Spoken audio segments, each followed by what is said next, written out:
window. Why? Because we are one of the only companies in California who custom crafts every window and door to your home's exact measurements. Almost everyone else on the radio is a distributor. They grab a window from a warehouse, break open your walls, shove it in and patch things up. At California Deluxe Windows, we take pride in our work. Our installation technique is so precise, we do not break your stucco. Your house could be covered with potato chips and we wouldn't crack one. Call now and for a limited time, you get 30% off your entire order and 24 months of interest-free financing. 800-874-3600. 800-874-3600. That's 800-874-3600. California Deluxe Windows. Windows engineered for life. Certain terms and conditions apply. CSLB number 774518.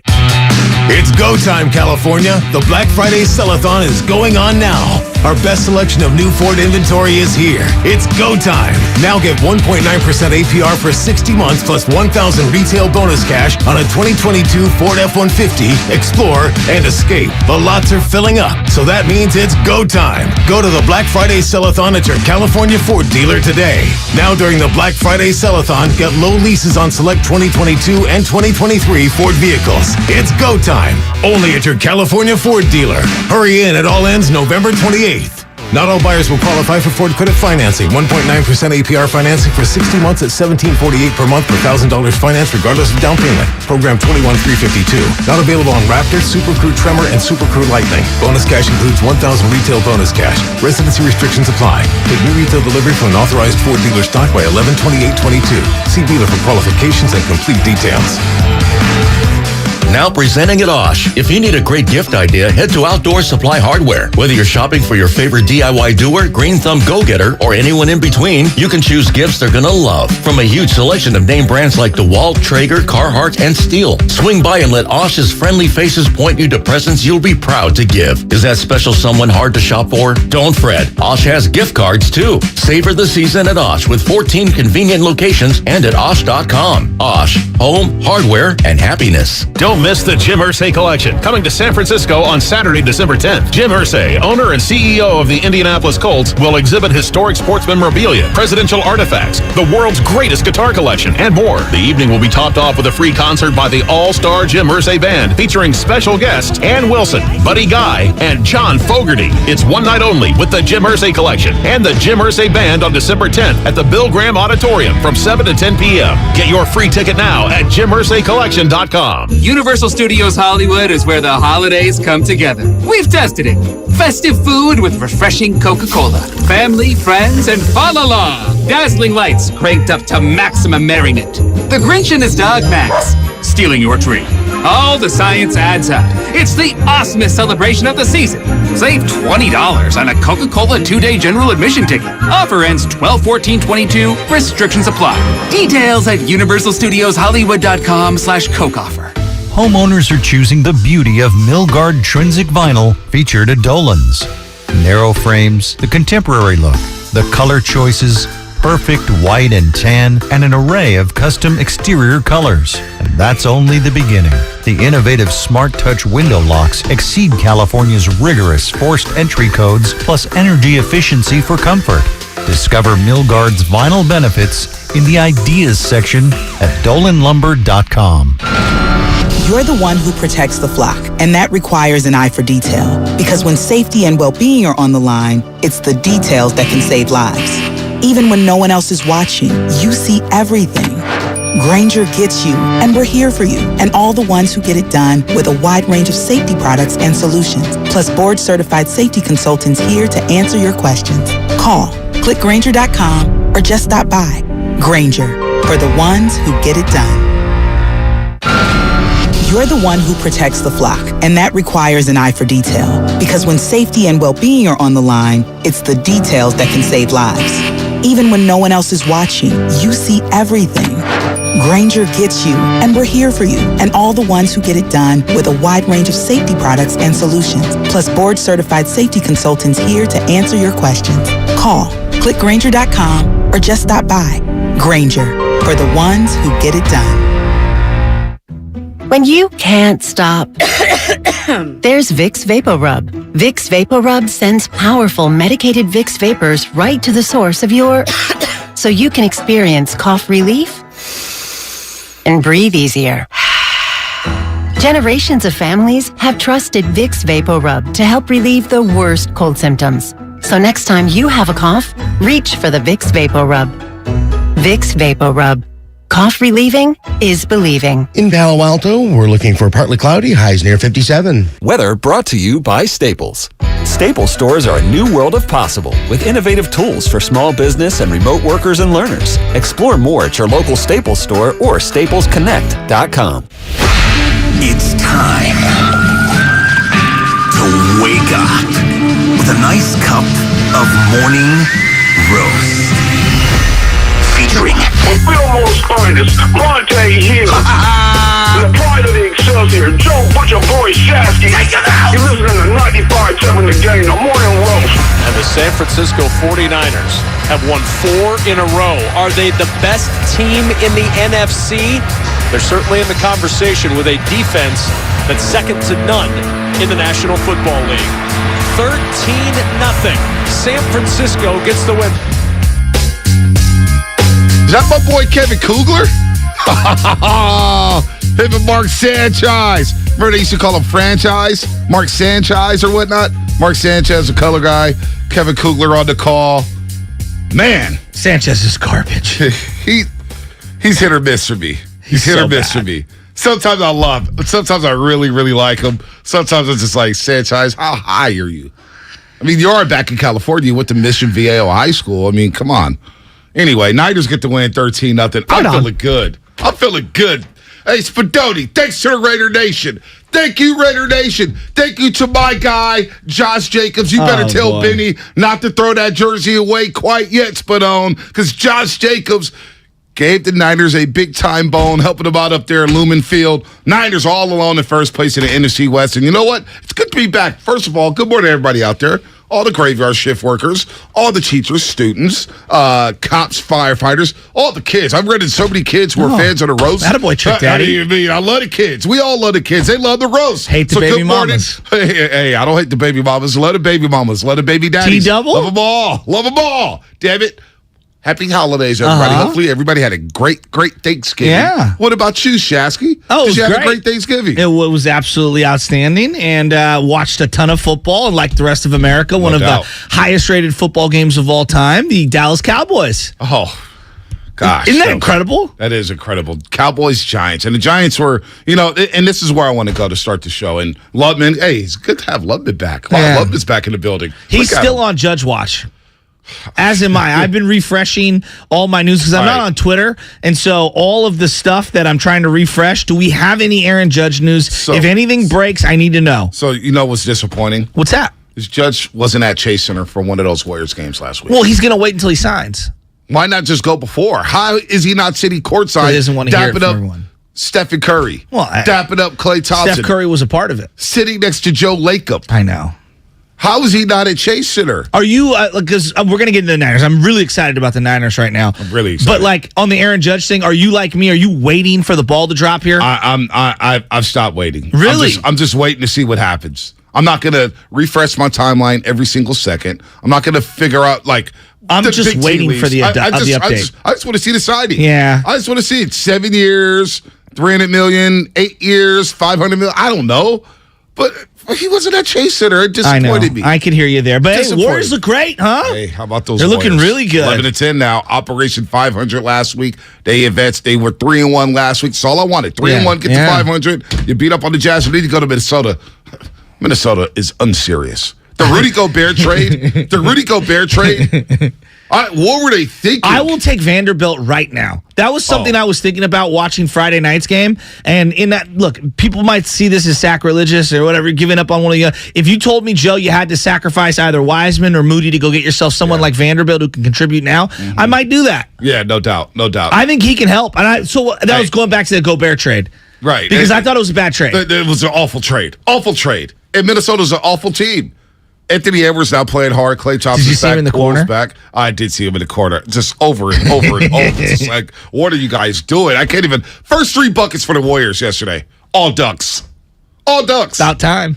How about that Draymond corner three? Did that now in 2 straight games. No, how about that? Draymond Green's playing He's some shooting almost 50% from 3. You know that? He's playing some unbelievable I think basketball. it's something like 12 for 26 or something. He's playing something close to that. He's playing some unbelievable basketball. Kuminga's now in the rotation. I know. And Kuminga's starting to carve out a role for himself. Yeah. JaMychal Green at the small ball 5. I'm not mad at that. Not mad at that at all. Hopefully everybody ate a lot of turkey. But we're talking football here. You brought up the Cowboys and Giants. And this is why I will not thumb my nose at a 13-0 win yesterday. What's that? Yesterday, this whole weekend of the NFL was trap weekend. It was a trap weekend for a lot of teams. It's called survive and move on. Survive and move on. Washington holding off for dear life against the Falcons. Yes. Falcons got 1st and goal inside their 5-yard line. They come up with an interception. Whew, you breathe easy. You advance to 7-5. Dallas was losing at the half to the New York Giants 13-7. Minnesota fighting life and death with the Patriots, just trying to find a way to win the game. What about the Buffalo Bills? Detroit gave them everything they could possibly handle. For Detroit I was so too. hard. Dan Campbell and company, Jared Goff. Those all grays are so sweet. They were sick. But Buffalo just finding a way to get a damn win. Tennessee Titans played a Cincinnati team that was banged up. No Joe Mixon, no Jamar Chase. What happened? Cincinnati upsets them in Nashville, Tennessee. You can't get slept on. How about Baltimore going to Jacksonville? I go down the league. It was a trap weekend in the NFL, and the Niners survived the trap. On a short week, coming from Mexico. And so to me, one of the things that I'm looking at, and huge win. To me, it was a huge win because not only does Seattle lose and you gain number 1 spot in the division. They fell for the trap against the Raiders at home, coming off a bye. A horrible loss for them. It gives you a little cushion here. And then this is where I'm going at with this, and follow me along this path. Everybody's losing their minds on Jimmy Garoppolo. I thought he did what he needed to do. It wasn't pretty. Those are the kind of wins, gritty, tough kind of wins that you have to have on the schedule at certain spots. Good teams find a way. Exactly. His health is the number 1 concern. I want to see what's going on with the knee today because the way it got wrapped up, the way he was walking around on the field, the camera didn't show over, but it looked to me like he was limping at times on the field. I'm very worried about the knee. And I was saying this to Joe Spadoni. I don't want to get too ahead of myself, but if they have to sit Jimmy this weekend and you sacrifice a game against the Miami, it's not the worst thing in the world. Beating the Saints, an NFC opponent, is more beneficial. Getting ready for Tampa Bay and Seattle is more beneficial than worrying about this AFC matchup, which is sexy on paper, but it doesn't mean anything. Jimmy Garoppolo took too many hits yesterday, and I'm happy they won the game. Right. I don't care what it looked like. Nick Bosa's got a Defensive Player of the Year candidacy going right now. DeMeco Ryans is putting together an all-time season as a defensive corner with a bunch of no-namers outside of Fred Warner, Hufanga, and Bosa. I mean, win and move on. It was a nice win. It was a very nice win. You're all alone in first place. It's 7-4. Seattle loses. They're 6-5. That showdown a few weeks from now on Thursday Night Football is going to be huge. It's everything. No, to me, that's everything. That's a big game. Oh, these other 2 games, not to diminish them, they're meaningful. You want to win but that Tampa game, Bay. winning the division is the most important thing right now. You don't want to lose 2 straight games. No. Though. You don't want to do that. Do you want to lose in Miami? No. I can hear you on sitting Jimmy. I can hear that. Well, I just hope his knee's okay. I'm getting ahead of myself. If the knee wasn't right, he would have been pulled. He also is playing for a lot of money. The right? adrenaline is flowing. He's trying to show some toughness. I saw him jogging up and down the sideline. He took too many hits. It didn't look good. It didn't look good yesterday. Got to step up. The O-line was they were getting suffocated. Niners couldn't run the ball. They couldn't do much out there. You just had to find a way to win the game against a tough Saints team. 28 passes in the first half. I know. I was surprised. Now I think it got a little diluted because they got the ball back at the end of 2 minute. They were able to throw the ball. He kept finding Jennings and kept looking for Jennings. I thought had a really nice game. But I liked that Jimmy Garoppolo was opening up because the run game wasn't there. And then Elijah Mitchell hurts his knee. That's not good. Well, like the Arizona game in Mexico City, the Niners threw the ball 21 times in the first half. Suppose you got to throw the ball to loosen up loosen up the box and loosen up the defense, and then you get the run in the second half. Well, the Niners couldn't do either. You know what I'm saying? The Saints were all over that run game. They watched the film against Arizona. They said, damn, Elijah Mitchell, Christian McCaffrey, Devo Samuel, these guys were running the ball down their throats. So they had an effort. They had a concerted effort to shut down the run, and they did that yesterday. I thought they did a good job taking away Christian McCaffrey on the underneath stuff, too. And they played against Christian McCaffrey over and over, That's twice a year for the last 4 or 5 years. So they know what time it is with Christian McCaffrey. They know his weaknesses. They know his strengths. They've had a lot of A lot of practice time, a lot of reps against Christian McCaffrey. So 13-0. The Jimmy thing, the Jimmy injury. When he got hurt at first, I was like, oh God. So you were at the game? Yeah, I was at the game. I took Mama. Mama was at the game. Mama Tyndall. She was loving it. She was having a vibe. It was a vibe for her out there at Levi Stadium. But it was a lot of flags. And then the Jimmy injury. You see the replay on the scoreboard. You're like, oh, right. That's not good. Was he limping right away? Oh, limping right away. And I don't think there was if I'm not mistaken, there was no flag. He got up from what the replay showed. They only showed it one time. He got up and he was like yelling at the official. Barking at the official. Yeah, because he's like, why didn't I get that call? And I agree with him on that one. Now, I don't even know what a roughing the passer is anymore. But like B, when I saw his leg get wrapped up like that, I was like, oh no. I mean, the great quarterbacks get that call.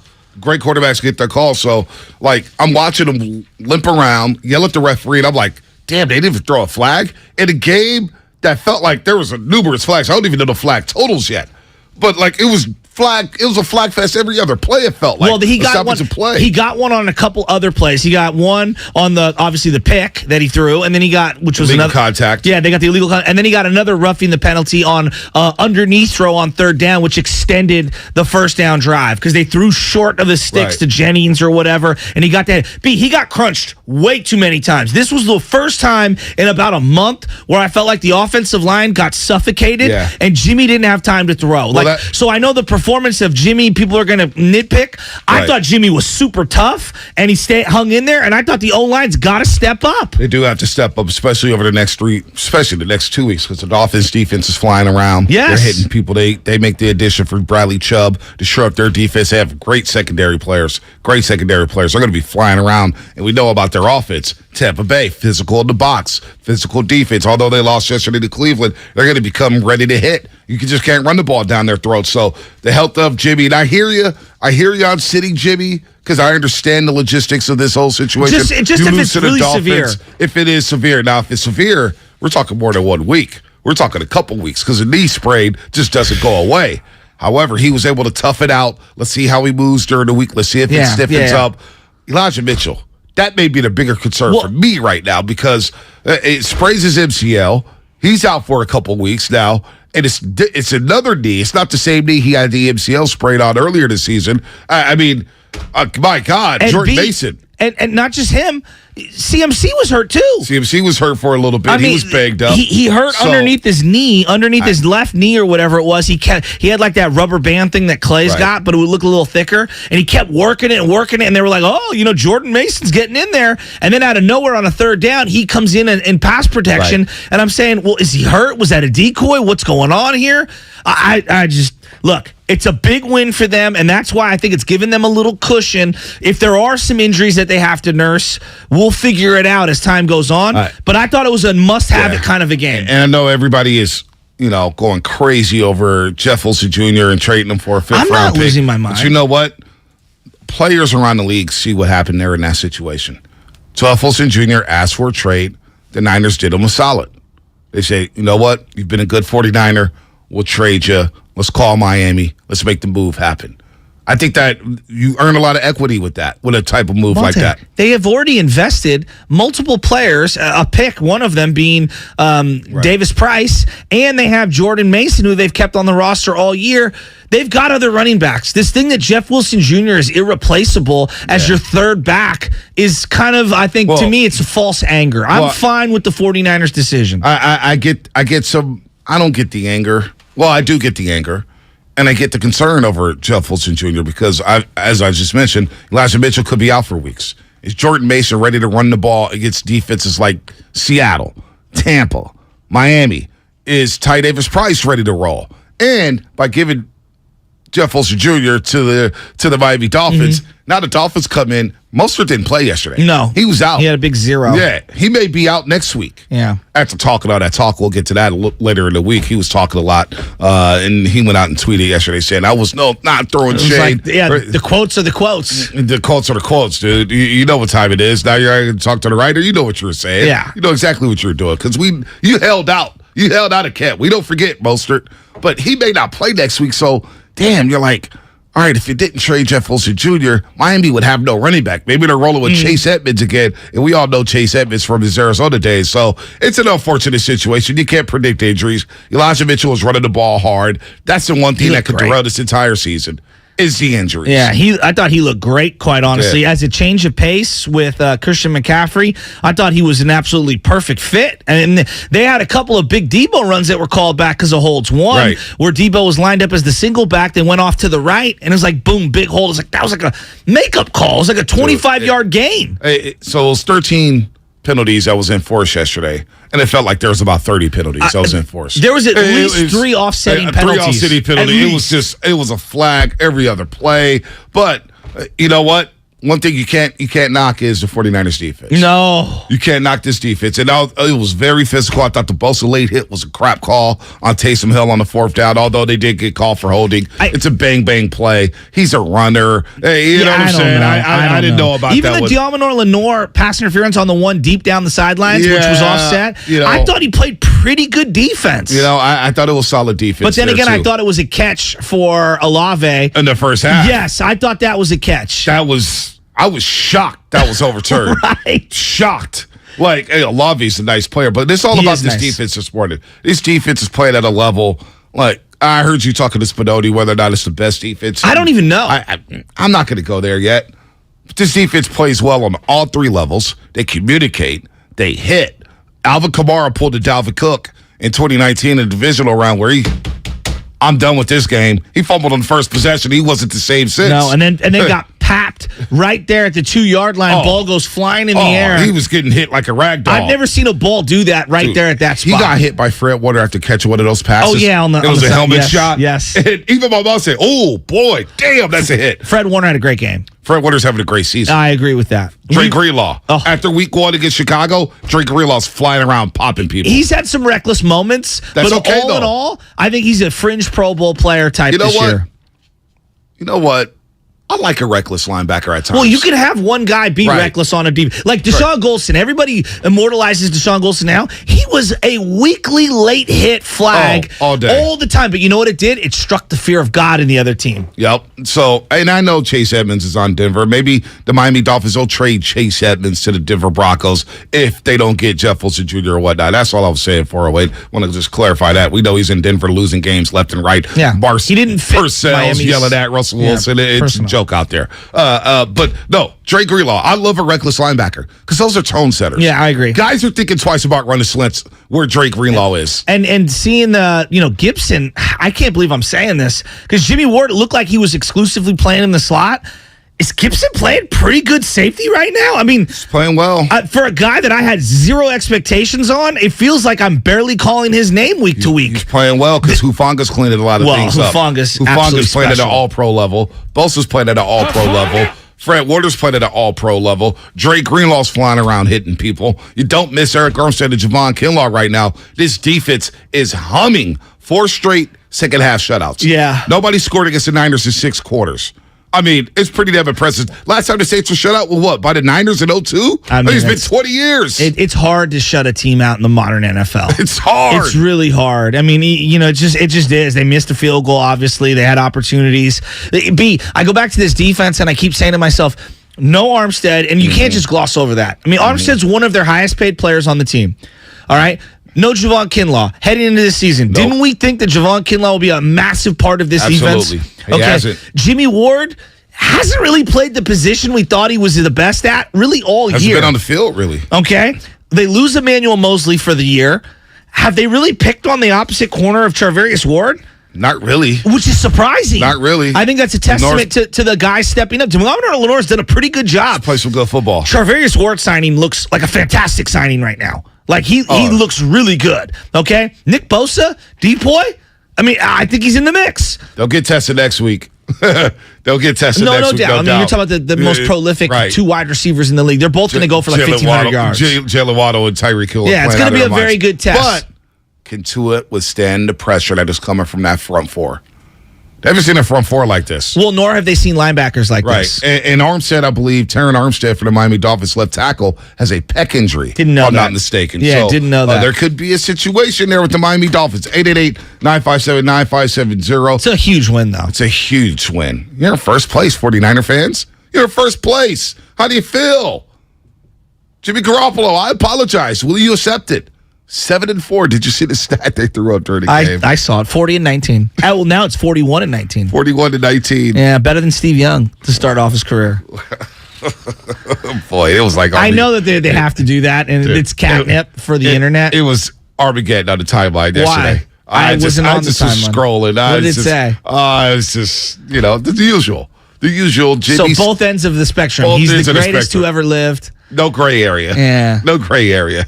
Not good enough to win. This won't do it in the playoffs. There is a reporter who's ready to literally put a carpet down on every step that he walks. Oh, my gosh. Who needs to legitimately figure out that if you're in journalism, you have to be a journalist. All right? Or if you're going to do propaganda and write an autobiography on someone, then just do that. Dear God, David Lombardi. Golden State Lumber, serving the Bay Area for 3 generations. When you succeed, we succeed. Visit GoldenStateLumber.com. What is coming up on the game sponsored by Fremont Bank? Full service banking, no compromises. Your phone calls 888-957-9570. Victory Monday. What stood out to you? Is that a good enough win for you? Are you satisfied? I want to hear from you on the roast here on a Monday morning. Attention passengers, this is your pilot speaking. Looks like we're gonna have to land immediately. And hurry to the Xfinity Black Friday sale. Folks, we've got clear skies and lots of binge watching ahead. Stream your heart out when you get the ultimate streamer setup. We'll be cruising in so new Xfinity customers can get 400 megabit internet with unlimited data and X-Fi Complete for just $55 a month for 2 years with no annual contract. And a free 4K streaming box included. Plus, for a limited time, get HBO Max included for 1 year. So, sit back and relax with internet made for streaming and access to classic favorites. Flight attendants, prepare for binge watching. Drop everything and get to the Xfinity Black Friday sale, now through December 5th. Go to Xfinity.com, call 1-800-XFINITY, or visit a store today. Restrictions apply. Requires paperless billing and auto pay with stored bank account. Taxes and fees extra. Ad-supported plan of HBO Max. After promo, regular rates apply to all services and devices. At 7-Eleven, our coffee is fresh or it's free. We don't compromise on our premium beans, and neither should you. Because drinking fresh coffee is non-negotiable. Offer ends 12/31/22. Participating stores. Refund must be at store of purchase. See 7-Eleven.com for terms. Alice at 97.3 is celebrating the return of Alice in Winterland. Friday, December 2nd at the SAP Center in San Jose. Starring Sean Mayer, One Republic. See you at Alice in Winterland. Kelsey Ballerini, Matt Nathanson, and Lizzie McAlpine. Tickets on sale now at Ticketmaster. Everything Winterland at RadioAlice.com. Have you considered walking through another door? I don't mean to pursue another opportunity, but upgrading a door in your home. Now, if you are in fact looking for another opportunity, Golden State Window and Door can provide you with plenty. You can create renewed function and design for use indoors and out. You'll find modern options like Marvin's Elevate In-Swing French Door, Barn Doors by Trustyle, or Anderson Big Doors that welcome in natural light. Golden State Window and Door features a variety of materials, sizes, and glass options. You can get inspired by the many possibilities when you visit GoldenStateLumber.com. Click on virtual tours and you'll discover beautifully planned displays of doors and windows of all kinds that will spark your imagination. Then, talk with our builder or designer to see what might be a good fit for your home. Serving the Bay Area for 3 generations. Golden State. When you succeed, we succeed. This holiday season, tee it up at the Golf Mart for the hottest gifts from TaylorMade and Bushnell. Featuring the TaylorMade Stealth Carbon Woods with 60 layers of carbon for faster ball speeds. And while you're there, grab a dozen TP5 golf balls. And from Bushnell, save up to $75 on the Tour V5 and Tour V5 Shift rangefinders. There's also gift cards for those favorite golfers on your list. Don't miss these holiday gifts and more happening now at the Golf Mart, home of the 90-day satisfaction guarantee. UCSF Sports Medicine Center is dedicated to treating every type of athlete, from kids to adults, amateurs to elite professionals. As one of the best orthopedic programs in the nation, UCSF has programs to optimize an athlete's performance and the latest advancements to treat the most complex sports injuries. With locations throughout the Bay Area, now including Marin, Walnut Creek, and Redwood Shores, it's even easier to make an appointment today. Visit ucsfhealth.org so you can get cleared to play. UCSF Health, redefining possible. No one knows where this market will go. Things could change tomorrow, next week, or next month. At Merrill, we've been here before, and history shows this is the time to stay focused on your future. Because through every market, the bull will always have your back. Find an advisor in the Bay Area at ml.com/bullish. Merrill, a Bank of America company. What would you like the power to do? Investing involves risk. Merrill Lynch, Pierce, Fenner & Smith Incorporated, registered broker-dealer, registered investment advisor. Member SIPC, a wholly owned subsidiary of Bank of America Corp. People who come to Cricket stay with Cricket. Why is that? Well, if you ask someone with one of the latest and greatest phones from Cricket, they might tell you it's because of the amazing phones. Like the new iPhone 14 that lets you capture stunning photos in low and bright light. Plus, they'd probably tell you about the fast nationwide 5G included with all plans that lets you stream, text, talk, and more, all at 5G speeds. Yeah, they might mention something like that. Smile, you're on Cricket. Cricket 5G is not available everywhere. Fees, terms, and other restrictions apply. See cricketwireless.com for details. This is Staples. So, rumor has it that Staples has everything I need to ship. Mm-hmm. We have all the shipping supplies and services you need. Boxes? Yep. Mailers? Yeah, and we have UPS here in store. Huh. What will Staples think of next? Right? No, seriously, I'm asking, what will they think of next? Staples is your one-stop shipping destination. Now get 50% off shipping boxes, mailers, or tubes when you buy 5 of the same item in-store or online with 1-hour pickup. Staples, the best-kept secret in shipping. Ends 12/31. Exclusions apply. Visit staplesconnect.com/shipping for details.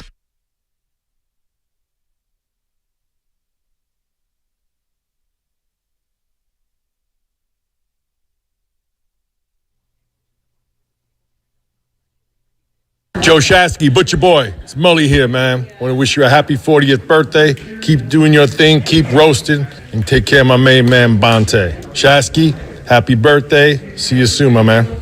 Bro, I did not expect that. So, wow. You know, Shasky wanted to put me on the spot. I'm not a big birthday guy. So we got to return the favor. Oh, my God. It's Shasky's 40th birthday here on the roast. Oh, boy. So that was the first of many birthdays. Oh, my God. Chris Mullen wishing my main man a happy birthday. How's it feel? Yeah. I thought he was going to yell at me through the broadcast Friday night. Do you know why? Why? Him and Festus, talking about trolls with Klay Thompson. I thought it was directed at me. I was sitting in the chair watching all by myself, throwing logs on the fire, and I was like, Doc, are they calling me out right now? What is going on here? It was very interesting to hear Klay basically like, the trolls got to me. Yeah. And he goes, it's the greatest line ever. It should be on a t-shirt. Yeah. If you lurk, you will get hurt. Yeah. If you lurk, you will get hurt. That was pretty good. Yeah. That was pretty good. So happy birthday to Joe Shasky the Butcher. His 40th birthday. Go ahead, give him a call. Wish him a happy birthday. Bully, hit him with the drop one more time. That made my morning. Joe Shasky, Butcher Boy, it's Mully here, man. Want to wish you a happy 40th birthday. Keep doing your thing, keep roasting, and take care of my main man, Bonte. Shasky, happy birthday. See you soon, my man. There it is. That was very sweet. Thank you, Chris Mullen. The way he says Bonte is so sick. My man Bonte in New York City. He'll do this thing where he's sitting there, he's like, hey, Bonte, you know them trolls. And I'm thinking, he's talking about me. No, he's talking about me. Just say it. No. You're not a troll. I was thinking of some other folks. Oh, okay, good. Thank God. I was thinking of some other Michelle folks. kept going, boy, they're really digging in hard on you without saying trust it. me. I was like, jeez, boy. Of course, the Shasky's making about themselves. Well, it wasn't all you. I heard was, people suggesting that maybe he come off the bench for a couple minutes. It wasn't just and you. I was like, damn. It wasn't just you. It wasn't just you. Now, there are a lot of people who I ran into this weekend. I will say it. I love you, buddy. Man, is Shasky apologizing to Klay Thompson yet? And I'm like, oh, my God. I was like, I tried to stop Apologizing for doing my job? No. Assessing in real time what's going on with our teams and trying to find solutions? No, this is what I think happened. You were with me here, and then you put on that show from 12 to 3, Steiny Guru. What do you mean? It just resonated out to you, man. Because Steiny was talking to DiVincenzo starting for Klay Thompson. That was Steiny. I don't dismiss it. I come up with solutions. All right. You know? And the solution is keep him in the starting lineup. He's on the heater right now. It's all good. He is. He absolutely is. But no, we were not talking about you. There was just trolls in general. Stay off of my timeline. And then Monty Poole came in. I was like, damn, the whole crew's coming to empty a clip on me without saying my name? We would have said Joe Shasky. Yeah. We would have said Joe Shasky. And no, Michelle. There were smiles on that stage. They made it feel like they knew exactly who they were talking to. No. I was there all alone in the front room. I was like, damn. I've blocked over 30 people in the last 2 weeks on Twitter. Why don't you just shut the app down then? No, because I need Twitter. I need it. For what? I need to tweet. I need to see what's going on. For the ego stroke. No, not for hell no. Yeah. Twitter does nothing for me. Nothing. Man, I wish I had one follower, if that. But no, I need it just for my job. That's how we find out information. We don't get newspapers anymore. We got the internet. We got digital. We got all that stuff. So I need Twitter. So if you talk crazy to me, I'm just blocking your ass. I'm pulling the Tim Kawakami and I'm blocking you. Look, you do find a lot of information on Twitter, and you're better at it than I am in terms of sifting through it. Yeah. I've eliminated it from my life, and I'm going to be honest. Feels good, doesn't it? It really does. I didn't realize the emotional burden it had on me. Not that I'm better than anyone else. Like, I understand some people don't even acknowledge it. I realized it made me more negative, like straight up. Nah, it's how you control it. Use it in doses. Well, and I've been a lot happier now off of it. I took like my hiatus was like, all right, don't tweet during the game. Just leave it alone and kind of day to day manage it to like 5 tweets maybe or 3 tweets here. Yeah. That's it. So you're on a tweet count. I'm on a tweet count. Yeah. I'm on a tweet count. Kapler would love you. Yeah, he would. He would. By the way, the happy birthday messages will roll along here on the Morning Roast here on a Monday. It's Joe Shasky's 40th birthday. And now we have another special guest on the line to wish Joe a happy birthday. Go ahead, speak up. Hey, good morning, fellas. This is Pops calling in. Oh, my goodness. Papa Shasky, what's up, Dad? happening?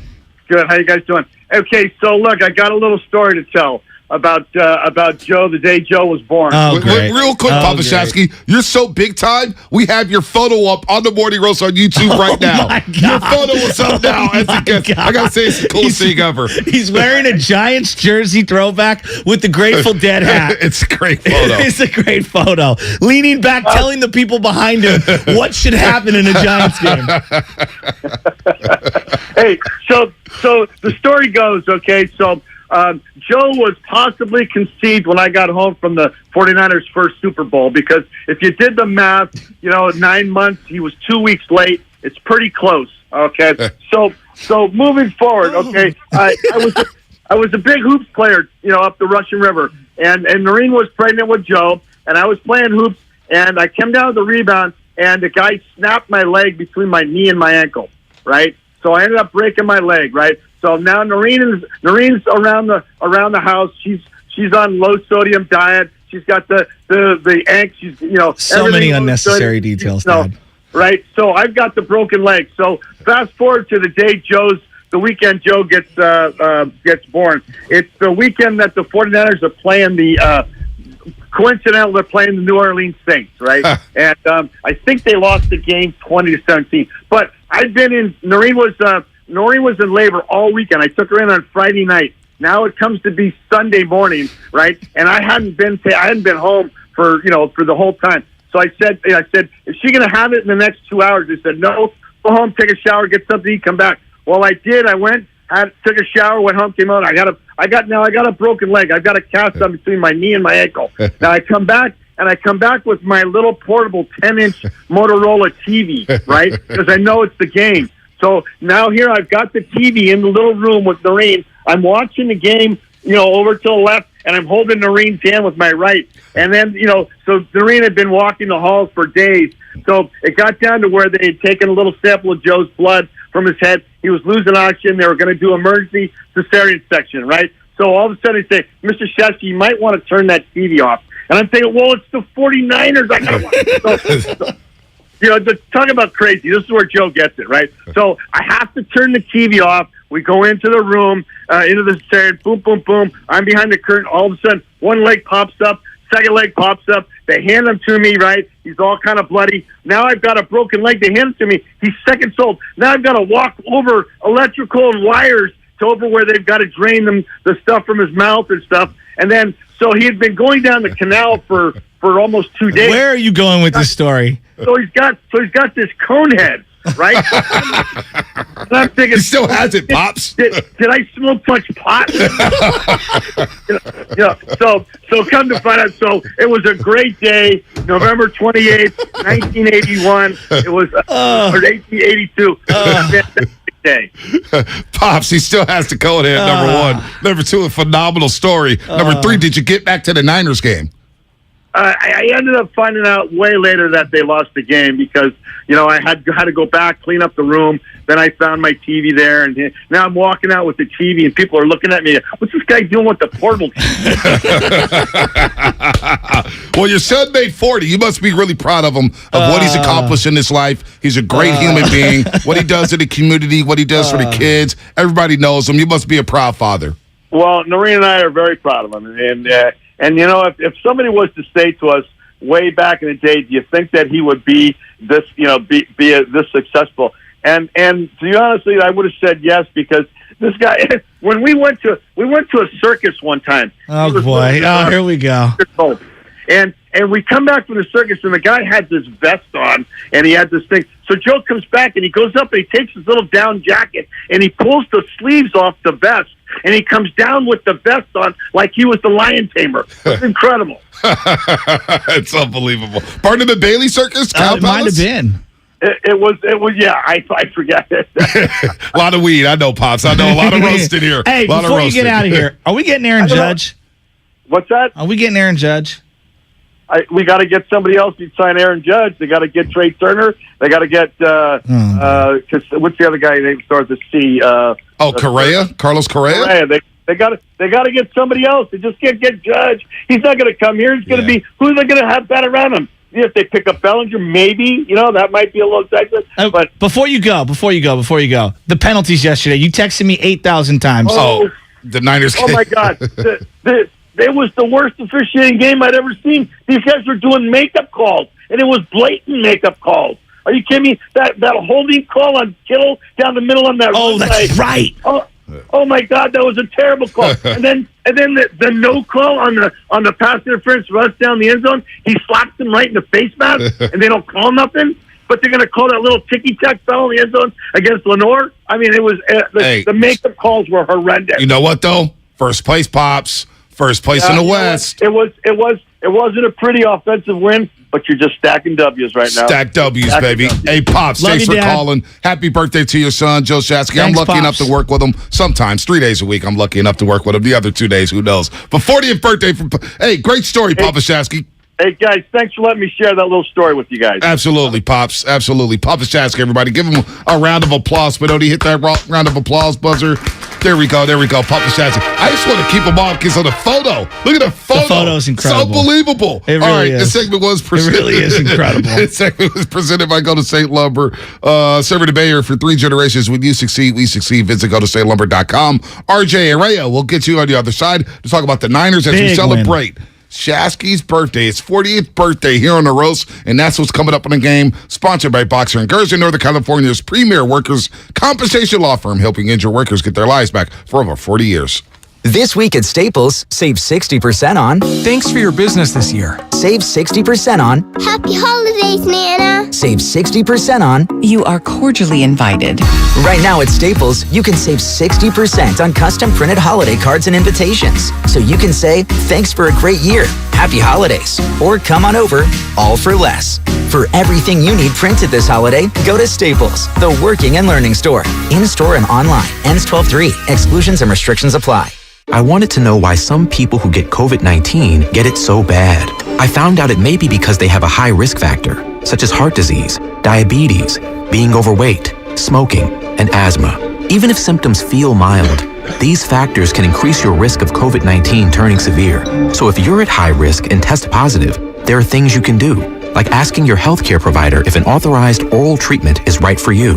Learn about an option at treatcovid19.com. This message is sponsored by Pfizer. If you own a business, this has been a bumpy ride. From pandemic to inflation, I'm sure you could use a break. If your business has 5 or more employees and survived COVID, you might be eligible to receive a payroll tax refund of up to $26,000 per employee. The challenge is getting your hands on it. Hi, I'm Howard Mackler, and that's why I founded GetRefunds.com to cut through the red tape and get you the money. The team of tax attorneys we have put together are highly trained in this little-known payroll tax refund program. We do all the work, charge not a dime up front, and simply share a percentage of the cash that we get for you. Businesses of all types can qualify, including those that took PPP, nonprofits, and even those that had increases in sales. We have helped return over $1 billion to businesses, and we can help you too. Just go to getrefunds.com/sports, click on Qualify Me, and answer a few questions. This payroll tax refund is only available for a limited period of time. Don't lose out on up to $26,000 per employee. Go to getrefunds.com/sports. That's getrefunds.com/sports. Qatar, here we come. Christian's travel agency has one goal. Talk to you soon. The world's biggest soccer tourney. The hotel is 7 miles from the stadium. Are you serious? Did you email the transportation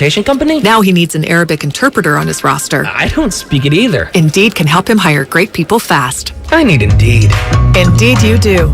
You can schedule and conduct virtual interviews all from your employer dashboard. Visit Indeed.com/credit and get $75 towards your first sponsored job. Terms and conditions apply. You might get wireless data everywhere, but do you have to use it all the time? If that's not really you, there's TracFone. You can get the same nationwide 5G coverage as big carriers, but you pick a plan that you need for a lot less. Unlimited talk and text plans start at $15 a month, no contract. And now get a Nokia C100 for just $39.99. TracFone. Now you're in control. While supplies last, 1 month equals 30 days. 5G capable device required. Actual availability, coverage, and speed may vary. Hi, I'm Aaron, owner of California Deluxe Windows. Ever notice? When your neighbors get new windows, there is a large black eye of broken stucco, uneven plaster, and even mismatched paint. At California Deluxe Windows, we never leave a ring around the window. Why? Because we are one of the only companies in California who custom crafts every window and door to your home's exact measurements. Almost everyone else on the radio is a distributor. They grab a window from a warehouse, break open your walls, shove it in, and patch things up. At California Deluxe Windows, we take pride in our work. Our installation technique is so precise, we do not break your stucco. Your house could be covered with potato chips, and we wouldn't crack one. Call now, and for a limited time, you get 30% off your entire order and 24 months of interest-free financing. 800-874-3600. 800-874-3600. That's 800-874-3600. California Deluxe Windows. Windows engineered for life. Certain terms and conditions apply. CSLB number 774518. It's pro time because at Lowe's, it's Provember. Save big with inventory you can count on, like Flex products or DeWalt power tools starting at just $99. Plus, Lowe's MVPs members earn up to 3 times bonus points per dollar on select items. Save all Provember long. Bonus points calculated before taxes and fees after applicable discounts, if any. MVPs Pro Rewards Program terms and restrictions apply. See Lowe's.com/L/Pro Loyalty terms. Subject to change. Prices valid from 10/17/22 to 2/3/23 or until supplies last. Hi there, I'm your host, Dog, filling in for the human who's normally here and bringing you the smells and sounds of the holidays, courtesy of Beggin' Dog Treats. We wish you a begging Christmas. We wish you a begging Christmas. Dog rest ye merry Doberman, let begging you acquire. Deck the halls with strips of begging. Arf, arf, arf, arf, arf, arf, arf, arf, arf. Remember, for bacon-loving dog excitement this holiday, It's begging!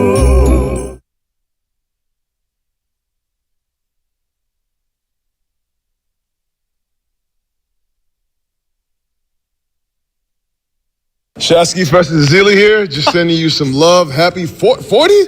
40th birthday? Wow, that's a big deal, man. Happy birthday. Man, I don't know if, I was going to say, good luck with dealing with Bonte every day at work. But yeah, dude, happy birthday. It's a blessing to have another year of life, and just sending you so much love, man. Happy birthday, dog. Thank you, Festus. Festus coming through in the clutch. He was like 40? Damn! 40, yeah, he's an old dude. Festus is like 33 with an 8-pack.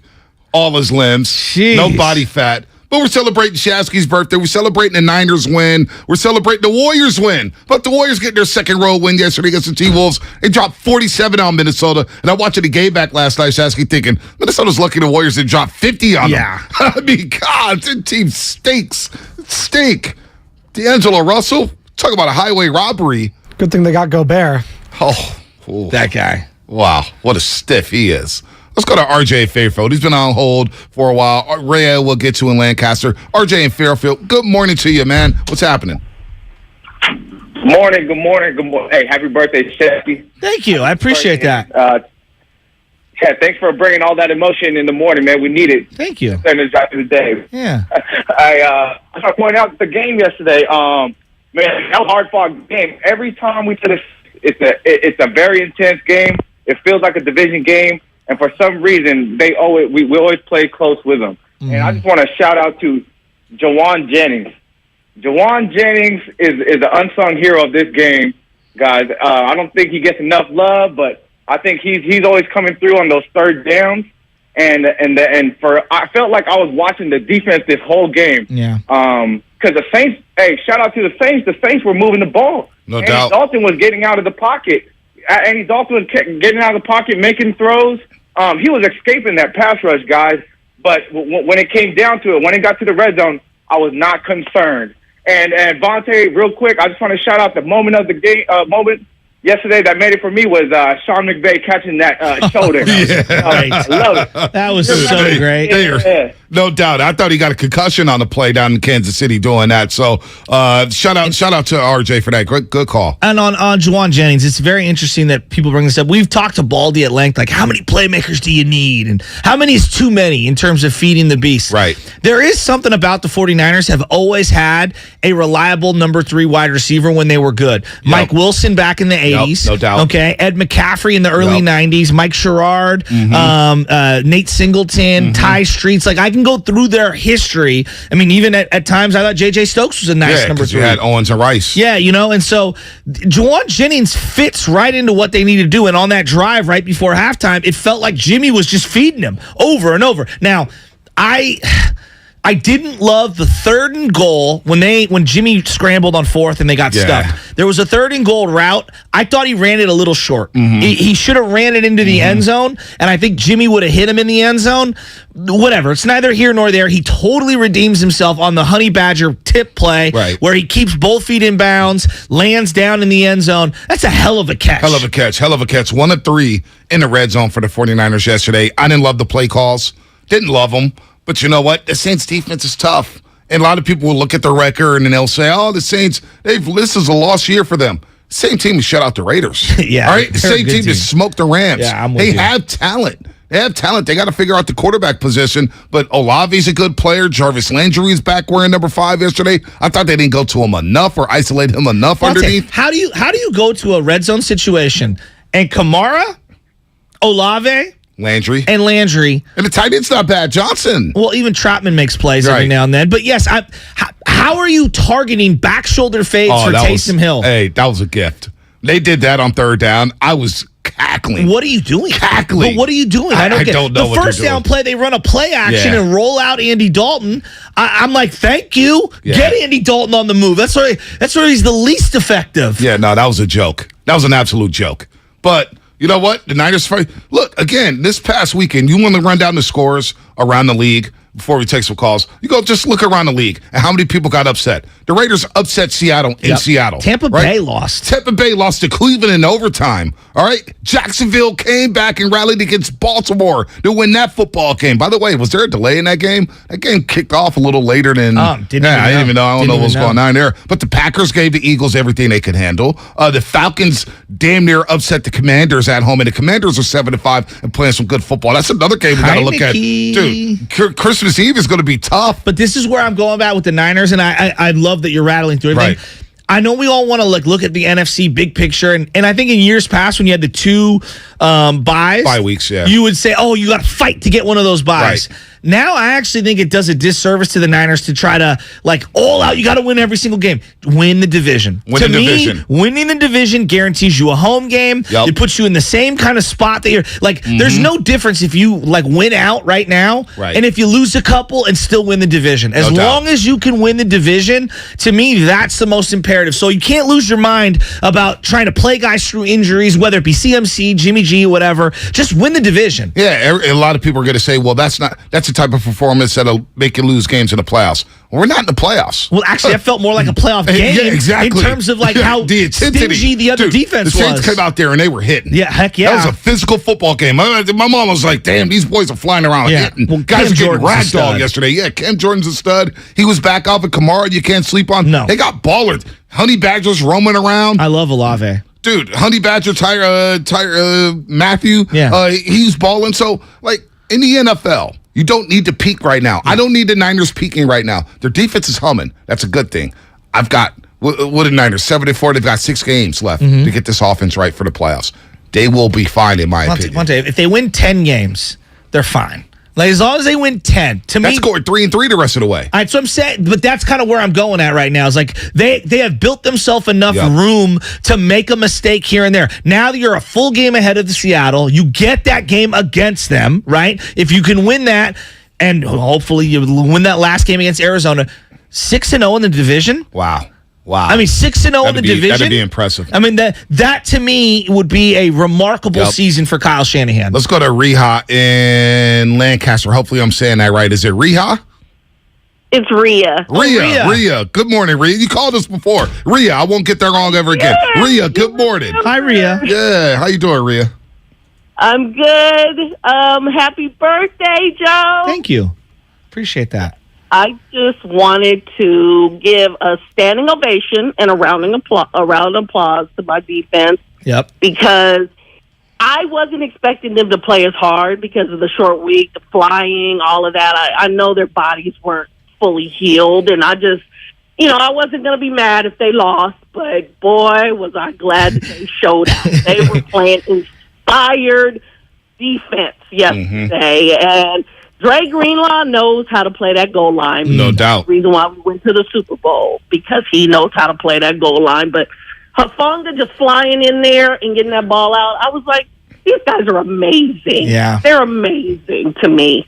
And I need somebody to lock D'Amico Ryans in a room at the end of the season and not let him get away. Well, it's interesting that you bring him up, because I think that this is one of the better coaching jobs from a DC. Like, have there been better defenses? Maybe. Right. Maybe when Lord Vic was running the Harbaugh defense, maybe that defensive personnel was better than this one. In terms of overcoming adversity and game planning at halftime and setting up adjustments, like, it doesn't feel like they've been crushed by one thing. Like, sometimes those teams, like, oh, you're just going to pick on that second quarterback. I keep going back to that. Have they gotten any guy or one part of this defense get picked on? Nah. They make adjustments. That's what I'm saying. Whether it's helping that guy out with a safety over the top, whether it's a linebacker underneath, they're finding ways to help out Lenore so he's not out there on the island. And when he is out there on the island by himself, he's playing some damn good defense. Even, remember last year against Philadelphia, he was on the island by himself against, I think, Quez Watkins. Yeah. And he hit him deep. And he got burnt deep, and it was like, oh, boy. But the way he hustled on that play to make a tackle, and then the Niners had a goal line stand against Philadelphia, didn't allow them to score. He makes plays. Even when he gets beat, he's in position to make tackles and to limit that big play. Whether it's a 30-yard pass, hey, I'm going to just keep it at 30 instead of 60 or a touchdown. He keeps part of cornerback. We saw it in the Michigan-Ohio State game. Tight end Stover's on the goal line in the end zone. Has to catch. And the Michigan DB just played through the ball, played through the whistle, and knocked it out of his hands. Boom, Michigan holds him to 3. Same thing with Lenore. He does that. He plays it till the whistle's blown, and he fights all the way through that play. So I'm really impressed with the second-year play out of Oregon. And they took him and Aubrey Thomas in the same draft. It feels like Lenore, I wouldn't say it's a hit or anything like that. It's looking promising, though. It does. For a late-round draft pick, if he can come in and do well, because Hufanga, it looks like he's going to be a Pro Bowler. No doubt. A perennial Pro Bowler. I mean, when you are the guy making turnovers happen at that back end level, that's the area that they really haven't had a guy at. Like, they really haven't had a guy who could create turnovers at that last level of the defense in years. So the defense is forcing turnovers, and the offense is not turning the ball over. At all. That's all I want. Well, there are situations, I'm looking at this offense, there are certain situations, like, for example, first drive, Monte, they run a third down play, they get down, it's like 4th and 1. Right. And instead of huddling, it felt like they hurried up to the line. They got sneak. And I think they handed it to McCaffrey. Whatever they did. McCaffrey, a little McCaffrey, little handoff. And they got the first down. And I was like, there we go. Philadelphia does that a lot. You see Philadelphia do it? That. I love that. Conversely, 3rd and goal on the drive they got stuffed. It looks like McCaffrey's wide open on 3rd down on the little check down. He throws to Jennings. They get stuffed short. They kind of are discombobulated. They go for it on 4th down. And it's just a broken play. Nothing's there. Jimmy's got to scramble, and he gets stuffed short. I didn't love that sequence. They've got to clean up those types of plays. Give me more of that, very specific. It looked like to me on that first drive, 3rd down, if we're short, we're going to run up, and we're going to run this play. They knew exactly what they were going to do. I want that same kind of conviction in the middle of the game. A lot of people were thinking, too, and I'm with you. I 100% agree. They have to clean that up in the red zone. You got to score touchdowns at some point in the playoffs. Walk away with at least the 3 no there. doubt. You should win that game. Especially a game when your defense is manhandling the other team. No doubt. You shouldn't have to sit there in the fourth quarter thinking, man, this game is still in the balance. They score a touchdown there at 13-7. You're like, oh, boy. The whole fourth quarter. Oh, boy. But you clean that stuff up. Yes. You don't turn it over. And I think they will be fine at some point. Let's go to, we got another special guest on the line. I think we got Baby Bro. It's the Deli Boy in the building. Deli Boy, what's happening? What's happening, guys? I'm going to make this real quick. I just want to wish my brother a happy birthday today. I'm glad he got a little Niner win for his birthday to kind of cap off a great week. I love you, bro. Love you, buddy. Proud of you. Yeah, man, you're an inspiration to me every single day, brother. I love you so much. And you got to give me a story real quick, Deli Boy. Big Bro. How about me beating him at the O Club last Saturday? No, that's a story. Yeah, of course he wants that one. What's the first time you beat him in a video game? The first time you beat him in golf? Because I'm sure your Big Bro could not handle that L. Well, Tony Hawk was the game that I had him on. He wasn't really a big skateboarder, so he couldn't handle. But when it came to, Ken Griffey or it came to Madden, I just couldn't hang. He always beat me, and sometimes he would even, kind of give me a little bit of a hope. He would unplug the controller and let me think I was playing, When I was so little, oh, yeah, you're playing. I'm pressing. Oh, my God. And he was the computer. Oh, my God. Working. Oh yeah. And then when he actually put the controller in, score was run up to like 120 to nothing. And of course, I had the Pro Bowl team, and this guy's playing with the Dolphins, and still just crushing me. What was the game we used to play on Grand Theft where we would try to run around with 6 stars for as long as you could? Yeah. You try to max out and see who can last the longest. So once you get to 6 stars, you start the timer. And then whoever can last the longest, kind of won. That was a fun one. That was GTA 3, I think. Oh yeah, man. Yeah, a lot of fun time competition playing up. So we getting Aaron Judge? I hope so. But thanks. Tom is right. Aaron Judge isn't enough. We need starting pitching too. Are we going to let Rodon walk? We got to sign him back. Are we going to get Turner, Correa? Judge, I would want. He's the icing on the cake, but he's not enough. Yeah, This team needs everything from top to bottom. Such as that rotation. If we don't get a starting pitcher, we got Webb, and then Disco. Kyle Harrison, maybe. Yeah, I don't know. Disco. Yeah. Love you, bro. Thanks for calling in, man. Yeah. Hey. Love you guys. I'll talk to you guys soon, all right? All right, Deli Boy. Good stuff. You're listening to 95.7 The Game, KGMG FM and AC1 San Francisco, always live on the free Odyssey app. Download the Odyssey app and favorite 95.7 The Game for the best and most up-to-date sports coverage. And do not forget that you can also watch us every single day on our YouTube and Twitch streams. Just log on and search 95.7 The Game and be sure to like and subscribe to the channel while you are there. Niners win. It's a victory Monday. Warriors win. It's a victory Monday. They take on the Mavericks tomorrow night down in Dallas at 4:30 p.m. A lot going on here on the roast. It's Joe Shasky's 40th birthday. 40th birthday. So shout out to YouTube, the Xfinity Mobile text line, and Twitch for showing love to Joe Shasky, the butcher, my partner in crime here on the roast. 40th birthday. We're going to have a celebration all morning long. And we have a special guest on the line. Oh, my God. Special guest on the line wants to wish Joe Shasky a happy birthday. Who is calling the roast right now? Is this the right number? Did I get the right number? Oh, my God. It's the queen of the roast. Oh, my God. It's the queen of the roast who made her debut on Dubs Talk Live last Friday. Did a phenomenal job. Dalton Johnson. Before we get to Laura, I got to say, so between breaks, we always test our mics. Hey, Laura, can you hear me? 1, 2, 3, 1, 2, 3. So we're talking, and Laura goes into full game mode. Oh. All right, Dubs Talk Live, Dalton. And Bully and Fess is out just watching. And she's like, the camera action. We're like, yo, Laura, it's still break. It still breaks. She was like, oh. Now, it's happened to me before, but I was like, man, she is such a pro. Time out. Such a pro. Loveman, this is the same guy. Before you get in there, Laura, Bonte gives us every sports opinion like it is a radio show in every meeting we have every single week. Lays the whole thing out. We used to do pre-show calls, and he would give you the entire show in the pre-show. Dog, save some for later. Oh, I got plenty. I got plenty of left in it takes, but don't. So, Laura, I got your back. Bonte saved me backstory on that. You can't hear yourself for us. We're in the team store, so it's really loud. Yeah. Normally, when we're on air, you can hear yourself talking in your ear, and I couldn't. And I'm not going to let us have bad TV. You know what I mean? You saved me. Happy birthday, Joe. Thank you, Laura. I'm excited about your 40th. This is a big birthday. Yeah. The most passionate Bay Area sports fan I know. I love calling into your show. I love listening to you guys. There's no better morning show out there than the morning roast. Wow. Thank you. Bonte, Laura. Joe, you guys are the best. And Laura. I actually... I may need to give you more money for that take, for that drop. Just let me know. Laura, I got a couple more 20s for you. But I actually, so you brought me in as a guest, but I actually have a guest for you guys. So, Joe, I've got a special guest with a special song for you. I'm going to hand it off to Mr. Britt right now. Okay. Let's go. Hey, what's up, guys? Mr. Britt here. Hey, Sam, you want to hit that beat? Happy birthday, Shasky. Oh, let's go. Let's go, Walker. We're ready for these bars. You've been hyping it up. Let's go.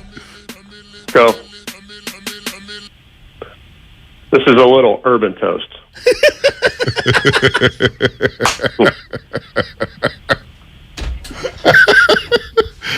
There's the beat.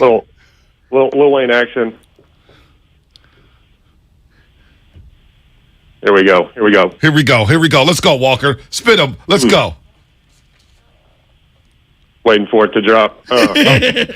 Like sourdough, he's Francisco grown. It's the Joe Shasky appreciation flow. But your boy so funny, jokes hit just right. Producers cutting that up for a sound bite. Early in the morning, when traffic is slim, catch Bonte and Butcher at 6 a.m. Number one, who's that? We are never second place like KMBR. Monte tripping like Jordan Poole on his arm sleeve. Monte Ellis out here shouting, we believe. On the rise like yeast and flour. Joe Shasky's making moves while you're taking your shower. Insight thick like Bay Area fog. I hear the Golden Boy's voice while I'm taking my jog. I can hear it. Bonte's probably laughing. It's all good, man. I'm just rapping. On the morning roast makes me stand up and clap. Everybody, please download the Odyssey app. Splish splash just like Steph and Clay. Hey, yo, it's Joe Shasky's birthday. Draymond messed up the chemistry. Let's fix it. Number one on the radio, and he smokes brisket. Monte's driving clean, but the gas tank is on E. Nobody brings the energy like Jimbo Shasky. Listening to Shasky, it's pure satisfaction. Every day he brings the action. You got to sign me, no agent fee. Effectively launching Mr. Britt's agency. Monte Big Timing had a glow up. All Shasky had to do was show up. Get perspective on the morning roast. And for Shasky, let's raise a glass. That's my urban toast. Happy birthday, Shasky. You made my day. Unbelievable. You made my day. Unbelievable. We're golfing soon. Unbelievable. That was incredible. Mr. Britt. Unbelievable. Oh, my God. I love you guys. I love it, Walker. You're the man. Man. I hope it's special. Thank you so much. I really appreciate that. And it just, wow, that was freaking amazing. That was amazing. I mean, a little offbeat like my homie Little Guido, but I'll take it. Hey, Mr. Bars Britt. were there. Mr. Britt, I'm raising my glass to you, man. You killed that seriously. Little Wayne beat. You killed it. Is Laura still on the line there? Laura, is she still on the line or is she gone? Oh, my She's God. bye-bye. All right. I see her name still up there. Maybe she's gone. She's probably doing 5 things at once. Yeah, no doubt. She's got a lot She's got a zillion children in the morning running around. She's making oatmeal, and I'm sure the boss is like, what was that? Yeah, that made me nervous there. I'm not going to lie. I was like, okay, did I mess up? Were we supposed to just play Lil Wayne? The beat was riding for a little bit. I was like, I think he's supposed to rap. I thought he was getting, I thought he was going B rabbit on me, where it was like, and then just walks off the stage.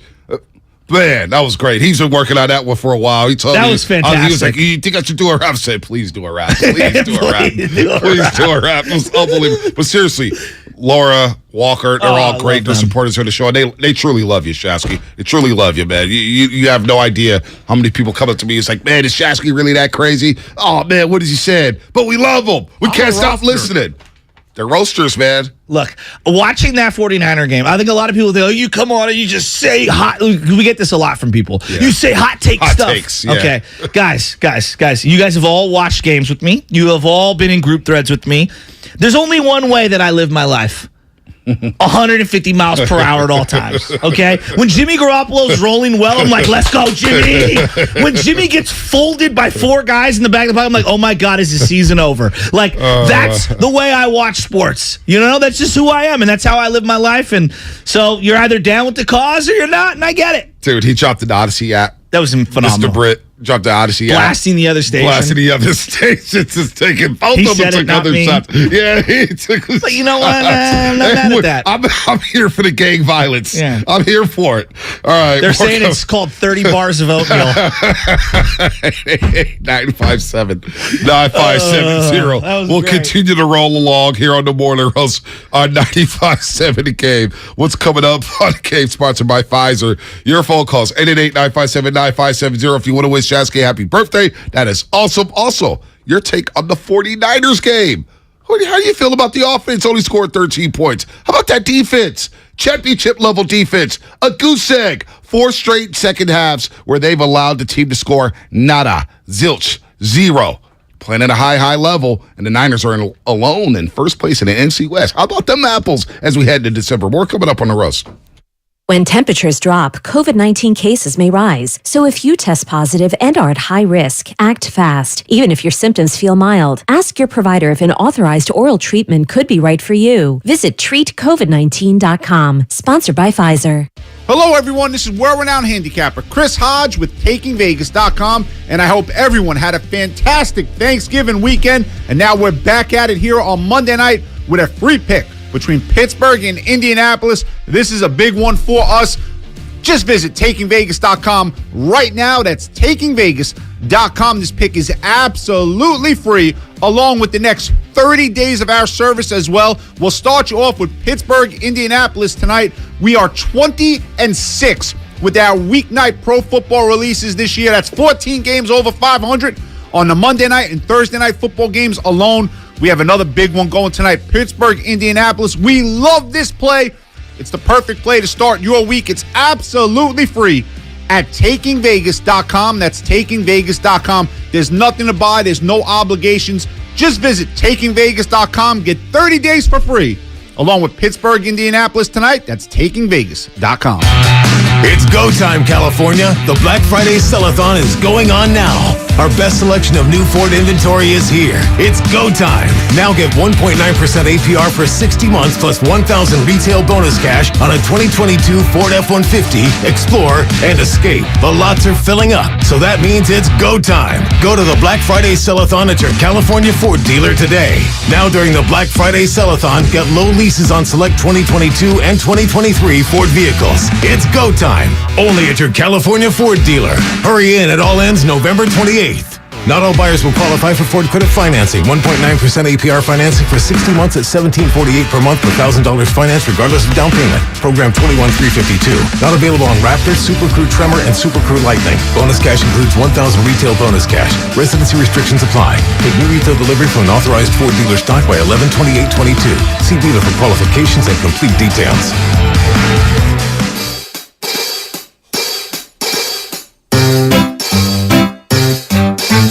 1-877 Cars for Kids. KARS Cars for Kids. 1-877 Cars for Kids.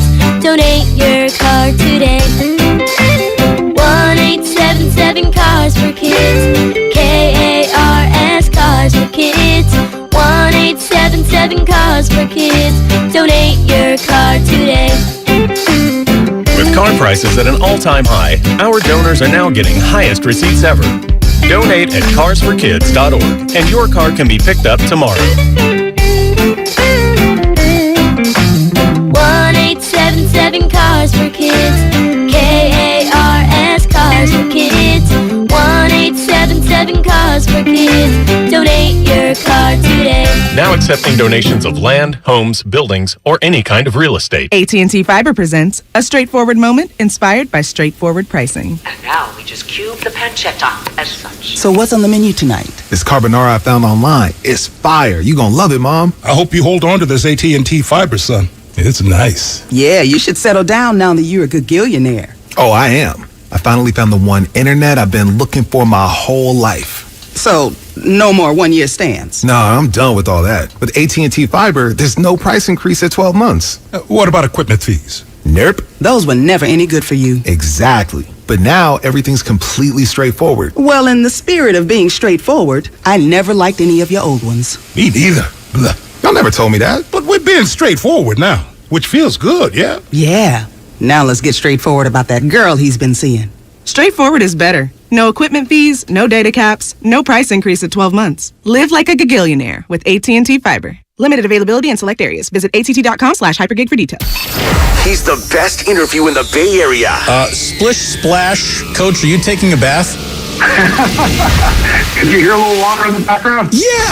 He's a 9-time NBA champion. Not 5, not 6, not 7. And he's on with Damon and Ratto every single week during the NBA season. Wow. It's Warriors head coach Steve Kerr on 95.7 The Game. Presented by Xfinity. Supercharge your home with supersonic Wi-Fi. Unbeatable internet only from Xfinity. This holiday season, tee it up at the Golf Mart for the hottest gifts from Callaway and Bushnell. The Callaway Rogue ST Woods are designed with AI for faster ball speeds. And while you're there, grab a dozen Callaway Chrome Soft golf balls. And from Bushnell, save up to $75 on the Tour V5 and Tour V5 Shift rangefinders. There's also gift cards for those favorite golfers on your list. Don't miss these holiday gifts and more happening now at the Golf Mart, home of the 90-day satisfaction guarantee. When people have a craving to explore new and traditional Asian cuisines, they head to P.F. Chang's, where scratch-made dishes come from the 2,000-year-old tradition of wok cooking. P.F. Chang's wanted to explore new possibilities for their website. They turned to AmericanEagle.com. AmericanEagle.com re-architected P.F. Chang's website, integrating multiple third-party systems to create a unified digital experience. The results? Improved page speed and performance, personalized content based on users' location, intuitive online ordering, an increase in organic search visibility, and a 40% increase in new users. For scratch-made Asian cuisine, visit your local P.F. Chang's or go to pfchangs.com for website design, development, digital marketing, and hosting that produce efficiency, revenue, and results. Visit AmericanEagle.com. P.F. Chang's and AmericanEagle.com. Another example of the best businesses in the world, turning to the best in the business for websites. Go to AmericanEagle.com or call 877-WEB-NOW1. That's 877-WEB-NOW1. For all contest rules, go to 957thegame.com/rules. What's your retirement look like? With Fidelity Income Planning, a dedicated advisor can help you create a flexible income strategy to grow and protect your wealth so you can stop worrying about the future and enjoy whatever comes next. Investment minimums apply. Fidelity Brokerage Services, member NYSE SIPC.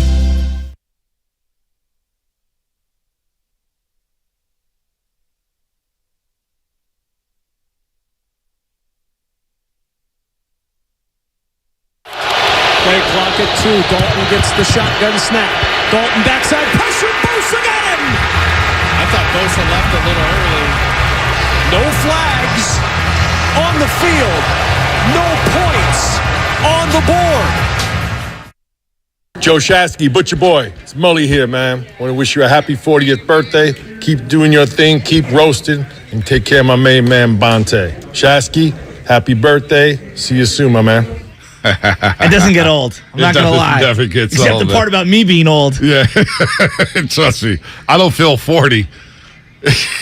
But, man, it's... Well, you remember Jay-Z said it about 10 years ago. 40's a new 30. Absolutely. There we go. And I'm rolling by that. Yeah. I'm rolling by that. I got a good workout in last night. I'm feeling good today. Good. I got some pep in my step. Got some pep in the step? Yeah. In? What the hell does that sound? Oh, sorry. That's your phone, Yeah, Mr. that's my phone. Professional. Sorry, man. My bad. Yeah. My bad. Money time! That's my default for everything. Look, Kyle Shanahan yesterday. We'll get to Shanahan. By the way, you know what? Forget that. We got another special guest. Oh, my God. That's what we're doing. Who's this? Where you calling from? What's happening? Hello? Hi, I'm Becky. I'm Bonte's mom. Mom! What's up, Mom? How Why are you, calling Becky? the show? How you doing? So why are you calling, Mom? Hey, how's it going? Happy birthday to you. Happy birthday to you. Happy birthday, Butcher Boy. Butcher Boy. You love him, right, Mom? And I'm sorry if I crush your son every day. Stop. Bob, how much fun did you have at the Niners game yesterday? Oh, I had a ball yesterday. That was my first time there at Levi Stadium. Oh, and I had a bomb. It's so good to be watching that live. Hey, let me ask you a question, because I've been to many sporting events with your son. He's so tall, and everyone notices him from like miles away. How many people were like, Bunte Hill, what up? Screaming at him yesterday. Well, there's a lot more people than ever before. Okay, I got a minute. I got to stay here for a minute. Everybody want to say hi to Bonte. Yep. Yeah. So it was nice to see that. Yeah. Was he a little more calm watching the game with you in person than he normally is? Because I know how intense he can get. He was very calm for some reason or another. I've grown up. He's not normally like that. No, Mom, I've grown up, right? Come on. I as a kid, I went nuts. You was crazy when you was a kid. But Bonte, he was calm yesterday. I wasn't. Yes, she was. Her nerves gets bad. You know what my mom does, Shasky? She does, if the game, like a Warriors game, for example, 6 minutes left, tie game, she turns the TV off and doesn't watch. What? It's like, yes, I can't take it. What? That's the weirdest thing ever. That's the best part of the game. She can't take it. I live for that anxiety. Hey, Shasky, I can't take it. You know what I'm saying? Like, you want to go outside and just scream or something. I'm not doing it. Oh, my goodness. Well, Mom, thanks for calling in with us, Shasky. Appreciate it. Happy birthday. Thank you very much. Because I know you consider him another son of yours. You. So now you got 1,500 sons. Yes. So I'm glad you called in to wish Shasky happy birthday. I have a lot of sons, and I enjoy every bit of you guys. Morning Roast is excellent. It's my time when I'm on the BART. I listen to you guys every morning. Mostly every morning. I'm not going to say that, but since you guys been on YouTube is just the bomb. I know. It really is. You can see, it's like I'm in person with you. Oh, I love it. I love it. I'll be your white son, you know? You won't be the first one. What was that? No, but what was that TV? Well, I see your 49er hoodie. It's wonderful. Oh, my God. Bonte caught me this, and he gave it to me at the break, and I was looking at it. I said, I got to put that on. It is incredible. It's glorious. And it's got my favorite thing in the world. It's got this saying on it. It says, the 49ers were the first professional organization sports team originating on the West Coast, which is something I always say. I already know. He loves that. He loves that, I almost want to get that tattooed on me. Hey, Mom, we were about to spend a lot of money in that team store, weren't we? Yes. We call that pulling the butcher. Yeah. I tell my mom, get it whatever you want. The show you want is a T-shirt. She didn't know what to do. You know what? He said, you going to get you something? I said, huh? I said, okay. So I grabbed the T-shirt. I give him the T-shirt. He said, well, that's all you get? And I'm looking at him, and I'm looking at the prices. No, that's all. Well, Mom, thanks for calling. I'm glad you wished Butcher a happy birthday. Thank you. Glad you had fun yesterday. Enjoy your birthday. You're the best. Thank you very much. All right, Mama Hill. She still uses the bomb. It was the bomb. I love it. Still works. Yeah, it still works. It still works. It still works. It's good for Mom. It's good for me. Thank you. By the way, I think I saw this guy on the video board yesterday during the game screaming his head off. And that's Ricky from Danville. Ricky from Danville. If I'm not mistaken, you were on the Jumbotron yesterday screaming on the crucial third down. Well, that's what they say, right? Let's make some noise, right? That's what we do. That's what we do. Offense on the field, be quiet. Defense on the field, make some noise, baby. What a game to be at. That vibe in the house was great. The defense showed up. I wasn't so disappointed in the offense, but you know what?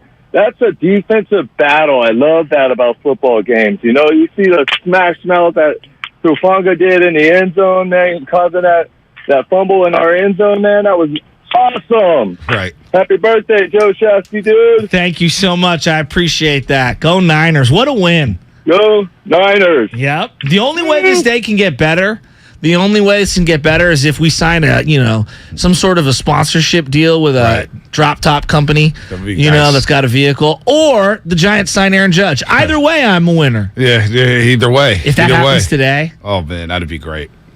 You'll never forget this birthday. Yeah, well, I'm not going to forget it anyway. It was beautiful. I came from the cabin this morning, and I came driving in over the Golden Gate Bridge, and I just looked into the city, and, you got all the lights going on, all the Christmas lights and everything, and it was one of those, crystal clear mornings. Right.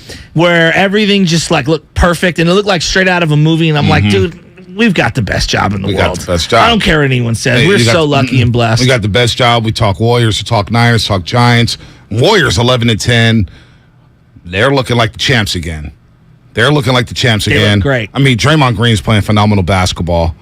Jordan Poole came off the bench, had a solid night. Kuminga's starting to get some minutes. DiVincenzo hit a couple threes. I mean, I'm feeling really. Klay Thompson bombing. Andrew Wiggins. Jordan Poole looking good, too. You know, Andrew Wiggins. It was hilarious how there was a lot of talk about him being the worst All-Star game starter in the history of All-Star games. And all this guy has done since the playoffs is dominate. Yeah. And he's become a two-way stalwart where he's going to pick you up full court. He's going to lock you down. He's going to deflect passes. He's going to go on the other end, hit his little step-back mid-range jumper like Penny Hardaway. He's hitting the three ball.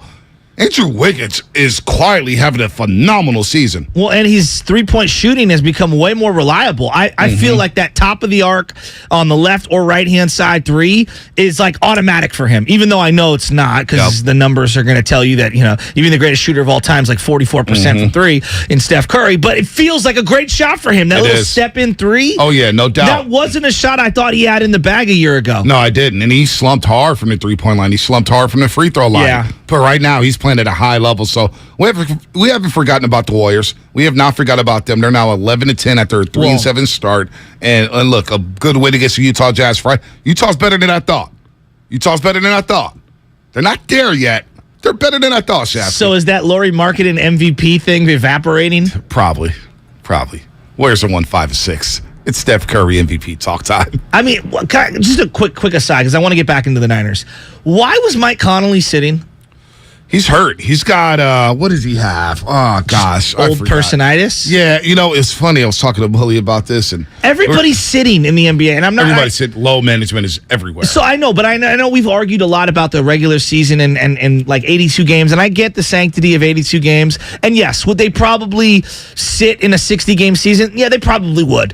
But it's just, I can't watch an NBA game without a bingo card of guys missing left games. Knee strain. I knew it was something. Left knee strain for Conley. But it feels he's like been out for a every while. game there's 2 or 3 important players not playing. Couple things. One, the Utah Jazz and Conley Jr. made one All-Star game as a replacement. Maybe the most overpaid player all time in NBA history. He's made $350 million. Yeah, he 250. He was doing the math on Friday. Oh, is that what it was? 250. Total. That's what he's made, not what he's set to make. No, that's the contract total. Yeah. Wow. That's what he's going to... Unbelievable, right? So, not only that, but as far as this shortened season, I've always, and I've thought this for the last 3 years, the more and more I get into soccer, the more and more I watch the Premier League, I think they have the perfect setup. With 2 games a week? 2 games a week. Yes. They magnify these games. 2 days. Now, NBA, you can have it 3 times a week, but you can still play every single day. But no team plays no more than 3 times a week. But you can still have games every single day. You have your Saturday after... Have your Sunday afternoon showcase, your Saturday primetime special, your Friday night doubleheader, your Thursday night TNT game. You have your great Wednesdays. No team plays more than 3 times a day. And if you go 66 games, everybody plays each other twice. I'm cool with that. I like that. Or you play your division opponents 3 times a year, and then you play... One year you play in Boston, the next year you don't play in Boston. You do home and home. Yeah. But... the owners will never give up those games. No, I know that they won't, but I just look at it as a drop in the bucket on the TV money. The TV money is what's most important. Their deals coming up here, and TNT has already hinted at saying that, hey, we're not gonna re-up for the same exact deal that we had before. And even if they get 70% of the deal that they had before in terms of the amount of games that they get, they're gonna end up paying 200-300%. That's what these TV deals are going up. You know why? Because Amazon and Apple are gonna get in the game, and they're gonna be betting as well. I go back to the same thing. The calendar, I am not ready for basketball. We're already midway through the season, right? And it's these games get buried with college football. They get buried with the World Cup going on, which I know is only every 4 years. It gets buried with the NFL. Yep. The Niners have now played, I think, 3 games simultaneously while the Kings or the Warriors are playing at the same time. And it just feels like an afterthought to me. And if I was running the league, I would try to stagger my league to where I have more games going up against baseball as opposed to football. That's just how I would run it. The pandemic was perfect in the sense of resetting the calendar. Yes. And starting around Christmas was the move. Yeah. And you just go, and now some people say, oh, man, well, families go on vacations in June or July. Yeah, but you have this now. Dude, I thought the NBA Finals, I was in Tahoe during the Suns-Bucks Finals. I took that week off. And I was like, we're in Tahoe, and the bar was packed watching that game. And it was high-level basketball. And I thought this is perfect because basketball is kind of a summer sport where everybody gets out and plays on the street court, summer league or whatnot. I thought it was the perfect reset to go from Christmas Day all the way through June or July, and you would have been fine. But this goes back to, and we're going to get right back into the Niners, but this goes back to this obsession with Nielsen ratings and TVs, because Nielsen rating is going to check out, on a standardized television, and it's all BS. B, what do I have in my hand right here? What is this? iPad. Yeah, iPad. You know what everyone has? Is multiple screens now, okay? Yep. If you're on vacation and you don't have a second, third, fourth, and fifth screen, what planet are you living on? Like, it's 2022. Exactly. All right, it's going to be 2023 in about a month. All right? So for these archaic ways of doing the math, if you don't think that every single person, when they finally do end up getting on streaming on Amazon and on Apple, we're all streaming already. It's going to come a day where we're going to have pay-per-view for the Super Bowl. It's coming. If you think it's not good, it's coming. Believe me, it is coming. That would suck. Bonte, I didn't know this as we talk television. Did you know the average World Cup game gets more viewers than the Super Bowl? No doubt. Absolutely. Not just like Britain, England. Soccer's huge. The average World Cup game gets more viewers. It's tough for people to comprehend that.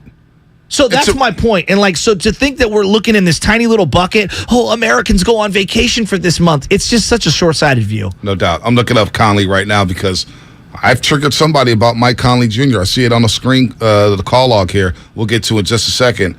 Career earnings. Why is my computer tripping out? All right, never mind. Let's go to Tony in Santa Rosa. If you're triggered by Mike Conley, I mean, oof. Well, Tony in Santa Rosa, you're on the morning roast. What you got on Mike Conley?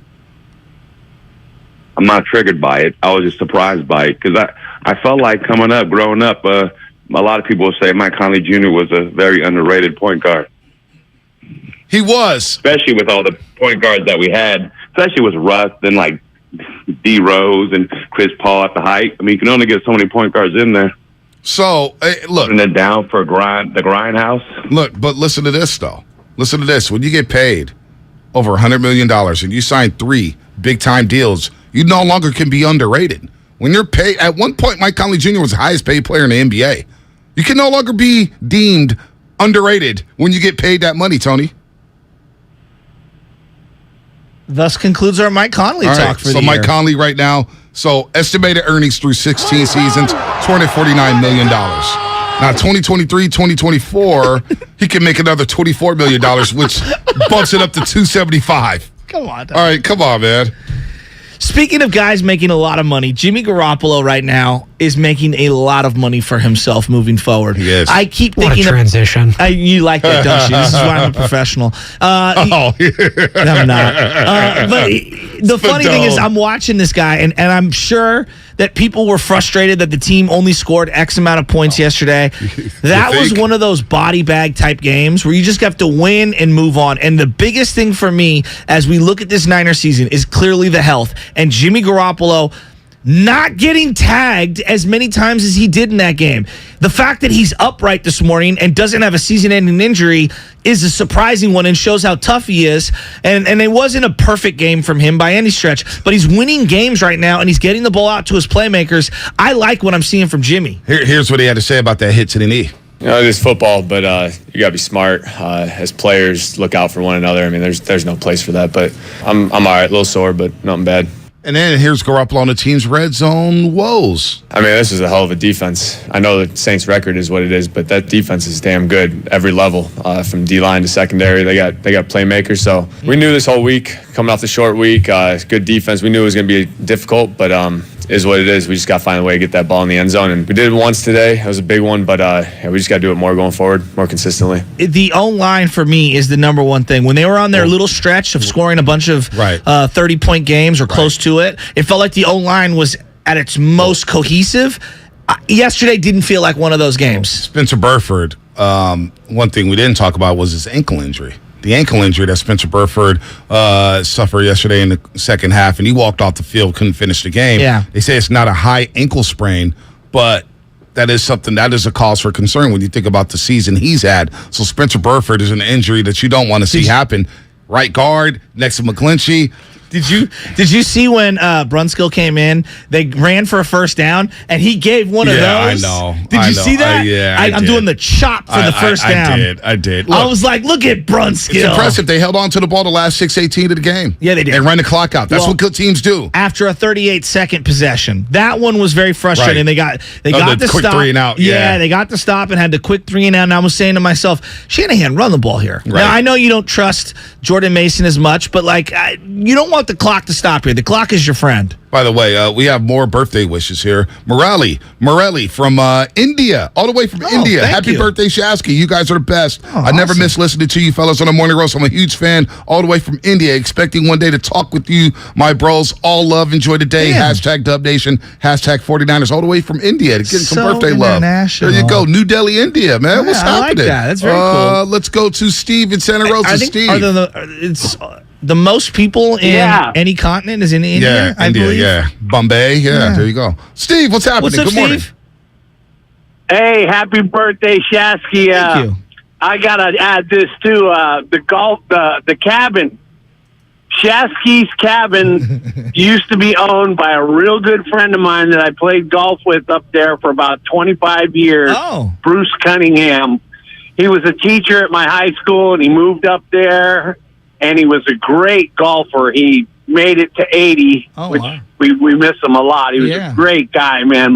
But when he left, we were like, God, man, I hope somebody cool gets that place, man. I hope it's a golfer. And then luckily, and here's a little trivial item. I wanted to play Friday, but I told him I would work Friday, and I'm like, oh, man, I got to work Friday. And they text me on Thursday night, and they go, we don't need you Friday. We'll take you Saturday. I go, all right. So I call up the golf course, and I go, I know this is a long shot, but I want to see if I can get in. They go, nah, we're booked solid. I'll call you if somebody cancels. So they called me on Friday morning about 7:30. He goes, hey, I got to cancel. You're in. And I get there, and who's the first person I see? Papa Shad. Was he running material? No, I don't know, but it was a great time. They only played 9, we played 18. Nice, but I love that place, man. I've had some great times there, and a lot of them with old Bruce. And old Bruce was just like me. No wasted time on the tee. Put the ball down, hit it right down the middle. I like 30 seconds max. I like it. Good stuff, Steve. Thanks, Steve. We got to keep it moving here because we have another special guest on the line to wish my main man a happy birthday. Is it Jimmy G? That's not Jimmy. Jimmy Garoppolo's not calling us. You better believe that. Jed York? He still hasn't accepted our apology. Jed York? Probably not. He might be at the Battery, though. May check him out there. Who's on the line? Hello? Good morning. Hello? Going once, going twice. Put her on hold. Put her on hold. Okay. Put her on hold. Put her on hold. We'll wait on that one. Let's go to Adam in the city. I'm a roaster. Adam in the city. What's happening, man? Hello. Hey, Shasky, I didn't know it was your birthday until I started listening. So happy birthday. How old are you, like 40 today or what? Yeah, I'm 40. Literally. Hey, if it actually is 40, congratulations. Thank you. I hope you have a good one. Thank you.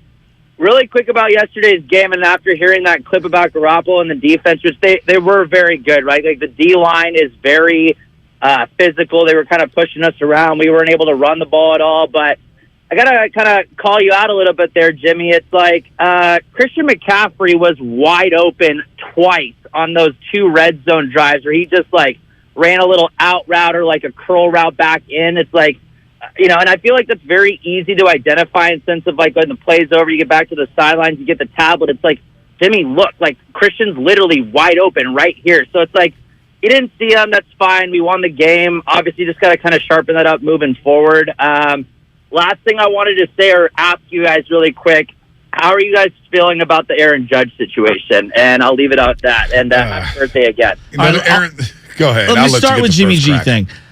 Yesterday, I will defend him. He was getting cracked left and right. Yeah. I don't blame him for missing a guy in the flat here and there. Like, dude, he was trying to get rid of the ball and not get hurt. Like, I'm not mad at Jimmy after yesterday's performance at all. Like, I get it. It's not perfect. I do wonder, Games get sloppy. I do wonder, though, are there folks out there, and I'm sure there are, who believe yesterday's performance is not good enough to get it done in the playoffs? Well, the defensive performance absolutely is. The defensive performance was a championship-level performance. You don't have to be perfect to win. Right. You don't have to be perfect.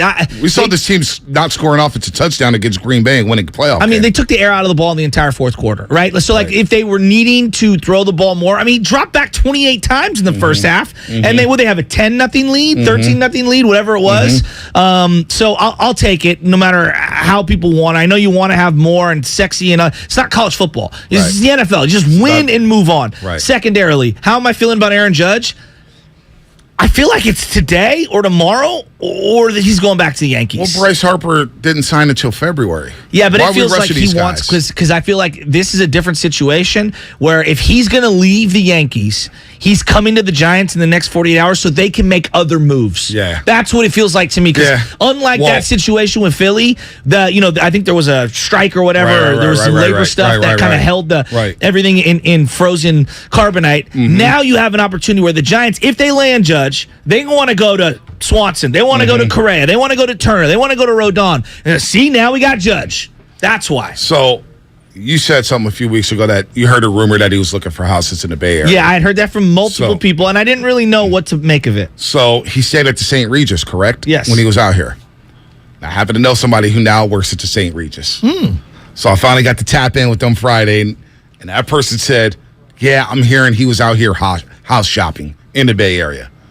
That was from the person's mouth that works at the St. Regis. And I was like, okay, now we'll see. But the wink that he gave in that camera during that interview saying, yeah, I'm just out here to visit some family and friends, and the wink. Can I ask you a question? What's up?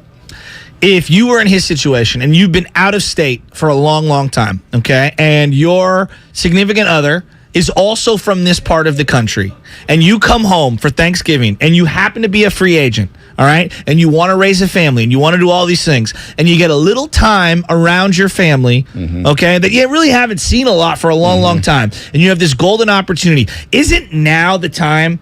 Like, if you're him, now is the time to come back home after having this Thanksgiving weekend to kind of reset, recalibrate with her family, your family. I'm sure they're sitting around, and I'm getting inside the relationship, and it's probably unfair. Right. But, I'm sure he's sitting there going, babe, come on, this feels perfect, right? This is home. Let's do it. Let's make it happen. Unless this is an Aaron Rodgers situation where he doesn't want to be around his family. I need him courtside at the Friday night Bulls game. Can we make that happen? Is that the next Warrior home game? That's the next Warrior home game. Friday night, Chicago Bulls. Make it happen. He'd be ringing the bell if Ring the bell. Get him the jersey. By the way, get him to the JP Morgan Club. Get him all around. Can I ask a question? What's up? P-Lo rang the bell the other night. Yeah. The rapper. He looked like he was wearing orange snow pants. What the hell was he wearing? I love you, P-Lo. What was that? P-Lo's got swag, man. I'm not gonna get fashion. Yeah. I'm not going down P-Lo's line. I'll be wearing those this weekend when I go to Tahoe. P-Lo was doing his thing.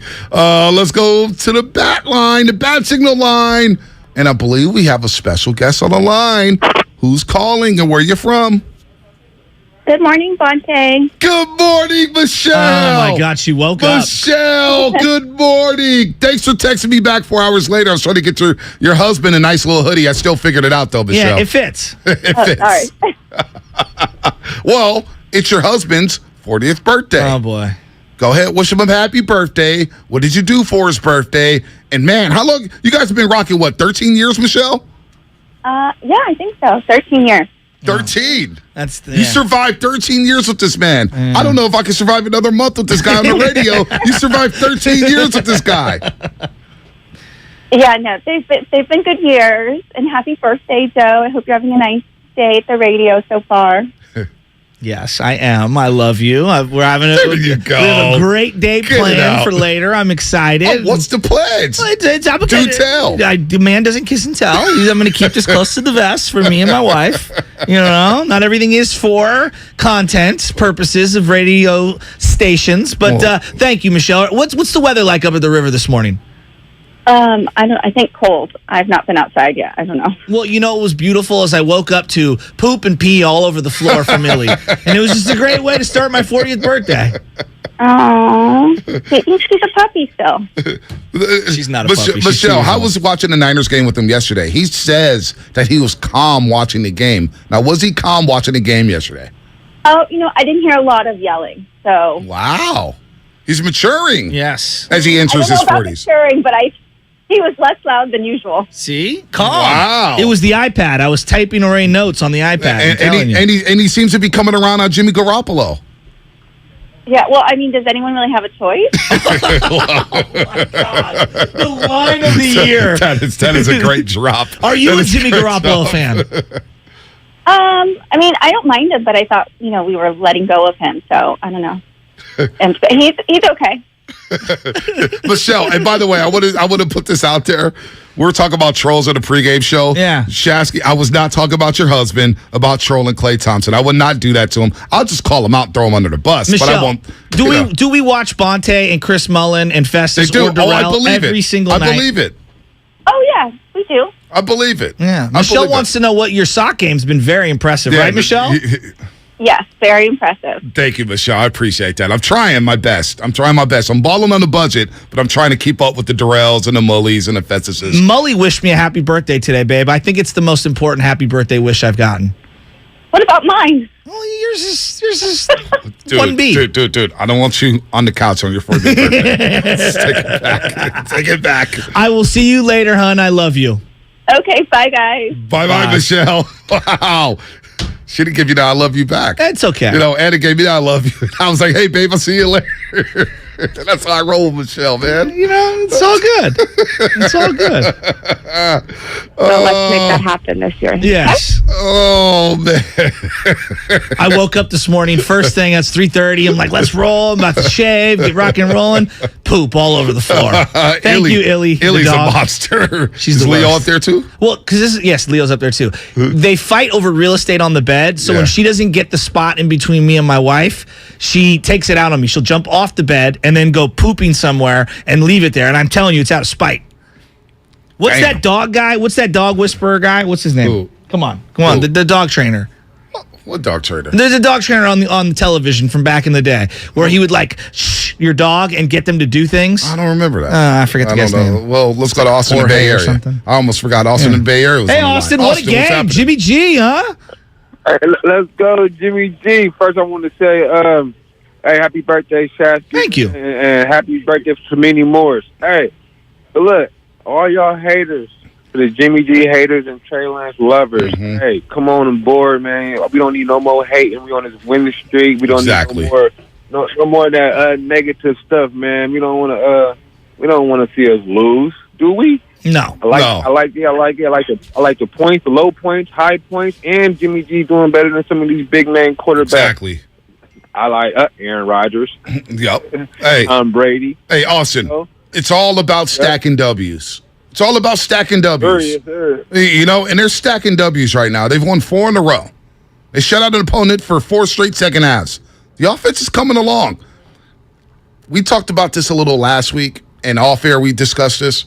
There was going to be some letdown coming off of Mexico City. They played damn near a perfect football game on Monday Night Football in a Super Bowl environment. On a short week. On a short week, altitude, being away from home. All right, you're a little banged up playing a division rival. Saints came in. That's an old school, and people forget, that's an old school NFC West rivalry. Saints and Niners go back. They go back. A rich history between the two teams. Dennis Allen might be a stinky head coach. He knows how to coach defense. No doubt. I'll give him that. I felt they did a great job, and you made a great point earlier this show of shutting down Christian McCaffrey. It felt like they took away a lot of the underneath stuff that Jimmy has used as a reliability over the last month or so.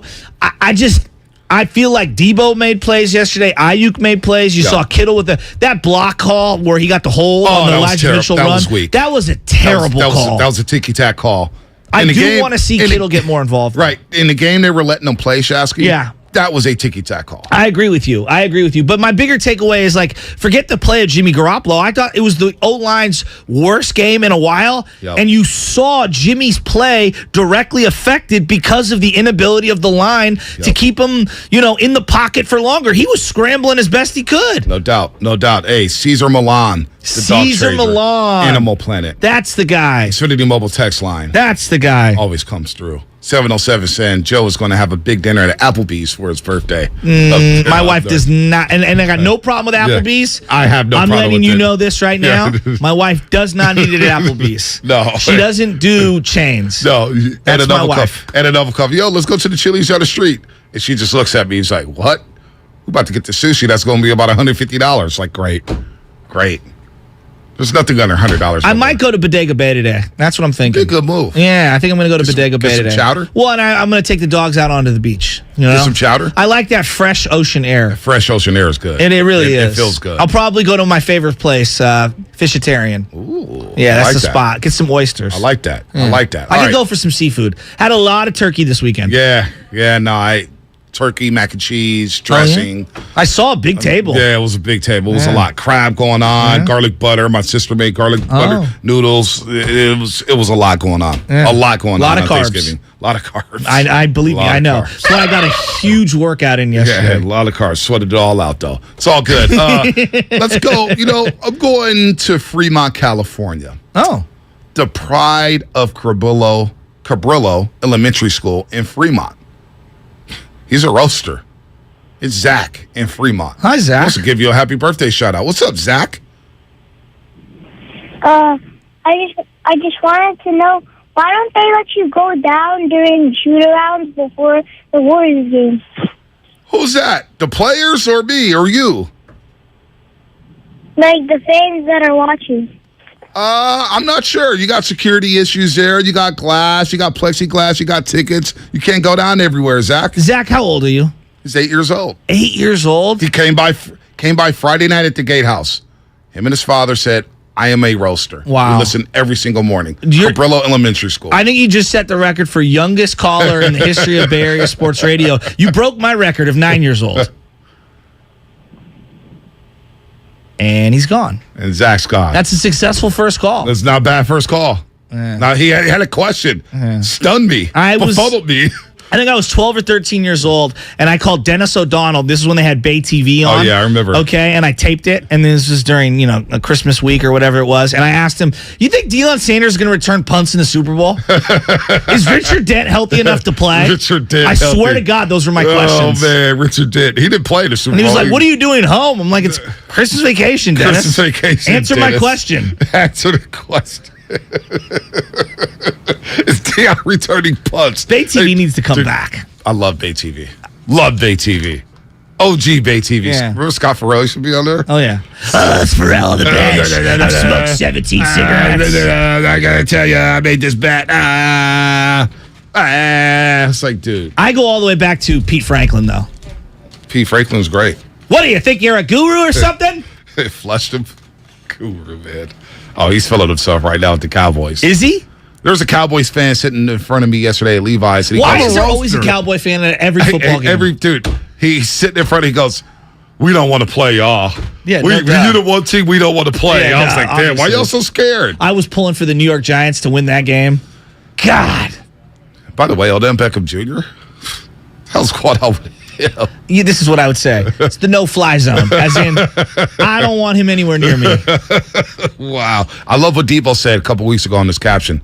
We're not recruiting anybody. Oh, you didn't hear that? We don't recruit. That was a rap line, not Debo walked that back and said that was a rap line that was not directed at Odell Beckham. Okay, Debo. I love you, Debo. I bought a T-shirt with your face on it yesterday, so Debo, you're my guy. Dude, what was going on with the hamstring yesterday? I was getting a little worried. Yeah, he came back in the game and ran a good route, had a little start and stop. He's fine. At one point, Jimmy Ward went down. Elijah Mitchell went down. Jimmy Garoppolo went down. Burford went down. Debo went down. I was getting very nervous. Yeah, they need to just shut down practice until Thursday. Give them Wednesday off as well. All right, time for the injury report. It's time for the The Injury Report. That really hurt. Brought to you by Boxer & Gerson, Northern California's premier workers' compensation law firm, helping injured workers get their lives back for over 40 years. All right, Elijah Mitchell, he was hurt yesterday, exited the game in the third quarter of yesterday's win over the Saints 13-0 with a knee injury and was quickly downgraded to out for the rest of the game. After the game, initial test revealed that Mitchell sprained his MCL, though not the one he sprained earlier this season. Not much we know about the severity. We don't know much about the severity of the injury, and no timetable for his return has been announced, but that is a blow to the 49ers' backfield depth. Now you got to lean on Jordan Mason and Ty Davis-Price to back up Christian McCaffrey. We'll see what happens with Elijah Mitchell, as well as Spencer Burford, Jimmy Garoppolo, Deebo Samuel, Jimmy Ward. Whew. Litany of injuries for the 49ers yesterday in their win over the Saints. They'll take on the Dolphins next Sunday, and we'll talk all about it here in the Morning Roast. And that's what's coming up on the game, sponsored by Fremont Bank, full service banking, no compromises. Your calls, 888-957-9570. What's your biggest takeaway? Are you concerned about the offense? Are you concerned about Jimmy Garoppolo? Are you a little petrified that this performance can play out in the playoffs and the Niners get bounced? I don't know. A lot of people were freaking out yesterday. More coming up on the Roast here on 95.7 The Game. Universal Studios Hollywood is where the holidays come together. We've tested it. Festive food with refreshing Coca-Cola. Family, friends, and fa-la-la. Dazzling lights cranked up to maximum merriment. The Grinch and his dog Max stealing your tree. All the science adds up. It's the awesomest celebration of the season. Save $20 on a Coca-Cola 2-day general admission ticket. Offer ends 12/14/22. Restrictions apply. Details at universalstudioshollywood.com/Coke offer. Attention passengers, this is your pilot speaking. Looks like we're gonna have to land immediately. And hurry to the Xfinity Black Friday sale. Folks, we've got clear skies and lots of binge watching ahead. Stream your heart out when you get the ultimate streamer setup. We'll be cruising in so new Xfinity customers can get 400 megabit internet with unlimited data and X-Fi Complete for just $55 a month for 2 years with no annual contract. And a free 4K streaming box included. Plus, for a limited time, get HBO Max included for 1 year. So, sit back and relax with internet made for streaming and access to classic favorites. Flight attendants, prepare for binge watching. Drop everything and get to the Xfinity Black Friday sale now through December 5th. Go to Xfinity.com, call 1-800-XFINITY, or visit a store today. Restrictions apply. Requires paperless billing and auto pay with stored bank account. Taxes and fees extra. Ad-supported plan of HBO Max. After promo, regular rates apply to all services and devices. 'Twas almost the holidays, and all over the state, not a creature was stirring, except for, well, Nate. He was panicked in need of a really good gift. Nate's a procrastinator, if you catch my drift. So off he dashed to the closest store, and there found holiday scratchers galore. Now Nate won't get a lump of coal, unless he burns the holiday casserole. Yes, scratchers from the California Lottery are great, especially for Mr. Procrastinate. So when it's time to get your gift shopping out of the way, try scratchers. A little play can make your day. Please play responsibly. Must be 18 years or older to purchase player claim. Here is where it happens. Experience the Warriors at Chase Center. Your Warriors 2022-23 season, presented by Kaiser Permanente, is coming up. Get your tickets now at warriors.com or call 888-GSW-HOOP. Representatives standing by. At 7-Eleven, we have fresh coffee 24/7. And if it's not fresh, it's free. That's 7-Eleven confidence. 7-Eleven, take it to 11. Offer ends 12/31/22. Participating stores. Refund must be at store purchase. See 7-Eleven.com for terms. Alice at 97.3 is celebrating the return of Alice in Winterland. Friday, December 2nd at the SAP Center in San Jose. Starring John Mayer, One Republic. See you at Alice in Winterland. Kelsey Ballerini, Matt Nathanson, and Lizzie McAlpine. Tickets on sale now at Ticketmaster. Everything Winterland at RadioAlice.com. Homeowners are choosing the beauty of Milgard Trinsic Vinyl featured at Dolan's. Narrow frames, the contemporary look, the color choices, perfect white and tan, and an array of custom exterior colors. And that's only the beginning. The innovative Smart Touch window locks exceed California's rigorous forced entry codes, plus energy efficiency for comfort. Discover Milgard's vinyl benefits in the Ideas section at dolanlumber.com. Someday, you might be with friends in the Bay Area, telling the story of how you navigated these complex times. The market was all over the place, so you reached out to a Merrill advisor, and with their help, charged ahead. And unlike your fishing stories, you won't have to go overboard. Find an advisor at ml.com/bullish. Merrill, a Bank of America company. What would you like the power to do? Investing involves risk. Merrill Lynch, Pierce, Fenner & Smith Incorporated, registered broker-dealer, registered investment advisor, member SIPC, a wholly owned subsidiary of Bank of America Corp.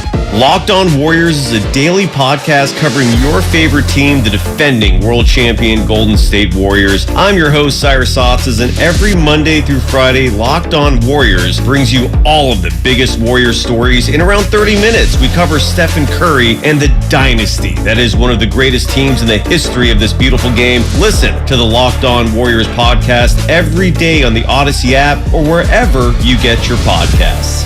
Missed Black Friday? Dell's Cyber Monday event starts now with deals on powerful business tech. The savings start now with up to 50% off on select business PCs powered by 12th Gen Intel Core processors. Don't forget special pricing on the latest monitors, docks, and accessories, plus free shipping on everything and special financing with Dell Business Credit. Call a Dell Technologies advisor at 877-ASK-DELL for Cyber Monday deals. That's 877-ASK-DELL.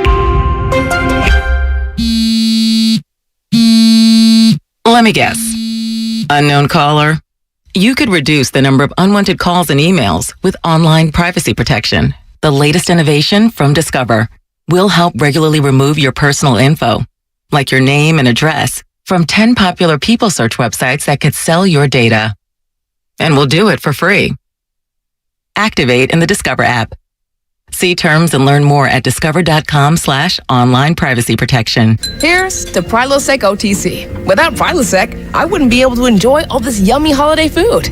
Speaking of, whoever made that apple pie, delicious. I just take one pill each morning and zero heartburn all day. So cheers to Prilosec OTC. Ooh, are those jalapeno poppers? Prilosec OTC prevents excess acid that can cause heartburn, so you can enjoy the holidays. One pill a day, 24 hours, zero heartburn. It's possible while taking Prilosec OTC. Use as directed for 14 days to treat frequent heartburn, not for immediate relief. You're listening to 95.7 The Game, KGMZ FM and HD1 San Francisco. Always live on the free Odyssey app. It's time to wake up with a nice cup of morning roast. Featuring Fillmore's finest, Monte Hill. The pride of the Excelsior, Joe Butcher Boy Shasky. You're listening to 95.7 The Game, the morning roast. 19 seconds until halftime. First and goal. Garoppolo, late pressure, throws, deflected. Tyrann Mathieu with the deflection. Juwan Jennings with the touchdown. A tip drill in the Bay Area, and 6 for San Francisco. Kugler on the call for Fox Sports. A tip drill in the Bay Area. No, we're not talking about BET Uncut. I was just going to say. We're not talking about who. Was that Nelly? That was Nelly the St. Lunatics. Nelly for sure. Yeah, we're not talking about that type of tip drill. That's where I thought Kugler was going with that. Yeah, no, Kugler. He may have been thinking Kugler that. Kugler with the Ruger? That's nice play. By the way, some breaking news here. Tristan Wirfs, Tampa Bay Buccaneers expect to miss 3 to 4 weeks because of an ankle injury. Ooh. That's the Buccaneers' star right tackle. He's going to be out. So Bosa in 2 weeks against the Tampa Bay Bucks. Ooh. It's another lineman down for the Tampa Bay Buccaneers. Bosa, Defensive Player of the Year. We need to get this thing going. Like, I feel like it's a little too quiet for me when it comes to 49er media in general, and I want to take the first steps forward and say, where would this team be without Nick Bosa? It's one of the greatest draft picks this organization has had in the last 20 years. You want to take Willis? Fine. You want to take, Frank Gore? Fine. Bosa's as good as those guys. Like, he is on a trajectory that if he can maintain health, he's going to go to the Hall of Fame. No, he may. This guy's having a monster year on a top-ranked defense, and he is a driving force for why this team is headed toward winning the NFC West again. Who's in the conversation? It's going to be Micah Parsons, and Nick you have Bosa. To give Judon. Judon for the Patriots. If you take Judon off New England, they're not even I don't even know if they're a 2-win team. Judon is ridiculous. Yeah, he's playing great football. But the difference between the two is I would say Judon's faced a lot of lesser opponents because he's gotten to face the Jets already multiple times. Jets are no punks. Yeah, but with Zach Wilson. They're a different offense with Zach Wilson. Though. Mike White yesterday lighting it up. No, he's good. Nick Bosa, 11.5 sacks on the season. 11.5. The next closest Niners, Charles Omenihu, 4 sacks. Nick Bosa, 11.5 sacks on the season, so he's having a monster year. I don't even know who's outside of Parsons and Bosa, nobody's flashed defensively for me in terms of sack numbers, because it feels like the pass rushers now are getting all the DPOYs, right? Yes, they are. But Fred Warner should be in the conversation. No, I'm with you, but you know that he doesn't have the statistics because we need to count. We need to have quantifiable measurements. To me, I agree with you on Fred Warner. Max Crosby's got 10.5, but they're not going to give it to the Raiders. They're not a good Chris team. Jones, 10 sacks with the Kansas City Chiefs. Chris Jones was making plays yesterday. Chris Jones has been a monster all year. Watch the Chiefs play. Yeah, I mean, he's a baller. By the way, Kelsey had another touchdown yesterday. I know. I hate the Chiefs. I really do. I hate them. It sounded like some fantasy hate. No, I just hate the Chiefs. I heard you this morning with Spadoni talk about fantasy football. And I was like, I'm just going to sit back and let this ride because in 3 of my 4 leagues, your boys go to the playoffs. I thought you were about to say in 3 of my 4 leagues, I had Josh Jacobs, so it was an I've got Jacobs in one of my leagues. Hey, Spadone, you know how much I love Josh Jacobs. You do. When Josh Jacobs was in that pre-draft process and the Raiders selected him, I said, this is the offensive rookie of the year. I got shafted because he didn't play the last few games. But ever since he trucked the old boy from Oklahoma in the Orange Bowl, I said, that's my guy. That's the type of player I want. Yeah. That's the running back I want. He's got that juice. And boy, 86-yard touchdown to the house up against Seattle. Woo! That was a huge win for the Raiders.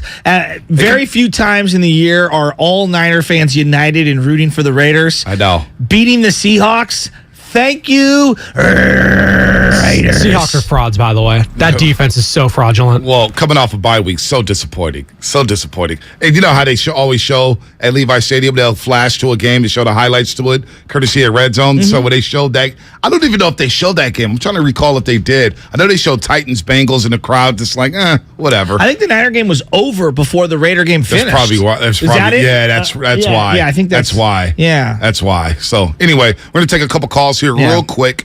And then we got another special message coming up. Oh, the bat signal's out.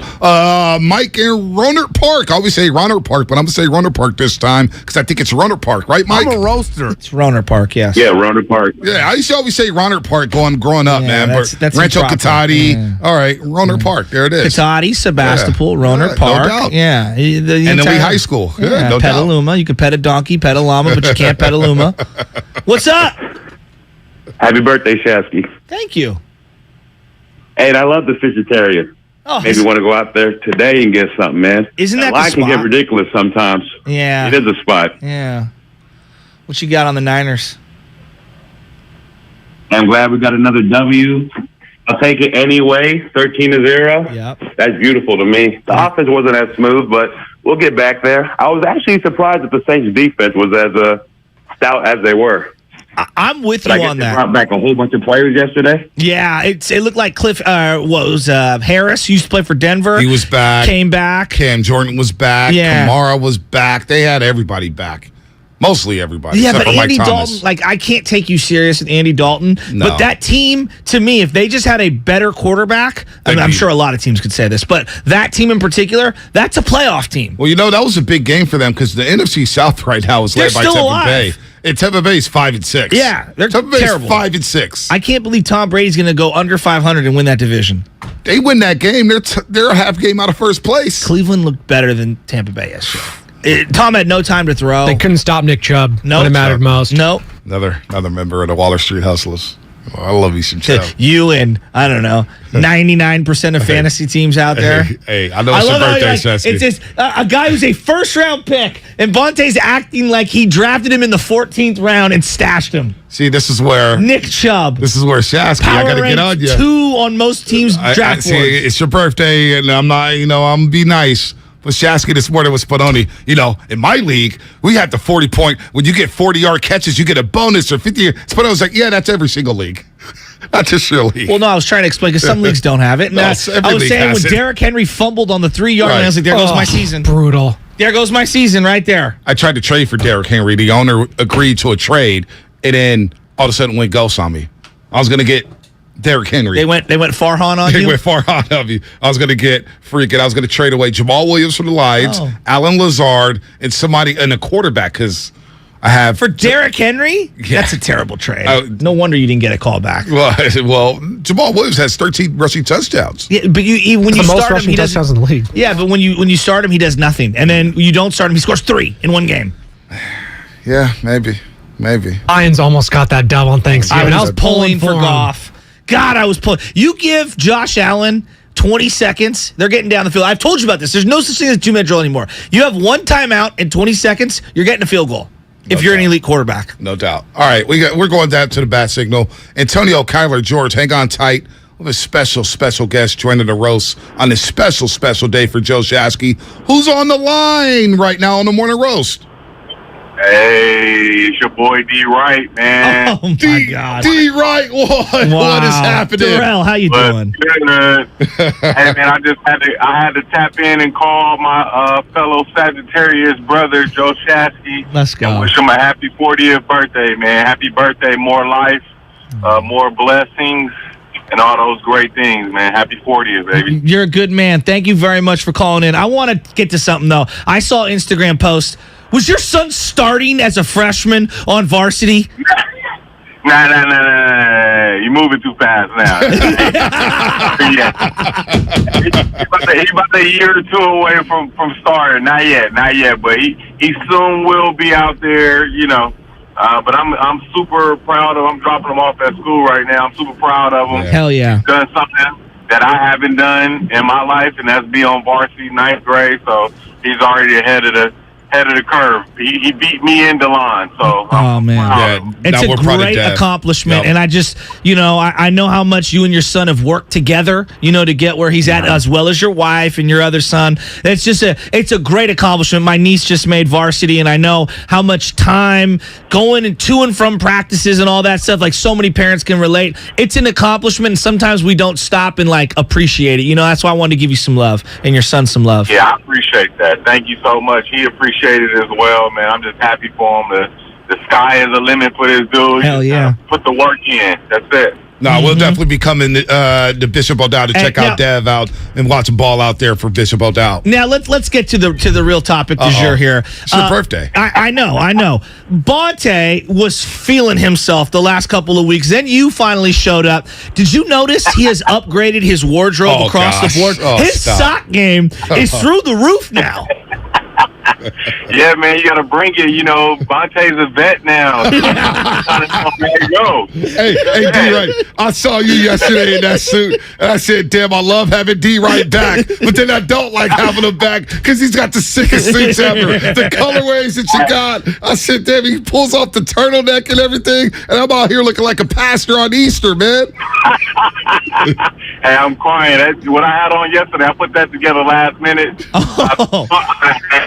Fit in my head wasn't a fit when I put it on, so I just put some mint. I put the mint together with the green. You know what I mean? That mint was hard, man. I was like, damn, only D-Wright can pull that off. But no, I'm glad you're back with us. Thank you for calling. Can't wait to do it on Tuesday. Thanks for calling my boy Shasky. It means a lot, man. Doubt. And I got a lot of love for you guys.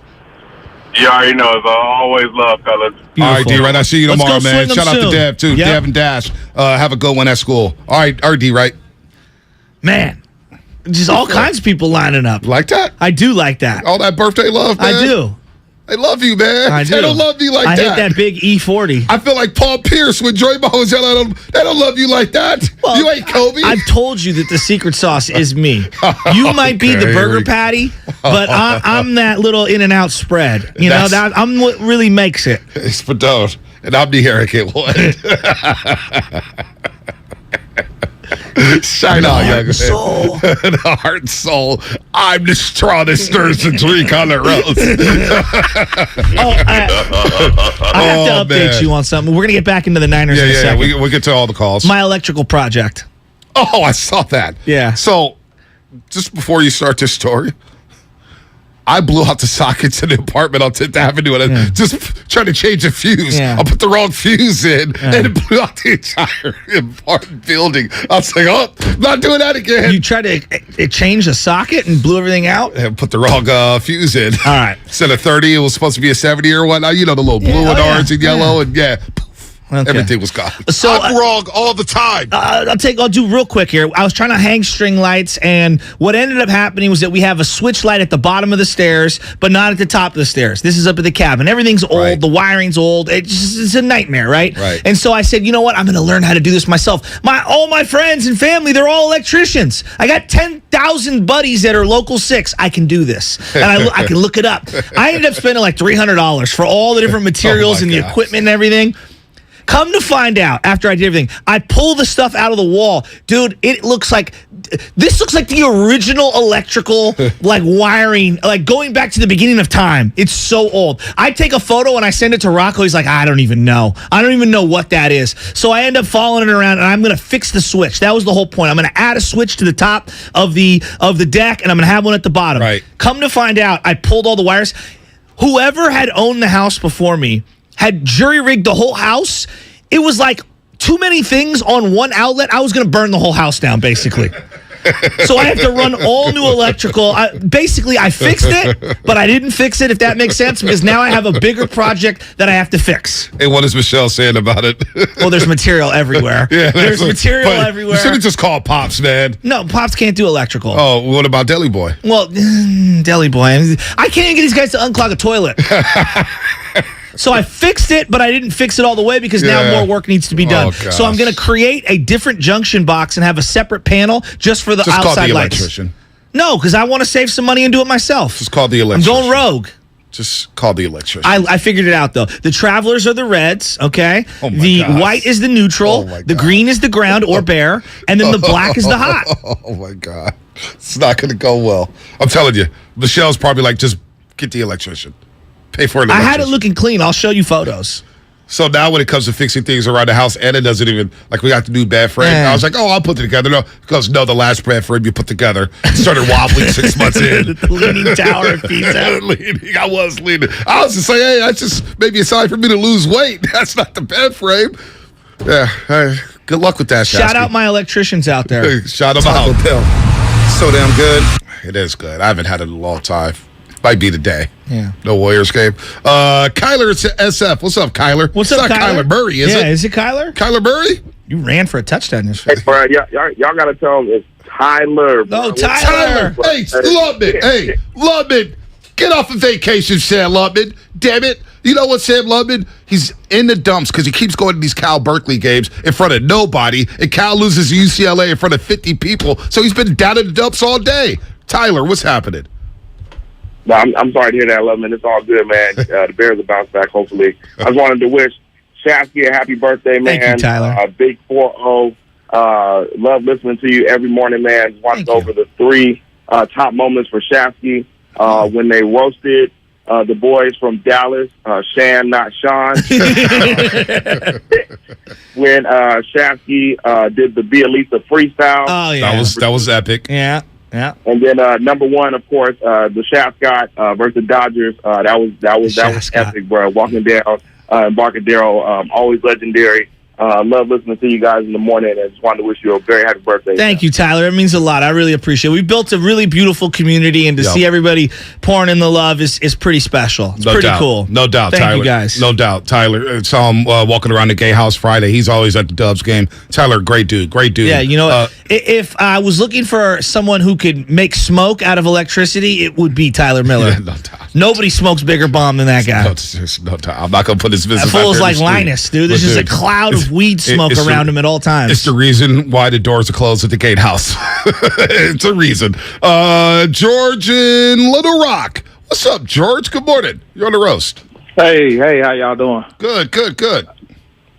Yeah, I just wanted to comment about the run game and the struggles in the run game yesterday. And I think that a lot of the struggles had to do with Ty Croft not being activated.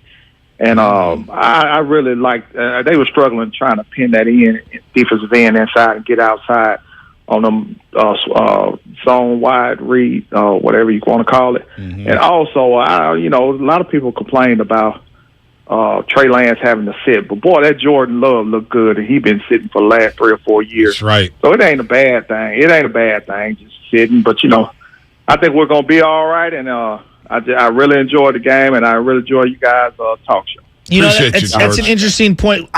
I'll admit this. After yesterday's game, when Jimmy went down, the first thing that came to my head was, oh, my God, they better get Trey Lance activated by the end of the year. No, I'm dead serious on this. I know you are. No, I'm dead serious. I know you are. Brock Purdy cannot be your number 2 heading into the playoffs. If there is as long as he's not going to re-aggravate and hurt himself, if that's a different story. If that's the case, then yeah, then he sits. If he cannot re-injure himself or hurt himself, he needs to be activated and be elevated to the number 2 spot in the event that the season is on the line and Jimmy can't make it through. Jimmy's the number 1 right now. You're not giving the ball to Trey at this moment in time. It's Jimmy's team. Dude. But my point is, if Jimmy is hurt or compromised or has to miss time or whatever, like the last guy I'm thinking about is Brock Purdy. You know, there's some people out there who think Brock Purdy's ready. For what? Ready to play. I don't know. They think Larry Krueger. They think he's ready to play. That didn't cross your mind yesterday when seeing Jimmy Garoppolo limp a little? No, I was just like, all right, he's walking it off. He's walking it off. He's walking it off. He's walking it off. All right, cool. Look, this team can look at. Say what you want about Jimmy, whether you think he's good, great, mediocre, not good enough, whatever. He's the best guy for the job right now. He's gotten them to 6-2 after a 1-2 start. And I don't feel comfortable playing Trey later in the year. I don't either. But Bonte, what I'm getting at is that you have built up this little run here. You have a chance to do something special. You have an all-time defense. No doubt. If Jimmy goes down, even if it's for a couple of series, even if it's for a game, whatever, the last guy I'm thinking about is Brock Purdy. Now, if Trey just physically is going to re-hurt himself, obviously you got to think long-term when it comes to him. But if there's any chance that Jimmy is compromised because of the knee, yes, hell yes, they better get Trey up to speed. It's a problem. It's a problem. But Jimmy will be okay, and I'm not going to go there yet. Not going to. I'm just saying, Jimmy's the number 1. I want to make this very clear. He's number 1 right Jimmy now. has earned his spot right now. Again, I think they're 6-2 since starting 1-2. Okay, 6-2. Jimmy has them playing the best ball over the last however many 3-4 seasons. Right now, this little run that they've been on, they're playing great football. I'm worried that knee is going to, or him taking too many hits, and it crossed my mind seeing him on the floor yesterday, writhing in pain. Let's go to the bat signal once again here, Spadone. I agree with everything you said. I'm not going to freak out about it. Jimmy's going to be fine. Oh, I'm not freaking. My mind never even went to Brock Purdy. I know people are like, "Oh, Brock Purdy's warming up." I was like, I'm not worried about that. Jimmy, go out there and play on one leg. Was Brock warming up? I didn't even see that. He was throwing the football with Jimmy, but no, I didn't think anything. I mean, at that point, I'd rather see Juszczyk play quarterback than him. Dude, Brock Purdy, come on, man. He's your emergency quarterback. I'd rather go Debo in the Wildcat. Hey, here we go. Let's go to the bat signal. Got another special guest for the one and only Joe Shasky. Maybe his number 1 fan. What's happening? Yeah, only because Bonte said that I qualified as a name drop. Am I Scooter Barry, what up? What's up, man? Happy birthday, brother. We officially can play on the same basketball team. Hey, let me tell you something. I am here for the 40 and over leagues now. Let me tell you. I know. I want to see it, so I expect an invite. Yes. I know I might have aged out of the 40 and overs, but I will lace them up. Yes. Because I want to be able to dish it out to you for a 3. I'll hit that 3. Yeah, I will definitely take that 3. I'm not going to lie, Scooter. I was trying to get in contact with you because I was going to see if Rick could drop a happy birthday message. I said, I'm going to leave Rick alone. Rick's not here for that type of business. I don't think does your father even celebrate birthdays? I don't see Rick as a guy who celebrates birthdays, Scooter. Rick actually, Pops loves to celebrate birthdays because it just proves that he still can do things at a higher age. Yes. He's like the top-ranked pickleball player over 75 in the U.S. right now. Oh, we know. And he's looking for better competition. He told us 2 yeyears ago, he was like, I need more competition. Yeah, and God bless all of you that are ever partners with him.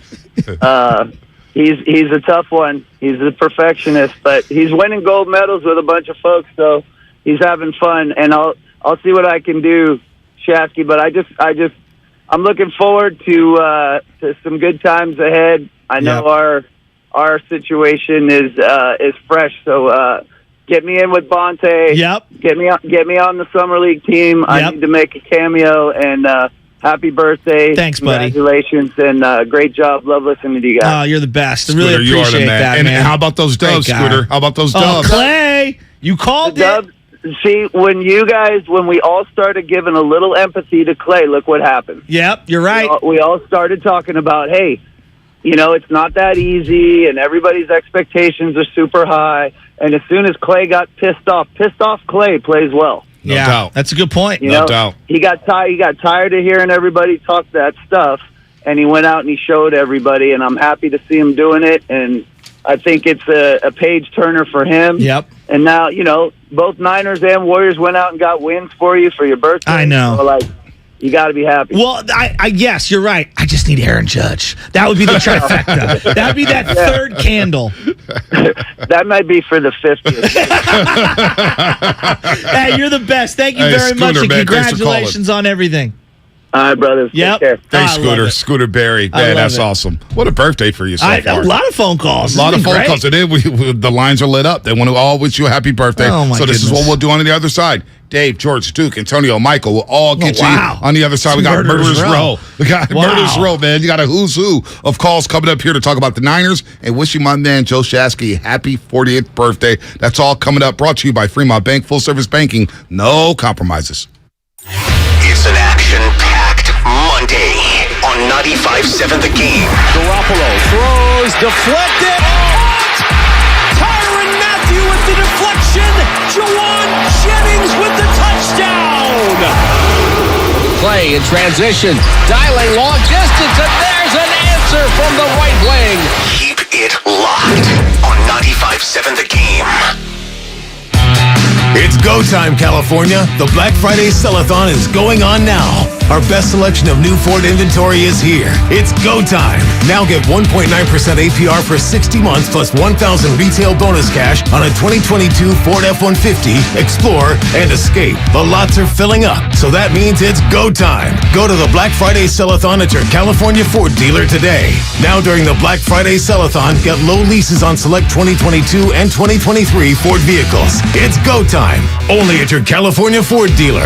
Hurry in. It all ends November 28th. Not all buyers will qualify for Ford credit financing. 1.9% APR financing for 60 months at $1,748 per month per $1,000 finance regardless of down payment. Program 21352. Not available on Raptor, Super Crew Tremor, and Super Crew Lightning. Bonus cash includes 1,000 retail bonus cash. Residency restrictions apply. Take new retail delivery from an authorized Ford dealer stock by 11/28/22. See dealer for qualifications and complete details. If you run a small business, you need the most from every investment. That's why Comcast Business gives you more. Like more innovation with our new gig speed Wi-Fi, plus unlimited data. More speed from the largest, fastest, reliable network for small businesses. And more savings, up to 60% a year with Comcast Business Mobile. All from the company that powers more businesses than any other provider. When you need more, you need Comcast Business, powering possibilities. Get started with fast speeds and advanced security for just $49.99 a month for 12 months with no annual contract. Plus, ask how to get up to a $750 prepaid card with a qualifying bundle. Offer ends 12/5/2022. Restrictions apply. EcoBill and AutoPay required. New 50 megabits per second internet and Security Edge customers only. Equipment, taxes, and fees extra and subject to change. Mobile Savings compares pricing of top 3 carriers. Universal Studios Hollywood is where the holidays come together. We've tested it. Festive food with refreshing Coca-Cola. Family, friends, and fa-la-la. Dazzling lights cranked up to maximum merriment. The Grinch and his dog Max stealing your tree. All the science adds up. It's the awesomest celebration of the season. Save $20 on a Coca-Cola 2-day general admission ticket. Offer ends 12/14/22. Restrictions apply. Details at universalstudioshollywood.com/Coke offer. O'Reilly. See better and drive safer with Rain-X Advantage wiper blades at O'Reilly Auto Parts. Right now, purchase a pair of Rain-X Advantage wiper blades and get a $15 gift card after mail-in rebate, plus 2 times O Rewards points. Our professional parts people will even install your new wiper blades for free. Stop by O'Reilly Auto Parts or visit O'ReillyAuto.com. O'Reilly Auto Parts. Hey guys, this is Keenan Thompson. I have a problem with you. Yes, you. None of y'all told me that AutoTrader has millions of new and used cars that I can shop from home. I thought we were friends. I put smiles on your face, but I'm not smiling. No one told me that with AutoTrader, a dealer can deliver cars to my home or that I could shop by price on AutoTrader. No one. Consider this friendship that you just learned we had officially over. Finally, it's easy. AutoTrader.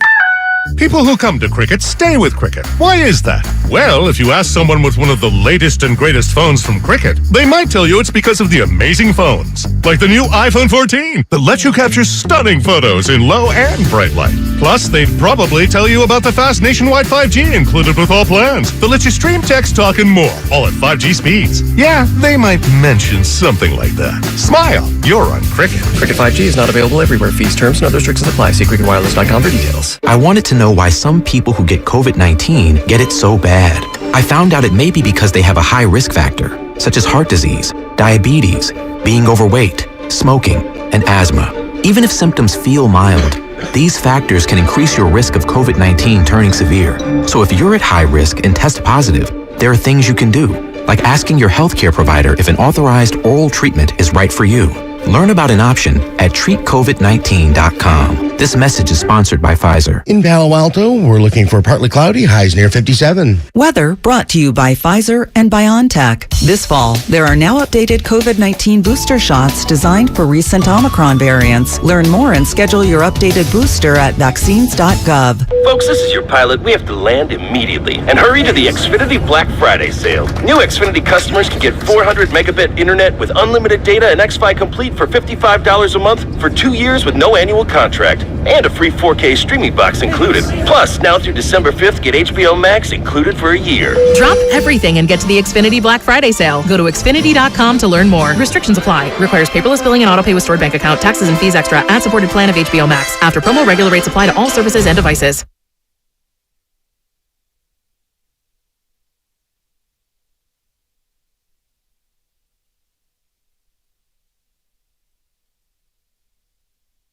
Second and goal at the 6. Bolt will go to the air. Throws it short. Kamara at the 3. At the 2. Ball is out! Ball is out! Caroming around, pinballing around at the 1-yard line. San Francisco's got it. The scoreless streak continues in the second half. Talanoa Hufanga bats it out. And the Saints turned away at the 1. Shoot, since the start of the game, man, that's what we was talking about. We was like, man, they don't score. They don't win. I think offense went down there on the first drive and scored 3 points, and we looked at each other and said, hey, man, now it's on us. You know what I mean? They ain't got to score no more points. So, as a defense, man, when you see offense go out there and score points on the first drive, that's immediately what we think of is, okay, they don't score no more points. Joe Shasky, Butcher Boy, it's Mully here, man. Want to wish you a happy 40th birthday. Keep doing your thing, keep roasting, and take care of my main man, Bonte. Shasky, happy birthday. See you soon, my man.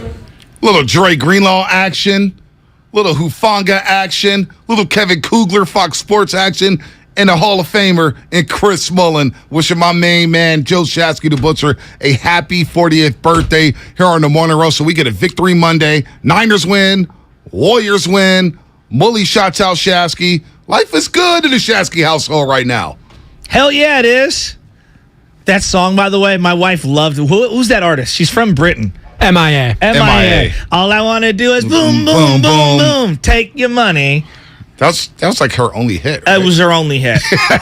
But then I believe Lil Wayne and Jay-Z sampled some of her other songs and turned them into... T.I., Swagger Like Us. Oh, that was her? No one on the corner got swagger like us. With Rihanna on that song. Yeah, Jay-Z. Who else? Jay-Z, Kanye, T.I. Lil Wayne, It was a T.I. song. Yeah, that song was hard. Or filed under a T.I. It was T.I. like 6 minutes long, and that song was...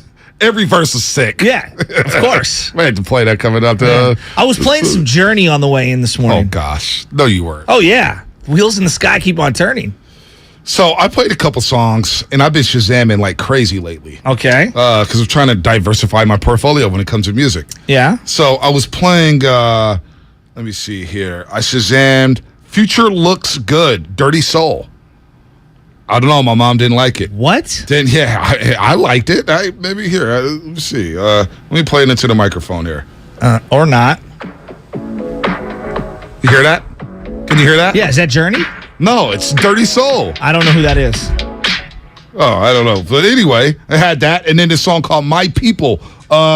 James Hersey and Jeremy Loops. I don't know who any of these people are. I don't know. I heard the commercial. The music sounded good. I was like, man, this is cool. Okay. So I'm trying to diversify my portfolio. You're like alternative rock. I don't know. Journey is its own category. I don't care about Journey. Why Wait, is that the whole category? It's their own category. They're from San Francisco, essentially, Wait, dude. Journey's a band, right? Yeah, but they're from like the 80s, dude. But what would their music 70s, classify 80s. as? I don't even know what it would be. You just said it was their whole music. Would it be like, is it like light rock? I don't. Spadoni, how would you classify Journey? I don't even know you what. just said it was its own category. But yeah, these but guys. it's not whatever that is. Rock pop. Yeah, rock pop.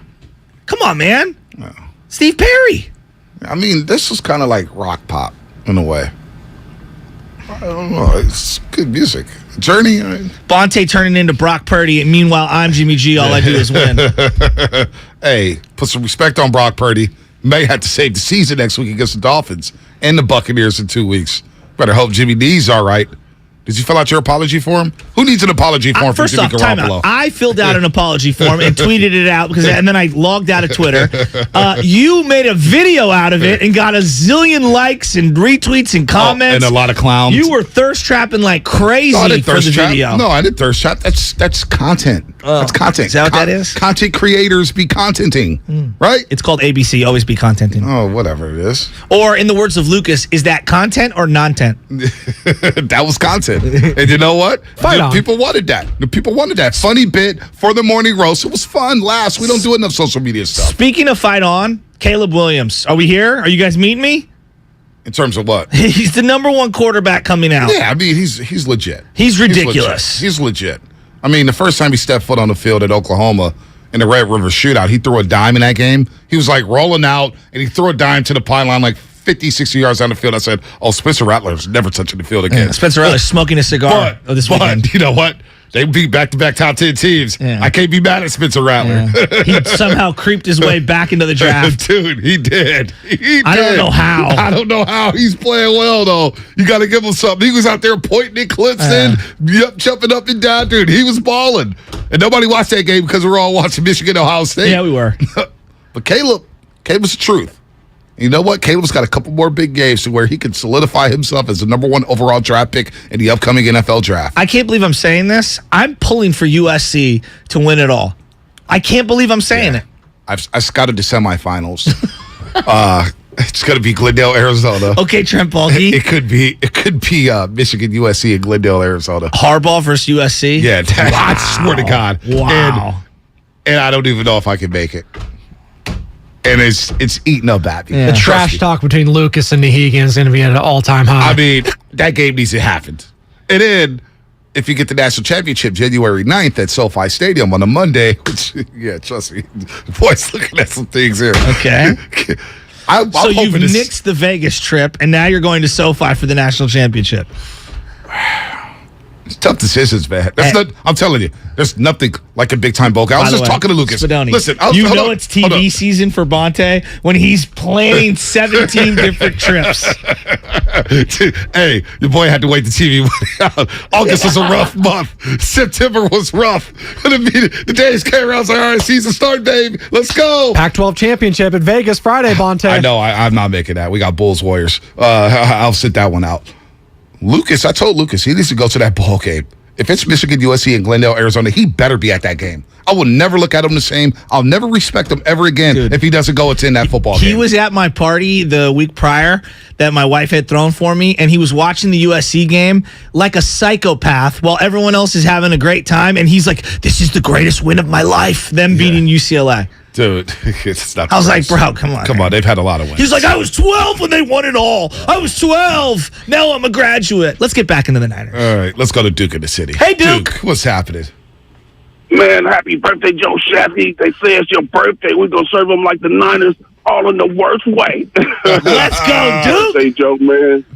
Yeah, man, I love you, Joe, man. Stay blessed, man. With much success in your life, man. You're one of my biggest supporters, man. When I heard it was your birthday, I had to call you, man. I love you, man. I love y'all, man. You know, y'all family, man. We're going to keep this family tight, man. I want you to stay blessed, man, and just and live life, Joe, to the fullest like you've been doing, man. You know what I mean? You're a great dude. You always stay up-tempo, man. It's a beautiful thing in life. What you do is infectious, man. I appreciate that. Doing what you do. I love you, man. Thank you. You, know what I dude. mean? And on the Sports Focus, I don't mean to drop the mic on y'all. I did watch Sports Focus, and I've seen a lot of it, and I like how they touched all the Bay Area people around here, man. You know what I mean? And, yep. You know, because we don't really get that recognition. You know what I'm saying? Mm-hmm. Mm-hmm. You know, Duke, it's funny. I love y'all. Yeah, go ahead. No, I was gonna say, man, it's just funny because you as you get older, you hit certain milestones, you start thinking about things, and think about people that maybe aren't with you anymore, and you're like, dude, your life could go in so many different directions at every different spot, and to be here in the morning is not something that I take lightly or for granted. I truly do appreciate every single minute. So to hear you say things like that, Duke, it does mean a lot, and I appreciate that.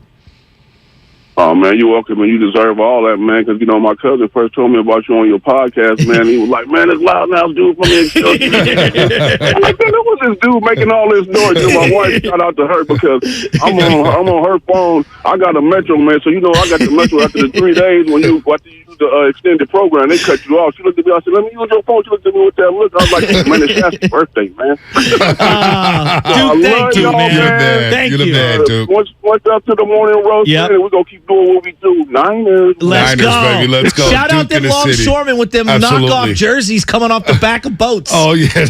I see the dude with a knockoff OG Niner jersey, number 22. I was like, oh, God. Bro, hey, look, back in the 90s and in the early 2000s, the Fahey's would have these random jerseys. Yeah. I got a Jesse Sapolo 1989 Super Bowl. It's a 3X. It's a 3X. You know what? It fits me. I'll take it. I'll take it. You'll make it work. Yeah. You'll make it work because 3Xs was in. Oh, 3X. If the jersey didn't come down to your knees, it was too short. 100%. I actually just gave up a couple jerseys that I refused to give up. One of them was a Patrick Willis, 2 or 3X. I gave it to John Porter. It fit him like a glove. Oh my god! And John's 6'4" like you, and I'm like, there is no way I fit into this jersey. These days. John Porter's looking good. Well, he's been hitting the weights. He's looking good these days. We're in week 7. He's looking really. I'm very impressed with John Porter. He's hitting that weight room hard. Let's go. We got another special guest. Oh, we got another special guest. And I believe it's a cousin. Uh-oh. Who's on the line? Yo, what up? It's your cousin Mike. What's up, Big Mike? What up, bro? Just want to wish you a happy 40th birthday, man. Hey, thank you, man. I know we're getting old. I can't believe it. Getting wild, dude. I know. We are very proud of you. Living out your dream, and now doing sports talk radio. You've been a loud kid since you were fucking 4 years old. Yeah. But, unfortunately, we had to dump you because you swore, but that's okay, buddy. I love you, Big Mike. Good, Big Mike. He's just fired up, that's all. I love you, Big Mike. Fired up. That's Swanky Mike. He makes all those little dolls. Oh, so he got us cards. Trading cards. That was Big Mike, huh? Yeah, Big Mike. So you gave me this Cracker Jack box, and it sat on my nightstand for months. Yeah, he's very creative. And I finally opened it up, and I'm like, babe, look at this. And it looks at it. She goes, that's the coolest thing ever. It's cool. He made us trading cards. Yeah, it's pretty good. Cool. It's pretty good. It is pretty next level. Didn't it make you feel like a star? He also made the E40 doll, too. Yeah. We got to get it to 40 water. You do got to get that to 40 water. I'll take it with me. Yeah, I'll take it with me. Yeah. Before Friday, remind me. Yep. Remind me. And then we'll give it to E40. Now, we got another special guest. Okay. And this one's going to blow you. It's going to blow you away. It's going to blow you away. All right, on the line, he's a Hall of Famer. It's the one and only Rick Barry. Rick, good morning. Well, first of all, I'm not going to sing happy birthday and ruin your day, so happy birthday to you. Rick, thank you so much for calling in. I used to call into you back in the day all the time, and we were arguing about point guard for the USA team, and you told me if Stephon Marbury's your point guard, you aren't winning a gold.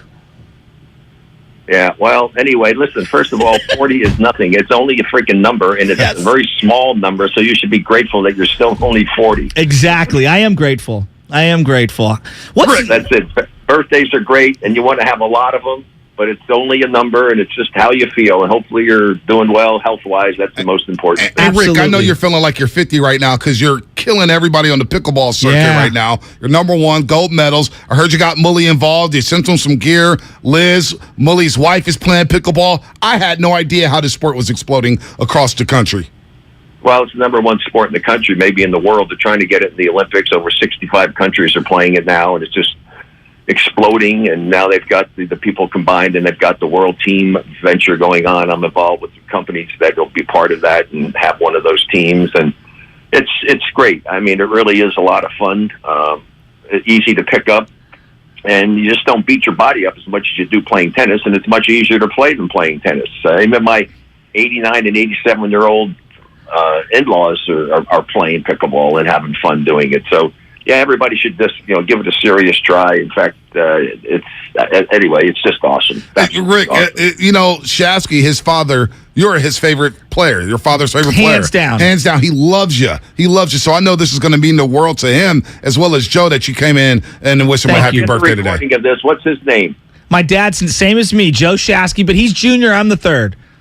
Oh, you're the third. Okay, so you're kind of like, Scooter is the fourth, actually. So, well, that's great. So, we're recording this is here, so you can take it and play it to him. I will. Joe Jr., this is Rick Barry, just saying hi. I hope you had a great holiday over Thanksgiving, and you have a great Christmas coming up. And I know you're proud of your son and all the wonderful things that he's doing, and hopefully he's treating you right, because I always felt that it should be a situation that you take care of your kids growing up, you do all these wonderful things for them, then when they get older and they get successful, they should be taking care of you. So hopefully that will happen for you with Joe. I love you, Rick. You're the best. Real quick, Rick, honestly, in your wildest dreams, when Leica bought the team and you're at half court and everyone's going crazy because they traded away Monteos, did you ever think that they would win 4 championships in 8 years? Because I didn't. No, well, I mean, I'm not clairvoyant. If I were, I could have put a lot of money down and I could be retired for sure now. I could have made more money doing that than I did playing basketball for sure. But I did feel that he was willing to spend money to do the things necessary to try to get him. Then it was just a matter of picking people who are running his business to make the wise decisions and get the right people. And obviously they've done a terrific job with that, and it's been a great success. I mean, they could easily have had 2 more championships. The Draymond Green thing with Cleveland, that was such BS, and we've talked about that before. Yeah. And then, of course, the injuries to KD and Clay. There's no way Toronto's going to beat them if they don't get hurt. So it's been an amazing run, and it was very exciting to see what they were able to do last season. And, they shouldn't despair right now. I mean, they got off to just a horrendous start. But just think of this. You can't win a freaking game. I mean, it probably set a record for the worst start in any season in the history of the franchise. And there are only 3 games. There are only 3 games or so out of first place. I know. It's pretty darn good when you've got 3/4 of the season left and try to get everybody back. And to me, the biggest factor, 2 factors. Number one, the biggest factor is Wiseman's got to get to be a factor for them. He's got to just learn down there and come in and help this team. Without him, I don't think they can do it. And then the other younger guys have to step up a little bit and do what Poole did and really maybe break through that wall to all of a sudden discover what it's going to take to be a consistent top-level player. And I'm talking about, Kuminga and Moody and those guys. That's what has to happen, and Poole has to get more he has to be more consistent in what he's doing. Clay has always been a little bit, streaky in what he's done. And if they can have that, and well, I probably should have said number one would have been, hey, decide you want to play some freaking defense. Holy crap. I mean, giving up 128 points on the road, you're never going to win basketball games doing that. Their defense has been just atrocious. They started to show little signs of getting a little bit better, and they need to do that. It all starts with the defense. You have to make a team commitment to play the best defense you can play. Offense is a roller coaster ride. Defense is the constant. They have to focus on the defense, then get Wiseman and get those young players to step up, and that they should be fine. Hey, at least they're not Minnesota, Rick, where they're giving up 47 points in a freaking quarter. The Minnesota Timberwolves look like a mess right now with Rudy Gobert and Karl Anthony Towns. But, Rick, we do appreciate the call. Thanks so much for calling in. And the assist to Scooter Berry. No doubt. Assist to Scooter Berry. That was awesome. Wishing Joe Shasky a 40th birthday. Like Thank you you, said, Rick. It age means is a lot. just a number. All right, take care. God bless. Bye-bye. Anytime, Rick. Rick Barry, the Hall of Famer. What a show. I love him. Come on, people. You got to understand, that's my dad's favorite player in basketball. Ever, right? Ever in basketball. To this day, if a kid can't physically get the ball up to the rim the right way in a normal form of shooting, specifically like the younger kids, the 3rd and 4th graders, I always tell them, do the Rick Barry. And they're like, grandma style? I'm like, yeah, Rick Barry style. What did he say? I would have been Scrooge McDuck if I would have known they won 4 times. I would have made a lot of money. We got like 17 fire takes right there. Save some of that sound. What was the car reference? So I keep trying to go back to that because that's my favorite drop of all time. When he says you don't drive this car, you point name. Yeah. When you're going 175 miles through the catacombs. He did not like Larry Brown dropping to Rick Barry. Unbelievable show. I kind of feel him on the Wiseman thing. Yeah. Playing well at Santa Cruz, but you know what? Every time you go on Twitter after a win, the conversation turns to Wiseman. Just enjoy the damn win. Wiseman's in the G League right now trying to get his game right. Let's pray that he gets his game right. Said you guys want to trade him for these. I keep hearing some guys are slow developers. I look at the guy right now for the 49ers in Banks, the left guard. Aaron Banks. He didn't play at all last year. Nope. I thought he was unplayable. I really did. Because when they showed him in practice, he was getting manhandled. Yep. And all he's done in this first full season, and again, he's in year 2, and he didn't have injury concerns, but he basically redshirted his freshman year, his rookie year. All he's done is dominate. He's been outstanding. Now, I'm not saying that's going to happen here for Wiseman, but if you'd have asked me after 1 year, even a couple of weeks of this year, I'd be like, we'll see. He's been awesome. Awesome. By the way, this segment was presented by Trimark. Everybody's got their go-to meal at their favorite restaurant, so it's time we head back into their kitchen for episode 3. The go-to presented by Trimark. Check out Rome Artisan Burgers Artisan. At 95 Artisan. Rome Artisan Burgers. Yeah, shout out Josh. There's no I Shout there. out the homie. There's no I there. Yep. Artisan Burgers. Rome Artisan Burgers at 957thegame.com. My bad, Trimark on that one. Could have swore I said Artesia. Anyway, hey, what a show here. Not Argentina. Not Argentina. Rome Artisan Burger. Multiple locations here in the Bay Area. Not messy. I need to go out there and try one of those. Messi to the Inter Miami.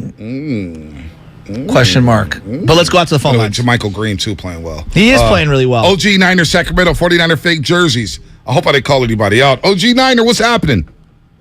What's going on? I heard that you guys called me a clown and had a problem with my jersey yesterday. No, didn't call. Were you sitting in section 227 yesterday? Yes, sir. Every Sunday. Dude, I sit right behind you. I saw you with the 22 jersey.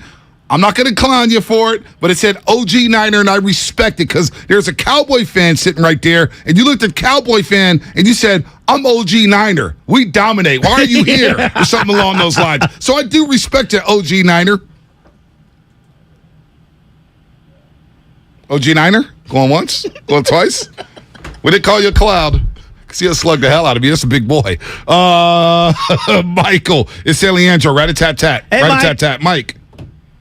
Hey, fellas, how you doing? Hey, I'd like to just go ahead and say I'm happy that my Raiders gave Shasky a day early birthday present. Thank you. And I got to tell you, I haven't seen a defense like the 49ers have since the 85 Bears. I'm sorry, man. They're gang tackling and just putting people on the ground like no other.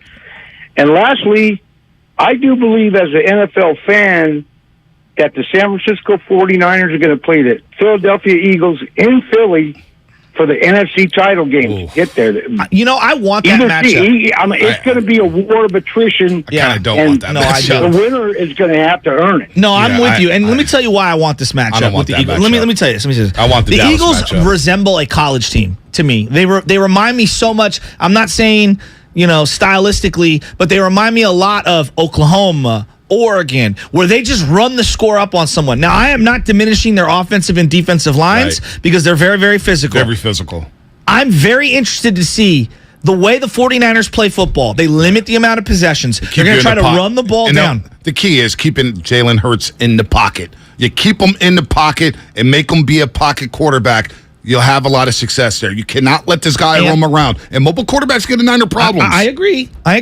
But I look at who's given them fits this year. Dallas gave them some fits this year. They have Micah Parsons. You could move him around on that D-line and get the matchup that you want. With Nick Bosa now being more mobile, being able to choose left and right-hand side, I don't know.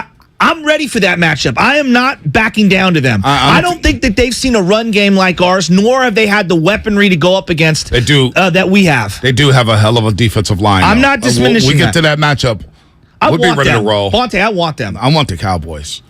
Antonio in Oakland, what's happening? Hey, happy birthday, Shasky. Thank you. And I want to face the Cowboys no matter what in the playoffs. Man. I want to beat them again. And, I want us to, protect Jimmy G a little bit more, but at the same time, I love that we won. The Raiders helped us out, man. I'm buying my dad and brothers lunch all week because they're Raider fans, so thanks for helping us out, And, Fred Warner and Hufanga, they was looking like Bowman and Polamalu out here, man. We got the number 1 defense. We're going to shut down the Dolphins next week. And I'm fired up, y'all. Oh, then it's going to be a great game. We'll get to the Dolphins later in the week. Moster's been chirping. He's been bumping his gums. They got something coming. They do have something coming. Let's go to Jim in Oakland. Rat-a-tat-tat here before we get to the flex moment of the show. Jim in Oakland, what's happening? Yes, can you hear me? We got you, Jim. Yeah, good morning, Bonte and Chaska. I love the show. I listen every morning on the way down from Oakland down to the South Bay. And just listening to the Rick Barry interview, I want to call in and say something to get the record straight that I hear often so much year after year. Shasky, you had said that when Barry's up on the floor with Joe Lacob, all the fans are booing because we had traded away Monte Ellis. That's only half of the story.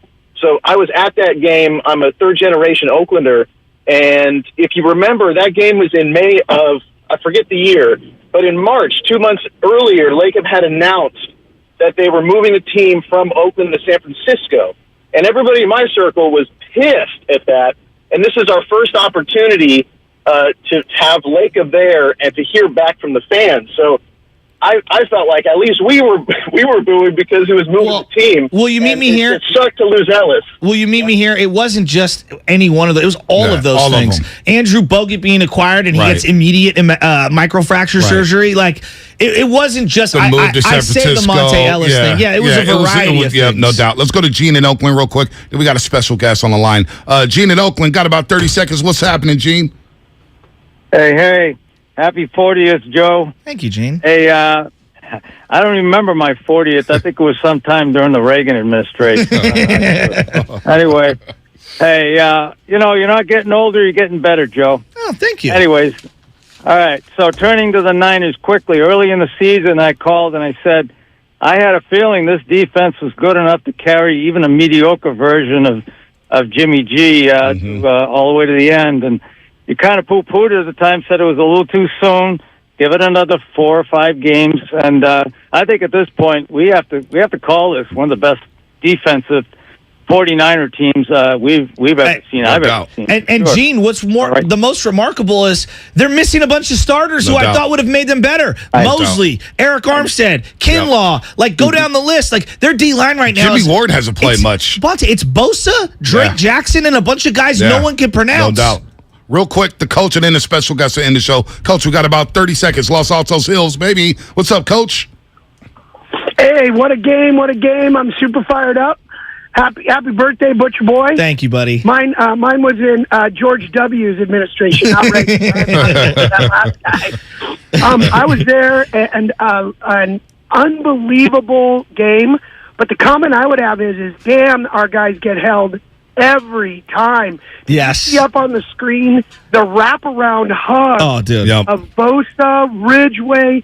Like, it's Amenahu. It's contagious. It's unbelievable how much contagious. Holding these O-lines are getting away No doubt. with. Coach, but anyway, Amenahu is balling. He is balling. Thanks for the call, Coach. Balling. No doubt, Coach. We got to run here. Last but not least, another special guest, the last special guest of the day.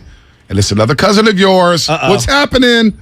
What's the word? Hey, long-time listener to Joe Talk, first-time caller to Talk Radio. Who is this? This is your cousin Joe, Big Joe. Oh my God, Big Joe! No. This is a guy. Wait one second. Called him JoJo because he was little Joe, his big cousin. I just want to stay on the air longer than Mike because we're as competitive family as there can be. So can't get outdone, man. All right, Joey. While you're just here, don't drop an F-bomb. He'll be all right. We used to play softball together at Lions Field in San Bruno. My cousin played first base. My dad pitched. My uncle Matt was at second. My brother was out in the outfield. I was at shortstop. Who am I missing? Who else was on this team of the all-family team where we would fight every inning? Boy, we had Big Joe DiBattista there. That's right. Part of the family now, but yes. Boy, there was. I mean, we had some good times and some more to come. So, Joe, you lasted longer than Mike, Joe. Yeah. You lasted longer than him, and you didn't drop an F-bomb. Yeah. We're proud of you, Joe, and happy birthday, man. Love you, buddy. I hope you still have the pink batting gloves. Oh, absolutely. I think little Joe wears them now. Let's go. In high school. I miss you, buddy. Have a good one. Thanks for calling in. All right, man. What a show. What a show. Happy birthday, Joe Shasky. 40th birthday. Now for the flex moment of the show. Watching that 49er game, I think a lot of people think, oh, you come on and you just say hot. We get this a lot from people. Yeah. You say hot take stuff. Takes, yeah. Okay. Guys. You guys have all watched games with me. You have all been in group threads with me. There's only one way that I live my life. 150 miles per hour at all times, okay? When Jimmy Garoppolo's rolling well, I'm like, let's go, Jimmy! When Jimmy gets folded by 4 guys in the back of the pocket, I'm like, oh my God, is the season over? Like, that's the way I watch sports. You know, that's just who I am, and that's how I live my life. And so you're either down with the cause or you're not, and I get it. The Flex of the Show, presented by Xfinity Flex, the 4K streaming TV box with voice remote and Peacock Premium, free with Xfinity Internet. All right, what a show, what a show, what a show. Happy birthday to Joe Shasky, the Butcher, 40th birthday. 40's a new 30, though, so you're still young, Joe, at heart. And now, Thanksgiving. I love the young people. No doubt. Thanksgiving weekend is over, and Willard's back, and we got Dan Dibley back in the saddle. Of course, he had a big weekend as well. We'll get to that in a second.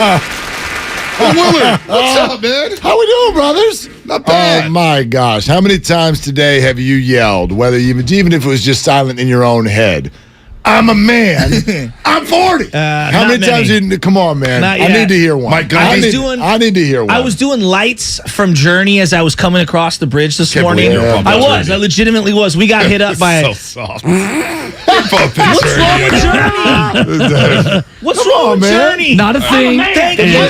The man's on a journey, Bonte. There's 2 kinds of people. If you're not singing with your significant other, lights at a Giants game, late in the game when they're down 13-5 or something, like, what kind of man are you? When the lights go down, come on, man. It's time to walk out. That's what time it is. But I'm talking. Come on, man. Willard, am I alone on this? Listen, That's a great song. 40 puts the word journey in your mind. You're on a journey right now, man. I like that. It's all changed. It's all changed. That. Welcome to the 40s, man. You do have a lot of flavor, but on behalf of Bonte, you've never been whiter. What, Journey? Yeah, exactly. Come on, man. Look, I'm just saying. Dude, believe me. It's an oscillation sensation. You know what we call it, Dibs? You know what we call it? We call it snitching music. Time out. How can I have a deeper repertoire of underground hip-hop music than you and also know Journey, and yet I'm more white? I don't get that. In that moment, I already gave you. Allow it from I you. gave you underground knowledge. Hey, this is the beauty. I love the Journey, too. Today, I go nationwide. The beauty of turning 40, you don't need to care about what anybody says anymore. Especially don't be worrying about what these guys are saying. The beauty of 40 is you dude, if you're whatever parts of you, because we've all got them, whatever parts of you are a dork, just lean into it, man. I love Star Wars. Yeah, just let it all Superman flow, man. Too, I found out a couple weeks ago. I actually just watched Superman 2 over again. I believe General Zod is one of the greatest villains of all time. It's a great villain. He is so heavy-handed. My wife was laughing the entire time. Joe, man, you want to wear white tube socks now? Wear white tube socks. They're just uncomfortable. Man, I'm not into it either. I like the ankle cut. I'm not into it either, but if you are, I know. You're 40 now. I know. You don't have to answer to anybody. Before we go, wait. Mark, you were gone last week. Yeah, I was. I want to spoon over the Aaron Judge news. Where are you at right now? How good are you feeling? Sounds like not as good as you are. What do you mean? Well, I mean, there's still a very long way to go here. You don't think it's going to happen in the next 24 to 48 hours? What's it? Define him it. signing with the Giants. I'm not convinced of that at all. Okay. I'm not here to throw water on the fire. I'm not saying you think it's going to be long and drawn out then? I just think the Yankees are still leaving the Yankees is not going to be easy for him to do. I know they think they hit a home run with the meeting. I'm sure they did. I think that's great. I think that they are the only other team that he may play for. It's either the Yankees or the Giants. Yeah, because the Dodger deal felt almost like, hey, we gave one just to say we gave one. That's obligatory. This reminds me of when Harbaugh. There are people in the know who think both things. Let's just put it that way. Okay. I've heard plenty of people in the know still say Yankees. So maybe I was reading it wrong. I kept going back to when Twitter first was invented, and then it was like 2009, 10, 11. Harbaugh could have gone to the Niners or the Dolphins, and remember, the two teams were fighting over Jim Harbaugh left and right. That's what it feels like to me, and I feel like this could drop at any moment. If they don't get him, I believe that they'll get Correa. Let's put it that way. I think one of the others coming. It doesn't do it for me. I'll take that. I'll take it, but I mean, it's free agency, so sometimes you don't have a choice. Yeah. You know what I mean? I'll take whatever. Right. Brandon Crawford goes to second base. I don't know. That would be an awkward look. I don't know where he goes. I mean, maybe third? Well, forget you got a Giants ton of now. third basemen already, You know don't you? what? That's true. Judge, But yeah, Giants have a sign. Judge has a sign. I'm gonna say, let's go Niners. I'm gonna say it. I say it every morning. Today would be a great day for the Giants to sign Aaron Judge, and then if they do, we'll talk about it then. And then tomorrow will be a great day to sign Aaron Judge. Tomorrow would be a great day. And then Wednesday will be a great day. Today would be great. Victory Monday. The Warriors are starting to roll. Butcher Boy's birthday. It would have been a perfect compliment to an already special day here. No doubt. Niners, anybody scoffing at the win yesterday? Anybody what? Playing? You scoffing at the win yesterday? No, don't scoff at any win. This is the net. It's funny to me. Who's scoffing at one? And I There's get a it. lot of people. Yeah, You can't scoff at a win. No, That's people scoffed at the Charger win. You're not wrong. I just think you have to be aware. I'm not saying you can't have it. I get it. We're fans, and therefore, by definition, there is irrationality that is going to come with that. But you have to be aware of your fandom. In other words, look around the league. Look around the league. I said, look. People are grinding for any victory. The 100%. Buffalo Bills haven't run away from someone in over a month. About the Commanders holding out for dear life against the They're on Falcons. Thanksgiving with an arm hanging off a quarterback, trying to find a way to beat the Lions. There is no scoffing at wins. Tennessee lost to Cincinnati. This team, Dallas was down at the half.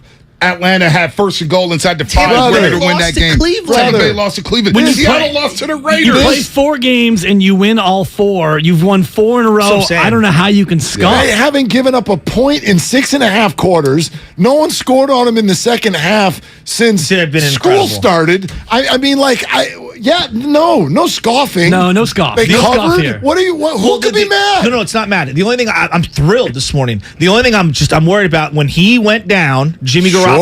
My heart, oh my God. My heart sank. I love that you brought that moment up. Am I wrong? Yeah. Of course you're not wrong. But I love everybody to search because everyone's thoughts about Jimmy and certainly what the story that got us to here. How did you feel when he went down and that grimace was on his face? That's a moment where you can get truth in terms of how you actually feel about that quarterback. Well, and what you think about Brock Purdy. You know what I mean? And the drop-off. What? The drop-off between the two. All I he thinks Brock Purdy's ready to roll. Larry's entitled to his Kruger's opinion. the one guy who took a lap around the living room. He's like, we did it. We got Brock. We need his quarterback comes for last year, 17. It's Brocktober. They got to keep Jimmy healthy. It's so this. He got tagged in this game more than he has over the last month, and he got crunched a few times. They're lucky that he's okay. I'm worried about him moving forward because this is what happened last year. He got hurt. And then it was a couple other injuries, and the next thing you know, he's a shell of himself physically. And when you talk about the other injuries, I'm more concerned about the running back situation because Eli Mitchell, if it's an MCL, and he's gonna miss 4 to 6, or he might be done. CMC is already hobbled, and meanwhile, you've got a couple of Dolphins chirping. We'll get into that. The Raheem Mostert, by the way, the Jeff Willis Jr. New development on this. Listen to this. Debo basically just said, Raheem, be real with yourself. 2 laughing emojis. 4 minutes ago. 8:59 a.m. Well, the thing with Raheem is an interesting one because he balled out in the playoffs. They didn't use him in the Super Bowl enough for my liking. That offseason, he was a special teams gunner getting paid nothing. He wanted a pay increase. Kind of did this weird held out thing. They paid him. And then he got hurt right away. Right away. I think it was week 3. Last year got hurt on the third snap of the season. He got hurt. For people who didn't read the article, and it's by a guy by the name of Tyler Dunn, who went out and did a big in-depth dive with all of the Miami Dolphins. And there are a number of quotes. Raheem Mostert came out afterward last night and said, this is a bunch of clickbait.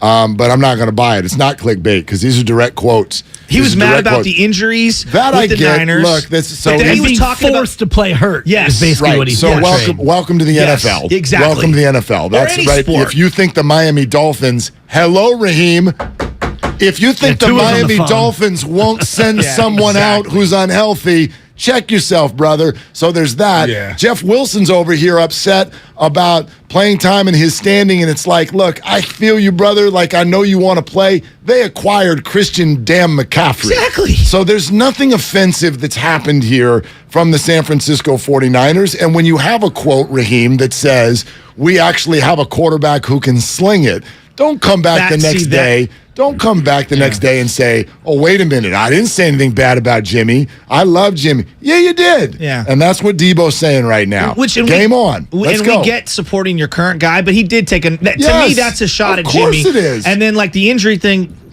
it is what it is. You're right. It's the NFL. The other part, Jeff Wilson Jr. and Mad, they did right by him. They traded him to a place that could use him. You know what Al Davis did? Go to the bench. That builds equity around the league. Players see that saying, okay, that's an organization that would do right by their players. They did right by him. And they did right. Same thing with Butker. But did they do right by their own squad? Because now you're in a spot where Mitchell's out. CMC is one snap away again from being hurt, and the guy's been hurt a lot. And then you're going to roll into December and January with rookie running backs. It can work in the NFL. Jordan Mason and Ty Davis-Price, a lot of hype on them. Yeah. Hopefully they're ready to go. This is why you bring in Anthony Lynn, who's coached a lot of running backs. This is why you have Bobby Richardson coaching running backs. Raheem himself was a special teams gunner who had never been given running back spots. And then by the end of the NFC Championship game, he set the record for rushing yards in one game, right? So, he was a nobody. Matt Breida was a nobody at that point. Team unable to really run the ball that successfully yesterday. Sure. Jimmy G with the dink and dunk. And we're going to talk a little bit about Jimmy G and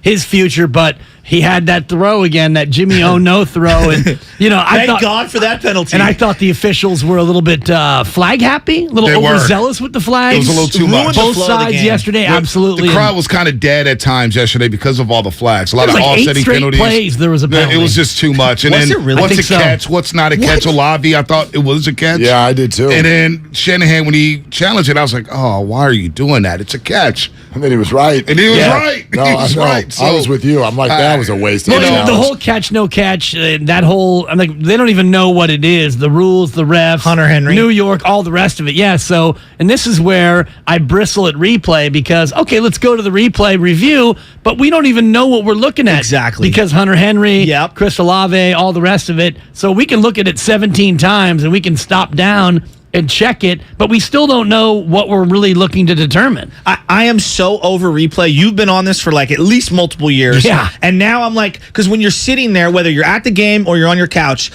it just ruins the flow of the game. Well, it's absolutely ruins it. It's frustrating, but I don't think get it right. Yeah, but that's the other part. Just imagine for a second, just go back in time. The Jerry Rice drop that wasn't? We'd hate it.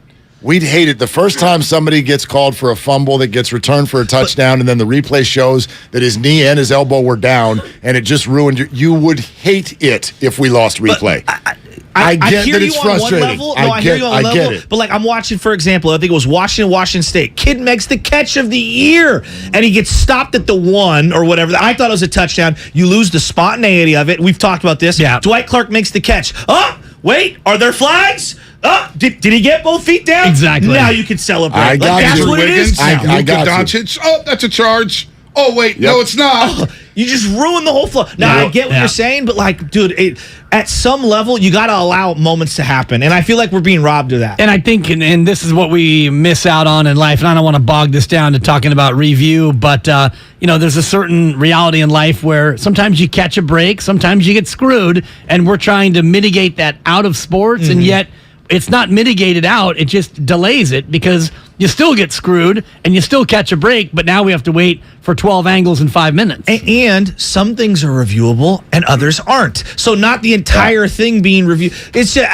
I don't know. I just think there's too many flags. Like on the George Kittle play, Elijah Mitchell busts through, gets a touchdown. They call a hold on George Kittle. I didn't even see the hold. No, it was a terrible call. And then it felt like they got a passer, roughing the passer, the Niners did. And then, we got to get the other team a couple of holds here to kind of offset this horrible call on roughing the passer.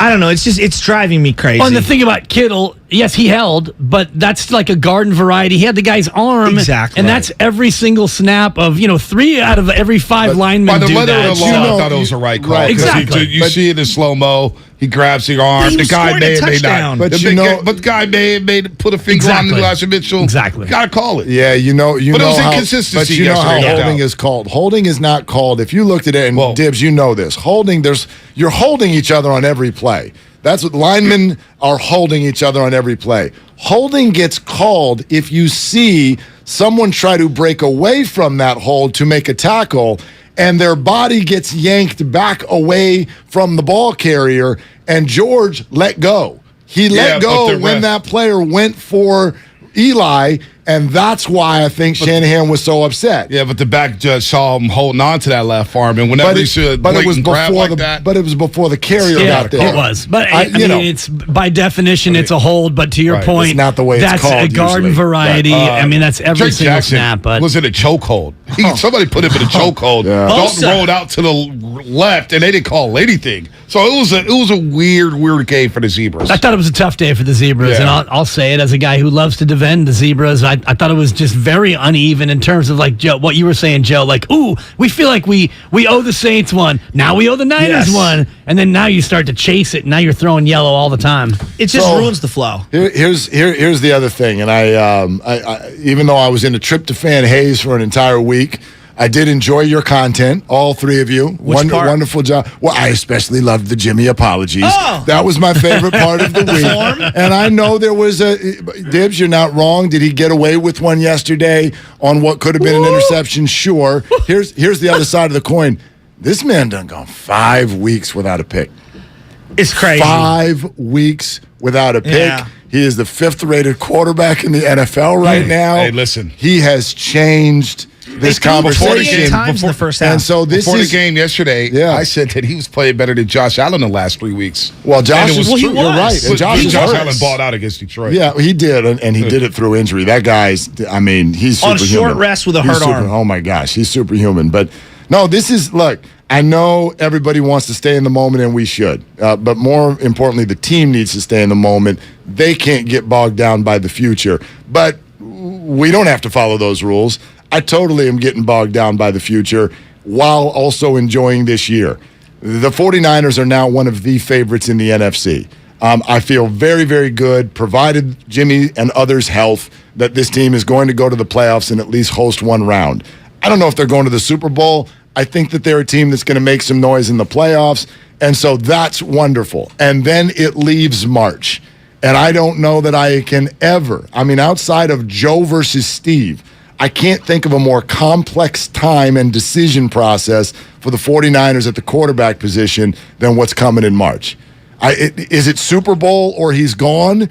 Is it arrive at the Super Bowl? Or how it looks? Is it NFC title game? Is there no way to keep him no matter what? Is Aaron Rodgers in the mix? Because you don't know what's going on there. There's a lot. Tom Brady's a free agent. And I think it's fair to go backward and also question the entire decision-making process of a year and a half ago, if this is what he can do and look like.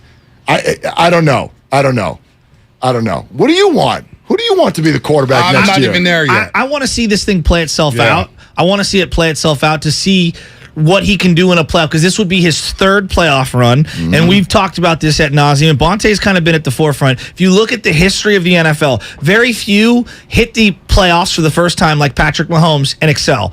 A lot of guys struggle. Jim Kelly, Dan Marino did it in his first time, but he's an outlier. He struggled after that. Steve Young struggled. Peyton Manning struggled. There's a lot of guys that have struggled in the playoffs. So it's his 3rd playoff run. Do we get a fourth quarter touchdown, for example? He doesn't have any right now as a quarterback in the playoffs. 6 games, not 2.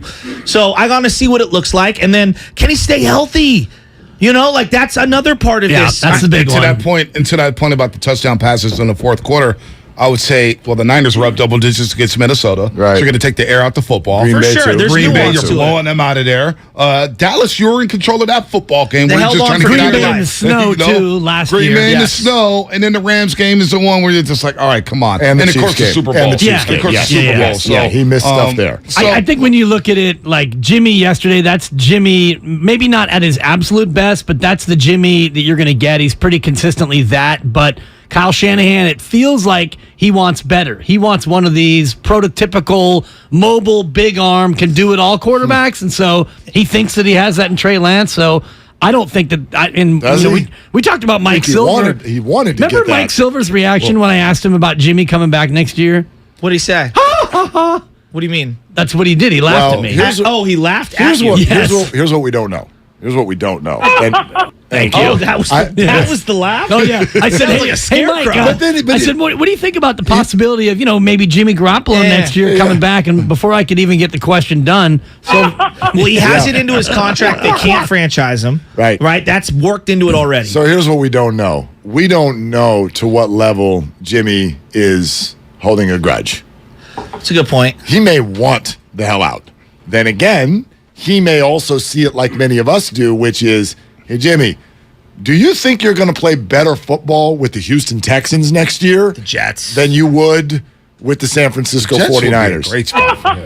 The Jets would be a great spot. But that's the spot I keep thinking about is the Jets. They have a lot of money. They got a lot of young weapons. They can invest in the quarterback spot. New England might take them back. There's other places. Oh, there's a ton of places. This is the best. The team they beat yesterday might want him. Yeah. But also, the brotherhood that he's formed with George Kittle, Kyle Juszczyk. Yeah, they're tight. There's linemen. Yeah, they're tight. Trent Williams, Mike McGlinchey, Christian McCaffrey. The defense. These guys speak highly of Jimmy Garoppolo.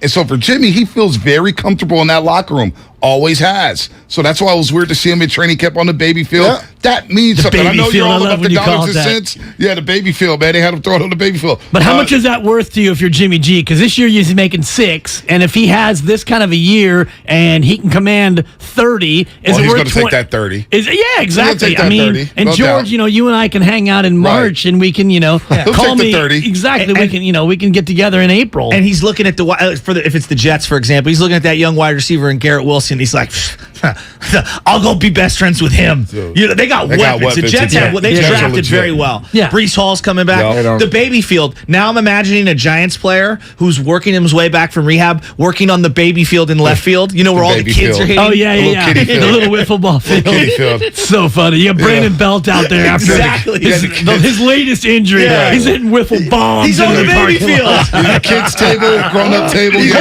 to the kiddie table. That's so funny. He'll have no shortage of options. Carolina will come hard. Washington will probably come hard. New Orleans, Houston. You're talking about the New York football. The AFC East is feeling him. Well, Miami and Buffalo are all set. I don't think New England's going to move on from Mac Jones yet.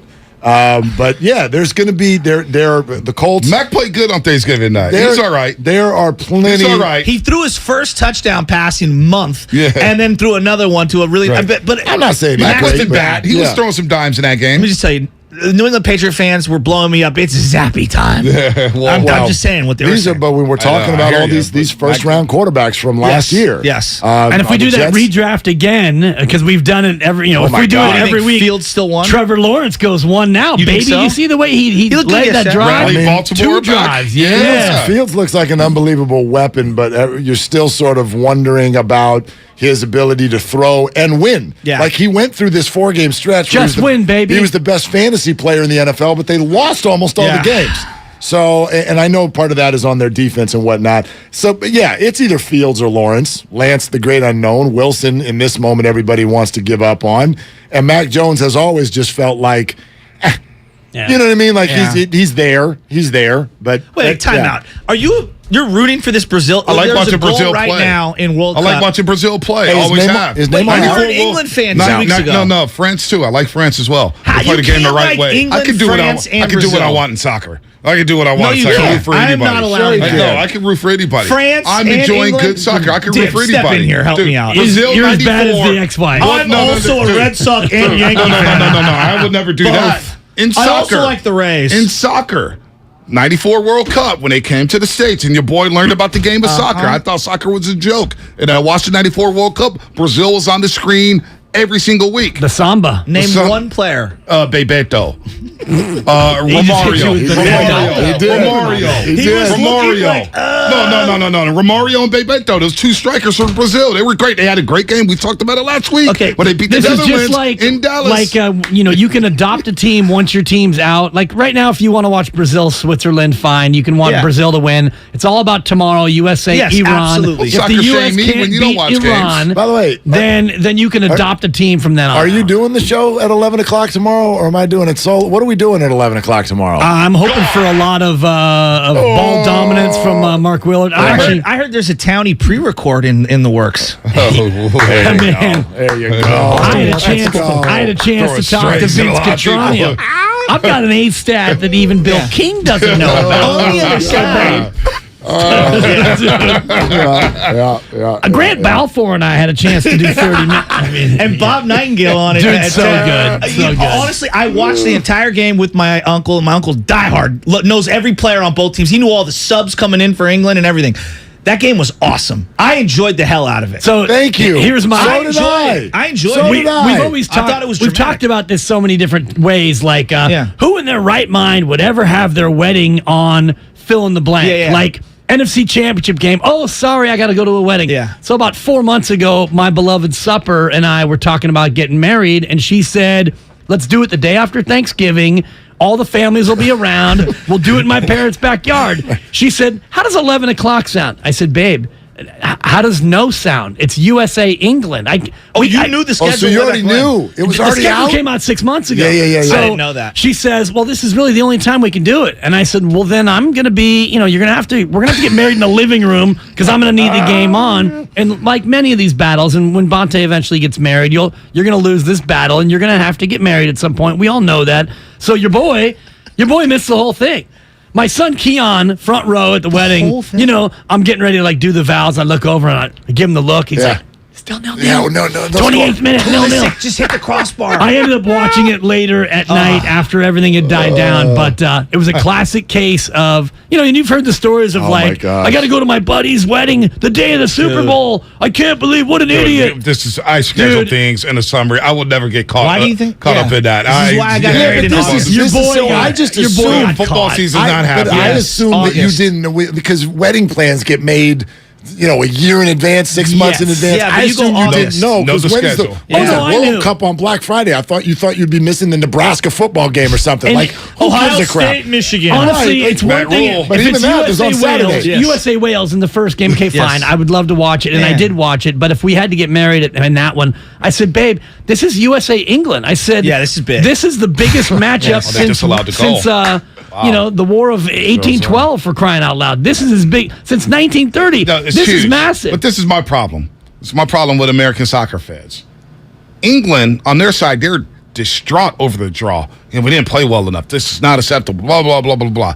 USA fans like 0-0, great game. We drew England. It's like, no, until We're the third youngest team. I don't care. Until we have that mindset in soccer saying we need to beat these teams, we're not going to be able to match those teams. How many times have we been to the second round? They outplayed them. And you're right. They should have won. My thing is, I'm disappointed in the draw. My thing isn't that we should be excited with a draw. Yeah. My thing is, don't expect America to be great in soccer and then go to Twitter and be like, now you're all going to tell me that a scoreless draw is exciting. This isn't exciting. It's stupid and it's boring. It's like, if you're not going to understand the sport, then our country is not going to understand the sport. If it had been 1-1, are those 12 seconds of goals going to change your entire outlook on the match? Maybe. It was a tie match with both squads attacking the goal constantly. There was plenty of urgency and angst and all of it. Yep. They got to score more. Yes. Obviously. Well, and they need to score more goals. The 1-1 draw against Wales was more disappointing than the 0-0 draw against England. Yes. And here's the thing that you all need to be prepared for. If it doesn't go well tomorrow, realize that this team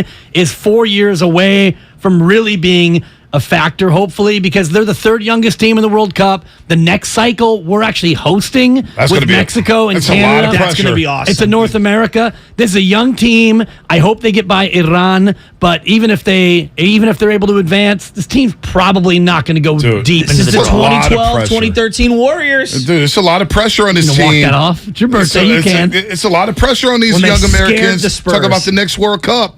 That they're going to be better. I don't know. By the way, shout out to Lucas Alexander, USC. I'm speaking USC, Michigan, college football. Caleb's the number one pick. He better be in Glendale. Better be in Glendale. Fight on.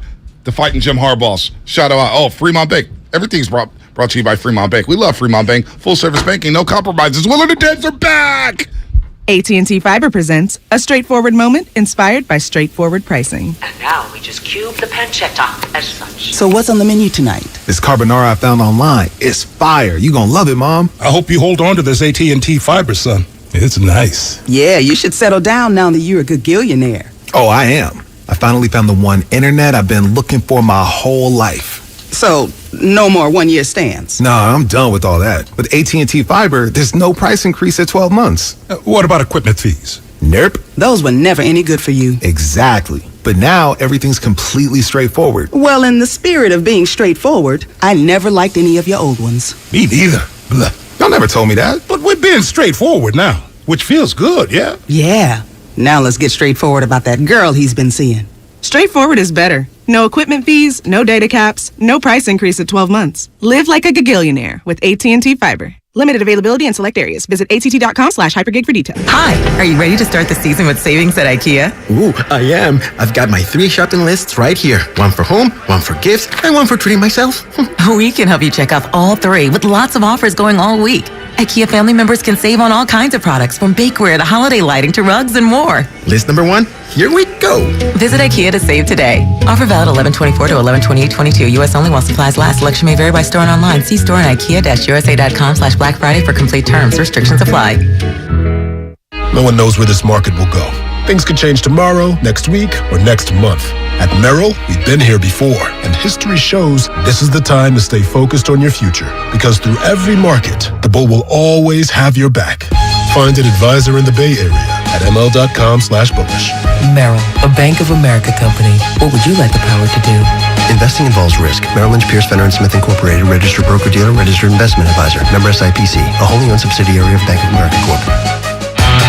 It's go time, California. The Black Friday Sell-a-thon is going on now. Our best selection of new Ford inventory is here. It's go time. Now get 1.9% APR for 60 months plus $1,000 retail bonus cash on a 2022 Ford F-150, Explorer, and Escape. The lots are filling up, so that means it's go time. Go to the Black Friday Sell-a-thon at your California Ford dealer today. Now during the Black Friday Sell-a-thon, get low leases on select 2022 and 2023 Ford vehicles. It's go time. Only at your California Ford dealer. Hurry in. It all ends November 28th. Not all buyers will qualify for Ford Credit Financing. 1.9% APR financing for 60 months at $1,748 per month per $1,000 finance regardless of down payment. Program 21352. Not available on Raptor, Super Crew Tremor, and Super Crew Lightning. Bonus cash includes 1,000 retail bonus cash. Residency restrictions apply. Take new retail delivery from an authorized Ford dealer stock by 11/28/22. See dealer for qualifications and complete details. Hey, Santa Clara County sports fans. The new Omicron booster is here and available for everyone 12 and older. Remember that kids can get really sick with COVID and the effects can be serious and long-term. You can't be at the top of your game when you're super fatigued. So keep your athletes safe this fall and winter with this important booster. And of course, wear a high-quality mask whenever you're inside with lots of people. Visit sccfreevax.org or call 211 to make your booster appointment. Stay healthy and stay in the game. He's the best interview in the Bay Area. Splish Splash. Coach, are you taking a bath? Did you hear a little water in the background? Yeah! He's a 9-time NBA champion. Not 5, not 6, not 7. And he's on with Damon and Ratto every single week during the NBA season. Wow. It's Warriors head coach Steve Kerr on 95.7 The Game. Presented by Xfinity. Supercharge your home with supersonic Wi-Fi. Unbeatable internet only from Xfinity. O'Reilly. Cleaning your fuel system can help your engine run better and improve gas mileage. Visit O'Reilly Auto Parts and pick up a bottle of Chevron Techron Fuel System Cleaner on sale now. Buy one, get one free, plus double O rewards points. Get more fuel-saving tips from the professional parts people at your local O'Reilly Auto Parts or visit O'ReillyAuto.com. O'Reilly Auto Parts. At the United States Postal Service, we're here to deliver fast and reliable service to help you get holiday ready. We offer free package pickup and deliver free shipping supplies to your address. So whether you're in Garland, Texas, Rudolph, Wisconsin, or anywhere in between, we're making it easier for you to spread festive cheer this holiday season. USPS, delivering for America. For all your holiday needs, including info about free shipping supplies, free package pickup availability, and restrictions, go to USPS.com/holidays. New Gillette Intimate gives guys a gentle and easy shave on there. And around there. And even under there. Don't treat your groin like junk. Respect it with Gillette Intimate, the best a man can get. Buy now at Walmart. They're longtime friends. Let me tell you something real quick about Dibs that I'm sure not everybody knows. And first-time partners. Hang in there, big guy. There'll be brighter days ahead. Now, these two homegrown Bay Area boys finally come together to take over sports talk. Get the hell off of my doorstep. Major League Baseball, you stink. It's Willard and Dibs. On 95.7 The Game. I'm not going to let you do that. No? I'm not going to let you bury the lead. World Cup, 0-0 draw, all these words. Where were you yesterday? Where'd you go watch Mexico over the weekend? I was down at Britannia Arms down there in downtown San Jose. It was off the hook, Was Mark. it lit? It was crunk. It was hyphy. Was it something AF? I heard Bonte's mom earlier on the Joe Butcher Boy birthday show, and she made some old dated reference. I'm like, I love Bonte's mom because that's kind of where I am when it comes to like modern terminology. It was lit. That was about 8 years ago there, kid. She said da bomb. You did. It was da bomb, and she used da. It wasn't just bomb. It was da bomb. Bomb, like the baby. Oh, exactly. Beautiful. But I'm not letting you do any of this. Why? What's wrong, dude? You got married while I was gone. Yeah. What are you doing? What are you doing? Come on, brother. Appreciate it. Yeah. Birthday. Give me a birthday. You got married? Yeah. You get a birthday every year. You don't get married every year. Well, yeah, I mean, this show is hard to. Depends what show we're talking about. Damn. Yeah, Mark. Thank you. You already own a house together. You got a baby together. So it wasn't like a ho hum, but it was a little bit of a backwards kind of thing. We've already done everything else. It's like, what's the one thing we haven't done? Come on. Let's get married. Ass backwards is how we do things around here. Totally. So it's a congratulations sensation. Thank you. For your week that was. Yeah, appreciate it. And to Supper as well. Yeah, I hope Supper's listening. Probably not. She's probably knee deep in the baby. Yeah, exactly. But anyway. Yeah, probably locking in on the morning nap, because this baby will take 5 naps a day. So you got to make sure you get. Me too. You got to put that morning one. You got to get a good one early, and then you can kind of sprinkle in the afternoon. Well, good for you. Thank you. And excellent stuff holding it down last week. And missed all you guys. Missed all you listening. Let's roll. Hope everybody had a phenomenal Thanksgiving. But now it is time to tighten it up.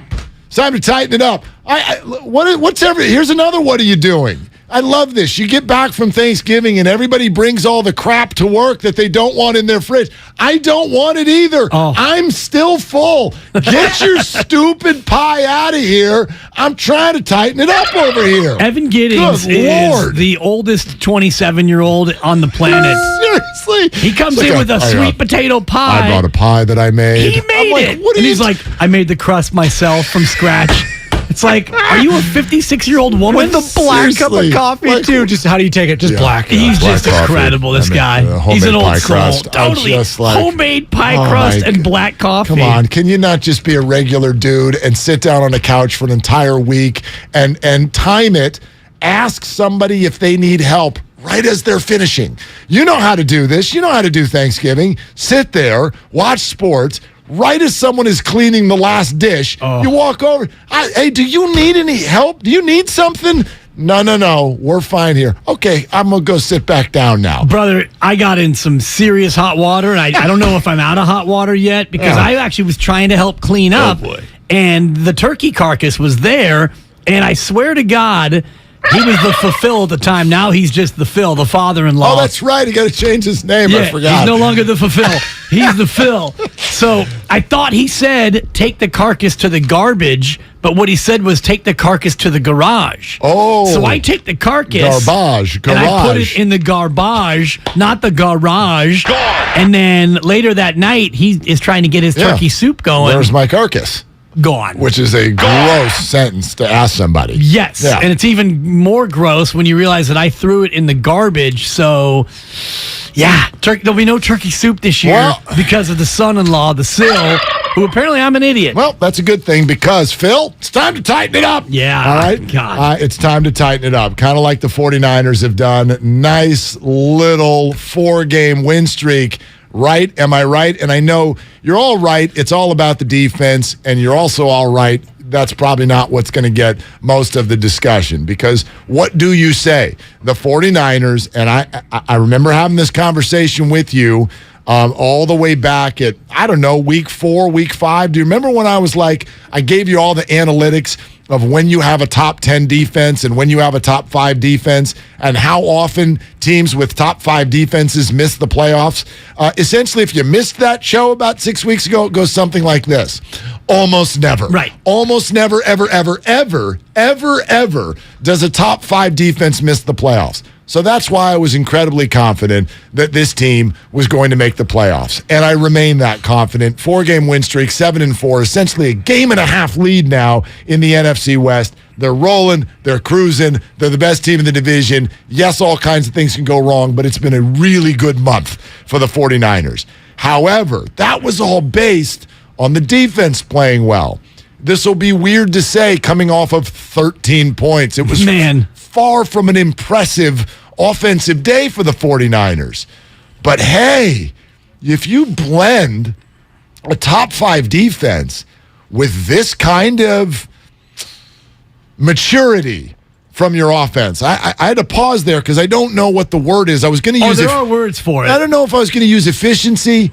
Look, if he goes out there and doesn't throw a pick for 5 weeks, they're never going to lose. Yeah, they're going to be tough to lose. I don't know if that'll work against Miami, a team that should be able to. I mean, I would be stunned if Miami failed to score in the second half of this upcoming game. We can get more into the Miami game as we get closer to it. That would be an absolute shocker if they pitched another second half shutout, which would be their 5th in a row, by the way. Against this Miami offense, it feels like Miami's going to be able to score more than certainly New Orleans did yesterday, but that's for a future conversation down the road. This offense, the way, like you talked about, if Jimmy G doesn't throw a pick and they have the number 1 defense in football, that's a recipe to win almost any game. Absolutely. Now, yes, injury concerns. We get all that. Sounds like Eli Mitchell's going to miss some time. From what I read with Christian McCaffrey, he's not going to miss any time, but it's something he's going to have to manage, sort of keep an eye on, and probably the same for Jimmy Garoppolo with what happened with his leg. Kyle Shanahan said yesterday that, he almost had to come out of the game. By the way, here's more from Kyle. This is what Shanahan had to say with regard to the performance of one Jimmy Garoppolo. Jimmy, he took some hits today. I don't have anything exactly on him, but I know he's sore than usual. So we'll check him up in here and see how he is tomorrow. But, he had a very gutty performance. I know he got hit a bunch in this game, and I didn't see the hit on that and looking down the field. But when I looked back and he was on the ground, you could tell it was pretty physical just by his reaction. And I thought there was a couple more on him in the game that I heard. But no, Jimmy had a real tough game. A gutty performance, Dibs. It was a gutty performance. Absolutely, especially when you have a Saints player dive at his knee and you watch his leg completely buckle, and you remember how many knee injuries he's had. And, to hear Jimmy after the game talk the way he did, that's about as mad as Jimmy G can get. He was fired up, and I don't blame him because that's a finable hit, and hopefully that player will get fined because that's exactly the kind of hit they're trying to legislate out of the game. And Jimmy took a lot of punishment, but he's a tough customer, that Garoppolo. Here's what he did say afterwards about the hit. It is football, but you got to be smart. As players, look out for one another. I mean, there's no place for that, but I'm all right. A little sore, but nothing bad. I love when you're like, that's about as mad as he gets. And you're right. That is as mad as he gets. It's not mad, but it's as mad as he gets. Yeah, and he was asked about his knee, and he said, "Feel sore, baby," which is not what you want to hear from Jimmy Garoppolo. No, it's not. Was he going to come out of the game? No, I was staying in the game. That wasn't the only hit that was questionable like that. I mean, throughout the whole game, it was like that. It was a gritty game. Proud of the guys today, just how they fought through all the adversity that was thrown at us. I mean, it was all types of adversity, and we just kept going, man. I think that was a good win for us. Oh, maybe you can cross the Saints off of Jimmy's free agent list next year. Sounds like he's pretty ticked at half the team. It sounds to me, I mean, he's accusing the Saints of a dirty game in that comment. It was. I mean, there was hits that were definitely dirty. And I mean, you go back to Bounty Gate, and I know we're a few generations removed from that in terms of the same coaching staff, but it felt a little bit like a Bounty performance, the way they dove at his legs a couple of different times, some late hits on Jimmy Garoppolo. And if you're going to beat this 49er team, any team really for that matter, the best way to do it would be to take the quarterback out. Take him out. And that's the case. Yeah, Jalen Rose famously. There was no way we were going to win the NBA Finals if Kobe was healthy, so I'm going to undercut him when he tries to shoot a three-pointer. Almost worked, too. Almost worked. Would have gotten away with it if it hadn't been for you stinking kids. Exactly. But it didn't work. So, sure, I guess that's what the Saints are doing, and they're sort of playing for their playoff lives. They're in a division where even with their record, if they had won yesterday, they're still right in the thick of the darn thing. Well, they still are, even though they didn't win. I mean, they're sitting a game and a half out. Yeah. You got 5-6, 5-7, 4-8, and 4-8. So 5 games left to go for New Orleans. You can't help but think that they still have a decent chance to win that game. Gosh, look at the NFC playoff picture is just, it's kind of hilarious. I mean, the Vikings are done. They're good. Have they clinched yet? The Vikings are going to clinch the division here any minute now. They're 9-2. And second place is the Lions at 4-7. Right. They've got a 5-game lead in the division at week 12. I've never seen anything like that before. Big. That's unbelievable. So there's that.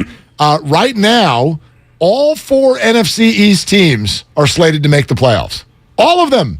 Washington moved ahead of the Seattle Seahawks yesterday with that loss to the Raiders. So the Seahawks right now, it looks like Washington and the Seahawks who will battle for that sort of 7th and last playoff spot.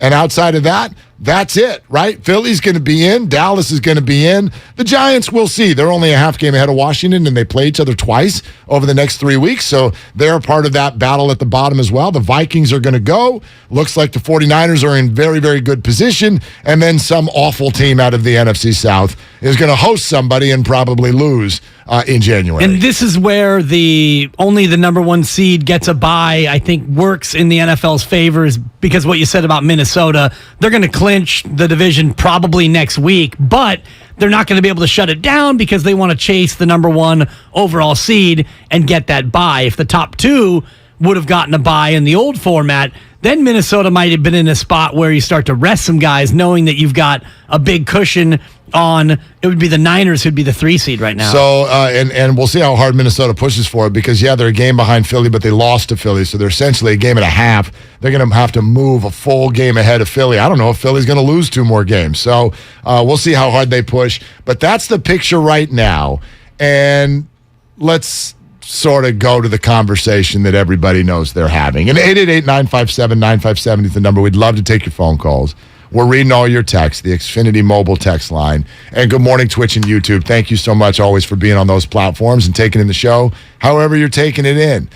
When Jimmy gets hit yesterday and you see him and there's the slow-mo replay, and it's not just the look of the leg, it's the look on his face. It's the look on his face when he goes down. Agony.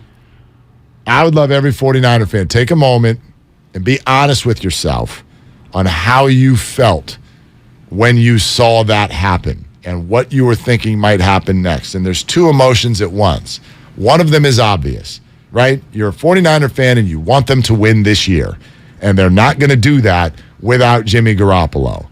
But coming very soon to a radio station near you is going to be what happens next? And I think, therefore, the question today is, this was interesting. I threw this out because I always like to, one of the reasons I love to bring the show I do with Ephraim on Sunday nights to our show Monday is because I love to give me an outside of the Bay Area perspective on this.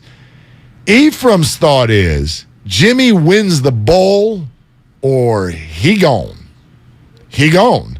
Because he's already taken them to the bowl and lost. The thought is, hey, Jimmy, can you do more? Can you take us to the next step? And if he can't, then onward we move. I don't think it's that simple, but that's sort of the question. How far does Jimmy need to go this year to make you want him back, if at all? Yeah, and that I've been with Ephraim the whole time, and I've thought the same thing. If he wins the Super Bowl, then we have a discussion about whether or not you bring him back, because it's tough to have a quarterback win the Super Bowl and then move off of that quarterback because, Trey Lance, good luck, kid. You've only played, a small, tiny handful of series in the National Football League, and now you're going to take over the reins of a team trying to repeat. That's asking too much of the young players. So I'm with Ephraim. Anything short of winning the Super Bowl, we've already seen it. We've seen Jimmy G not win the Super Bowl with a team that very well could have won the Super Bowl. Now, you can blame him. You can not blame him. It doesn't matter because ultimately he didn't get it done. And if Jimmy Garoppolo, and this is assuming that he wants to come back, by the way, which we don't really know where he is. Mike Silver laughed at me when I even posited the question about Jimmy G being here next year. Yeah, well, and who offers him what? There's a financial aspect of this that is very, very difficult for the 49ers to manage. They've put their resources into Trey Lance, and they've built the rest of their contracts around that idea, around having Trey Lance on a rookie deal. It's allowed them to pay Debo and George and Fred Warner and Eric Armstead and all of the others now, Christian McCaffrey, Trent Williams, who they may want to pay. And so, as you know, there's always gymnastics that can be done. And so, can the 49ers get into a massive contract conversation with Jimmy? Yeah, they could. I'm sure they don't want to. But I also think, man, that's playing a real dangerous black and white game if you say he's got to win the Super Bowl or you move on. Because what if you did go to the Super Bowl and you lost a shootout? I know that doesn't sound like normal. Why would this defense give up a shootout? Could Jimmy even participate in one? But they happen, right? There was that Saints game a few years ago. You're like, whoa, where the hell did that come from? We all love to go to that Saints game. I know, it was like one game. But there were others. There were others. I feel like that year, Thanksgiving week? No. Week before Christmas, they're playing the Rams.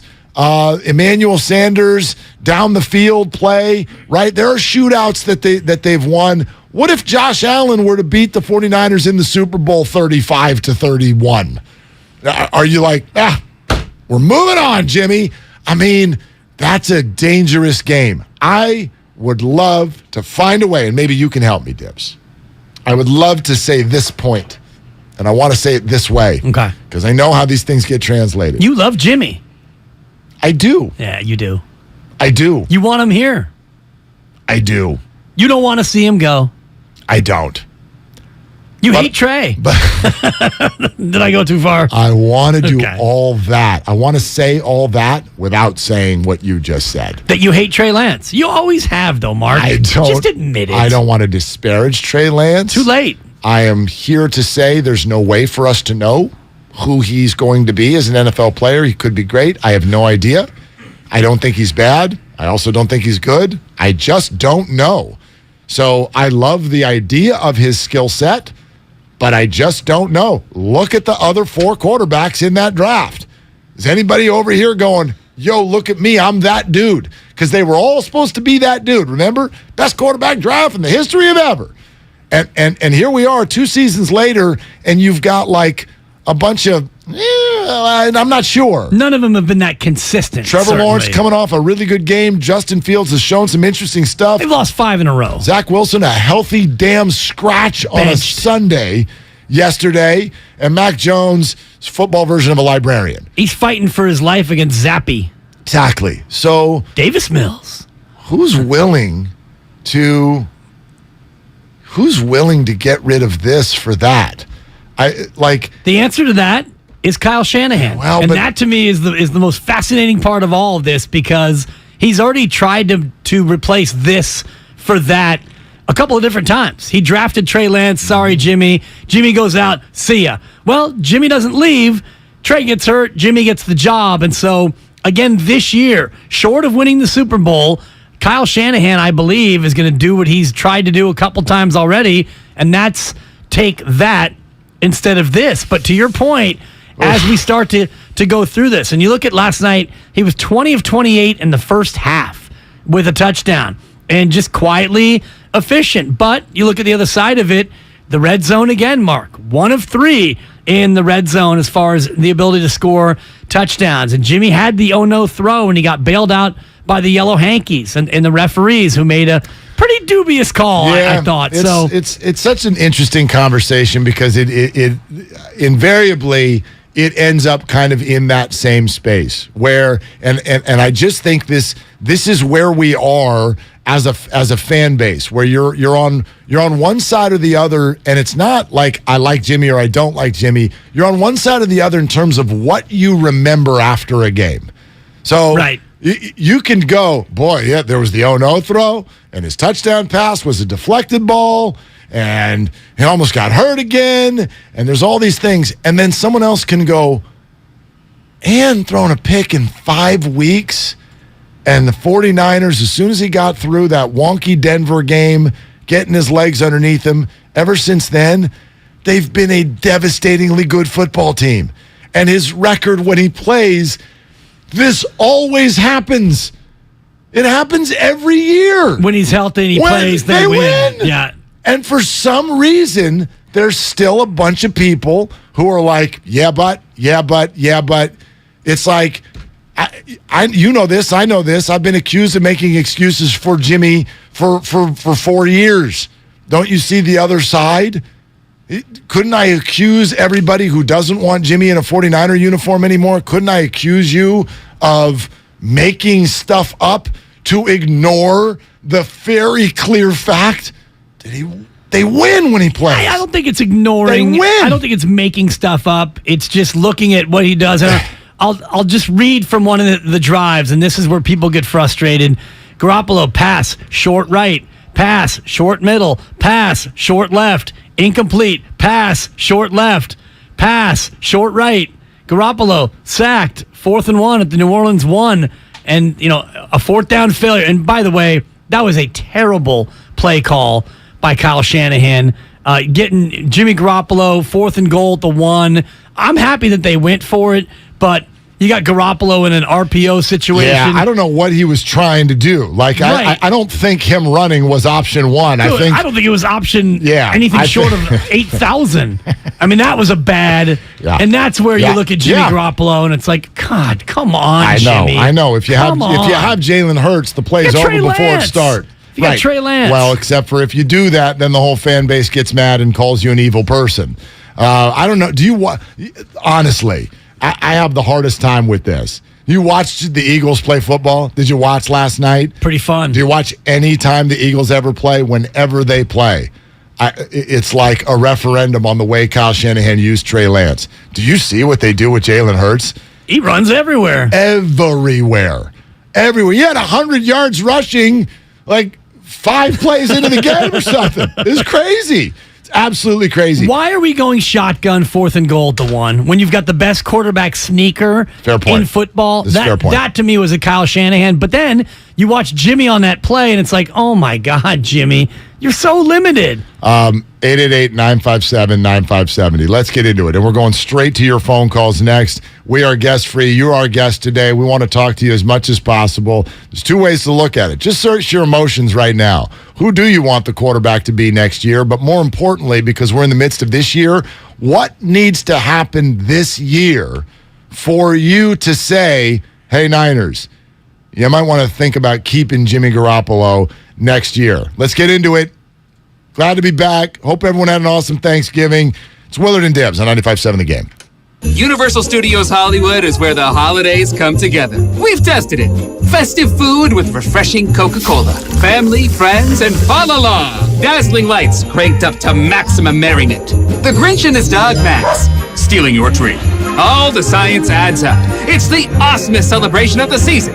Save $20 on a Coca-Cola 2-day general admission ticket. Offer ends 12/14/22. Restrictions apply. Details at universalstudioshollywood.com/Coke offer. Attention passengers, this is your pilot speaking. Looks like we're gonna have to land immediately. And hurry to the Xfinity Black Friday sale. Folks, we've got clear skies and lots of binge watching ahead. Stream your heart out when you get the ultimate streamer setup. We'll be cruising in so new Xfinity customers can get 400 megabit internet with unlimited data and X-Fi Complete for just $55 a month for 2 years with no annual contract. And a free 4K streaming box included. Plus, for a limited time, get HBO Max included for 1 year. So, sit back and relax with internet made for streaming and access to classic favorites. Flight attendants, prepare for binge watching. Drop everything and get to the Xfinity Black Friday sale, now through December 5th. Go to Xfinity.com, call 1-800-XFINITY, or visit a store today. Restrictions apply. Requires paperless billing and auto pay with stored bank account. Taxes and fees extra. Ad-supported plan of HBO Max. After promo, regular rates apply to all services and devices. If you own a business, this has been a bumpy ride. From pandemic to inflation, I'm sure you could use a break. If your business has 5 or more employees and survived COVID, you might be eligible to receive a payroll tax refund of up to $26,000 per employee. The challenge is getting your hands on it. Hi, I'm Howard Mackler, and that's why I founded GetRefunds.com to cut through the red tape and get you that money. The team of tax attorneys we have put together are highly trained in this little-known payroll tax refund program. We do all the work, charge not a dime up front, and simply share a percentage of the cash that we get for you. Businesses of all types qualify, including those who took PPP, nonprofits, and even those that had increases in sales. We have helped return over $1 billion to businesses, and we can help your business too. Just go to GetRefunds.com and answer a few questions. This payroll tax refund is only available for a limited period of time.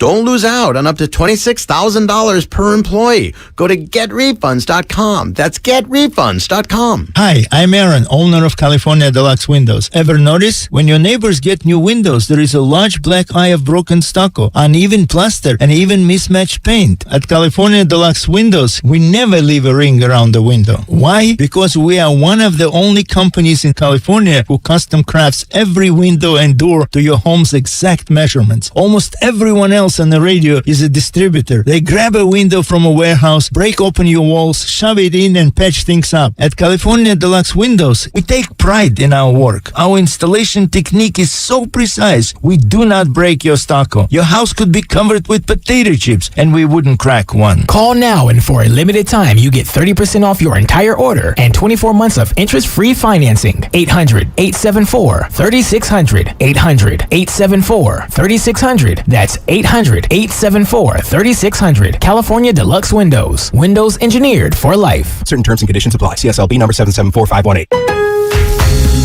Craftsman Days at Lowe's are going on now. Get limited time savings across the store like $100 off a V26 tool combo kit. Plus, enter the Craftsman Days Ultimate Garage Sweepstakes for a chance to win Craftsman products valued at over $10,000. Learn more at Lowe's.com/Ultimate Garage. Offer valid through 12/31 while supplies last. No purchase necessary. Ends 12/31. Residents of 50 USDC, 18 or older in age or majority, and have a Lowe's.com account. Void where prohibited. See rules at Lowe's.com/Ultimate Garage for entry instructions, odd prices, etc. Sponsor Lowe's. Get locked into You Better You Bet, presented by BetMGM, with Nick Costos and Ken Barkley on the BetQL network. I don't know who's good, and that's really awesome. That's what made the weekend so fun. I'm leaving that weekend questioning everything about who's going to win the college football national championship, who's even going to go to the playoff, who's going to win the Heisman Trophy, who's going to win the Super Bowl if it's not Buffalo. You Better You Bet, 3 to 7 p.m. Eastern from the BetQL network. Always live on the free Odyssey app. With Black Friday savings at the Home Depot, you'll find top brand kitchen appliances with innovative features that can do more, so your holidays can be more. Ovens with built-in air fryers for baking the perfect cookies. Dishwashers with smart tech to clean everything from bakeware to festive mugs. And high-capacity refrigerators to keep leftovers fresh. Final days to shop Black Friday savings and get up to 30% off, plus instantly save up to $750 on select GE kitchen packages at the Home Depot. Ends November 30th. How doers get more done. Offer valid November 2nd through November 30th. U.S. only. See store or online for details. Without the ones like you, who work tirelessly to keep things running, everything would suddenly stop. Hospitals, factories, schools, and power plants, they all depend on you. No matter the weather, emergency, or time of day, you're the ones who get it done. At Grainger, we're here for you 24/7 with supplies and solutions for every industry and access to product specialists ready to help. Call, click Grainger.com, or just stop by. Grainger, for the ones who get it done. All right, folks, this is it. The weekend many of you have been waiting for. Black Friday. The lowest prices of the year on the top-rated brands of TV. Samsung, LG, and Sony with deals up to $1,000 off. No need to buy a poorly rated unknown brand with prices like this. So what could be even better? How about video-only's better than Black Friday deals? That's right, better than Black Friday. Before you buy, check out video only, or you'll be sorry. At Harris Ranch, we do beef, just like we've done for over 50 years. Beef that's raised locally right here in California.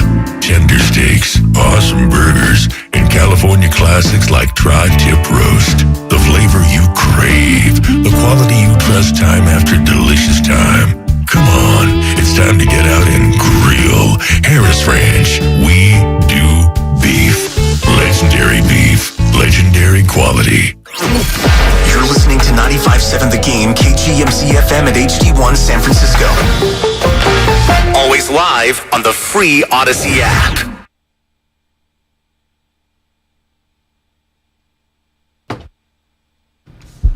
And the San Francisco 49ers have won 4 in a row. Are they the best team in the NFC? They're certainly in the conversation with a defense that's second to none in the National Football League. 13-0. San Francisco gets the win.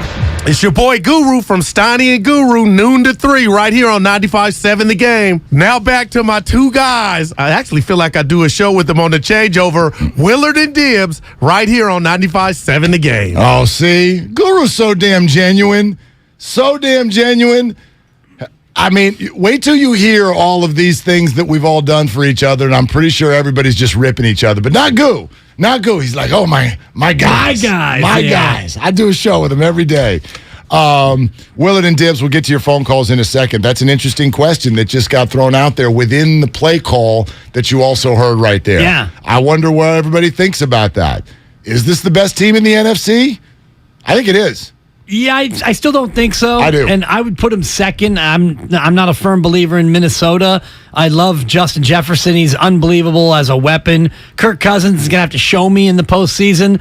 But I think you look at Philadelphia, they've got everything. They've got a good offensive line. They've got possibly the MVP at quarterback in Jalen Hurts. And they've got a pretty good underrated defense. I think they can step up in spots.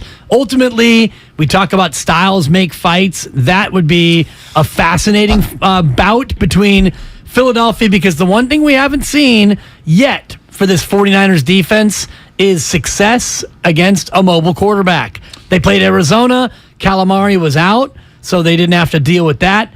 Justin Fields ran roughshod over him. And I wonder, this Sunday with Miami, Tua not quite as mobile. He can sling it, though, according to his own teammates. So yeah, we'll get to that this week. Until the Niners are able to contain and vanquish a mobile quarterback, I'm still going to think Philadelphia is a better team. So we're sitting here about to take your calls. I see this comment come across on YouTube. Adam T., we see you. LMFAO, the Eagles don't exist. I don't get caught up in the record. Yeah, I know they're 10-1, and the 49ers are 7-4, and I think that both of them are going to win their respective divisions. And I do think that those are the two best teams if you ask me right now. And is it close? Sure. But Dibs, you're pretty good at this. What if that game were played tomorrow in Philly? What's the spread? Well, both teams would be really tired coming off of games yesterday. That's a great point. But I had to throw that out there. Tomorrow, Philadelphia and the Niners. Philly would be favored by probably 3.5. You think so? Yes. If the game were at Levi's, the spread would be? Probably Niners by 1. Niners by 1. I think you're selling it short. And I'm selling the Niners short? Yeah, I do. I think if you put that thing, NFC Championship game at Philadelphia, if we skip all the way ahead, and I know we want to take it one game at a time, which is what we do here on Willard and Dibs, but if these teams continue on this trajectory, both are healthy, NFC Championship game in Philadelphia, Philly's going to be favored by 3.5. I think something tells me it would be more like 2.5, which I know doesn't sound like much, like we're splitting hairs, but because you get those requisite 3 points for being at home, it matters a lot as to whether the number is more than 3 or less than 3. Right. First of all, because so many games finish as a 3-point separation, but also because it's sort of an indicator as to who's the better team on a neutral field. Check out the 49ers now. The Dolphins, 8-3 and rolling. By the way, you know how many games they've lost this year when Tua plays the majority of the game? Do you know how many games they've lost this year? Incorrect. 0. Really? They have not lost this year. The only time they've lost 3 games, they came in a row.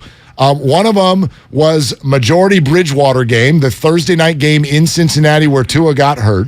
And then the next 2 weeks was a combination of Skylar Thompson and Teddy Bridgewater.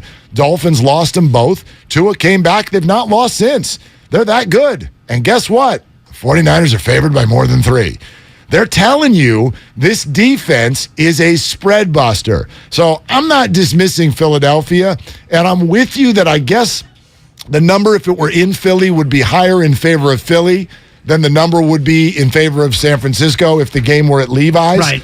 I'm with you there for the moment, but let's not overstate what Philly has been the last few weeks. They found all kinds of ways to keep a wounded, messed up, sideways Packers team in that game last night. Then they needed a miracle to rally and beat the Colts by 1 the week before. And the week prior to that, they got pounded by double digits by Washington. So they're good. They're good. The upstart Colts, by the way. Rejuvenated under Jeff Saturday. The Jeff Sunday coach, Colts, I know. Yeah, but, I mean, they're good. They're, I get it. They're 10-1, and you don't dismiss victories. Right. But they're not dominating people. Right. They're not dominant, are they? The 49ers aren't dominating they're people. Not. No. The defense Oh, is the defense dominating. is, yeah. And you look at last night, and we can, pick through it, and I think we should. The touchdown throw was not a great throw. It was a ball that was batted in the air, and the 49ers were pretty fortunate that ball got batted to Juwan Jennings for the touchdown. Jimmy Garoppolo threw a pick that was overturned by a penalty flag, and they had a 4th and 1 at the 1, and they had a ghastly offensive play. You've got your number 1 running back who is a little bit hampered. He's a little nicked up. Your number 2 running back is gone for a long period of time, and you've got some rookies. So I look at this Niner offense, and this Niner offense is not dominating anybody. I know Jimmy Garoppolo wins, and he's unbelievable in terms of not turning the ball over, 5 straight games, very efficient with the short passing game. But I wonder about the 49ers' ability to win a game where the defense is not pitching shutouts. Point differential to me in the NFL is a very, very interesting one and a great indicator of quote-unquote dominance, okay? Point differential. And I know that can get a little wonky because you have one huge blowout win, right? Minnesota last week was 8-2 and had a negative point differential for the whole year because Dallas beat them by 37 points. Even right now, they're 9-2. Their point differential's +5. Yeah. That's it.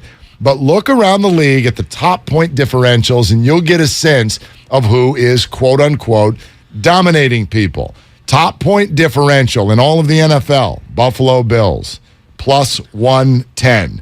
After that, the next point differential goes to the Dallas Cowboys, +92. After that, it's going to be the Philadelphia Eagles, +87, then the Chiefs, +83, and then the 49ers, +76, and everybody else is much down closer to 50 and below. Right. Those are your 5 teams. And you mentioned it, the Dallas 37-point blowout kind of skews Kind it. of skews theirs, But then also, when you look at the NFC, Mark, there are only 5 teams in the NFC that have a positive point differential. So to your point about the NFC as a conference it's top strong, it's bottom weak, and it's kind of middle flimsy as well. So if you look at the NFC, you look at Philly, Dallas, Minnesota, and the Niners, I think those are the 4 teams Correct. that have a strong case. And so then you start to think about the matchup. Niners at Minnesota doesn't scare you. Niners at Dallas scares you a little bit more. That game feels like a classic 11-10 kind of ball game. I was like, am I 11-10 in for the day? Right. 2 very good defenses, 2 okay offenses.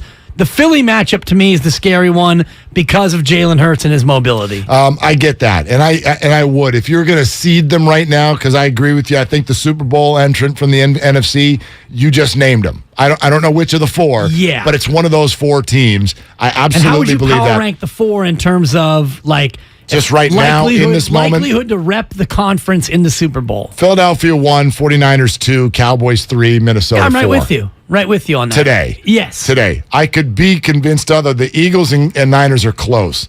Cowboys not terribly far behind. Minnesota, to me, is the one that every single week, look, they've won 9 of their 11 games, but they also look very, very beatable in so many ways. Mac Jones looked like Tom Brady in a Patriot uniform, just slinging it, wide open receivers everywhere he went throughout that game on Thanksgiving night. Were you asleep? Was the belt unbuckled? Where were you watching that game? Mac Jones looked great. Yeah. And the Vikings were able to get a funky call and get the touchdown in the end, and they win the football game. So I give them credit for that, but that's how their games look. They don't look like they are overwhelming people. There are 5 teams that look like they have the ability to overwhelm you in the NFL. Bills, Chiefs, 49ers, Eagles, Cowboys. I guess we should put Miami on this list. They're 8-3. Their point differential is only plus 26, but I'll give them a nod to. I would put them in that 6 hole as far as that group. I think that those teams we're talking about, your Super Bowl is going to be made up of some combination of that group. 3-3. Miami, Buffalo, Kansas City, Dallas, Philly, San Francisco. Those are your Super Bowl. Your combo is in there somewhere, I believe. I would agree with you, but I also would say don't look past Tennessee in terms of their ability to kind of play the way the Niners do, muddy up the game, play a physical kind of ball game. Tennessee and their point differential, it's only plus 4, but they've only allowed 205 points in their 11 games. They're a team that likes to do it like the Niners, very well coached as well. They got a monster at running back. Tennessee is a matchup problem for a lot of these teams that like to go track meet style. 173 points. That's what the 49ers have given up this year. Incredible. That's unbelievable. It's far and away. I shouldn't say far and away. The Cowboys have given up 187. I think that's second, and then the Bills are hanging out, and the Jets, both in the 190s. That's what's going to carry him. And so we're looking right now at offensive injuries that took place yesterday. The good news is I don't think we saw too many on the defensive side of the football. Right. And that's the group that's probably going to have to play at the level they're playing at right now if they want to carry it. And if you think about that defense, you've got 3 players who I think are going to be all pros. Forget the Pro Bowl, all pros. And you've got one at each level. You've got Nick Bosa with another Sackaroonie, as he likes to call it, and I love that Sackaroonie. You got Fred Warner, who's playing at an elite level. Baldy thinks, Brian Baldinger, he thinks he's the best linebacker in football. That's what Aaron Rodgers told him a year and a half ago. You've got our guy, Hufanga. Oh, man. I mean, Hufanga out of nowhere again. Such a nose for the ball. Yeah. Sometimes even when it's still in someone else's arms. Yeah. I mean, I think that he has a chance to be an all-pro. He certainly is a Pro Bowler, but to see elite players at all 3 levels of your defense, and we haven't even talked about the fact that, Javon Kinlaw and Eric Armstead can't get on the field. It doesn't matter, Mark. This defense is still nasty without 2 guys who should be mainstays. It would help, though. It would help. I mean, the scoring defense has been great, but don't you also feel like, man, I still feel like there's another level that they can get to. This defense? They're not getting as much pressure on the quarterback as you'd think. It was late in the game when they sacked Andy Dalton for the first time. Andy Dalton? Huh? Don't hate the redhead now. The red rifle. Be careful. You know what I'm saying? But you're pointing it out. Like if you give the 49ers Jalen Hurts, and that's gonna be different. Chasing that guy around is much, much different. And so if you're going to take down someone like that, that pass rush needs to be, I think, at another level up. Nick Bosa looks fantastic, but yeah, it'd be nice to have Eric Armstead back at some point soon. All right, let's go to the phones. 888-957-9570. You can look at it from the perspective of the NFC and also the perspective of what do you need to see from Jimmy to change the conversation about the quarterback position for the 49ers with everything that we know that's brought us to this point? Matt in San Rafael is first up today. Hey, Matt, what are you doing? Hey, guys. Just driving home from dropping the kids off. I was listening to you guys at a quick little 3-point deal here. One, just like you said, you don't buy the record or you don't focus on the record with the Vikings. These Jimmy stat line and Jimmy's win record and quarterback rating, if you actually just do the eyeball test and watch the game, he threw a pick that he was saved on a call. The touchdown to Jennings easily could have been picked. It was underthrown and he wasn't open. And then he fails he's 1 for 3 in the red zone again against the 12th ranked defense in the NFC, 27th in the league. That's not getting it done. Jimmy has been the guy who is in the group that gets the A on the group project, but doesn't contribute anything, but to hand it into the teacher. Matt, come on, man. Matt. I love the old group projects. Matt, look, I understand that his effectiveness can get overstated sometimes because of the win record and a great roster. But 16 touchdowns, 4 picks. That's his number this year. That's his data. Those are the facts. But he made a good point about the tip ball. No and question. The pick that came back. No one's ever 1 said, for 3 in the red zone. No one's ever said he's perfect. Before you dismiss the whole call, but the group project I thought was a little bit of a harsh critique. I'm not going to dismiss the whole call. I'm going to dismiss about half of it, though. Because, once again, this consistent idea that Jimmy Garoppolo is being dragged to victory. Kicking and screaming. Like, again, you think we don't talk to people around the league? Do you want to know what this guy is going to get? Some sort of massive contract offer from Carolina or Houston or New Orleans or Washington or all of them, the Jets, next year based on this. You don't get this in the NFL just because. 16 touchdowns, 4 picks, 5th rated quarterback in the whole league, 4-game win streak, 7-4. Team was sitting there at 0-1 when he walked out onto the field. I mean, come on. Jimmy is playing very good football right now. Is he a star? Is he an MVP? No, he'll never be that. Jimmy's playing good football right now. Yeah, he's playing good football. Very careful about just flicking that away. Let's also, let's put it in proper perspective. And the perspective is what they're asking him to do. They're asking him to take the snap and get rid of it immediately to somebody who can do more than what he can do. They didn't throw the ball downfield, I don't even think at all yesterday. It's a lot of short passes. And Jimmy himself, in the quote you shared in our group thread after the game, Jimmy G talked about how he and Kyle are starting to, get along, I think was the term he used in terms of what he is being asked to do. And what Jimmy himself said is Kyle's asking him to get rid of the ball quickly, get it out of his hands, get it to the guys on the team who can go out there and make plays. Stay healthy, my friend. And he's doing that, and he's doing that at a very high level. But, what some fans get frustrated with is the fact that Jimmy Garoppolo is so limited, and, Kyle Shanahan doesn't allow him to do things that you see other quarterbacks do. Yeah. 16 touchdowns, 4 picks. No, you're right. 16 touchdowns, 4 picks. You're not wrong. Do you know a lot of that is based on what Kyle Shanahan is, giving him in terms of what he wants him to do. Do you know how many starts this year Jimmy has had where he has thrown less than 200 yards? Less than 200? Less than 200 yards. Probably 0. That's correct. How many, though, has he had that it's less than 250? 7? Less than 250. 1, 2, 3, 4, 5, 6. Right. 6. Over 250, 3. So you can go ahead and it's like the old Andrew Wiggins line where you could pencil him in for, 6 of 13, 16 points. Jimmy Garoppolo is going to throw about 67% accuracy. He's going to go 18 of 27 for 229. Or 22 of 31 for 231. I'm in. Sign me up. Well, that's what they want him to do. Yeah. Fans want to see, and I know winning is what you want if you're a 49er fan. That's great. But fans also want to have a quarterback that might be a threat to go out there and throw for 360. 360. And he's just not. Yeah, right.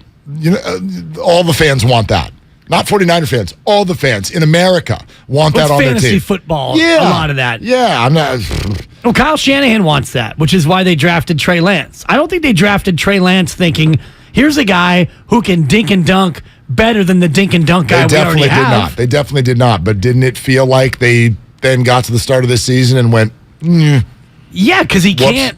He wasn't ready to be a cut-it-loose quarterback. Right. And he can't dink and dunk as good as Jimmy Garoppolo. I don't know if any quarterback in football can dink and dunk like Jimmy Garoppolo. He might be the dink and dunk master. Let's go to Duriel in Arizona. Duriel, you're on with Willard and Dibs. What are you doing? Hey, I'm just doing some DoorDash right now. Oh, what? Where did you just? What? Wait, what food do you have in the car right now? I got a Samsung.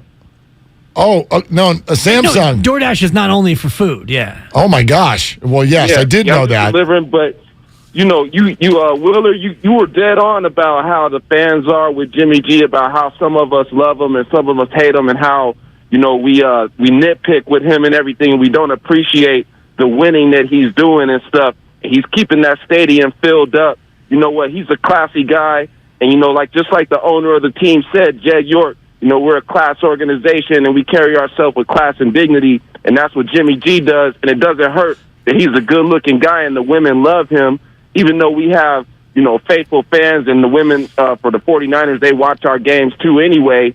But it doesn't hurt that he's easy on the eyes for them. And he's got a $1 billion smile. People need to learn to appreciate him. But with the 49ers, what it comes down to is winning the Super Bowl. So what we've done is we've been fair to Jimmy G. We honored his contract. We let him play it out. Now he's got to go, and he's got to get the job done this year. If he wants to come back, I'd be open to bringing in somebody like a Tom Brady if he doesn't get it done. Oh, Tom Brady. Are we still on that? And I know, 2.5 years ago, it was like, oh, he looks like he's washed. And he definitely wasn't washed. But now...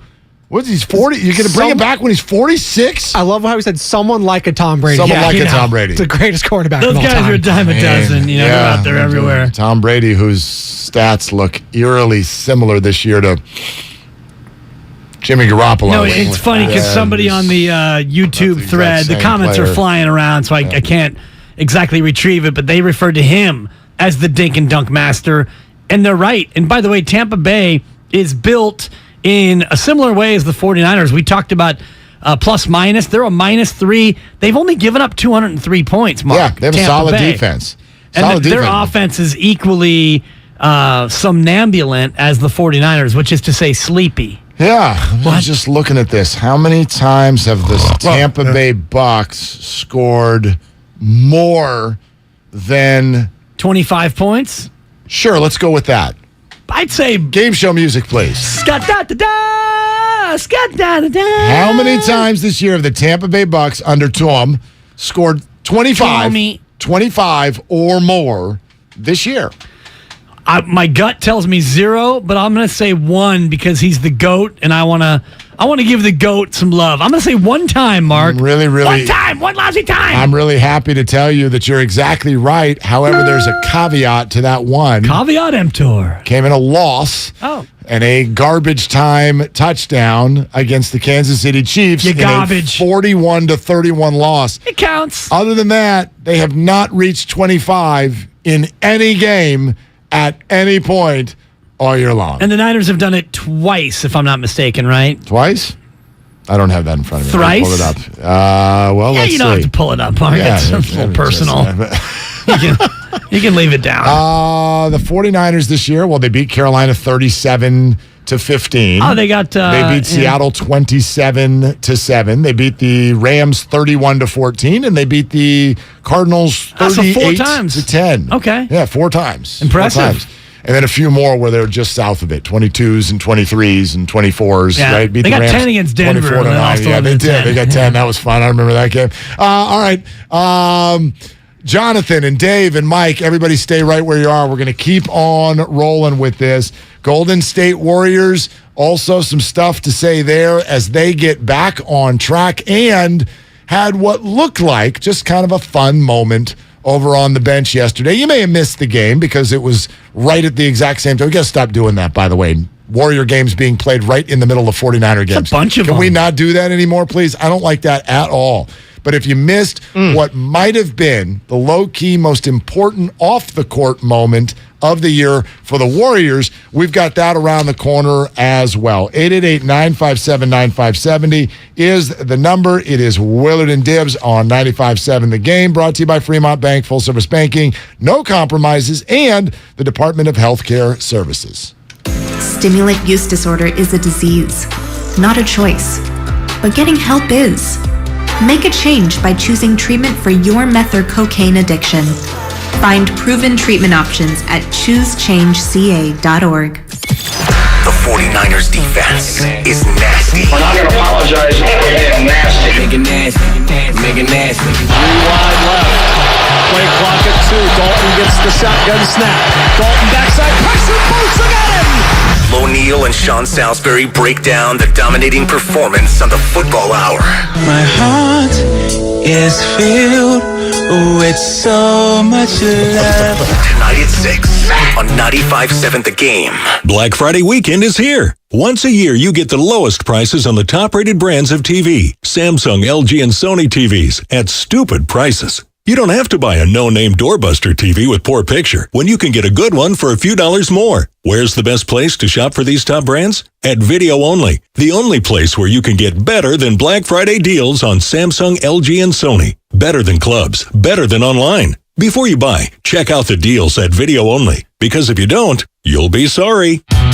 It's go time, California. The Black Friday Sell-a-thon is going on now. Our best selection of new Ford inventory is here. It's go time. Now get 1.9% APR for 60 months plus $1,000 retail bonus cash on a 2022 Ford F-150, Explorer, and Escape. The lots are filling up, so that means it's go time. Go to the Black Friday Sell-a-thon at your California Ford dealer today. Now during the Black Friday Sell-a-thon, get low leases on select 2022 and 2023 Ford vehicles. It's go time. Only at your California Ford dealer. Hurry in, it all ends November 28th. Not all buyers will qualify for Ford credit financing. 1.9% APR financing for 60 months at $1,748 per month per $1,000 finance regardless of down payment. Program 21352.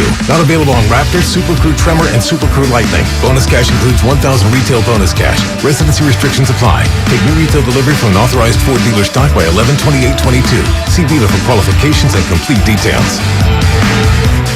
Someday, you might be with friends in the Bay Area, telling the story of how you navigated these complex times. The market was all over the place, so you reached out to a Merrill advisor, and with their help, charged ahead. And unlike your fishing stories, you won't have to go overboard. Find an advisor at ml.com/bullish. Merrill, a Bank of America company. What would you like the power to do? Investing involves risk. Merrill Lynch, Pierce, Fenner & Smith Incorporated, registered broker-dealer, registered investment advisor, member SIPC, a wholly owned subsidiary of Bank of America Corp. Do you have neuropathy? Are you experiencing numbness, tingling, and pain that just won't stop? Are you taking dangerous drugs that have serious side effects and never fix the pain? If so, please listen to this message. Neuropathy is a serious, progressive condition that only gets worse if not treated properly. Call SF Bay Wellness at 844-94-NERVE to get back to doing the things you want to do. There is no drug, exercise, or surgery that can heal nerves. Don't wait until your condition gets worse and stops you from living your life fully. SF Bay Wellness has a time-tested, proven track record of helping hundreds of patients to improve and reverse their neuropathy. If you're ready to to regain your independence. Contact SF Bay Wellness at 844-94-NERVE. Call now for your $99 neuropathy special and receive a personal treatment plan that is tailored to your needs. Call 844-94-NERVE. That's 844-94-NERVE and start to enjoy life again. Don't waste your time trying to sell your old car. Donate it to Cars for Kids. It's the easiest and fastest way to donate your car and get a tax deduction. Donate online at carsforkids.org. That's cars with a K. 1-877 Cars for Kids. Donate your car today. Alice at 97.3 is celebrating the return of Alice in Winterland. Friday, December 2nd at the SAP Center in San Jose. Starring John Mayer. One Republic. See you at Alice in Winterland. Kelsey Ballerini. Matt Nathanson. And Lizzie McAlpine. Tickets on sale now at Ticketmaster. Everything Winterland at radioalice.com. Prescription products require an online consultation with a healthcare provider who will determine if a prescription is appropriate. Restrictions apply. See website for full details and important safety information. Subscription required. Hey guys, did you know there's a generic form of Viagra that works just the same but is 90% cheaper? And you can get it online? Go to 4hims.com/joy. At Hims, you'll get a free medical consultation and discreet shipping if prescribed. You'll love your results. To start your free online visit, go to 4hims.com/joy. That's FORHIMS.com/JOY. Hey, I'm Andy. If you don't know me, it's probably because I'm not famous. But I did start a men's grooming company called Harry's. The idea for Harry's came out of a frustrating experience I had buying razor blades. Most brands were overpriced, overdesigned, and out of touch. At Harry's, our approach is simple. Here's our secret. We make sharp, durable blades and sell them at honest prices for as low as $2 each. We care about quality so much that we do some crazy things, like buy a world-class German blade factory. Obsessing over every detail means we're confident in offering a 100% quality guarantee. Millions of guys have already made the switch to Harry's, so thank you if you're one of them. And if you're not, we hope you give us a try with this special offer. Get a Harry's starter set with a 5-blade razor, weighted handle, shave gel, and a travel cover, all for just $3 plus free shipping. Just go to harrys.com and enter code JOY at checkout. That's harrys.com, code JOY. Enjoy. What's your retirement look like? With Fidelity Income Planning, a dedicated advisor can help you create a flexible income strategy to grow and protect your wealth so you can stop worrying about the future and enjoy whatever comes next. Investment minimums apply. Fidelity Brokerage Services member NYSE SIPC.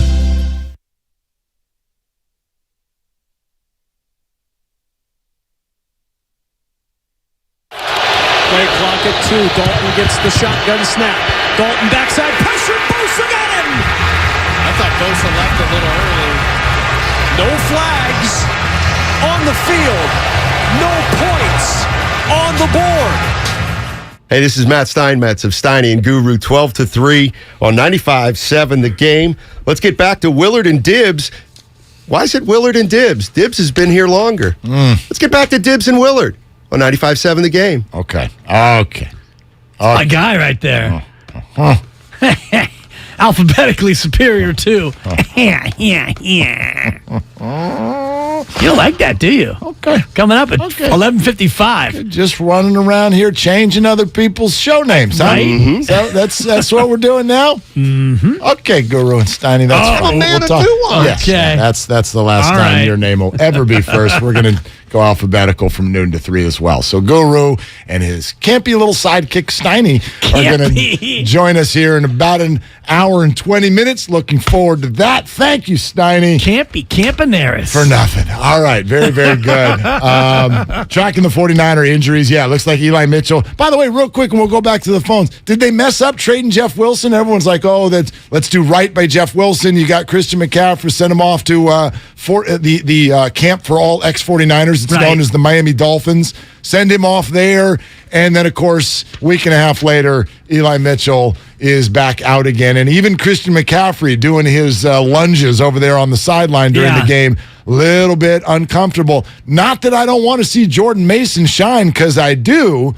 I don't know. Would you feel a little bit more comfortable having Jeff Wilson back? Definitely. Yeah. And I questioned it right when it happened. And I know you're looking to recoup picks after you sent picks to get Christian McCaffrey in the building, but what we know about Kyle Shanahan and running backs is they're somewhat disposable in his mind. The way he uses them, a lot of running backs get hurt, and now Eli Mitchell. Is it a sprained MCL? Is that the... Well, that's whenever you see the coach, the 49ers fear a sprained, well, then that's what it is.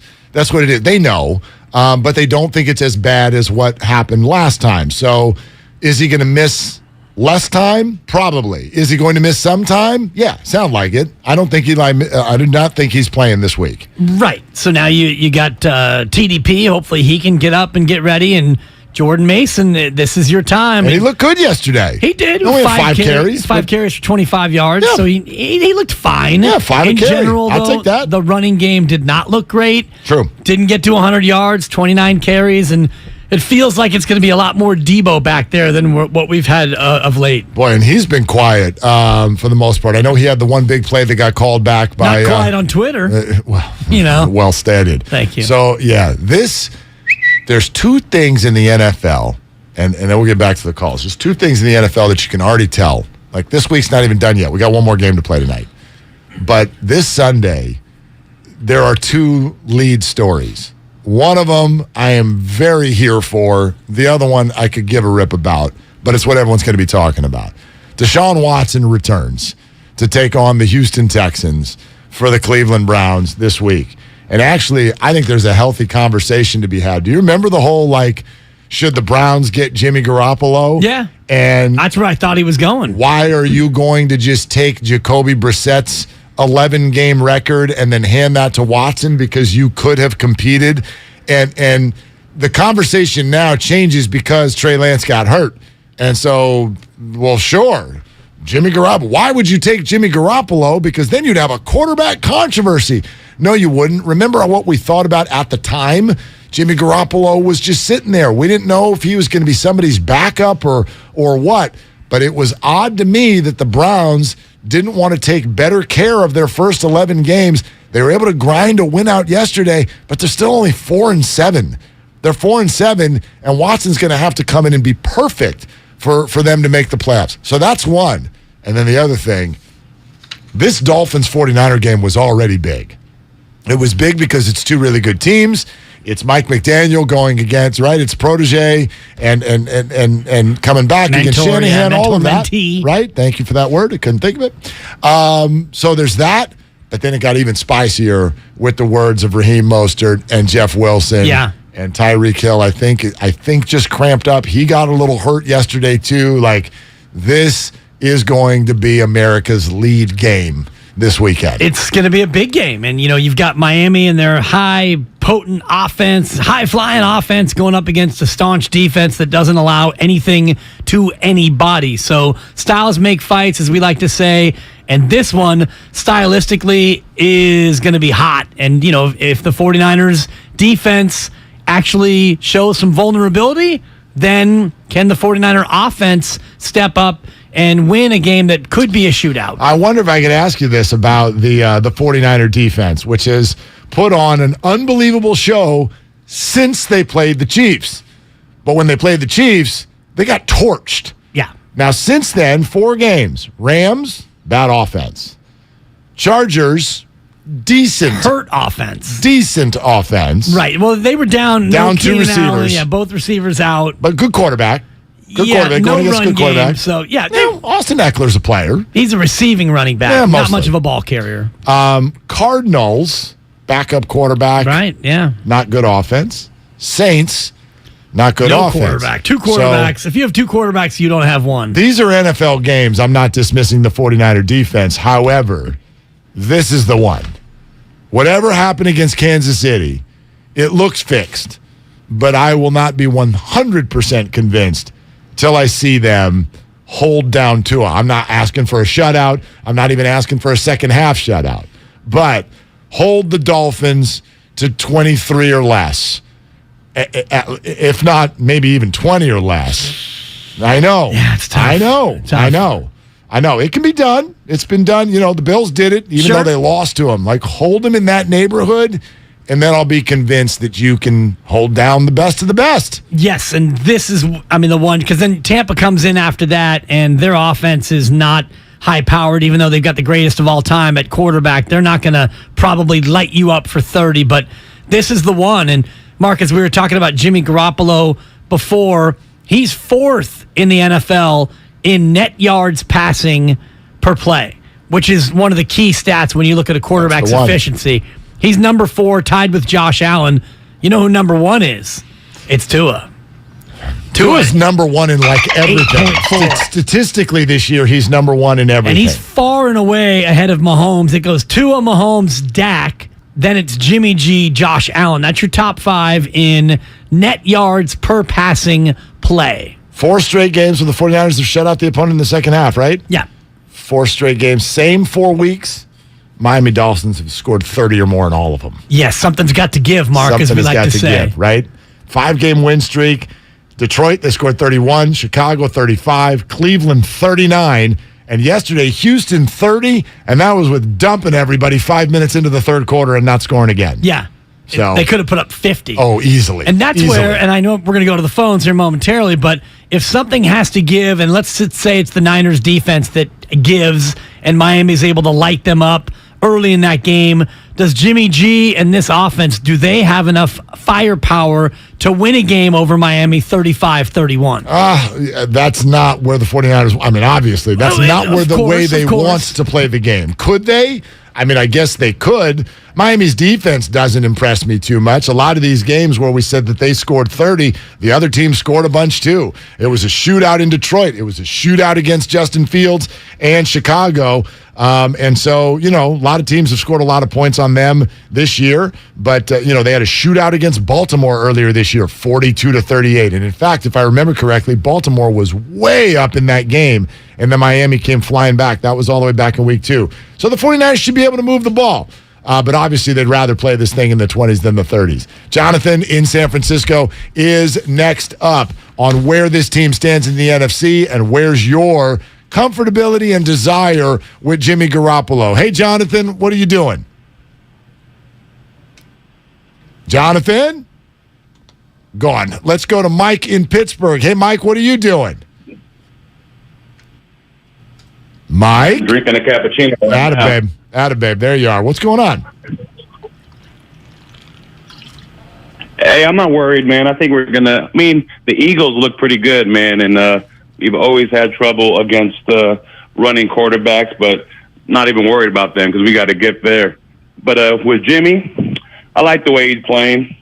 I'm not going to be like other fans and count the interceptions that could have been and all that. That stuff's kind of weird to me. Mike, thanks so much. The one thing that is always interesting to me in this conversation, and you've said it a couple of times, Jimmy does what the 49ers are asking him to do, and I know for a lot of people that doesn't look good enough. Yeah. But what an odd thing to. I mean, that's what you want any player to do, right? Go do what we're asking you to do. He's doing it very, very, very, very well right now. He's very effective. He's very efficient. And, I understand Mike's point about, not counting interceptions that actually don't happen. It still is something that happened. And just because there's a penalty flag doesn't take away from the fact that was a god-awful throw directly into the chest of the opposition. Sure. Now, it doesn't go down as an interception, but it definitely is burned into your memory in terms of, I can't unsee that. And, you can't unsee the play that he didn't make, 4th and goal at the 1, where they were unable to get a touchdown. He couldn't, he tried to struggle forward and he tried to scramble, and it's like, oh, Jimmy G, don't do that. But what's a good TD to interception ratio? Like we don't need to go to the top of the league, but like an acceptable ratio, if you will. Probably 3-1, I think. 3-1. I would say 3-1. If you're better than 3-1, you're probably among the best in football, I would imagine. He's a little bit better than 2-1 for his career. Right. He's 4-1 this year. Which is great. Yeah. And if we looked at the top guys in the league, like, Jalen Hurts and, Patrick Mahomes, they're probably, I don't know how many guys are going to be better than 3-1. Statistically playing,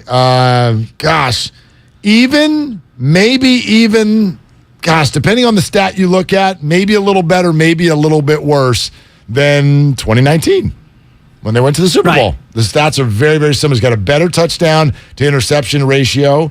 His quarterback rating is a little higher this year. His adjusted QBR is a little bit lower. His completion percentage just a touch lower this year as opposed to very that year. comparable. He's a very similar player, and we all loved him that year. It's funny, but we loved him. Now that we've seen it over and over and over, I think it's harder to love it at the same level. But the one thing you could say about Jimmy Garoppolo is he is consistent. And for Kyle Shanahan, I'm sure he loves that part of it because you pretty much know what you're going to get from Garoppolo. You mentioned ratios.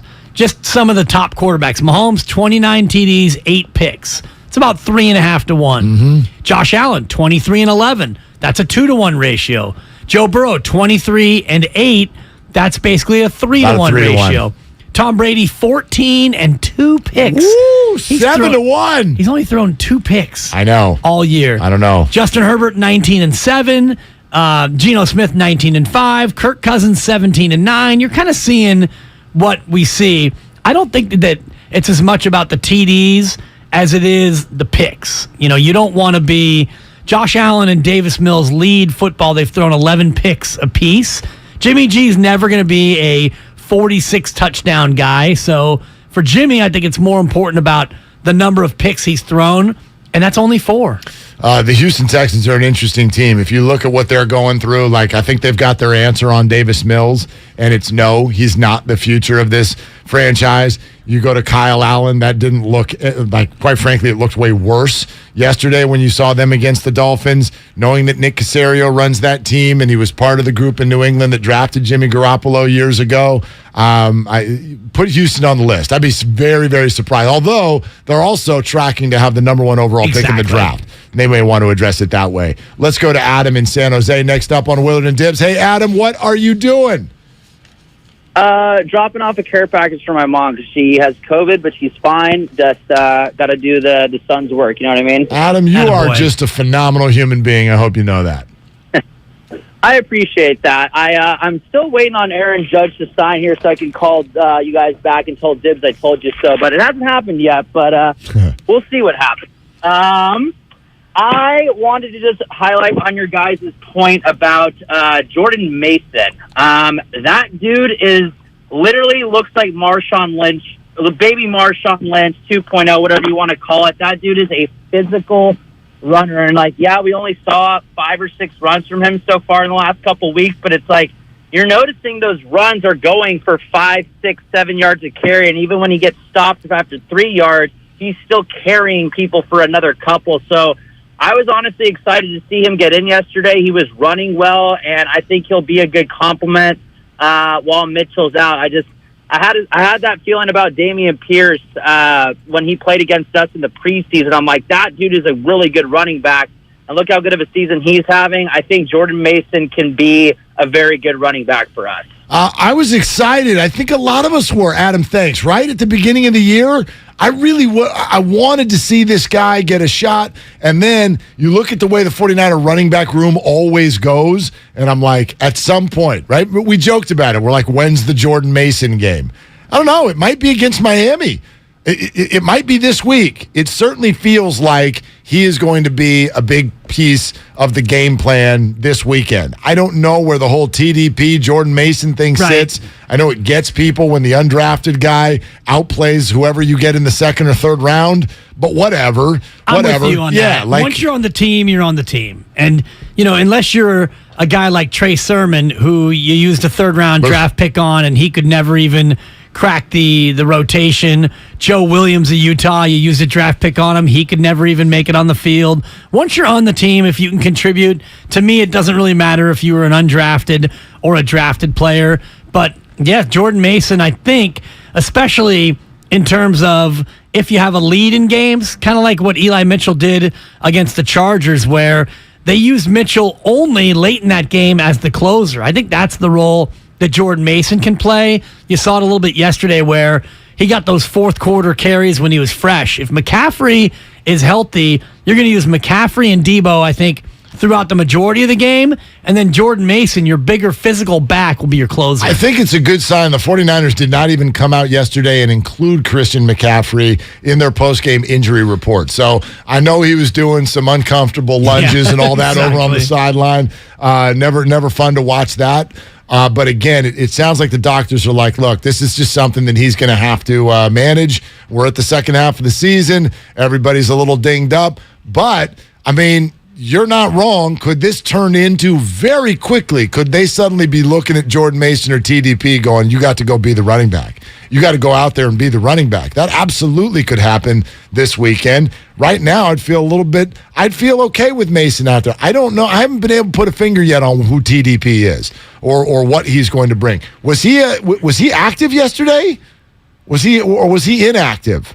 Let me check. Yeah, will you guys look that up, Lucas? If you get a chance, I didn't even see if TDP was a healthy scratch. I'm looking at the playtime percentage, and he is not listed in any category. Yeah, he did not play. No, because he would have at least played special teams. Right. I don't know if he was just a healthy scratch or what. I know that goes back. It's gone back and forth a little bit. Yeah, what do we got, Lucas? He was inactive. He was inactive. Correct. Healthy scratch. And a healthy scratch. Oof.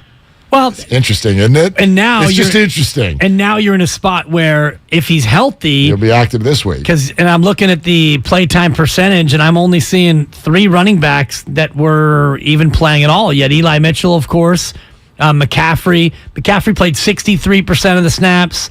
Eli Mitchell played 21%, and then Mason played 13%. Obviously, Juszczyk also a running back played as well, but if you get into that next man up mentality, that's where you got to get to. So Jeff Wilson will be on the other side. If you didn't hear some of the things that were said by these Miami Dolphin running backs, and it'll be something that comes up even more because of what we're talking about. Now suddenly injuries in the running back room. Jeff Wilson's gone. I don't know. I saw these comments, and I want to dive further into them later in the week, and I think we're going to try to get Ty Dunn on, who did the writing for the Miami Dolphins, but goodness, I'm looking at this going, why? Like, why? So, Raheem Mostert, and I'm not going to give you the exact quotes other than when he said, now we actually have a quarterback who can sling it. And then afterwards, he goes on social media and goes, oh, this is clickbait. I got nothing but love for my guy, Jimmy. Deebo Samuel now firing back at Raheem. So, we've got beef. But the bigger issues were this. Raheem Mostert seems mad at the 49ers for pressuring him to play through major injury. Okay? Jeff Wilson seems mad that the 49ers just kind of gave up on him. Those are their two feelings. I just have the hardest time putting legitimacy on either of these. Jeff Wilson, undrafted free agent. This is not somebody who the 49ers, quote unquote, gave up on. The 49ers acquired Christian McCaffrey. They acquired a star, and their starting running back came back from injury. You were about to be deactivated. You might have been that healthy scratch on some of these games. So I'm with you on this part of it. I don't think that Jeff Wilson doesn't really have a case. He was given an opportunity to go somewhere else and play, so I will dismiss that part of it. The Mostert one, that's interesting. It's interesting, and I understand from a player perspective why you would feel that way, and I think to a certain level this is a very relatable idea. Who doesn't feel sometimes at odds with their parent company, if you will? Like, that's just life at work. You always feel like, gosh, what if we did it this way? Could we do it different? And it's especially emotional when you're talking about your body, okay? But, Raheem, my man, National Football League, I'd like you to point to the time when a team was not looking out for itself. And by the way, I'd like you to point to a time where you weren't looking out for yourself. It's an unfortunate reality that this is the way it is. Do I wish it was always that way? No, I don't. But you're literally propping up the Miami Dolphins, who had the highest profile, disgusting display of slap on the back, get your butt back out there and play some football, with their shenanigans that they played with Tua and his concussions earlier this year. So you're going to tell me that that's the organization that takes care of its people, and somehow the 49ers are the ones doing it wrong? I have a hard time buying that. I get that he can be upset. I don't know what the 49ers did. Right. I think those are two different things because we don't know what role Tua played in his own return to the field. I don't think, I've got no indication that Tua's like, guys, I'm concussed, and they're saying, no, you're not, get back out there. So they're two separate things. And by the way, Raheem Mostert didn't play on Sunday against the Texans because of a knee issue. If he feels like, the 49ers were pressuring him to play through injuries that were more major than he thought or they thought. You mentioned this before the show. Welcome to the NFL. Yep. Because I would imagine that all 32 teams have that same sort of implied pressure. And the players know it too. They don't have guaranteed contracts. And so for Mostert, he's thinking, if I go out and I play hurt and I put that tape out there, I'm not going to have the ability to go out and get another job as a free agent. So these two things, they can be equally true. Shout out Ralph Barbieri. Mm-hmm. But if he feels that way, the fact that he came out and said it in advance of the 49er game, he didn't do himself any favors as, his opponents are his old teammates. They might be coming after you with a little extra heft. Yeah, indeed. The 49ers, by the way, on a number of fronts this morning have been a little chirpy on social media. We'll walk you through some of that coming up next. That's what's up next on the game, brought to you by Pfizer. It's Willard and Dibs. Glad you're with us. We'll continue with your phone calls at 888-957-9570. Is this version of the 49er offense good enough? What do you need to see from Jimmy the rest of the way to make you interested in him in the future? That's on the table as well. On a Victory Monday, yet again, the 49ers 7-4 and firmly holding first place in the NFC West. We'll get to all of that, plus Draymond chirping on social media and what might have been the moment the Golden State Warriors franchise has been waiting for. That's all around the corner on Willard and Dibs on 95.7 The Game. Charging a cell phone can be like getting a booster shot. A booster is given to enhance or restore protection after a primary series vaccination, which wanes over time. Schedule an appointment when you are eligible. Sponsored by Pfizer and BioNTech. It's an action-packed Monday on 95.7 The Game. Garoppolo throws, deflected. Tyrann Mathieu with the deflection. Juwan Jennings with the touchdown. Play in transition, dialing long distance, and there's an answer from the right wing. Keep it locked on 95.7 The Game. Folks, this is your pilot. We have to land immediately and hurry to the Xfinity Black Friday sale. New Xfinity customers can get 400 megabit internet with unlimited data and Xfi Complete for $55 a month for 2 years with no annual contract and a free 4K streaming box included. Plus, now through December 5th, get HBO Max included for a year. Drop everything and get to the Xfinity Black Friday sale. Go to Xfinity.com to learn more. Restrictions apply. Requires paperless billing and autopay with stored bank account. Taxes and fees extra. Ad-supported plan of HBO Max. After promo, regular rates apply to all services and devices. All right, folks, this is it. The weekend many of you have been waiting for. Black Friday. The lowest prices of the year on the top-rated brands of TV. Samsung, LG, and Sony with deals up to $1,000 off. No need to buy a poorly rated unknown brand with prices like this. So what could be even better? How about Video Only's Better Than Black Friday deals? That's right, better than Black Friday. Before you buy, check out Video Only, or you'll be sorry. Hey, this is Kenny Mayne, host of something called Hey Mayne. That's a podcast. We're working busily on season 2, but let's not forget about season 1. Remember Roy Wood Jr.? Wow, opening for Ron White. I've arrived. He's such a nice man. Maybe he wants a ride. Maybe he wants me to drop him off at the American Airlines terminal. Roy, I have a private jet. My pilot hangs with me like my homeboy. If you missed that episode of Hey Mayne, check it out on the Odyssey app or wherever you get your podcasts. Kansas City Steak Company, another AmericanEagle.com success story. Started in 1932 as a family-owned butcher shop, today they're a leading distributor of superior all-American steaks delivered right to your door, ready for the grill and your taste buds. When it came to their website, an average site wouldn't do. They chose AmericanEagle.com to take their website to the next level. With a dramatic increase in competition and a softening market demand, they had two challenges: improve their brand presence and message, and produce a positive return. AmericanEagle.com got to work and executed usability studies and detailed audits of site experience, digital assets, and marketing. The result? An integrated digital marketing and customer experience plan, organic traffic traffic increase of 20% and a long-term roadmap for success. If you love great steaks, go to kansascitysteaks.com for website design, development, and online solutions that bring efficiency and results. Visit AmericanEagle.com. If you need a results-driven website, call the team at AmericanEagle.com at 877-WebNow1. That's 877-WebNow1. If you own a business, this has been a bumpy ride. From pandemic to inflation, I'm sure you could use a break. If your business has 5 or more employees and survived COVID,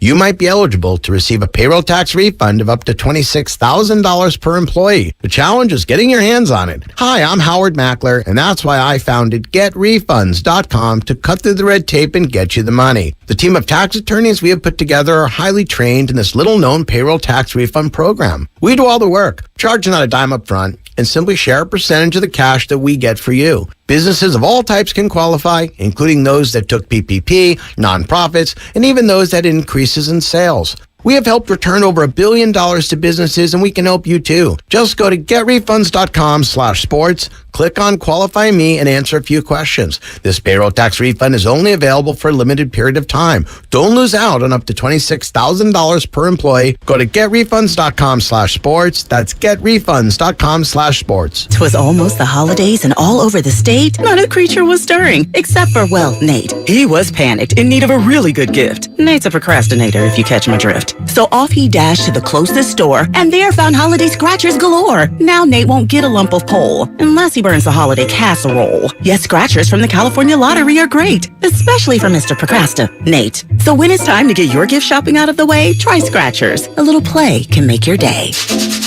Please play responsibly. Must be 18 years or older to purchase player claim. Universal Studios Hollywood is where the holidays come together. We've tested it. Festive food with refreshing Coca-Cola. Family, friends, and fa-la-la. Dazzling lights cranked up to maximum merriment. The Grinch and his dog Max stealing your tree. All the science adds up. It's the awesomest celebration of the season. Save $20 on a Coca-Cola 2-day general admission ticket. Offer ends 12/14/22. Restrictions apply.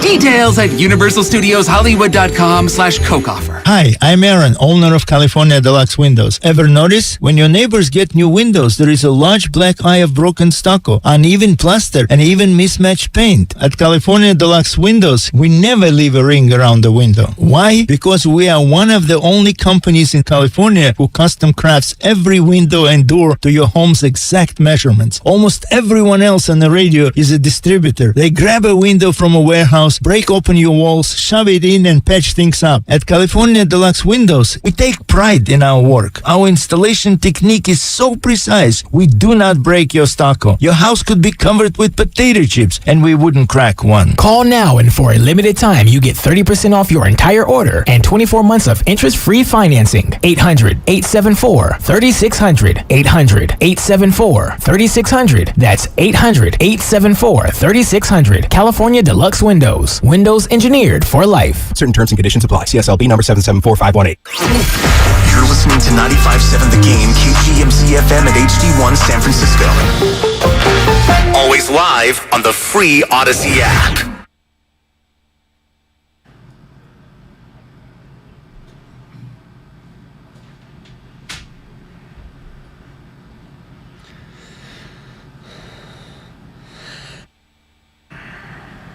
It's Bonte Hill from the Morning Roast, 6 to 9, Monday through Friday, right here on 95.7 The Game. Now back to Willard and Dibs. Hey, Dibs, that's a 3, my man. That's a 3.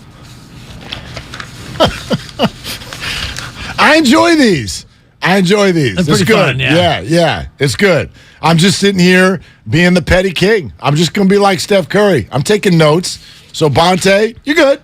Guru, you good. Steiny, you're not good. Oh, no? No. Yeah. No, we're not good. I got to hear mine. I don't know how many of mine have played, but I took some shots.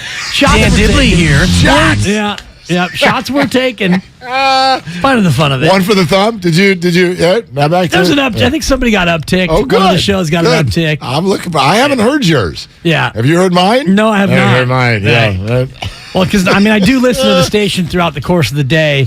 And, different ones pop up for different shows. Well, and I wanted to come in today. And first off, and again, if you weren't with us at 9 o'clock when we first put this out there, maybe you already know. I don't know how much you talked about it last week, but I wanted to come in and just focus on the congratulations of one Dan Dibley, who is now a married man in the lovely supper. Thank you. I'm told everything went off without a hitch. It did. Except for you got hitched. And I didn't get to watch USA England because I got hitched at 11 o'clock on Friday. It's so funny because I wanted to come in and give you a pass for that one. Yeah. And what I mean by that is I always, and I know this is such a sports radio person thing to say, but human beings, listen to me and listen to me closely. Okay. When you're planning your event, just go find a sports person before you book it, before you give that credit card out. Just go find a sports person if you're not one and go, am I good here? Totally. Or did I just plan a wedding during the Super Bowl? Like, just ask somebody. You better ask somebody. Am I good here? And I thought that you had planned the wedding prior to USA, England, and the World Cup, but it turns out that that's not the case. Correct, yeah. And this was one of those times where, you're going to lose. I will lose the battle. So, I mean, at that point, what do you do? Because, it was a situation where Thanksgiving, and then the day after Thanksgiving, families are still around. My son was back from UCSB. Right. Shout out Keon. He's on a flight back to Santa Barbara right now. I obviously wanted my children to be there. My family was free. Her family was free. The date made sense, but, and she's saying, we'll do it at brunch. How's 11 o'clock? I said, how's no? Can we do it at 1? Oh, gosh. Then it's not a brunch anymore. So. When I look at, if you end up with a wedding at a bad spot, all I want to do is I want to know, when did you plan the wedding and was there a way to predict this? The one that always sticks out in my head, I felt so bad for my friends who live in San Diego. You plan a wedding a year out. Right. The damn Padres went and made the World Series. Oh, mean, who the hell? And I was like, I give you a pass, brother. Like, there was no way you could have known. The whole party was like, did he say I do yet? Did they kiss? Okay, bye. We out. And they just go, ran to the foray out to the lobby where the TV is. Because we're in San Diego and the Padres are in the damn World Series. They didn't miss much. Yeah, the other one is weather factors. Exactly. My buddy Ned got married back in the mid-'90s, and it was a beautiful day, beautiful venue, beautiful bride, everything. Yeah. 101 degrees. Oh, gosh. And it was one of those outdoor weddings, and it's like, I'm sorry, bro, but no one's going to dance. No one's going to do anything but sit in the corner just trying to and breathe. just swelter. That was my wedding, Dibs. Hottest day in recorded history in Carmel Valley, California. 108 degrees. No, it was brutal. In Carmel Valley? Carmel Valley. People aren't going to forget it. I'll tell you that. They will not forget it. See, I'd just be like, all those suits y'all were going to wear, just come on, flip-flops, let's go. My buddy Cameron, my old neighbor, who's now on the Detroit Lions coaching staff, same thing, got married out in Discovery Bay, and it was had to be 99. And it was the same weekend. But that's out of your control. Same weekend as the tourney that I go to with Steiny each and every year. And so at the time, I'm like, this is my neighbor. He's like a second, third son to me. I can't miss his wedding. Got to do it. But, dude, it's the weekend of the tourney. No, I show up, and it is sweltering. Yeah, you got to. It's all about predictability. If it was predictable, then it's your fault, and you get what you get. If not, I'm going to be here for it, and we're going to power through whatever we need to do. DVRs, whatever's necessary, we'll do that. This was predictable, and this was one of those times where I was going to take the L, and thankfully it was a 0-0 game. So I didn't miss a classic. This was not USA and I can't remember, not Algeria. Ghana. Wasn't it Ghana? It was a game that they won in extra time. I think it was Algeria. The Landon Donovan goal. Exactly. Yeah, I remember the one you're talking about. So this wasn't that, fortunately. This was a 0-0. It wasn't a stinker, but I didn't miss a ton. I want to warn you about this tomorrow, and then we got to let you hear what Sean Payton just said about the 49er defense. We'll do that in a second, but I got to warn you this about tomorrow with USA and Iran. When you've got matches like that, where a trip to the knockout stage is on the line, I don't know what it is. As a fan, when your team scores, I run. There's something about soccer. When my team scores, you run? I run. I don't do that when the Giants hit a homer. Shout out Flock of Seagulls. I don't do it when George Kittle catches a touchdown. I do not do it when Steph Curry hits a three. But in the World You'd Cup, be tired. Exactly. When the U.S. men's national team scores a goal, I run. Not I ran, I run. And so tomorrow, I don't know what's going to happen if we score. And by the way, I believe that we will win. I love it's a we. You're like so many other Americans. We it up. We. So you're not French. I'm an American. But it's we. Yeah. And I love it. And if they lose, that's then also it the immediately chant. becomes they But again. that's the chant, right? It's not, Right. I believe that they will win. I believe that they will win. It's, I believe that we will win. And so when we score tomorrow, I just would like you to be ready with some comments. Yeah. Because I run. I don't know why, but I do. And I'm just, I'm going to go down the hall. I want you to be aware of this. As the resident soccer guy fan on the show, I'll be watching the game. You'll be doing the show. And again, I'll be hitting you with one of these. Are you telling me that I'm going to have to do long-winded answers tomorrow? You're going to have to go long form. I'm not good with that. It's a stretch. I am not good with that. Don't That's steal. very difficult for me. You're going to ask me to talk for a long period of time without taking a break? You're putting me out of my comfort zone now, Dibs. You know me. I just like to ping-pong it right back to you as quickly as possible. As quick as possible. Thank you. Maybe you could book. Maybe you could book Alex Pavlovich, and you guys could break down the Giants' hot stove so far. That's right. All right. So check it out. I thought this was an interesting question. This is from Colin Cowherd's show this morning. Sean Payton, who, by the way, appeared to be like an 85-year-old in Florida. He's he's on Cowherd's show. He's got like a soccer jacket on, and he's sitting in this sort of the same position that you all sat in right after you were done eating on Thursday. You know that position where you're just like the couch sort of becomes you? Right. Like you're just like, what? Like it just fell back. And he's sitting on Cowherd's show on the couch looking like that. Like life's over. Although he's only, how old is Peyton? What is he? 55, I guess. Yeah, he's right around. So anyway, he's got plenty of time left, but he's sitting over there like life's over. 58. 58 years old. Yeah. All right. And then boy. The questions go through all the different NFL questions. And here comes the question, hey, the 49er defense hasn't given up a second half point, since the Trump administration. What makes them so difficult to score on? And here is Sean Payton's answer. Man, you feel that team when you watch them. I mean, you see it. It's coaching. It's also the players. And I know it wasn't aesthetically pleasing maybe for a lot of people relative to the 49ers, but I would argue defensively, it's brilliant.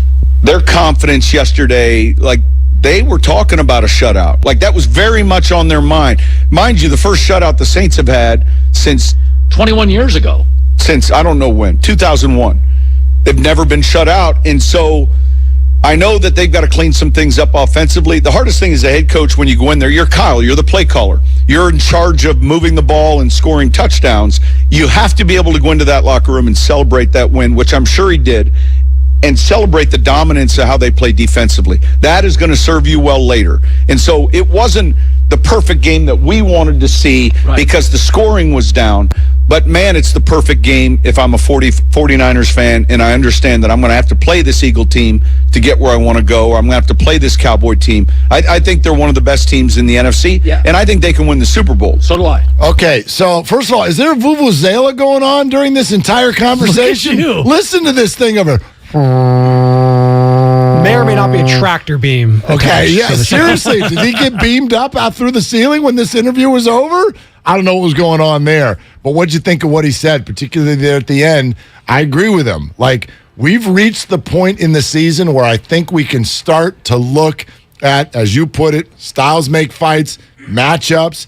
The Super Bowl entrant from the NFC, in my opinion, is going to be one of four teams. It is either going to be the Eagles, the Cowboys, the Vikings, or the 49ers. And I give the 49ers either, I'm not going to put them at 1. Philadelphia gets that nod for the moment, but they're 1A or they're 2. Yeah, exactly. In my opinion. 1- or 2+, however you want to put it. I agree with you. And, Dallas is great. Dallas can be a similar team to the 49ers as far as the matchup, the great defense, and all the rest of it. But if you think about the way that this could potentially play out, the Niners, if they're the 3 seed, you get a home game in that first round, in the wild card round, and then if Minnesota were to win, you go to Minnesota.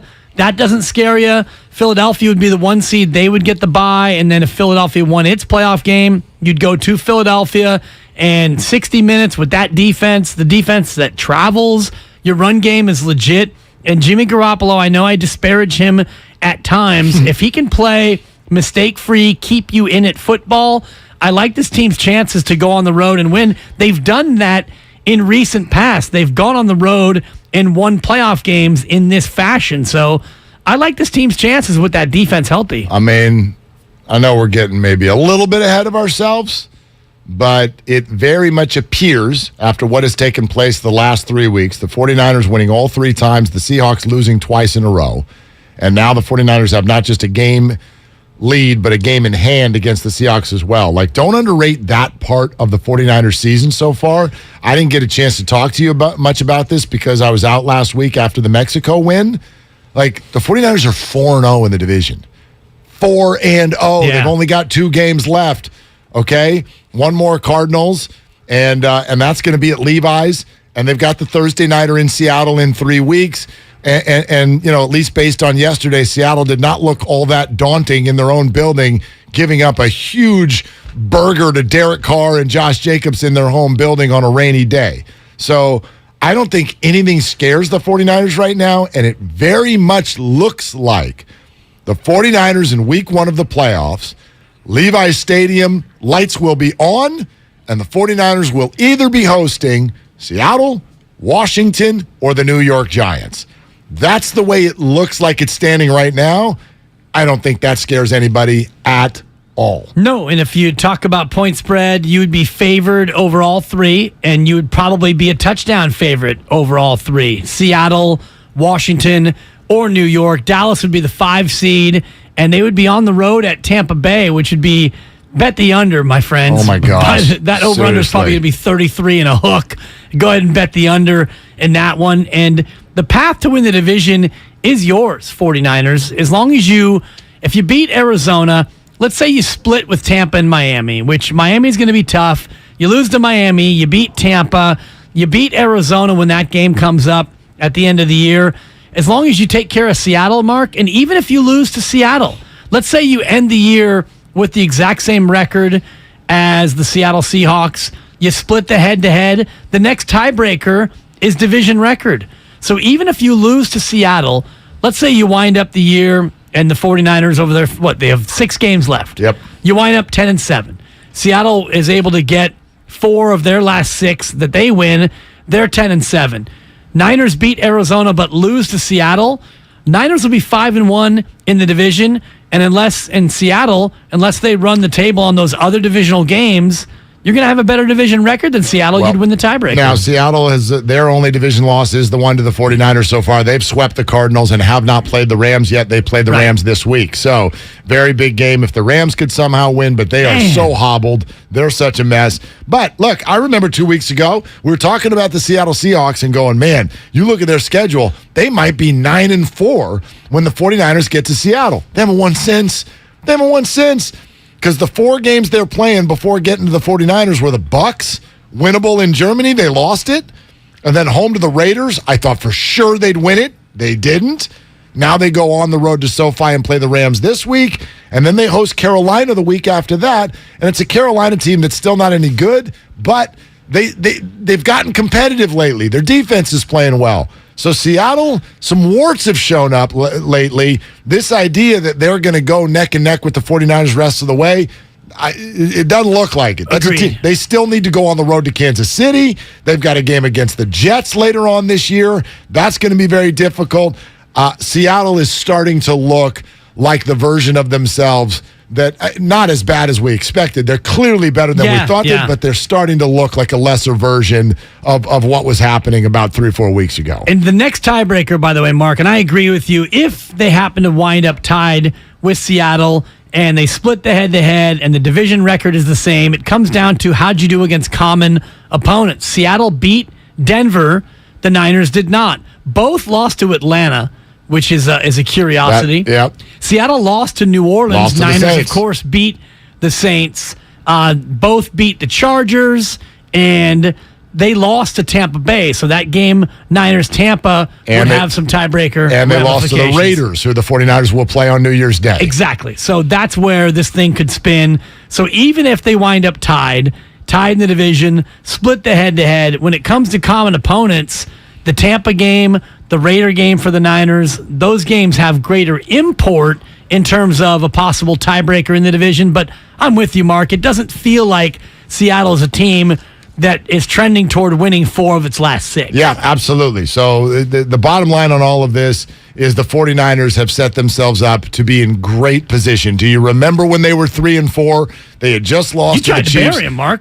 Yeah, right. That's you. I guaranteed it to the early afternoon sidekick. What's his name? Steenberg? Yes, Steiny. Steiny, I remember guaranteeing to him when the 49ers were 3-3, there's no way they're going to be 3-5 going into the bye, and then they lost to the Chiefs. They fall to 3-4, and poof, they haven't lost to football. The Poofonga, very good. That's a 3. That might have even been a 4. I'll take it. 49ers, they've not lost a game since, and so you are now in a dominating position, and I really do believe that's what we're looking at. We're looking at the 49ers in early January, hosting either the Giants, the Commanders, or the Seahawks in week 1 of the playoffs. I think they win that game and head to Minnesota for week 2, and they'll be favorites on the road. That right now is how I see this going. And then that's a tough game, but I think that I would love their chances there.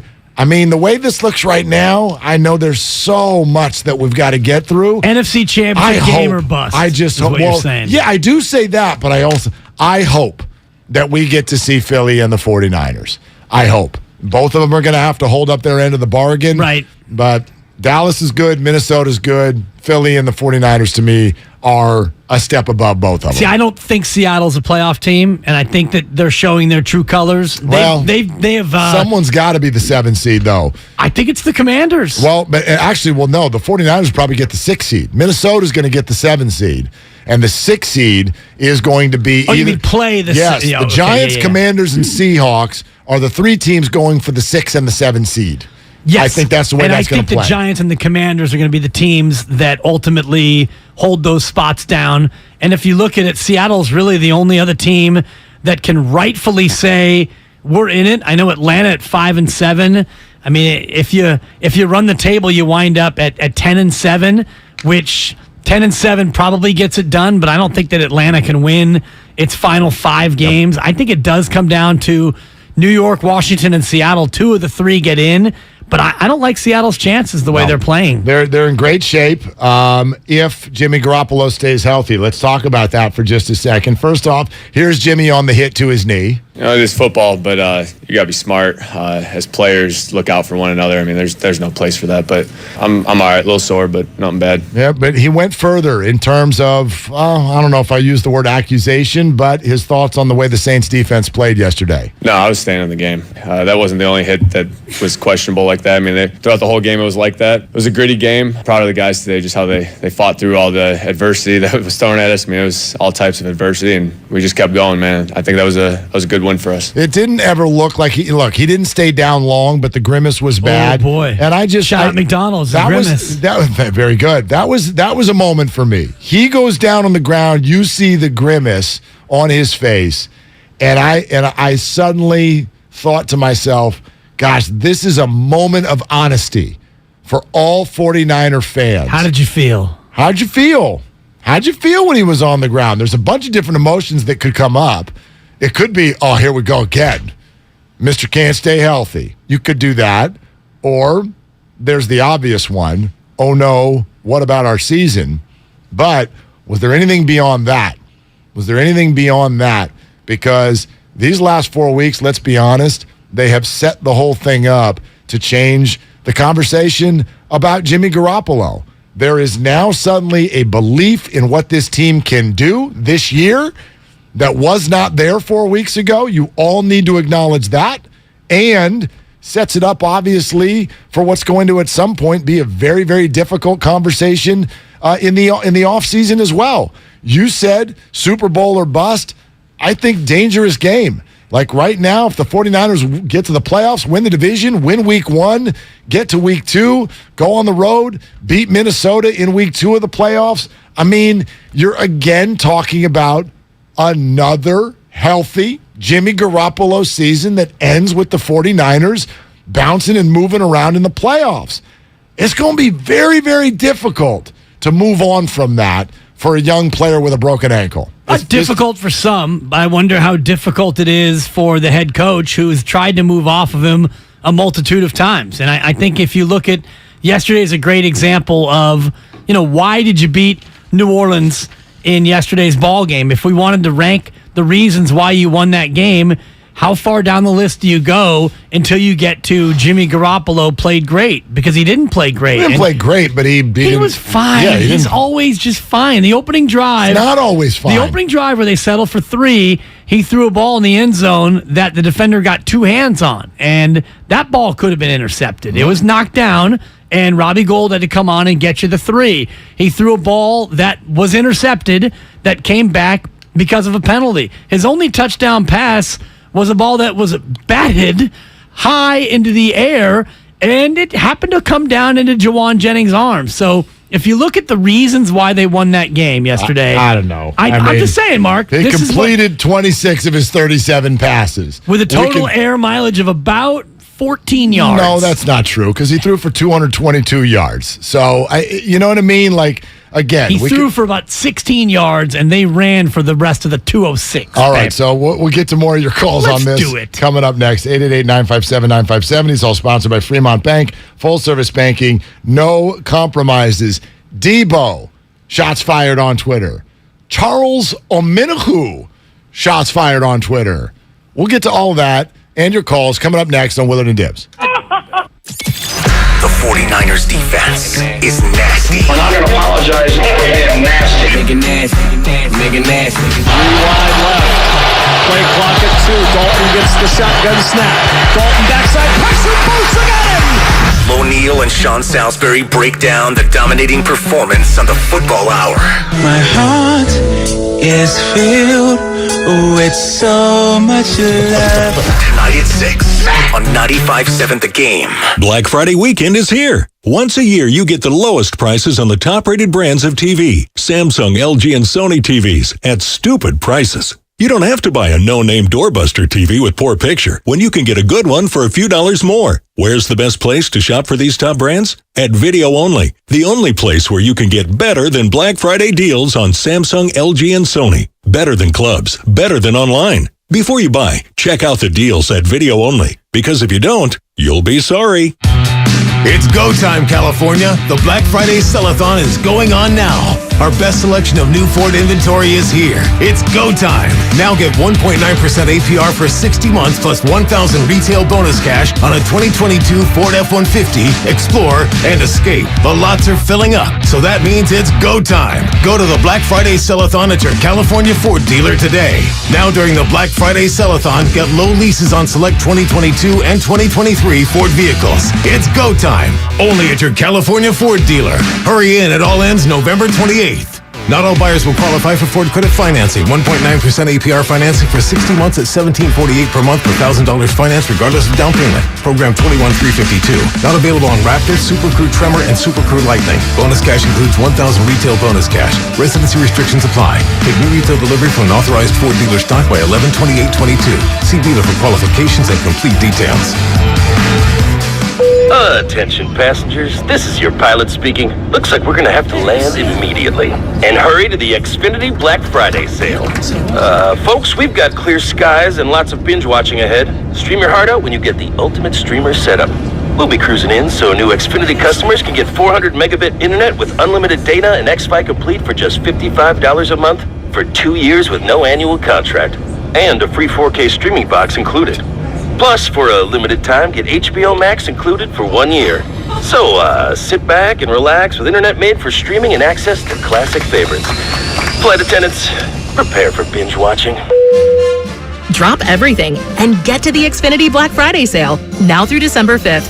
Go to Xfinity.com, call 1-800-XFINITY, or visit a store today. Restrictions apply. Requires paperless billing and auto-pay with stored bank account. Taxes and fees extra. Ad-supported plan of HBO Max. After promo, regular rates apply to all services and devices.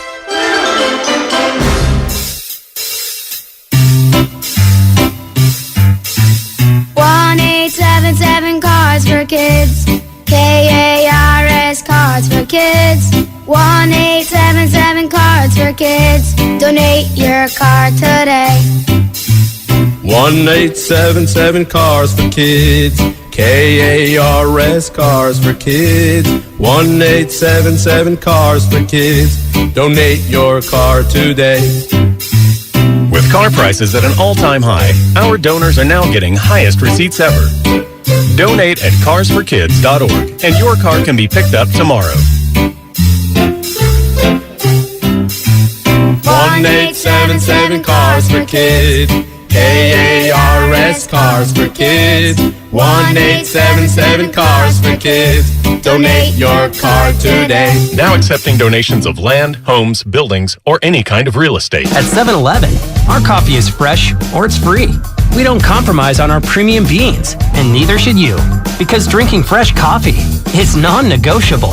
Offer ends 12/31/22. Participating stores. Refund must be at store of purchase. See 711.com for terms. Attention! Did you or a loved one live at or near Marine Base Camp Lejeune in North Carolina between 1953 and 1987? If so, listen closely for this important legal announcement. From 1953 to 1987, Marines and their family members at Camp Lejeune drank water that was contaminated with hazardous toxins. The toxins found in the water at Camp Lejeune may cause health issues, especially later in life. Types of health issues associated with water at Camp Lejeune are numerous. If you or a loved one lived near Camp Lejeune between 1953 and 1987, you may be entitled to substantial financial compensation without going to court. Even if you were turned down in the past, a new law can allow you to file a claim today. If you or a loved one spent time near Camp Lejeune, call the Negligence Network to find out if you're eligible for financial compensation. There's no fee unless we win your case. Call 1-800-700-4333. That's 1-800-700-4333.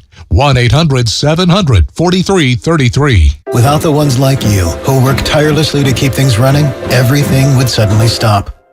Hospitals, factories, schools, and power plants, they all depend on you. No matter the weather, emergency, or time of day, you're the ones who get it done. At Grainger, we're here for you 24/7 with supplies and solutions for every industry and access to product specialists ready to help.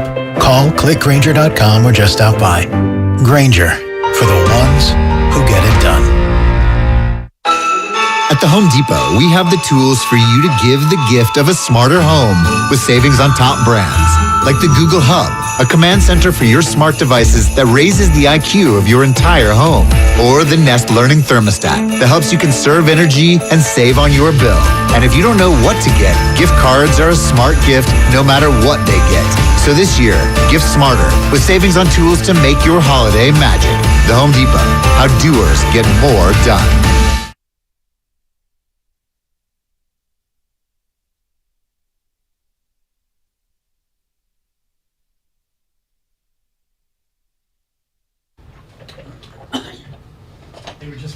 That's tremendous, and you could feel it too. You could feel it, especially when the crowd was getting going there a little bit towards the end. I mean, to hold the team to a goose egg in the NFL, that ain't easy, especially a couple of the short fields that they had. But we got a hell of a defense, man. I love playing with those guys. There's some dogs out there. It's your boy Guru from Steiny Guru, noon to 3, right here on 95.7 The Game.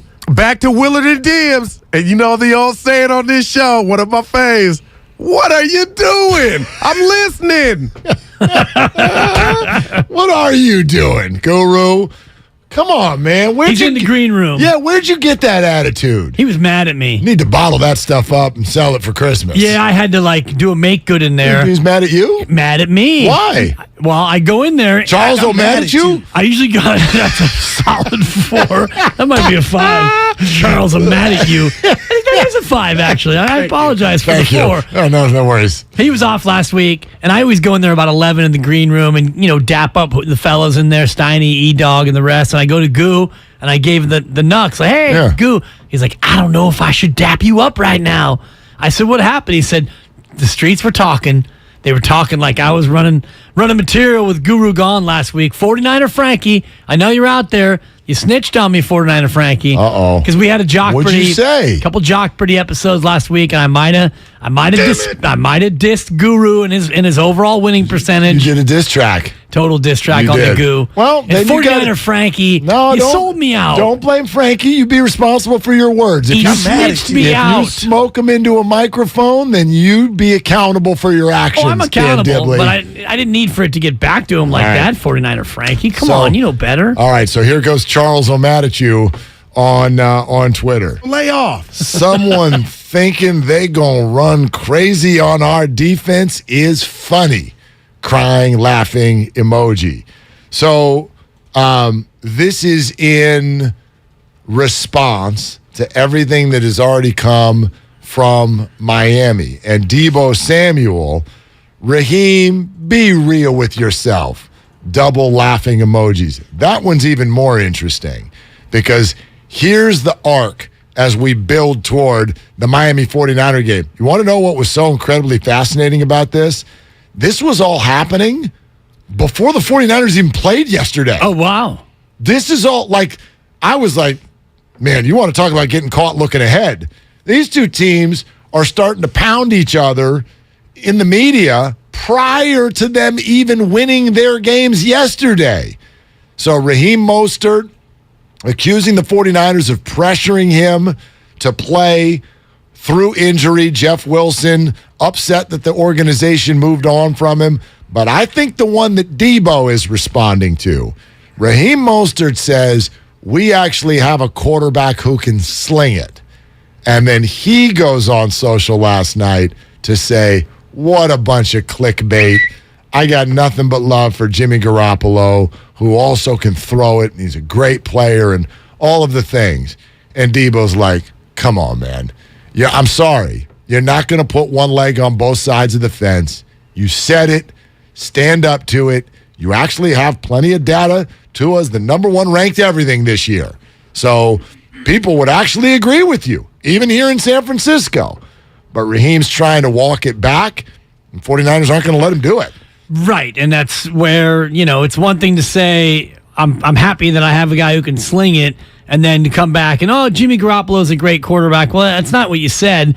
And, it's one thing to say, yeah, I went from a guy who can sling it to another guy who can sling it. That's great. I'm a lucky running back. And it's funny what you said about Charles Omenihu and Miami thinking that they're going to be able to run the ball on the Niners because this Niner rush defense, they've allowed the fewest yards, the fewest YPC, yards per carry, and the fewest first downs on the ground at only 19.4% of first downs have been achieved on the ground. They've only allowed 874 yards all year. So that to me is going to be interesting. We know that Tua can sling it. We know they have a great passing offense. I wonder how committed Miami stays to the ground game, knowing that this Niner rush defense is nasty. Oof, Charvarius Ward and Tyreek Hill. Yeah. Sign me up. Sign me up. Here's what Raheem Mostert said. What clickbait? Not once did I dog Jimmy G in my interview. Did I praise our QB1? Hell yeah, I did. But I also threw out compliments to my former QB. But hey, let's leave that part out. And Deebo Samuel said, come on, man. Yeah. I mean, come on, man. Exactly. I mean, why are you saying that this week? Why didn't you say that in week 9? You said it now because you're taking on the 49ers, and this is where it becomes more appropriate. And yes, it's clickbait, but you said it. So, you can't accuse it of being clickbait when you're the one who made the comment. By the way, it's one of my favorite phrases in media today. Clickbait. How many of us put links out that we don't want you to click? Exactly. That's the whole idea. It's content. They would like you to read it. You said it. Did you say it? You said clickbait. Did you say misquote? I didn't hear you say that you were misquoted. Right. If you speak in an interview, we're going to grab the most interesting quote and put that on the internet. That's how it works. And you've been in the NFL for a long time, and you know that. Right. Now, if it's misleading, that's something else. But is that the lead story? You damn well better believe it is, Raheem. And you know that. You know that. So, game on. Here we go. They don't get better than this. This game that they're going to play this weekend. And the 49ers. As far as a regular season game that's outside of conference, by the way. This is a game against a team in the other conference. Right. This should be one of the least meaningful games on the schedule in terms of seeding and playoffs and all the rest of it, but the block is hot. How much would I love for Mike McDaniel to be mic'd up in this game, listening to him talk to all his former players as they run all over the field. 8-3 versus 7-4. Bunch of former 49ers, some of them hot under the collar. Tua versus Jimmy G. Christian McCaffrey now in the fold. Massive game coming up this weekend. By the way, Niners are 7th in football in passing defense as it pertains to yards per completion.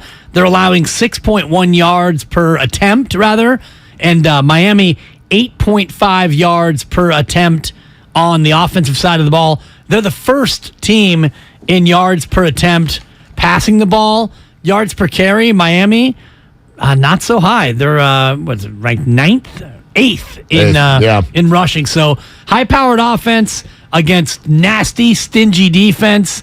It's going to be a fun one on Sunday. 49ers, 3.5-point favorites, over-under set at 46.5, which tells me they believe in the 49ers more than they believe in the Dolphins. Because you score 30-something points 4 weeks in a row, and then your over-under is only 46 the following week.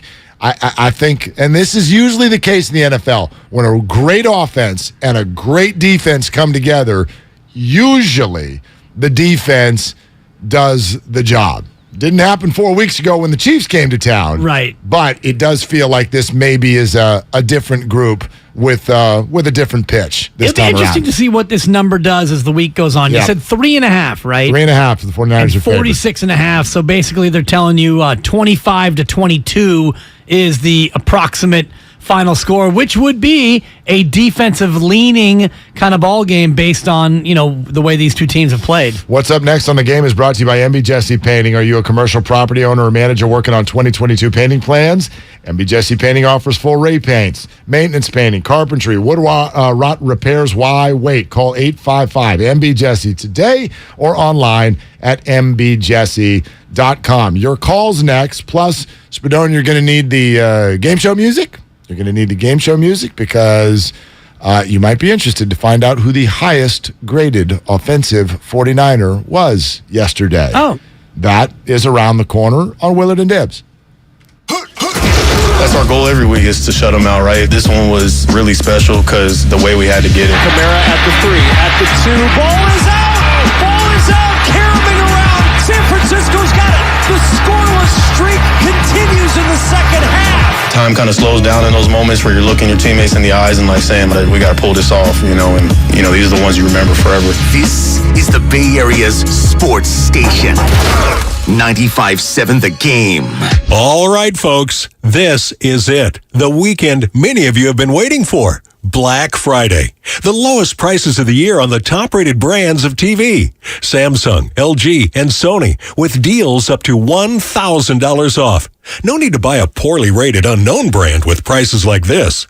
So what could be even better? How about video-only's better than Black Friday deals? That's right, better than Black Friday. Before you buy, check out video-only, or you'll be sorry. If you run a small business, you need the most from every investment. That's why Comcast Business gives you more. Like more innovation with our new gig speed Wi-Fi, plus unlimited data. More speed from the largest, fastest, reliable network for small businesses.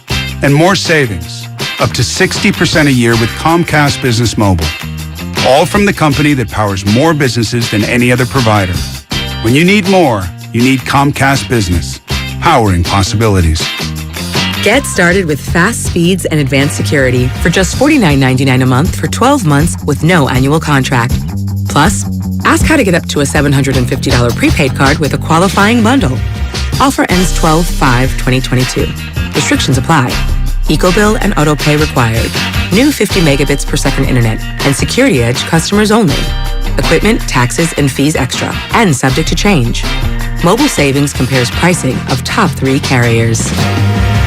No one knows where this market will go.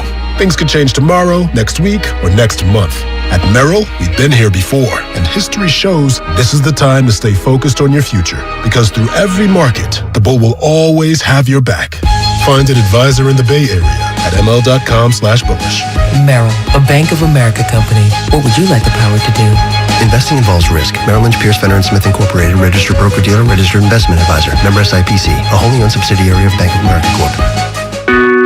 We're on a journey to make healthcare more accessible and more equitable, to treat the most complex diseases and offer hope where often there is little, to provide better care to more people across the Bay Area. We are more than a hospital, more than a university, beyond science and technology. We are the people of UCSF. UCSF Health, redefining possible. AT&T Fiber presents a straightforward moment inspired by straightforward pricing. And now we just cube the pancetta as such. So what's on the menu tonight? This carbonara I found online. It's fire. You gonna love it, Mom. I hope you hold on to this AT&T Fiber, son. It's nice. Yeah, you should settle down now that you're a gagillionaire. Oh, I am. I finally found the one internet I've been looking for my whole life. So, no more one-year stands? No, I'm done with all that. With AT&T Fiber, there's no price increase at 12 months. What about equipment fees? Nope. Those were never any good for you. Exactly. But now everything's completely straightforward. Well, in the spirit of being straightforward, I never liked any of your old ones. Me neither. Blah. Y'all never told me that. But we're being straightforward now, which feels good, yeah? Yeah. Now let's get straightforward about that girl he's been seeing. Straightforward is better. No equipment fees, no data caps, no price increase at 12 months. Live like a gagillionaire with AT&T Fiber. Limited availability in select areas. Visit att.com/hypergig for details. Without the ones like you, who work tirelessly to keep things running, everything would suddenly stop. Hospitals, factories, schools, and power plants, they all depend on you. No matter the weather, emergency, or time of day, you're the ones who get it done. At Grainger, we're here for you 24/7 with supplies and solutions for every industry and access to product specialists ready to help. Call, click Grainger.com, or just stop by. Grainger, for the ones who get it done. When a cold comes on strong, knock it out with Vicks DayQuil Severe for max strength daytime relief. Just one dose of Vicks DayQuil Severe starts to relieve 9 of your worst cold and flu symptoms to help take you from 9 to none. Power through your day with Vicks DayQuil Severe, the daytime non-drowsy, coughing, aching, fever, sore throat, 9 to none medicine. Use as directed. Okay, smile naturally. Perfect. Cam's Photography knows wedding season ramps up in a flash. Smidge closer. They need to say I do to a studio assistant before clients go full Bridezilla. I'm so sorry. I have to get a different lens. I'll be right back. Indeed can help them hire great people fast. I need Indeed. Indeed you do. We instantly connect you with quality candidates whose resumes on Indeed match your job description. Visit Indeed.com/credit and get $75 towards your first sponsored job. Terms and conditions apply. In Dublin, we're looking for 58, mostly sunny this afternoon. Weather brought to you by Staples. Staples stores are a new world of possible with innovative tools for small business and remote workers and learners. Explore more at your local Staples store or staplesconnect.com.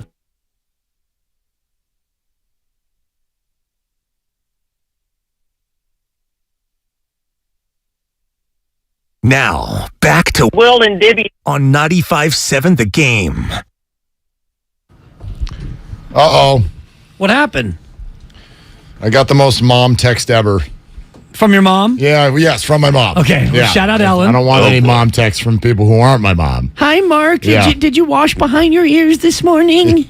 Give myself a 4 for your Ellen Williams. I love the young That's people. all right.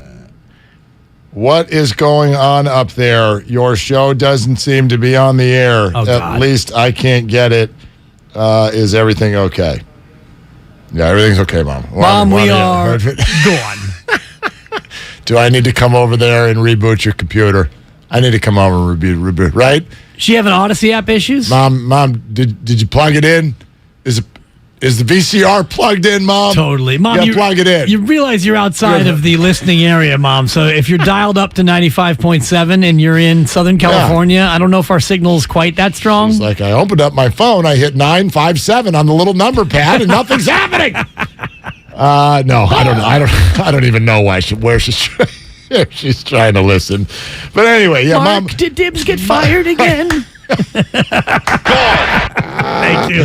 No, actually, his name is now first on the show, Mom. Okay. Breaking news. Okay. All right. I promised it.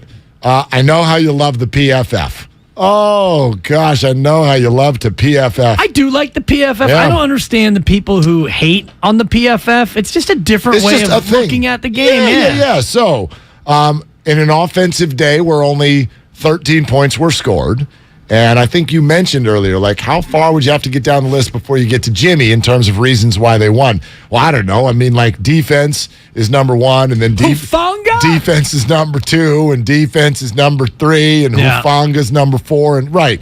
But on the offensive side of the ball, and I know he got away with a few, but a quarterback not turning the ball over, to me, is always incredibly important. Actually, a whole team of not turning the ball over, especially when the Saints did a couple times. That's a winning formula. So, what do you think? Game show music, please. Joe Spadone.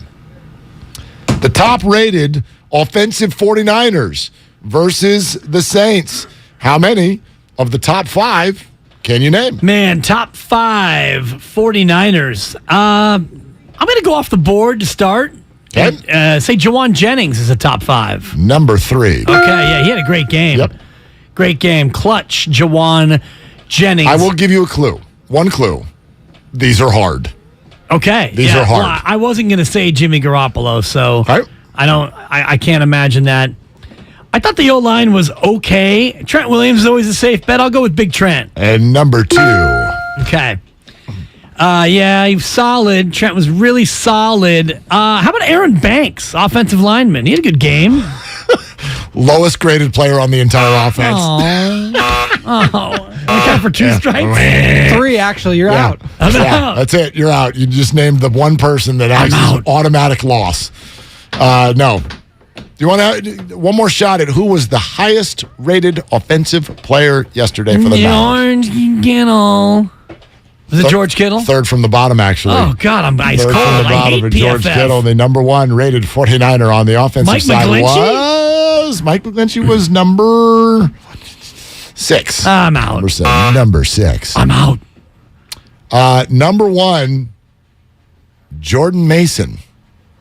Well, I mean, Jordan Mason. Now, how many snaps did he play? Only 9 snaps. Wow. Okay. Only 9 snaps. PFF, you got me there. So, if we pull that aside, because it was only 9 snaps, Steiny hates it. The other top 5: Trent Williams, Jawan Jennings, Ray McLeod, Dan Brunskill, and then Mike McGlinchey, and honors for Brandon Ayuk.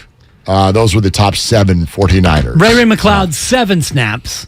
Yep. I thought we were talking about qualifying players who They're actually all qualified. They're on the field in uniforms. They played football. And by the way, Ray McLeod with a rescue operation on that Jimmy G throw. Yeah, he did some good stuff out there. He climbed the ladder on an overthrow. Thank you. So, but that goes down as a Jimmy G completion. Sure did. Winning football, Dibs.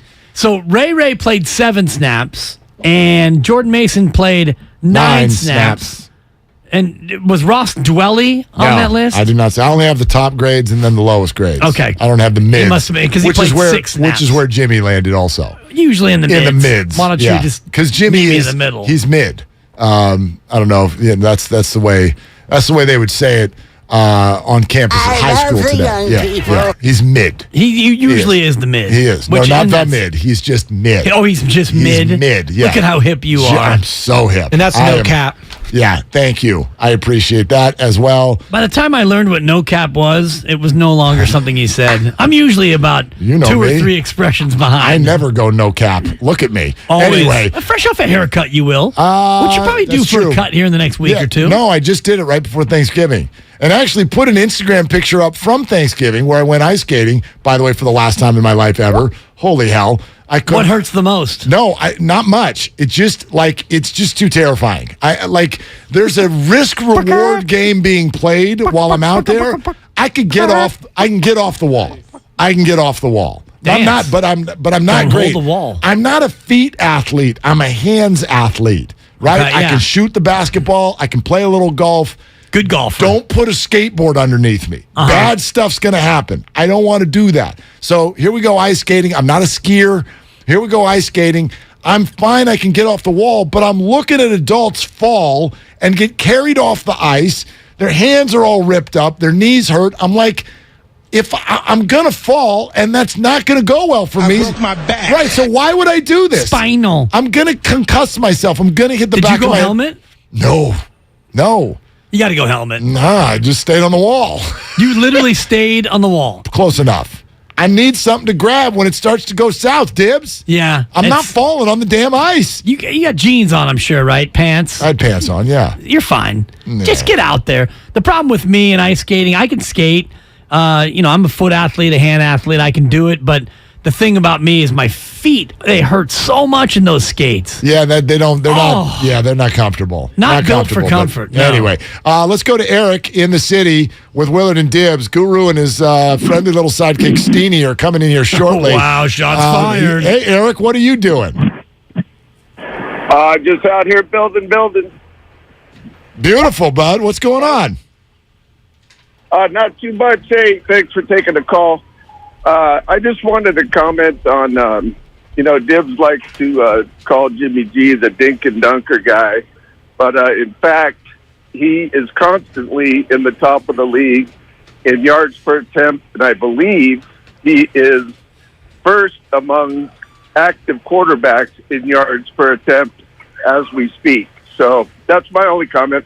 Yeah, it's a good comment, but if you want to talk about like actual air yards, the yards that the football travels in the air, he's toward the mid or even toward the bottom. The reason why he's so high on yards per attempt is he gets the ball in the hands of those who can actually do the work. Although that is a skill in and of itself. You got to be very, very accurate over the middle. Which is why, as a dink and dunker, he's so good at that. He's very, very good, yeah. By the way, my mom texted again. Apparently things are working now because she just texted, I am going to kill you both. So, there it goes. That's how it all ended for you and me. My mom killed us both. It's just a bit. How did Dibs' life end? Well, a septuagenarian came out and snuffed him out. Rich in Fremont, real quick. Hey, Rich, what are you doing? Hey, guys, thanks for taking my call. I'm actually at work right now. So, not working very hard, though, are you? Actually, I am, brothers. I got a backpack sprayer on my pest control on these houses over in San Ramon. Beautiful. So not easy. Hey, man, keep doing the darn thing. What's up today?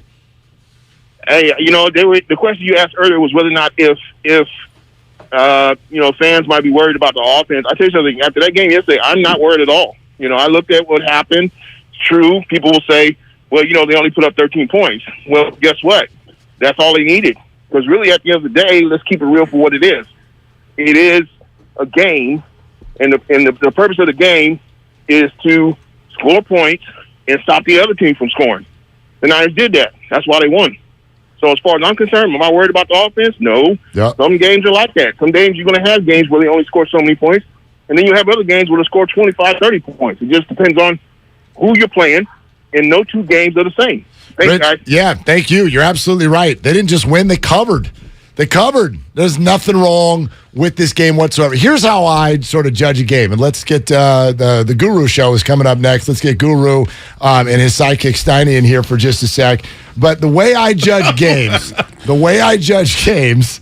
is when you're watching from beginning to end, do you feel like it's ever in doubt?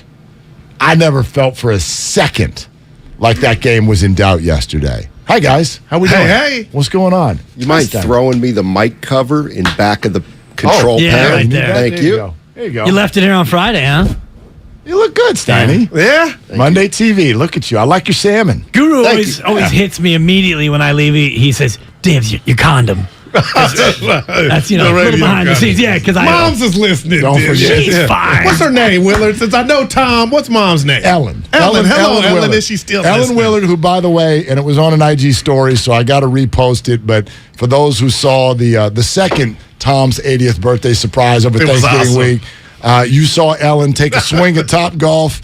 And she got the ball over the edge of the mat. So, she went for it. That was her only bump and run. That was the only swing of the day, and she made contact. I liked it. And so we're proud of her. Yeah, no doubt. Quietly, Topgolf is a great outing. I don't know if you've been, Steiny, because you do the real golf, but it's awesome. If any of my family members become friends with Willard through me, I'm getting kicked out of the house because this guy is like father of the decade. It's ridiculous, dude. All you see are pictures of Willard and his family doing things, experiencing life. It's tough to take at times. As a guy who was alone for 4 days over the weekend. This guy's running up. What do you mean alone? I mean, he's unbelievable. You were with the fam. If I had known that, we would have invited you to Thanksgiving dinner. The fam was out of town. I know you wouldn't. It was all the way down in Orange County. How does that work? I want to sign up for the. Were you by yourself? Seriously. Solo. Where were they? Which ones? By the way, low-key, what you're talking we got our about. show to talk about. No, low-key what you're talking about, because everybody's coming off their Thanksgiving holiday. This is what I actually believe to be true, especially for dudes or just big-time sports fans. It sounds, everyone's got that person in their life where you're like, oh my gosh, are you alone for Thanksgiving? And our heart breaks, and we're like, you gotta come to our event. We'll have you. You shouldn't be alone on Thanksgiving. I believe that sports fan that's alone on Thanksgiving is like, don't you dare invite me to anything. Dude, This is the most blissful thing I've ever experienced in my life. 4 days of the remote control and nobody bothering you and getting into conversations that you don't really want. But Thanksgiving morning, you wake up. I know. You want to take that shower? I wouldn't trade it for anything. Where we going? Who's coming over? Let me mop and clean. Nobody. Yeah, cut the grass. How many rounds of golf? No gas. How many rounds of golf did you get in? Just two. Just two. Friday and Sunday. Yeah. And so Thanksgiving, you wake up and you're like, I don't have blank to do. Nobody's home. They left at about 8 in the morning on Thanksgiving morning, going down to San Diego for a soccer tournament. And I started Thursday. I just watched. See it. You started sipping. That's actually, did not. You know what? How about this? Little Bloody Let's Mary. get off me. No. Actually, you know what? I found tucked under the sink 3 diet grapefruit. Yeah, I loved grapefruit, like not a total soda, but like the flavoring. We're a simple breed, aren't we? Once I saw those three, I was like, I'm going to nurse these 3 all day. I was good for the rest of my Thanksgiving holiday. Exactly. You're listening to the 95.7 The Game, KGMZ FM and HD1 San Francisco, always live on the Odyssey app. I'll start this way though. What's that? I did the first movie I watched. I started it at 9:10 on Thanksgiving morning. Love Actually or Die Hard? What'd you do? Reminded me of you guys, and I'm worried more. I watched The Gambler with James Caan. Have you ever seen Rest it? in peace. Rest in peace. Great. Yeah. Have you seen it? Yeah, of course. Watch it again, guys. Just watch it again. Why? Because you guys bet. And I'm worried about you. Getting in over your head. Or as Chris Townsend would say, getting in over your skis. Gosh. Yeah. I was 3 points away from a 5-pick parlay yesterday. What game? Stupid Titans. Oh! Stupid Titans. That's just what the hell are you doing? Those are the ones that you can't move on. You know, you hang on to. 5 picks. Next thing you know, you'll be talking to Anthony Lamb, trying to get him to shave a few off the Warriors game against the Chicago this weekend. Had you seen that movie before? Yeah, but never like start to finish. Because, and I only ask because there are so many movies that you haven't seen that you need to see. Yeah. I'm surprised that you used, because you had an opportunity to watch probably 5 movies on Thanksgiving, and yet you went to a movie you'd already seen. Did you feel guilty? No. Because, I mean, like Friday is a movie that he hasn't seen. Right. Yeah. There's so many movies that you haven't seen that you should see. Sure. And yet you went to a 52-year-old movie you've already seen. 1974. Apologies, 48. It was made. Yeah, I apologize. Yeah. So I that's one of the great things about Thanksgiving solo. You do whatever you want.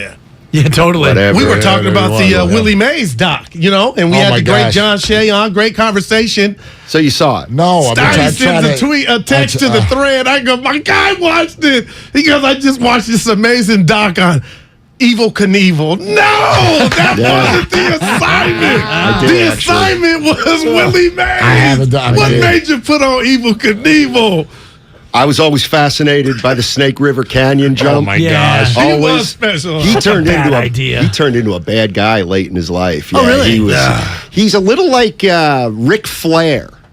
Woo. Bought into his whole thing and thought, "Woo, that's actually who he was, which I guess they are at the end of the day. But, dude, that man. But yeah, Evel Knievel. I remember the Snake River jump thinking, so you're going to get in this rocket-propelled cycle and you're going to like somehow jump over a 1,700-foot chasm? Yeah. How's this going to work out for you? Dude, he didn't make it across. What was he doing?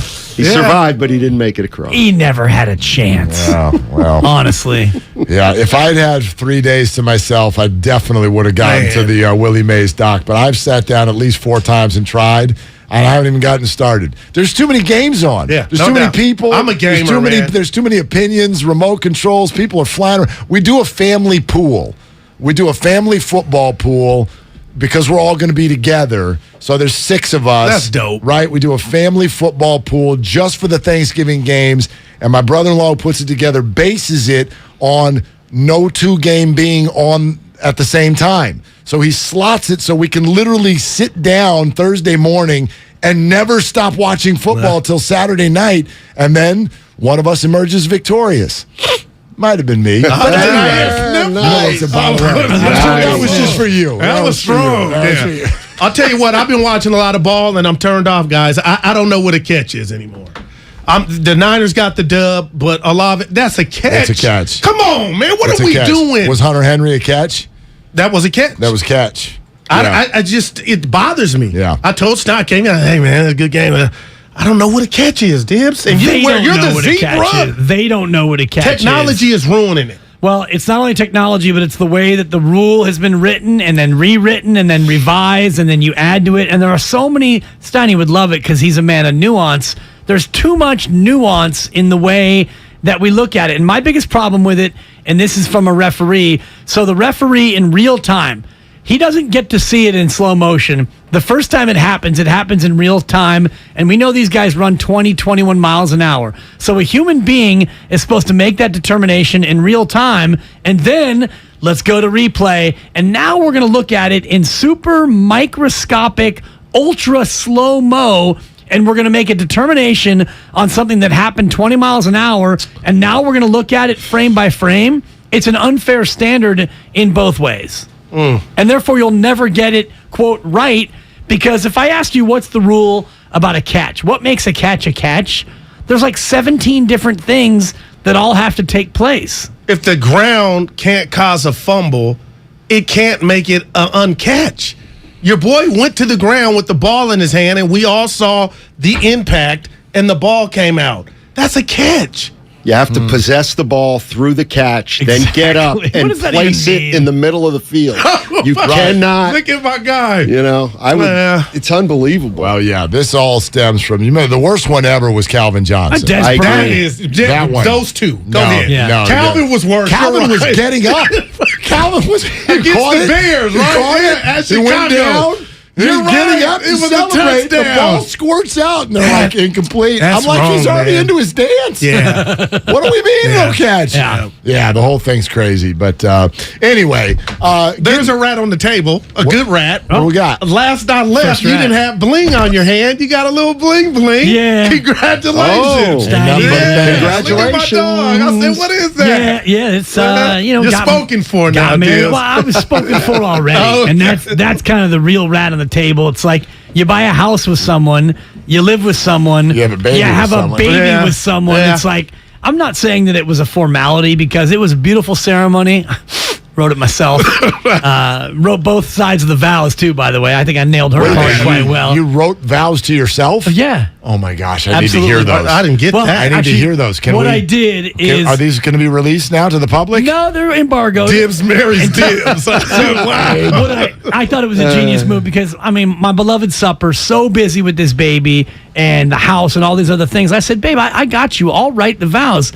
I went to 2 greeting cards that she had given to me, and I basically lifted from her own words from previous greeting cards. I'm not mad at it. Actually, they were her words regurgitated from previous greeting cards, so I didn't make, Dibs, your supple brown eyes, your gorgeous balding skull. I didn't, I used her words. I weaponized her own words against your her. words, yeah. Wow. So, but did she get a stamp of approval, or was she surprised by these, like, literally moments before saying them? I shared the doc with her, so she had a chance to review there's a Google it. Doc. Yeah. And she actually went through and she's like, I'm not saying that. So there was one line that was stricken from the record because I did this whatever. They were short. How proud he is, Steiny. I'm very proud because part of any partnership, and Steiny's got a partner. You're married. Mark's married, and all that. Or Mark was married. I apologize, but part of it is like knowing your role, right, and dividing responsibilities, and so. This is something I'm good at. Well, don't lose. I'm on my second ring. I lost the original, but hang on to yours. No, mine's the same. It's almost the same style as yours. It's tungsten. Sure. You got to go with tungsten. I like that you went and got a replacement. No, I had to. The aforementioned Tom Willard hasn't worn a ring in years. Yeah. Yeah, they've been married for, 34 plus 26, 56? Yeah. 56 years. That's beautiful, man. I don't know how many. I think you wore a ring for about 4 of them. Yeah, there you go. I mean, and I thought about it like, I'm not wearing a ring, whatever. It's like the percentage of people that are married that don't wear it shocked me. Yeah, and it just, not too soon. Well, what am I getting? What am I doing out there with no ring? It's not like, hey, look at me, ladies. Hey, on Bart, I got no ring. I'm a factor. I'm no factor. I'm broken down in my 50s. What am I doing? And of course, that makes you just like Jimmy Garoppolo. Who? No ring. All right. So that's a 4. Let's get into it. At any point, did you feel like the 49ers were in danger of losing the game yesterday? 4 times for me. Really? And that was predicated on assuming New Orleans was going to get in, and then it was going to come down to the Niners not going 3 and out or giving the ball back to the Saints. But I told Steiny, this is a question on the question, my respect for that man grew. He looked like he was having open heart surgery without meds. He got pounded but kept getting back up. And then got hit in the knee. Yeah. And we keep talking football, week 1, week 9. All it takes is one play and your fortunes can change. And I thought, is he going to get back up from that? But he got hit in the mouth, the head, everywhere. And my respect grew. But, Mark, I watched that game like, okay, the Saints are getting in here. They've been D'ing up all game. So 4 times for me. 0. I was with you. Yeah. And the reason is, even if they went in, they needed to go in again. I texted John Dickinson before the game, and we went through our own scouting reports, and he had said to me, the problem with the Saints is they're just not buttoned up. They're going to make some mistakes, and it'll cost them. Boy. So, once they made their first mistake, I knew they were going to make more. It was just going to be one of those games. And it was 13-0. But that's a good defense, Mark. They're 4-8. Like, it ain't because of the defense. It's a solid enough defense, right? Solid. It's a solid enough defense. Sometimes in today's NFL, I don't even necessarily know what a great defense is. And so that's my question now. Ain't the Eagles last night. It's not the Eagles last night. Detroit went up and down the field on Buffalo. Dallas was losing at halftime. Dallas. There are good defenses. I don't know if there are great defenses, and I still say that, and I know some 49er fans are going to go, hold on a second. Okay. I need to see it this week, okay? Because the Chiefs 4 weeks ago went up and down the field like you weren't there. And then since then, you've given up no points in the second half of any football game, but I'm with you. Look at who you played. You played a compromised St. Louis Rams or LA Rams team. You played the backup quarterback for the Arizona Cardinals.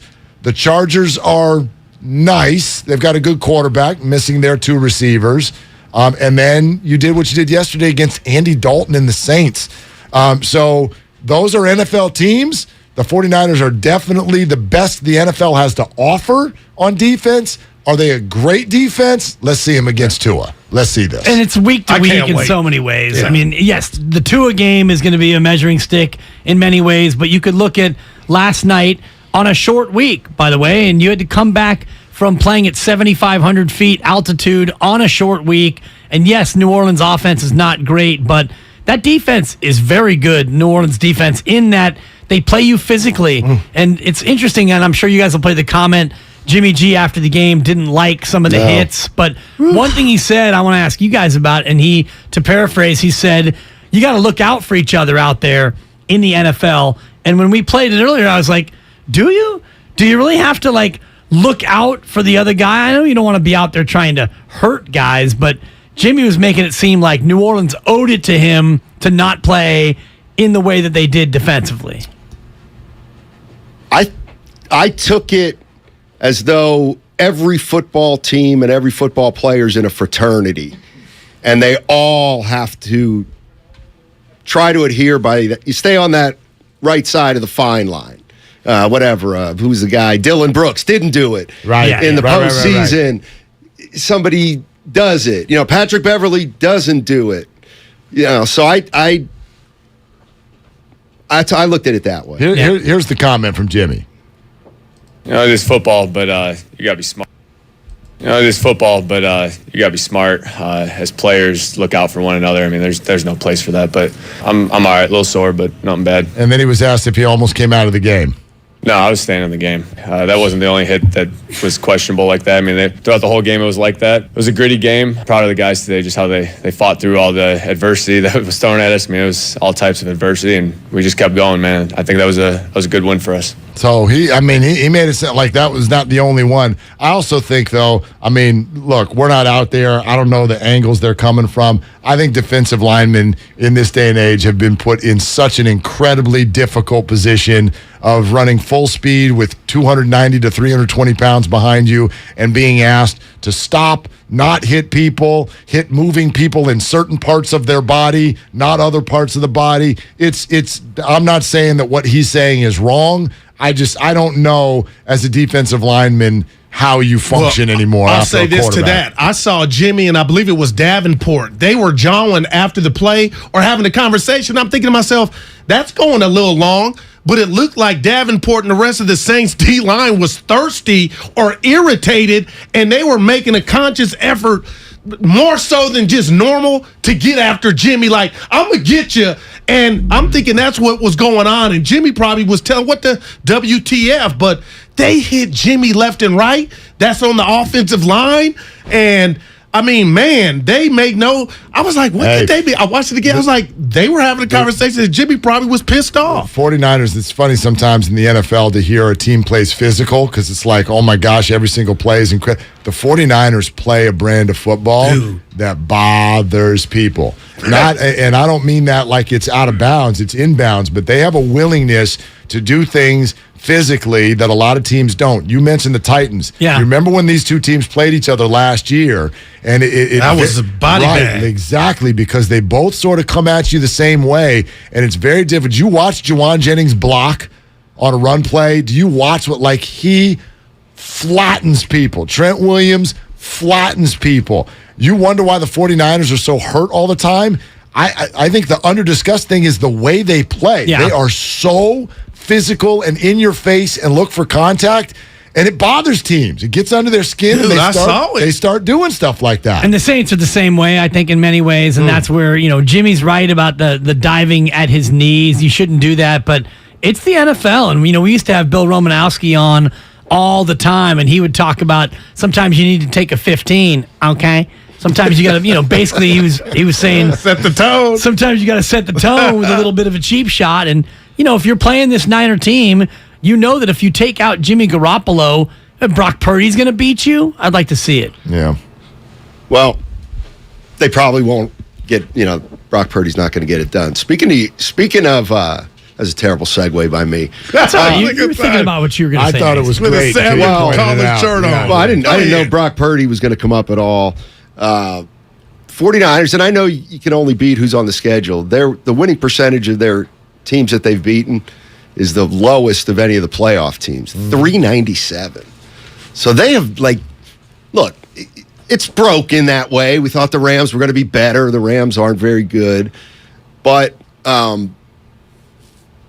they haven't really played anybody but the Chiefs in terms of, teams that can really score. So I'm with Willard on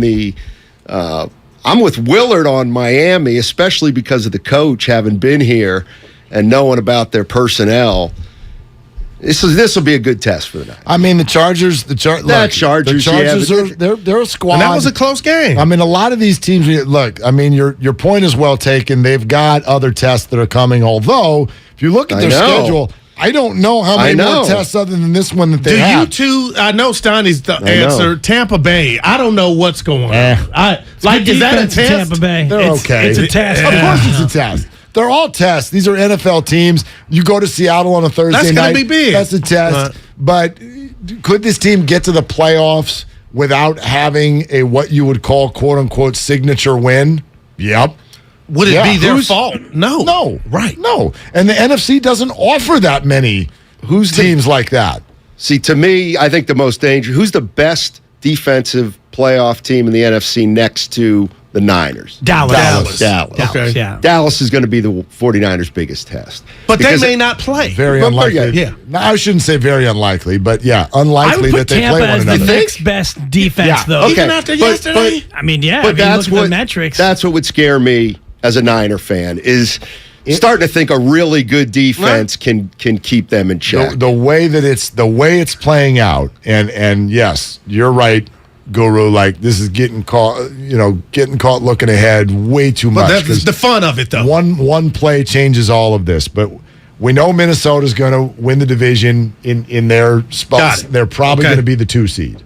So if we give Philadelphia the 1 seed, that makes the 49ers the 3 seed. For the 49ers to even have to deal with Dallas is going to have to go to, say, Tampa Bay. No doubt, now. And win. Yep. And then they're going to have to go to Philadelphia and win. Right. And the 49ers are going to have to win at home against, say, the Giants, followed by going to Minnesota and winning. And then you'd get Dallas at San Francisco in the NFC Championship Which would game. be, That'd be great, but that feels unlikely. It is a scenario, but if the Cowboys finish with a better record than the Niners, the game's in Dallas. No. Just because the Niners win the division. It all comes down to seed, and if the Niners, that's why Tampa would host Dallas in that playoff game. On the road at Tampa, and they were the byproduct of that last year. Dallas not having the best record, but winning the division and actually being in front of another team. No, we've seen it, and the home team often comes away. The game I always refer to is the beast mode game for Marshawn Lynch. Beastquake. Hosting the Saints at 7-9. And they went off and won that game. Niners can finish 3-3 over their final 6 and win the division based on tiebreakers,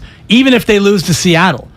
And that's why they're in such a great spot. They're in the catbird seat going into their final 6. I want to ask you, well, you're married. Me and Steiny, technically radio married. It's my wife right here. But back before the Rams moved into their new cathedral, I don't know if you guys remember, there was a Monday night game. Rams, Kansas City, and it was like 53-51. Yes, I remember it very well. And we came in the next day, and I told Steiny, I said, I play Madden. That ain't the football I want to watch. Would you prefer that, or would you prefer Dallas Niners 16-13 or 13-10 with all the stakes to move on? I'm going defense. Not defense. It's not so much deep. I'm with you, but it's not because I love defense. But it's because when you watch the 54-51 or whatever it was, it's exciting and it won everybody a bunch of fantasy games. But if you're a fan of one of those teams, I find that very frustrating. It's frustrating when you drop back to pass and there are 7 open receivers flying down. It's just like, what are we doing out here? Yeah, it's my very. 2 cents. No, he's acting shocked. I agree. Give me some D, man. It just depends. Like last year against Green Bay, that game in the snow, it's like, okay, you knew what you were going to expect. I'm out on that. That was too much. Oh, I'm in on that. That's the kind of outdoor football I love. Now, if the Niners and Dallas play and it's, a perfect day at Levi Stadium and it's 11-10 and it's just a defensive push them around game, I'd rather have that than a high scoring game as well. I mean, I've worked with you for 9 years. It's been all about offense from day one. Now you're like, give me defense. No, not like that, though, man. No, not at all. I love the Lawrence Taylors. I am so thrown out. I'm thrown off. I'm thrown out. Do you like Warriors scoring 47 in the first quarter yesterday? I hate when the NBA team has an 80 at half. Like, that's happening more. Like, that's too much. Have you noticed this? Have you noticed this in the... That's too much. Speaking of the gambler, you've noticed, like, trying to figure out an NBA over-under right now? It's bananas. Like, they set these numbers, and you look at the teams, you're like, okay, and by halftime, you're already like, it's a wrap. I won or I lost. Yep. There's over-unders being set in the 230s. Lakers Spurs over the weekend. These teams are scoring 270 points. You're like, what the hell? What's going on out there? The Warriors scored 139 points yesterday, and none of us even raised an eyebrow. No, it's like 139. Wow. Man, balling. What happened to Minnesota? The the hell's going on there? They made a major personnel change, and it's changed their team. JD said, John Dickinson, our guy, that he didn't like Gobert going to that mix. But I can't put it all on Gobert. 2 7-footers and you're one of the worst defensive rebounded teams in the league. How? I want to ask Dibley something. It has nothing to do with that. So Another transition. It's a World Cup thing that it just Go blew me away. Ghana! So hey, the changeover tomorrow is going to be Mexico on fire. is playing Argentina. Yeah, I was at the Britannia Arms down in San I Jose. stumbled upon the Oakland Athletic Club. And must have been just packed to the gills. Packed. So I just stayed outside for the till the end of the game. Mexico lost. Yeah. Let me tell you where I want to be. I want to be wherever Mexico wins a game. Dude, the party didn't stop after the 2-0 drubbing. Well, they were singing and dancing. Oh, yeah. El Like you celebrate Mexico. the effort. Oh my God. Yeah, it's Guru, more fun you when can't, you win. But I want to be an honorary Mexican. Yeah. You can't be. You know why? Because they have fun even after a loss. Well, you're out on that. And you're not wrong, but it's also that loss. I mean, they're playing the World Cup favorite. Okay. They're not supposed to win. That's the only one I saw. You know, are they partying if Mexico loses to Ghana?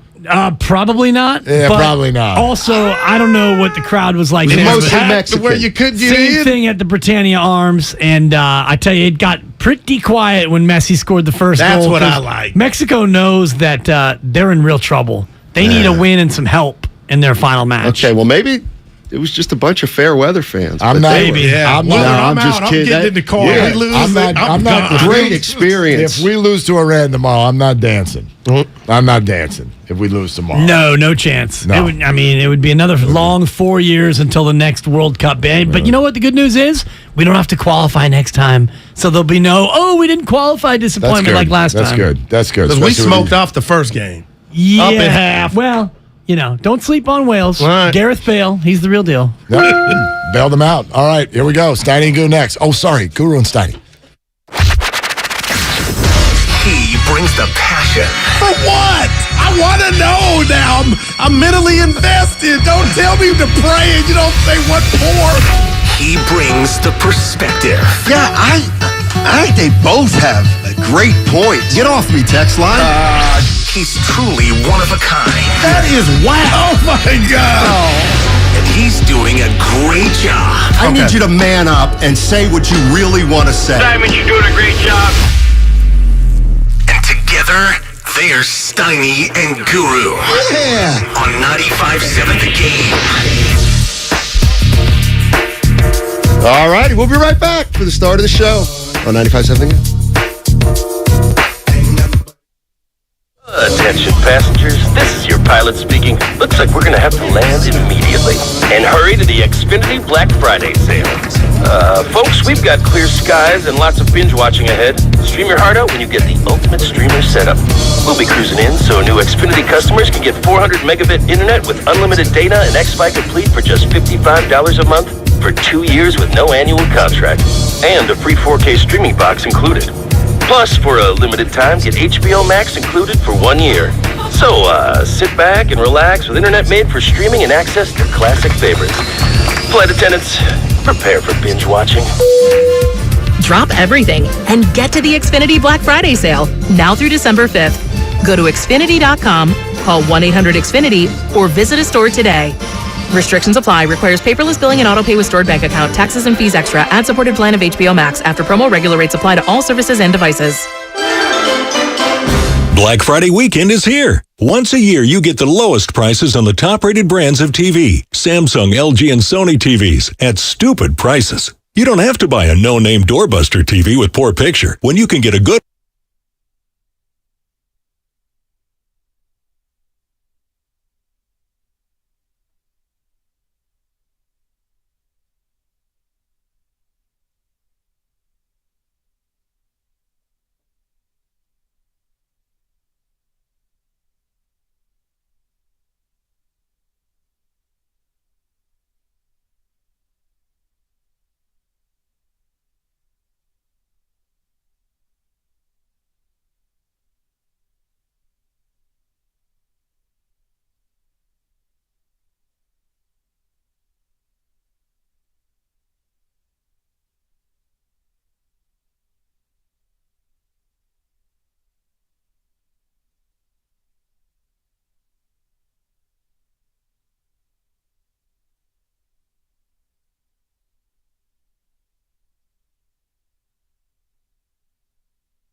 Public. See you at Allison Winterland.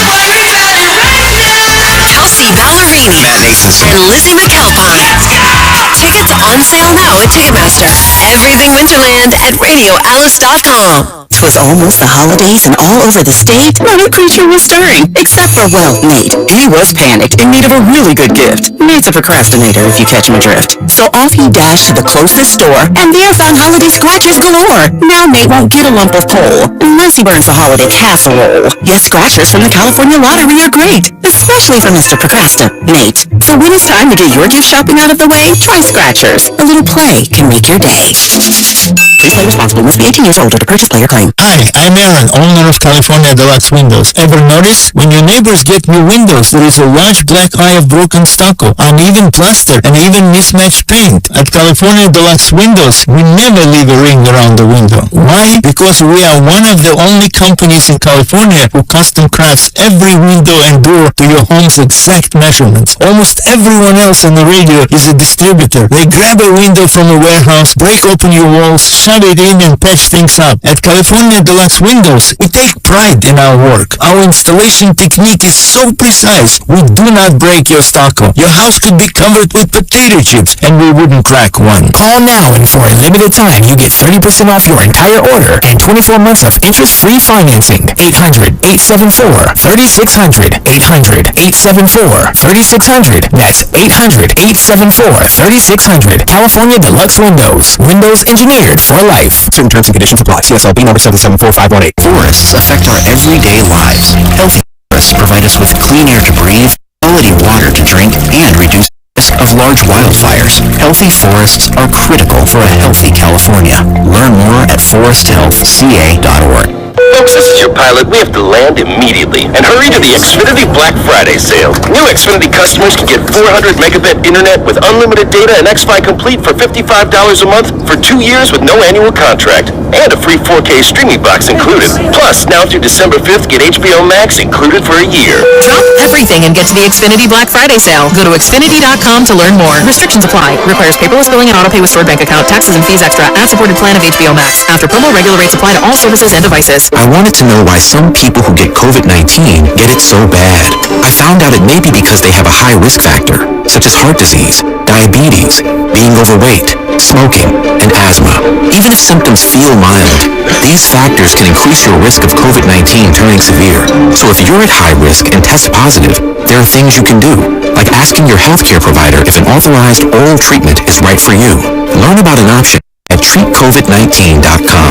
This message is sponsored by Pfizer. Grandma Yachts are here for eBay Motors. Okay, easy now. You're teaching your kid how to parallel park.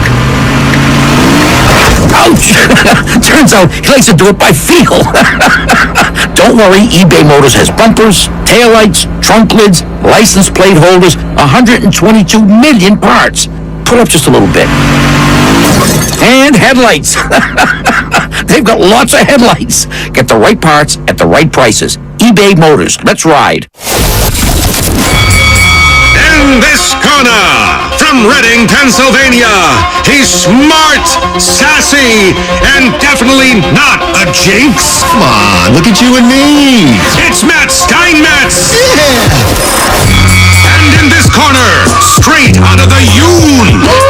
I'm excited. He's a certified stud and definitely isn't still rocking a 92 caddy. It's Daryl the Guru Johnson. Hell yeah. Now, it's time for Steiny and Guru on 95.7 The Game. All right. It's one way to get into it. I would like to sincerely thank Bay Area Mexicans because I had a great time on Saturday. Man. Just observing, chatting. It was a great time. They lost 2-0 to Argentina, but they sure they turned up. Well, it was great atmosphere. Great atmosphere. So thank you very much. I guess there were a few Argentinians there. They had reason to celebrate. How was your Thanksgiving and stuff before we get into the diners? Well, I'll tell you this, Donnie. I'm growing feathers. I had a lot of turkey and the pumpkin pie, sweet potato pie. My wife and the daughter, they like to bake. Yeah. If I see another one, I'm gonna throw up. Come in today. went to the gym yesterday, and producer Evan made his own sweet potato pie, and I had to get a piece. I'm bloated. Give me 2 days, but after that, I'm ready, Steiny. Had a good time with fam. All right. Great to hear. 49ers, 13-0.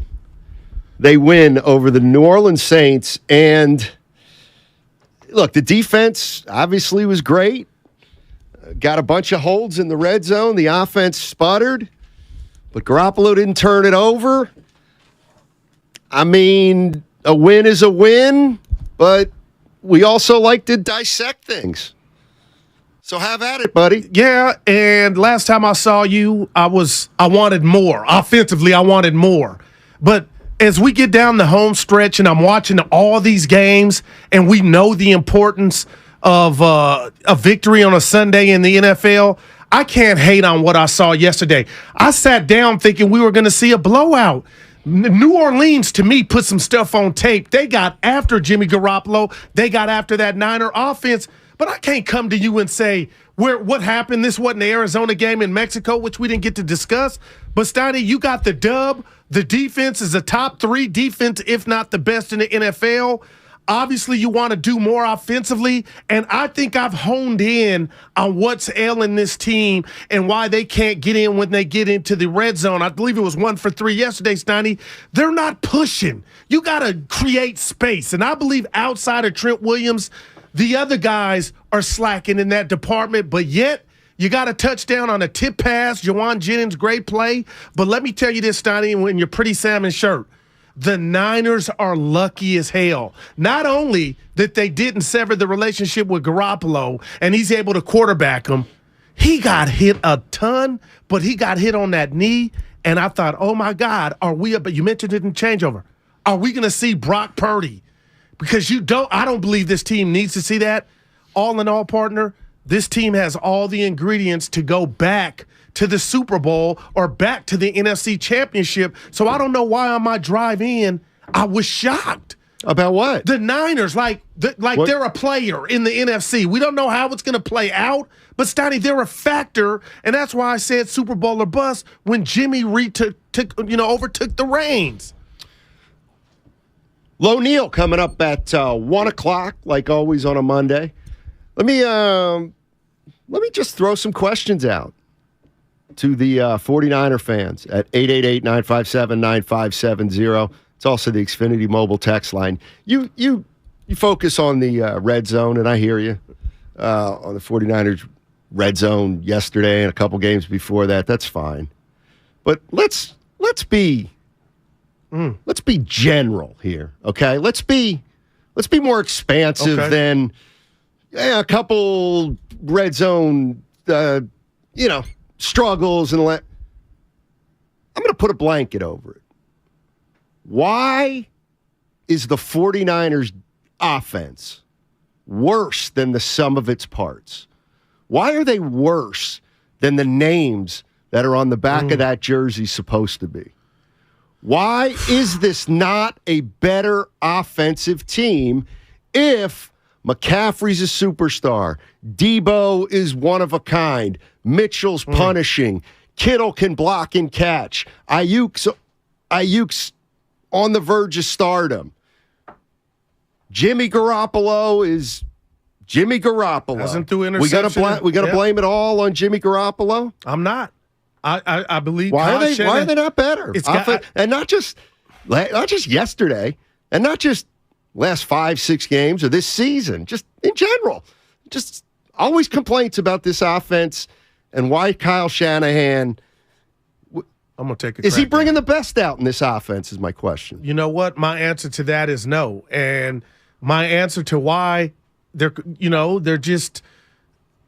pedestrian in the red zone, especially now with the emergence of C-Mac, the addition of C-Mac, Steiny, is the same reason I feel confident and will go to my grave knowing Kyle Shanahan should already have a Super Bowl. Okay, he should have got back to his second last year. He, to me, is the maestro, more so than Jimmy, and I just believe there's an ingredient of conservativeness. And that's what I think we're watching. And outside of that, Steiny, I don't have the answer. Okay, how about this question? Over that same period of time, why has the defense been better than the sum of their parts? Under Saleh and Ryans, the defense has always been a little bit better than you think they should be, or maybe better than their talent would indicate. I'm going to tell you what. Just curious. Okay, I'm going to say this. I don't know the answer. I don't know the answer at 888-957-9570. Games are won. I don't have to tell you this. I sound like Baldy. Steiny, games are won in the trenches. And the Niners' defensive line, they know who they are. They're physical. They get after it. They gang tackle. Every sector of the Niner defense, they bring it. And I just said it, and I think I want to change my answer. Some of it offensively is the offensive line. Steiny, their job is to throw people around, create space. And I think outside of Trent Williams, they can't do that. And that's why if you can't do it there, you could have Martin Luther King and Malcolm X and whoever out there to throw it to. It doesn't matter because you're always going to give up penetration, and that's why Jimmy was taking those hits yesterday. So some of it is on the O-line, and some of it, to me, is Kyle being conservative. But they won. They pitched a shutout, 13-0. I thought you were going to be shocked and flabbergasted that I was coming in here saying, oh, I wanted more. I'm to the point now, that's good enough. I don't know if it's going to be good enough next week against Miami. It wasn't good enough against Kansas City. It was good enough against Arizona. That the Saints, you honestly answered Mark Willard. You were being truthful when you thought that this game yesterday, one score, when you never thought, oh, man, if they get it to within a one-score game, Steiny, we're different. They strung nothing together. No. I was not worried at any point that the Niners were going to lose that game. Once they were up 3-0, because they never scored. Right. I mean, they just never did. Let's go to Aaron. Aaron's in Richmond. Hey, Aaron, what's going on, man? Nothing major. What's going on with you guys? Hey. Hey, so to answer your question, we all as Niner fans feel the same thing. You know what I mean? We go out there, we play hard, we are always in the mix, we're always trying to do it. But we all know at some point in time the game's going to come down to Jimmy, and we know what that's going to look like. And we all feel it. We all sit at the edge of our seats. Every single game is like, don't mess it up, Jimmy. Yeah. Thanks for the call, Aaron. I don't know. But right now, they're the third seed in the NFC, Steiny. This team was under 500. We didn't know which way it was going. So, damn. I don't think that's fair at all. He's having arguably one of his best seasons statistically. I don't get why he would call that. Man, he didn't mess it up yesterday, even though there was an interception. It was called back. To me, that doesn't count. This is the quintessential Garoppolo game where people who support him can say he got the job done, and the people that don't like him can say, what, are you kidding me? He was overly mediocre yesterday. And now Elijah Mitchell's down, Steiny. Who's going to run in between the tackles? I know they've got a few W's, more than a few without him, but I'm worried about McCaffrey. Knee irritation? Okay, I know it happens, but when you run, and Steiny, he's not Earl Campbell. He's not the biggest dude. So when you're running in between those big bears like he was doing yesterday, and they're pouncing on him, it's a privilege and an honor to be able to have another option like Elijah Mitchell, who, oh, by the way, averaged 5 yards on the ground. Now he's going to be out. Well, it's a good thing they have McCaffrey. It's a good thing they have McCaffrey, although he was a little what does Fitz use? say? A little hitch in his giddy up? Yeah. You like that? I've never heard knee irritation. I was like, what's that mean? Be more expansive, as my partner said this morning. Dave in Livermore. What's up, Dave? How's it going, man? Hey, what's up? So I do want to chime in on who's responsible, but I want to give you guys the details on Christian McCaffrey.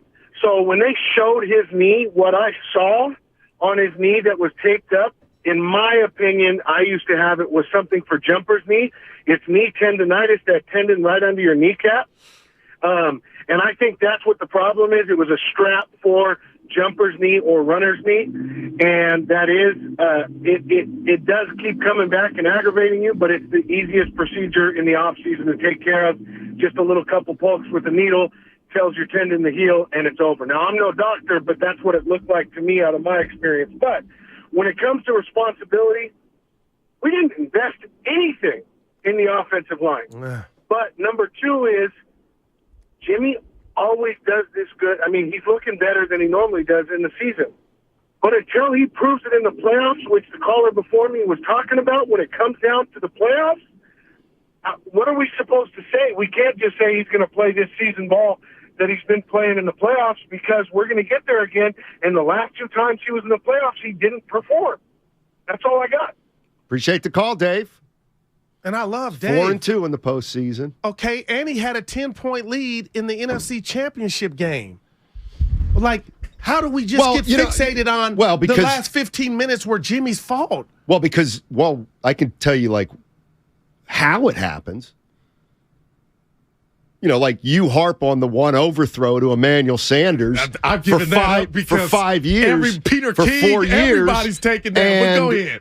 Because you never, ever let that go and keep hammering and hammering and hammering. Yeah, then I think fans are like, see, people like Guru. But now when I can't win the big one. When the season was over and you said, I'd never seen you so hot or perplexed. Guru, what would you give Jimmy Garoppolo during his 10-year? And I said, you know what? What did I say? A-, B+? I saw the forest for the trees. I saw the light. And again, I just don't understand how you beat Dallas. He almost gave that away, but you won. You went up to beat Green Bay. I just can't put that at his doorstep. And yesterday, I mean, they were getting after this defense, and they were getting after him up front, Steiny. And that's why if I'm Minnesota, if I'm Dallas, I'm Philly, I know it's different personnel, Tampa Bay, I'm going to throw that tape on to be like, this is how you try to tame what I deem this offensive beast. But now with Mitchell going down and the caller talking about jumper's knee or whatever's L and C-Mac, Steiny, we got to, I'm watching because I didn't expect this game to be, you'll probably call it a blowout. I'm calling it a close game. Man, they had the ball at the 5-yard line after a roughing the passer from Bosa, the Saints, and the stupid ass doesn't call one run play? Like, you should be fired. Run the damn ball. Would you say the same about Kyle Shanahan? I've said it. I told you. At the 1-yard line, no running backs out of shotgun. What, an empty set? Why? And you're a running team, so I thought. How about you run it behind the 99 on Madden? That would be Mr. Trent Williams, Donnie. Just a thought. 49ers won 4 in a row now. Man. Defense has been incredible. Terrific. Absolutely no doubt about it. 4 games where they haven't given up a score in the second half. In the second half. Chiefs were the last team. I'm looking at this team, and it's obvious. It's obvious they're pretty good. You can't, and I just have this written down. And I know what are they, 7-4, so you got 5-6 more games left. Jimmy Garoppolo can't go anywhere. He just can't go anywhere. But is today the day? He can't. I can't stop thinking about it. It doesn't matter if it's today, tomorrow, a week, a month. I mean, you cannot lose Jimmy Garoppolo. He's 40-19 as a starter. Say that again. 40-19 as a starter. He/they win 2 out of every 3 games that he plays. So if Kyle Shanahan was here, you cannot, are you really, again, faced with the same dilemma? Let's say the 49ers let's say they lose in the Super Bowl. Okay. Because you know what? Everybody thinks they're the most dangerous team in the NFC. Everybody thinks, many people think they are the best all-around team in the NFC. So if they're the best team, they should get to the Super Bowl with Jimmy Garoppolo, but then they lose in the Super Bowl to Kansas City by 31-21. Yeah. They really going to start next season with Trey Lance? If they did, it would be, I think, a disaster. It would be a monumental error. And my question well, to how are they going to is, re-sign him? I'm about to give that to you. Oh. If I'm Kyle Shanahan and you just posed and set it up the way you just did, what answer would be suffice? Why did he go get Trey Lance then if he knows he has a starter? Maybe, okay, 31 and some nights, 17, whatever. What made him go want to change or become infatuated with something different than Jimmy?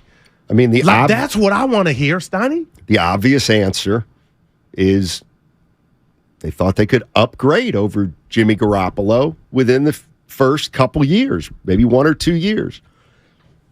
But what if they thought? I mean, Kyle Shanahan thought I'll even give it to him, in year 3 or 4, Lance is better. I mean, clearly that's why they got Trey Lance.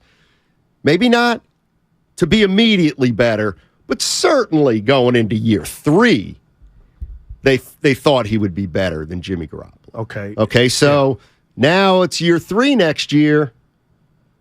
You better know what you got in Trey Lance if you're Kyle Shanahan. I know that. I'll say this. There's no doubt in my mind behind closed doors when I bring up the 10-point lead last year's NFC Championship, and hell, even the 2019 Super Bowl, behind closed doors, Kyle must feel that Jimmy's at fault, mostly for those collapses and not himself. So that's why we have Trey Lance here. But, Steiny, I'm with you. I'm watching this story unfold, and I believe Jimmy is, if he were a pitcher, he's in the 6th inning, and he's given up 2 hits now that they're 7-4. And when you look at his ledger, he's got more touchdowns than interceptions. It's not his fault, and they look like they could go on a run. And if they get to the Super Bowl, how can you just say, night-night, bye-bye to that? Like, I can't wait to watch how this plays out. Bill's in San Jose. What's going on, Bill? How you doing, man? Doing all right. How you guys doing? Doing well. Thanks for taking the call. Yeah, I got 3 plays to point out. One, in the first half, Jimmy Garoppolo, I think Kittle ran a bad route, but he should have got picked off in the front corner of the end zone right there. Jimmy did get picked off for a big return, and if it would have stood, if it wasn't for a defensive penalty on the back end, there was kind of I think it was a holding call. But then, overthrowing a wide open McCaffrey up the left sideline, and that was a pretty easy throw. It wasn't really high leverage. There wasn't a lot going on. That's a play that needs to be made. So I guess what I'm trying to say is anything short of a Super Bowl championship this year, I just don't see him coming back. And if he does, maybe he takes a backup role, but I think he's going to be gone after this year no matter what. Trey Lance is their guy. They're going to give him all the time in the world to develop, and I just don't see him going backwards. That's my take. Thanks for the call, Bill. Appreciate it. Yeah, we'll see. Yeah. We'll see. I mean, I look at the game yesterday, and it's a good win. It's a good win. Defense is starting to get an identity. I really do think that they're getting better. Yeah. They're getting better defensively, I think. Let me ask you this, because I know it was you, JD, holding it down last week. So this is the exact opposite game from an offensive standpoint after the Arizona game. Did you come in here whistling Dixie like that was the Guru game? Because I was like, that's the game. That's what it's supposed to look like. Now, I know Arizona is not New Orleans, but damn near the same record, though. But were you like, that's what Guru was talking about? That's the 4th of July. That output from the Monday night game as opposed to just 13. But somebody, was it Debo? Oh, Ayuk only had 2 catches. Right. Ayuk only had 2 catches in that game. Yeah, but 2 touchdowns. Yeah, but I mean, had he 65 could have complained. hard yards yesterday, Steiny. Yeah, I'm just saying. Let's go to Jay real quick. He's at the grocery store. Hey, Jay, what's going on? Hey, boys. Love the show. Thank you. Yeah, I just wanted to you were asking about, why can't they get in the red zone and all that. And I just want to say one thing. I believe the best Niner team ever was 1998. And unfortunately, Garrison Hurst got a little injured in the playoffs. But the Niners, the greatest team of the Niners in 1998, beat the 6-10 Saints 13-0. So these things happen. Oh, yeah. All about the wins, baby. Absolutely. Go check that. Go double check Jay's Monte would know. Jay's math. Like, what part of sports, if I'm a 49er fan and I'm looking at the landscape of the NFC, even the Eagles last night, I don't know what you made of that game. Yeah, they're 10-1, but Steiny, I'm looking at the Niners like you can take me anywhere, right, or you could come to our house. We got action. Yes, they've got action. And that's all you can ask for. Well, and here's what bothers me. If you're a 49er fan and you're 7-4 and you haven't beaten anybody, I just think it's funny that you look at and I know this is not every 49er fan. I know that. But I do think I keep hearing this, well, Minnesota's not all. They're 9-2. Right. Well, Philadelphia's not. They're 10-1. Right. What are the Cowboys now? 8-3. 8-3. It's like you're a 7-4 team. I get and that. again, you have not beaten anybody great. So it's like, I get the 49ers. They can go anywhere and win. Okay, I'll give you that. And they can go anywhere and get beat, including Levi Stadium. Like, they're not world beaters. They're not. Their offense is average at best. And as of right now, their defense, you could say maybe hasn't been tested. You could maybe say this 49ers team's a little untested. Now, I'm not saying they can't get it done, and I'm not saying I would necessarily bet against them once I see each game, but there are other teams in the conference with a better record than them. And the Saints put up a fight, man. That I wasn't expecting that, Steiny. Yeah. All right. Low Neal is on the other side. Hey, are you a commercial property owner or manager working on 2022 painting plans? MB Jesse Painting offers full repaints, maintenance painting, carpentry, and wood rot repairs. Why wait? Call 855-MB-JESSE today or online at mbjesse.com. Coming up next, Lorenzo Neal on 95.7 The Game. All right, folks, this is it. The weekend many of you have been waiting for. Black Friday. The lowest prices of the year on the top-rated brands of TV. Samsung, LG, and Sony with deals up to $1,000 off. No need to buy a poorly rated unknown brand with prices like this. So what could be even better? How about video-only's better than Black Friday deals? That's right, better than Black Friday.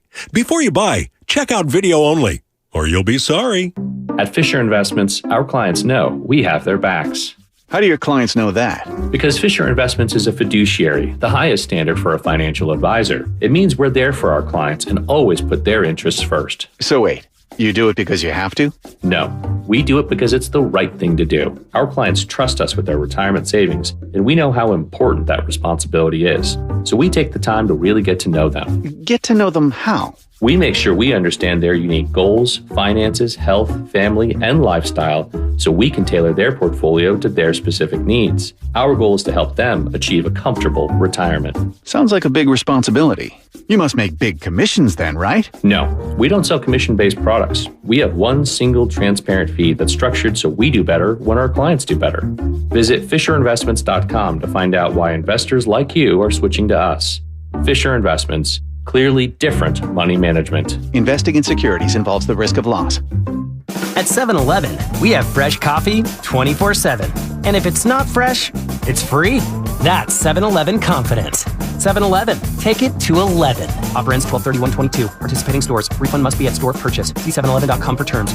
Attention! Did you or a loved one live at or near Marine Base Camp Lejeune in North Carolina between 1953 and 1987? If so, listen closely for this important legal announcement. From 1953 to 1987, Marines and their family members at Camp Lejeune drank water that was contaminated with hazardous toxins. The toxins found in the water at Camp Lejeune may cause health issues, especially later in life. Types of health issues associated with water at Camp Lejeune are numerous. If you or a loved one lived near Camp Lejeune between 1953 and 1987, you may be entitled to substantial financial compensation without going to court. Even if you were turned down in the past, a new law can allow you to file a claim today. If you or a loved one spent time near Camp Lejeune, call the Negligence Network to find out if you're eligible for financial compensation. There's no fee unless we win your case. Call 1-800-700-4333. That's 1-800-700-4333. 1-800-700-4333. Missed Black Friday? Dell's Cyber Monday event starts now with deals on powerful business tech. The savings start now with up to 50% off on select business PCs powered by 12th Gen Intel Core processors. Don't forget special pricing on the latest monitors, docks, and accessories, plus free shipping on everything and special financing with Dell Business Credit. Call a Dell Technologies advisor at 877-ASK-DELL for Cyber Monday deals. That's 877-ASK-DELL. I'm Bob Burke, founder and chairman of Burke America Parts Group, a family of brands that includes RepairClinic.com, an appliance and HVAC parts solution company that's grown into an international brand. Before AmericanEagle.com, we partially launched a new technology platform developed by another firm. American Eagle helped take our technology to a whole new level with digital marketing, software development, and business insights into our key markets, appliances, HVAC, and outdoor power equipment, and did so both on time and on budget. AmericanEagle.com has the resources, experience, and talent needed to produce solutions. Our new technology platform, developed by AmericanEagle.com, has produced tremendous results with higher traffic, conversion, engagement, and online revenue. If you have any home repairs you need to take care of, check us out at RepairClinic.com. If you need a world-class website or technology project, then I would highly recommend AmericanEagle.com. Call AmericanEagle.com at 773-NETWORK. That's AmericanEagle.com, 773-NETWORK. What's your retirement look like? With Fidelity Income Planning, a dedicated advisor can help you create a flexible income strategy to grow and protect your wealth so you can stop worrying about the future and enjoy whatever comes next. Investment minimums apply. Fidelity Brokerage Services, member NYSE SIPC. AT&T Fiber presents a straightforward moment inspired by straightforward pricing. And now we just cube the pancetta as such. So what's on the menu tonight? This carbonara I found online. It's fire. You gonna love it, Mom. I hope you hold on to this AT&T Fiber, son. It's nice. Yeah, you should settle down now that you're a good gillionaire. Oh, I am. I finally found the one internet I've been looking for my whole life. So, no more one-year stands? Nah, I'm done with all that. With AT&T Fiber, there's no price increase at 12 months. What about equipment fees? Nope. Those were never any good for you. Exactly. But now, everything's completely straightforward. Well, in the spirit of being straightforward, I never liked any of your old ones. Me neither. Blah. Y'all never told me that. But we're being straightforward now, which feels good, yeah? Yeah. Now let's get straightforward about that girl he's been seeing.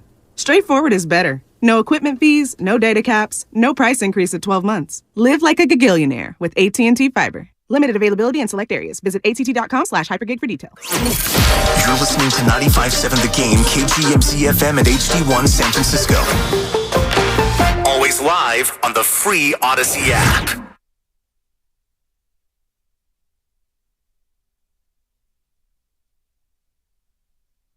I'm going to heaven, no doubt about it. I'm a good guy. Now, back to Steiny and Guru on 95.7 The Game.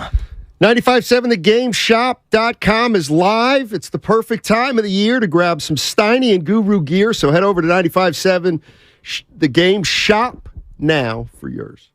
I got mine. You got to turn that on.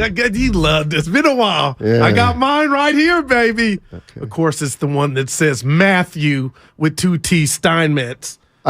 Hey, Lo, what's going on, man? Come on in here. Yeah, let me come in and save the day. Guru, turn your mic on. Flag on the field. You caught me, baby. You caught me. Flag on the field, baby. You're just excited. Hey, Guru, you're just excited, baby. I'm excited, baby. Hey, Lo, don't tell anybody he likes when I do it so he can, correct me on air. Of course, man. I live that. Okay, right. So we good.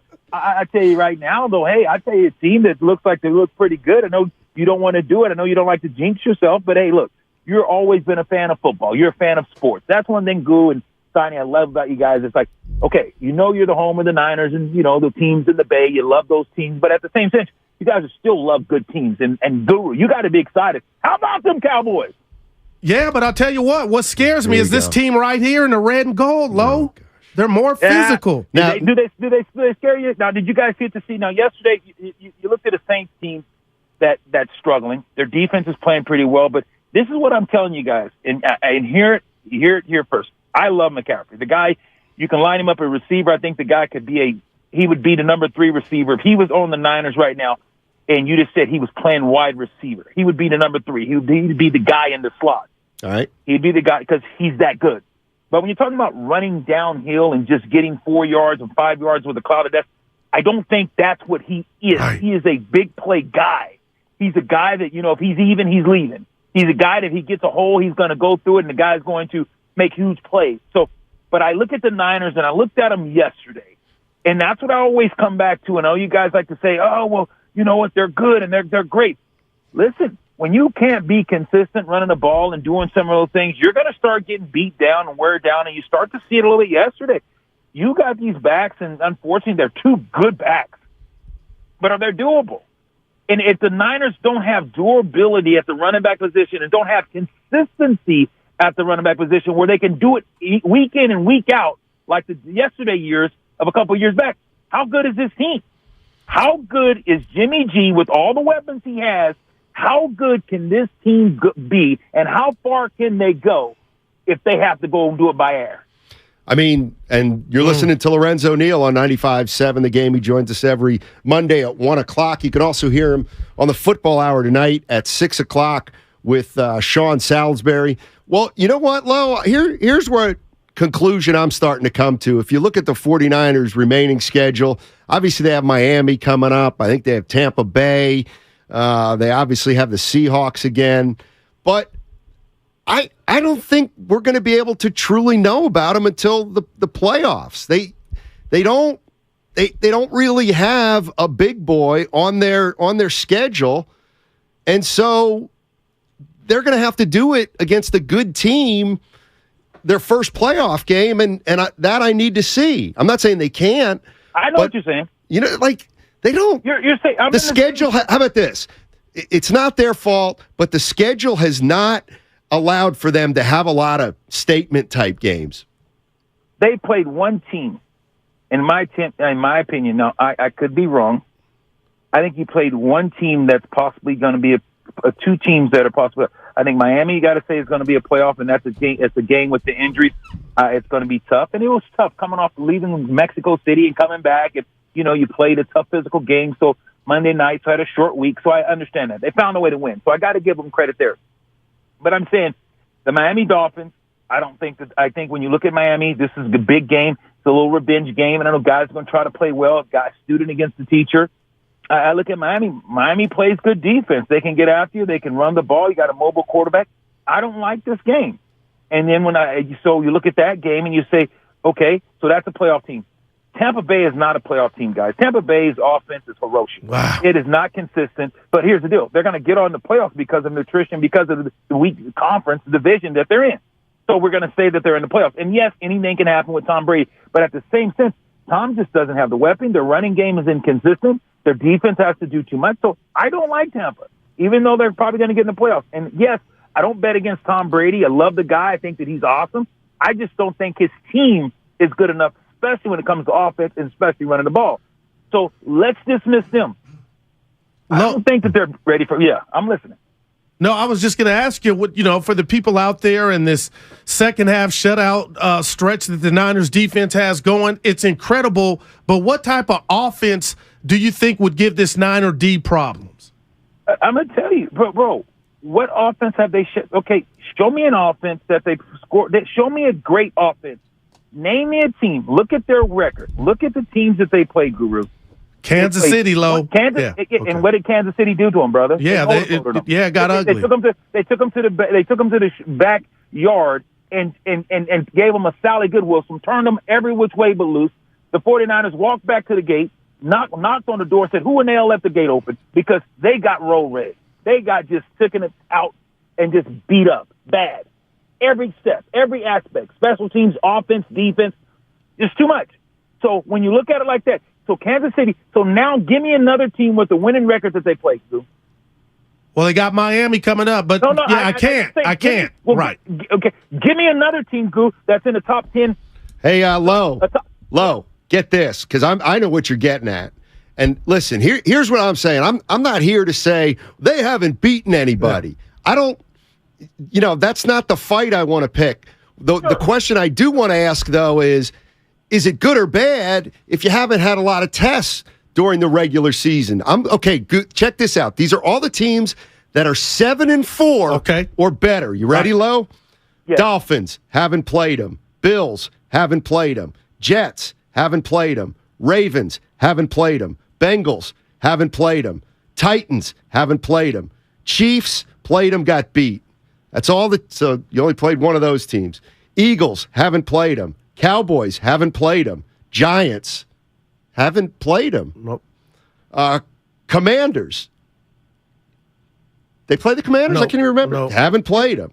Although they're 7-5. They're 7-5. Vikings haven't played them. I mean, they no fault of their own. They haven't played maybe the top 8 teams in the league, not but once. Agreed. And that's where Guru, I'm like, I'm not going to sit here and say this is a bad team. I just haven't seen enough consistency out of this Niners offense.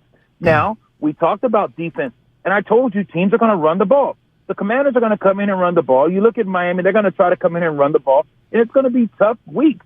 I think they got a tough sledding. I'm telling you, I don't see them beating the Miami Dolphins, and I'm just telling you right now, I don't think they'll beat Commanders. Commanders are a physical team that's going to bloody their nose. I want the Niners to try to get fresh and get in the playoffs, and then anything can happen. All bets are off. But right now, when you look at the teams that they have on the schedule, Tampa Bay, they should find a way to win. Tampa Bay's not that good. Arizona is reeling. They can't play consistency. You should beat Arizona. Seattle, Geno Smith has done a good job this year. Come back one of the better players, showed that he can do some stuff. So that's anybody's game there. So you look at this team, they should win. You look at, okay, who should you beat? You should beat Arizona. I think that, the game Seattle should toss up because just the rivalry. But you look at the teams that they have, who they got left on Tampa Bay, you should beat. So you look at this team and think about who they're going to beat, how's their schedule, strength of schedule left, and what does it look like? So I think you get in the playoffs and anything can happen. I'm not saying that nothing can't happen, but I'm just saying, have we seen enough consistency running the ball? Have we seen enough consistency even passing the ball with consistency week in and week out? Lo, that is all great. And let me ask you this, because Steiny and I got into it. I've been wanting more from this Niner offense. I don't understand. I've been perplexed on, the red zone issues. But yesterday, listen to this, man. My respect for Jimmy Rocky Balboa Garoppolo just went through the roof. They were hitting him so hard everywhere. And it finally dawned on me, Lo, outside of Trent Williams, who on that O-line can create space? And I think they don't have the guys, and I'm wondering, maybe that's why they didn't beat the Rams. Maybe that's why they crumbled in the Super Bowl in 19. But the other linemen outside of Trent Williams, I'm worried about, Lo. Oh, I'm with you. Guru, you there? Yeah. Guru, when you talk about the Niners, and that's what earlier in this year, I said, can the line hold up? If they're not able to run the ball, and if this team is not able to, if you're not able to run the ball, and you have to play by air, can the offensive line hold up? And this goes back to why they were trying to put Trey Lance in the offense, because when you look at Trey Lance, what he brings to the table, as far as the deep ball, moving the pocket, bootlegs, and those other things, you would have had defenses can't just pin their ears back. What happens when Jalen Hurts gets pressure? What happens when Dak gets pressure? What happens when Josh Allen gets pressure? What happens when Herbert? When these quarterbacks have some ability to move in the pocket and extend plays with their legs, you can't come after them. You can't sit back and play all kind of soft zone. You got to leave your linebacker. You can't play two Mike. Where the Mike linebacker runs and plays the center of the field, or the Mike drops into coverage. You can't. You have to keep a linebacker in the spot. So you have some holes and vulnerability if the quarterback can move a little bit and scramble and then throw the ball in those vacant holes. So I don't think the Niners have that. Offensively, you're right. The offensive line, to me, is a huge question mark. You think it's is it a bigger question mark than Jimmy Garoppolo? You know why I say yes and no? Is yes, because Jimmy doesn't give you the pocket presence and his ability to throw the ball deep and his ability to get out of harm's way. So I think that, yes, I think that both of those go hand in hand. Because Jimmy can't do that, it makes the offensive line even that much more suspect. Yesterday, you're right, Guru. As far as having toughness and durability, the guy was getting clobbered yesterday, and he stood in there, and he made plays. But when you look at that, can that be sustainable if you play a team that has a better running game and offense that has a better offense? And you've seen that. The Saints, in spite of the Niners winning, guys, you fumble on the 1, you fumble on the 2, you don't get in. You look at the Saints had every opportunity to win That they did. Lo, let me ask you, you played the game, because I asked Steiny, former Hooper, when you see C-Mac on the sideline and they say knee irritation, and you already spoke on it, he's not the biggest dude, does that concern you moving forward now that your horse running between the tackles, Mitchell, is going to miss a few weeks? Like, how concerning is that? Let me tell you something. It's concerning enough to me to say, why the hell did we make that trade and get rid of, Jeff Wilson?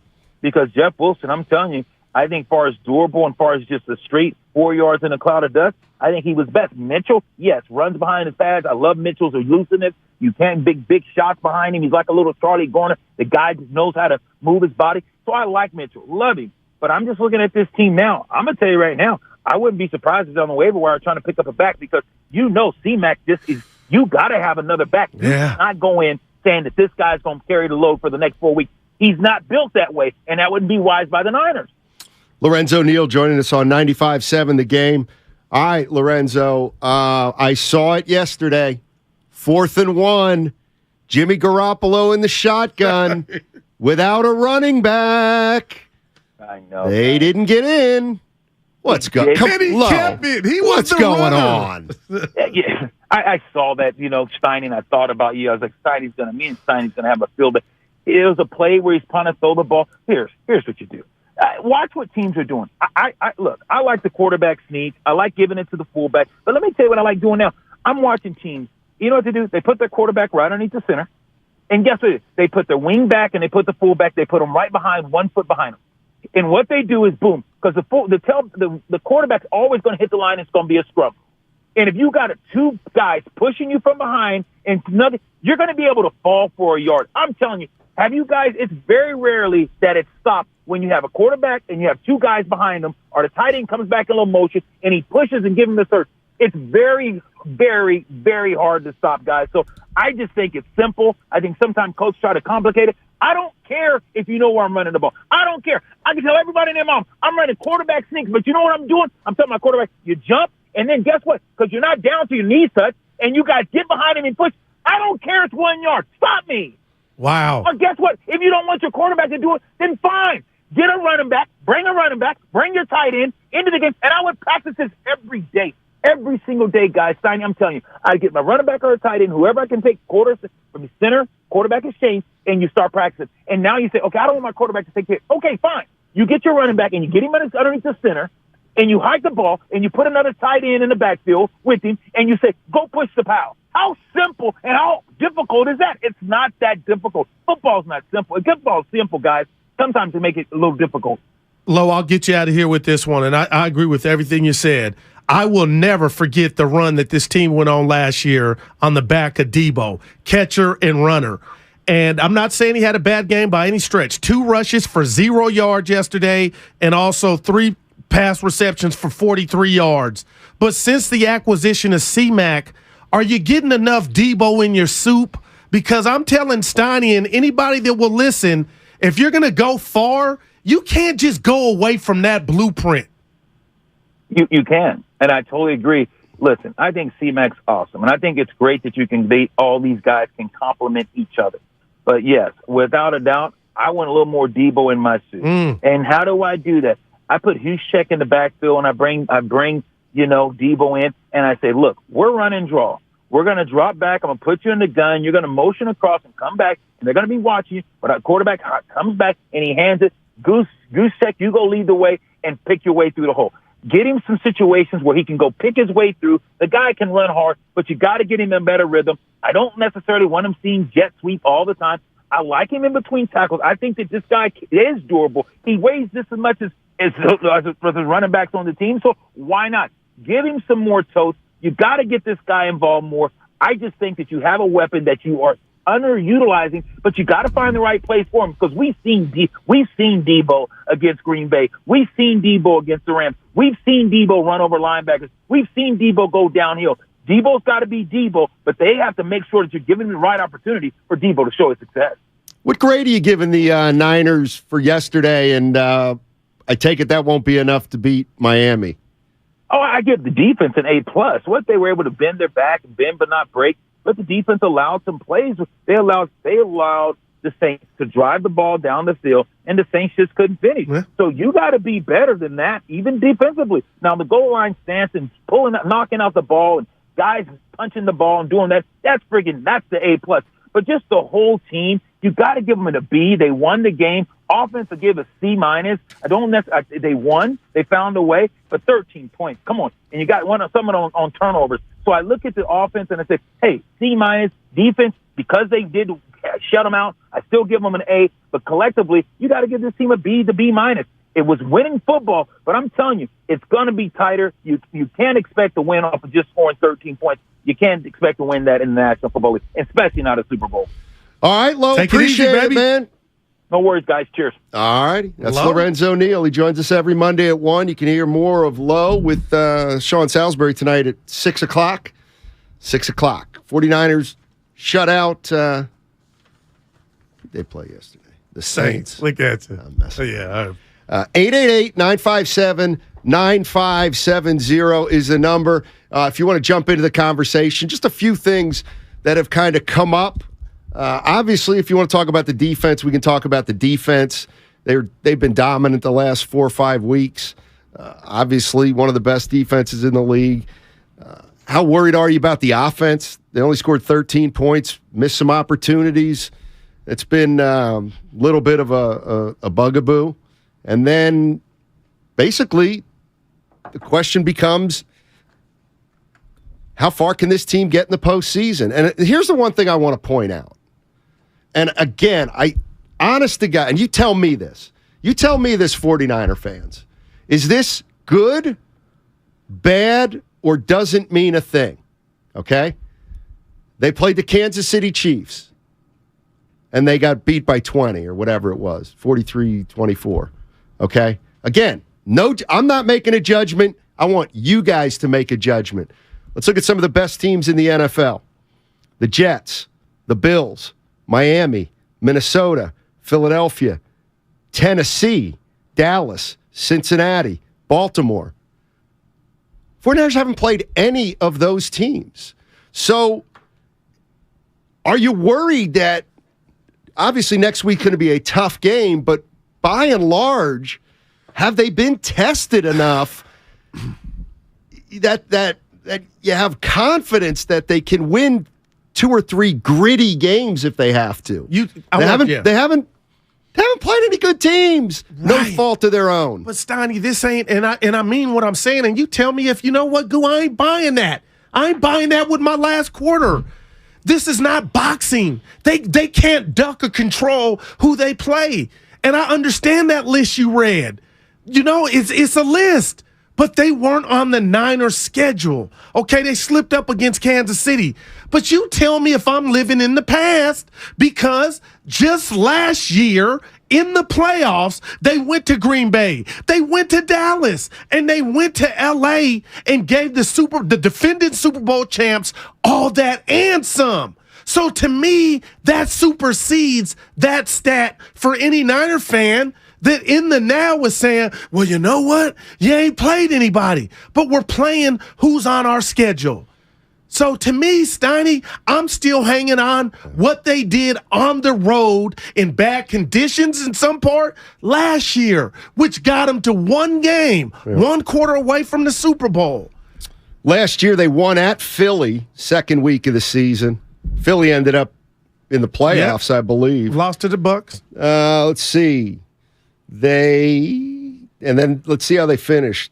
They beat the Rams twice. Okay. They were pretty good last year, including once on the road. So when you had to beat them. Cincinnati. Beat them. Tennessee. Lost. Good loss, though. No, it's when 17-20. Yeah, 17-20. And then the Rams the last week. My point is they had about 4 big wins last year.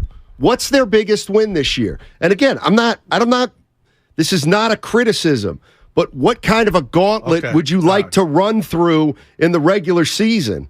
Yes, if I were the 49ers, I would have liked to play a couple more tough opponents. Yeah. And they're not going to have to, which, I don't know, you tell me.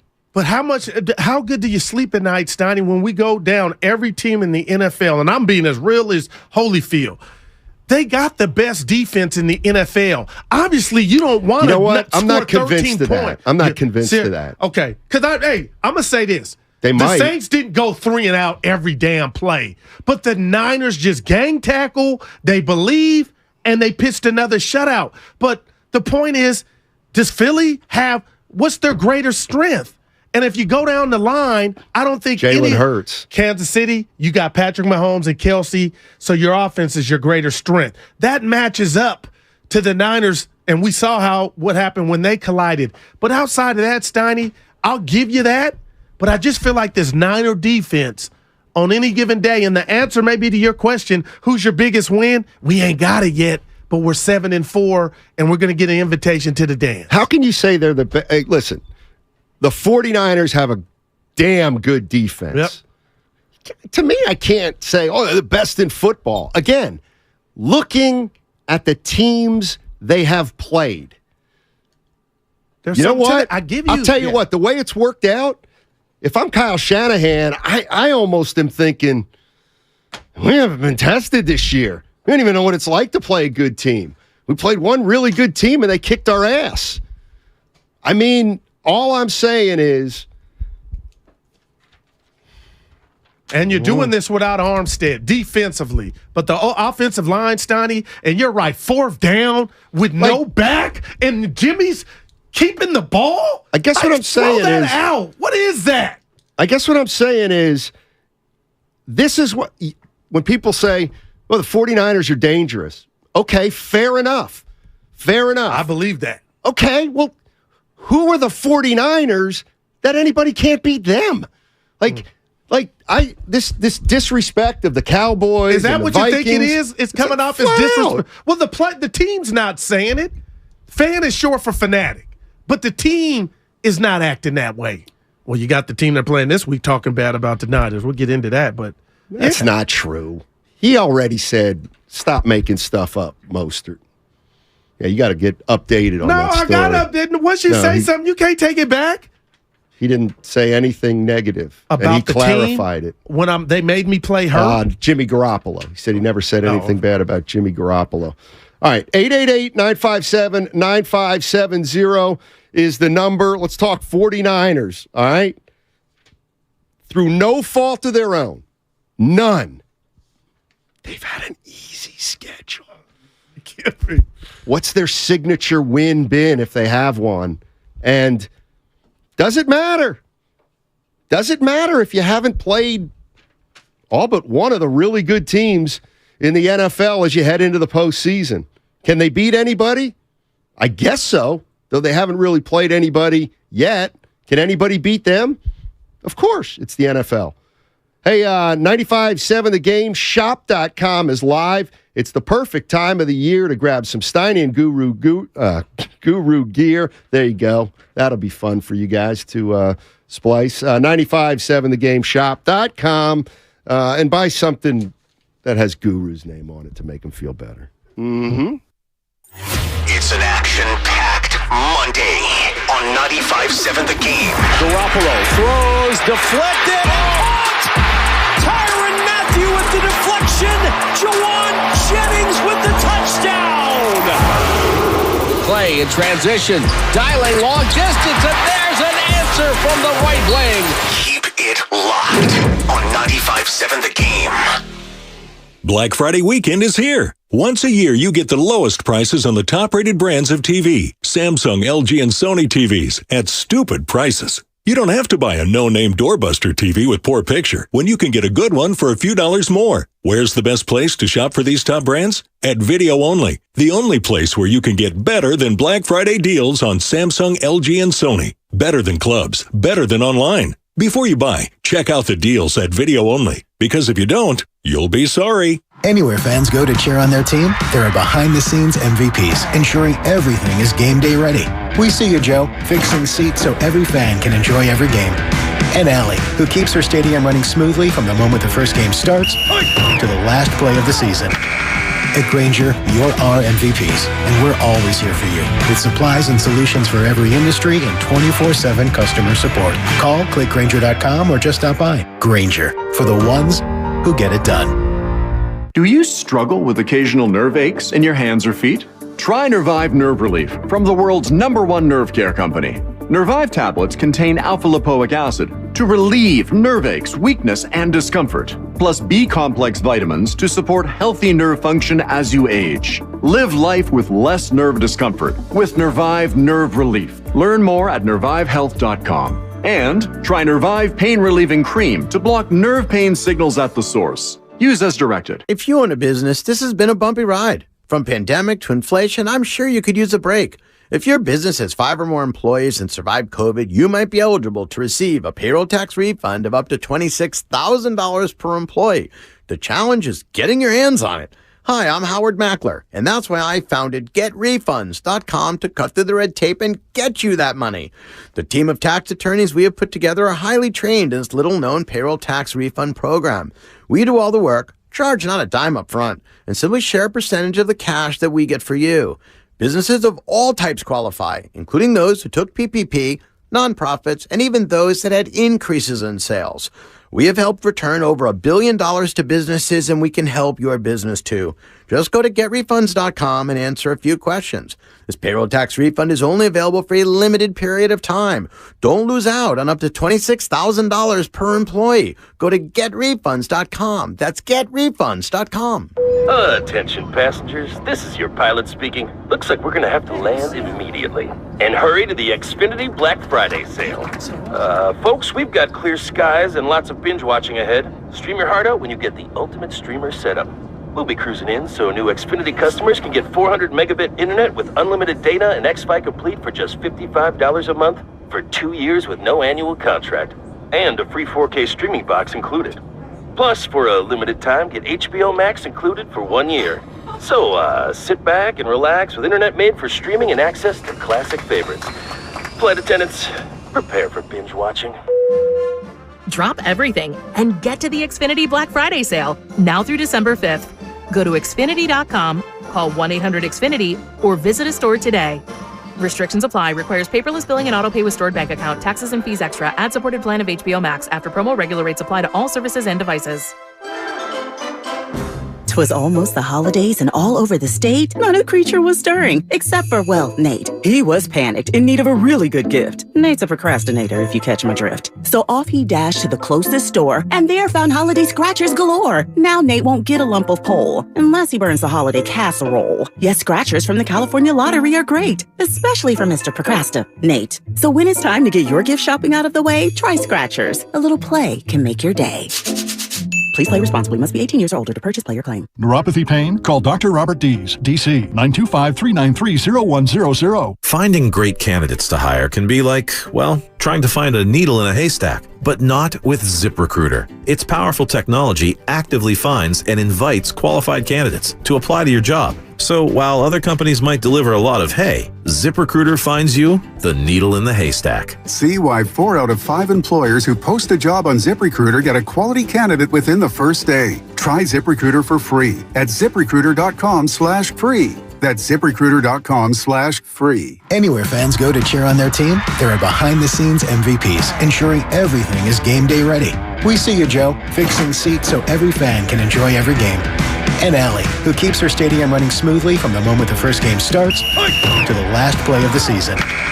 At Grainger, you're our MVPs, and we're always here for you with supplies and solutions for every industry and 24/7 customer support. Call, click Grainger.com, or just stop by. Grainger, for the ones who get it done. With Black Friday savings at the Home Depot, you can get top brand laundry sets with the latest tech to tackle any mess you might face this holiday, like automatic fabric and load size detection for spills of any size, from cookies and milk on your favorite holiday sweater to the toddler of the house discovering just how fun cranberry sauce can be. Make more magic this holiday season. Let your new appliances handle the mess. Final days to shop Black Friday savings and get up to 30% off, plus instantly save up to $750 on select LG laundry sets at the Home Depot. Ends November 30th. Outdoors get more done. Offer valid November 2nd through 30th. U.S. only. See store or online for details.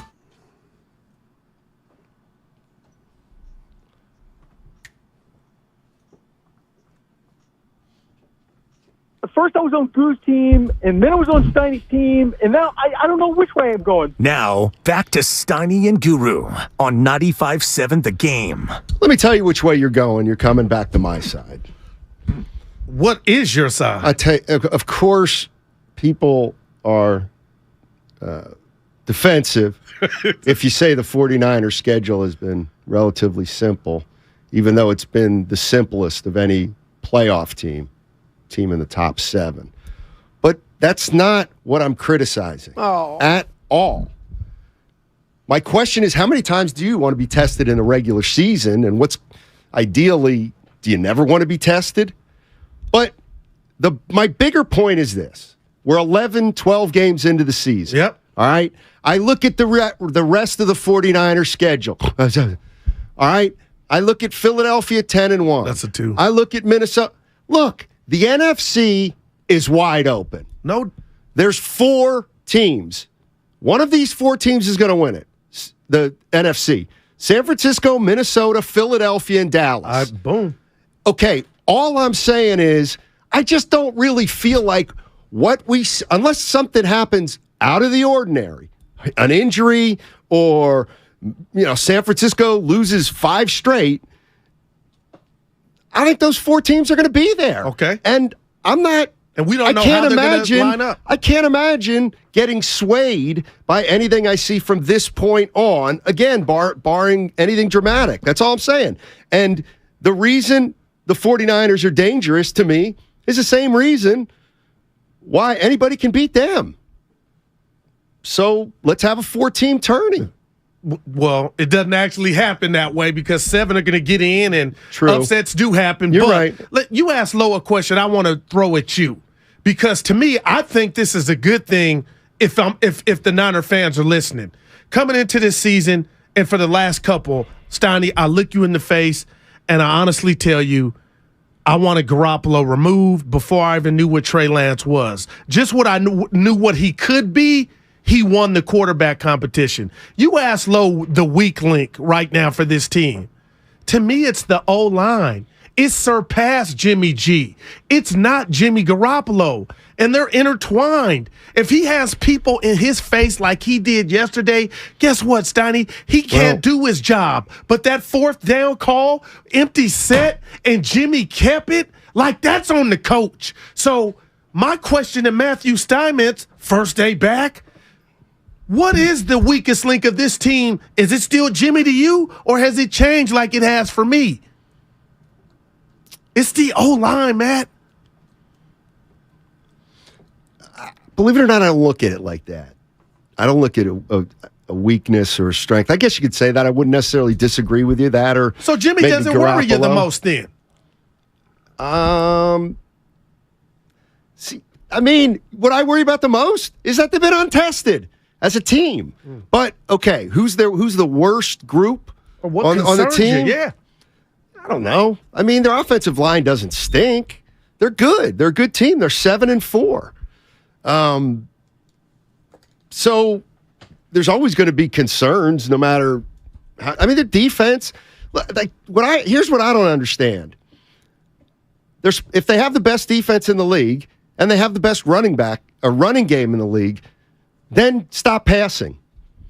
Like, stop passing as much. They threw 28 times in the first half. Well, that's where yesterday. you get I don't get that. Yeah. I mean, now, if it's because Elijah Mitchell gets hurt and now you got to be careful, you better be careful. Sprained MCL. But we'll see.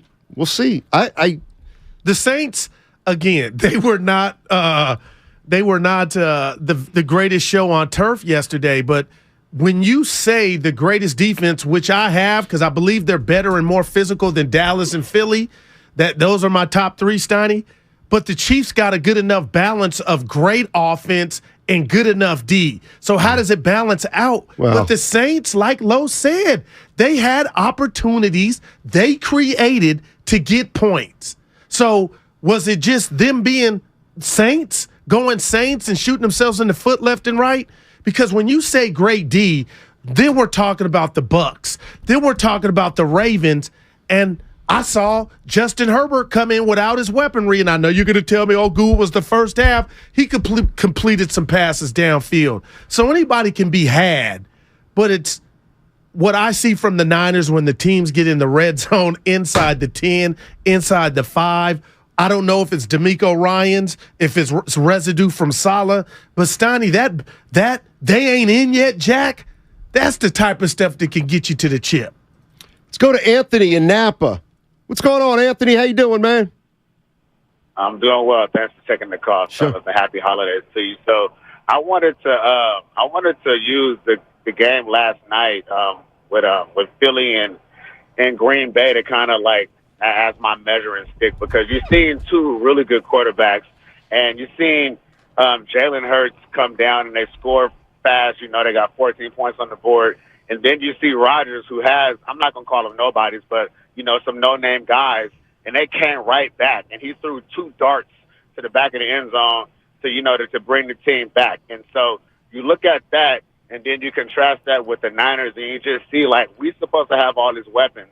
And you got Aaron Rodgers, who is A-Rod, but he's doing it with a bunch of no-name, lower-level guys. But then you look at Jalen Hurts, and within the first half, he had about 150 yards of rushing. And I think when you look at the Niners, I think it's going to come down to the quarterback as well as the coach. And Guru mentioned that, like, what's holding us back, or what's our the negative on us. And I think it's the coach, man. Like, I'm looking at Kyle Shanahan, and for everything that they say he's good at, he is not getting the most out of his players. And I think us only having 13 points is cool because we beat a really lower-level team.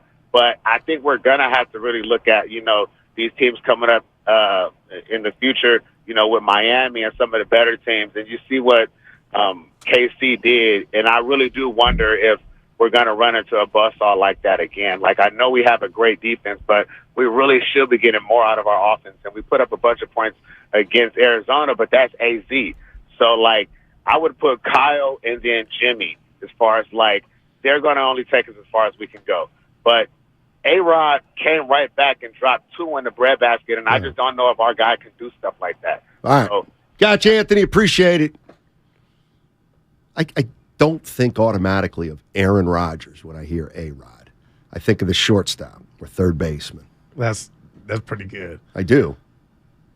415, Xfinity Mobile text line. Steiny, the reason the Niners are passing first is because all their weapons are for passing. Name them off, and you'll see they are all pass catchers, especially with Elijah Mitchell down with the MCL. They're going to have to they need to run it more. Yeah, he was averaging 5 yards, Mason 2, but only 5 carries. But if they don't go sign a Melvin Gordon III or somebody on the scrap heap, this is a big deal. But you said it. You couldn't stand that play, that formation. Empty set at the goal line? What if that were the NFC Championship game? What if that was the divisionals? Like, that is not Jimmy's fault. That was Kyle.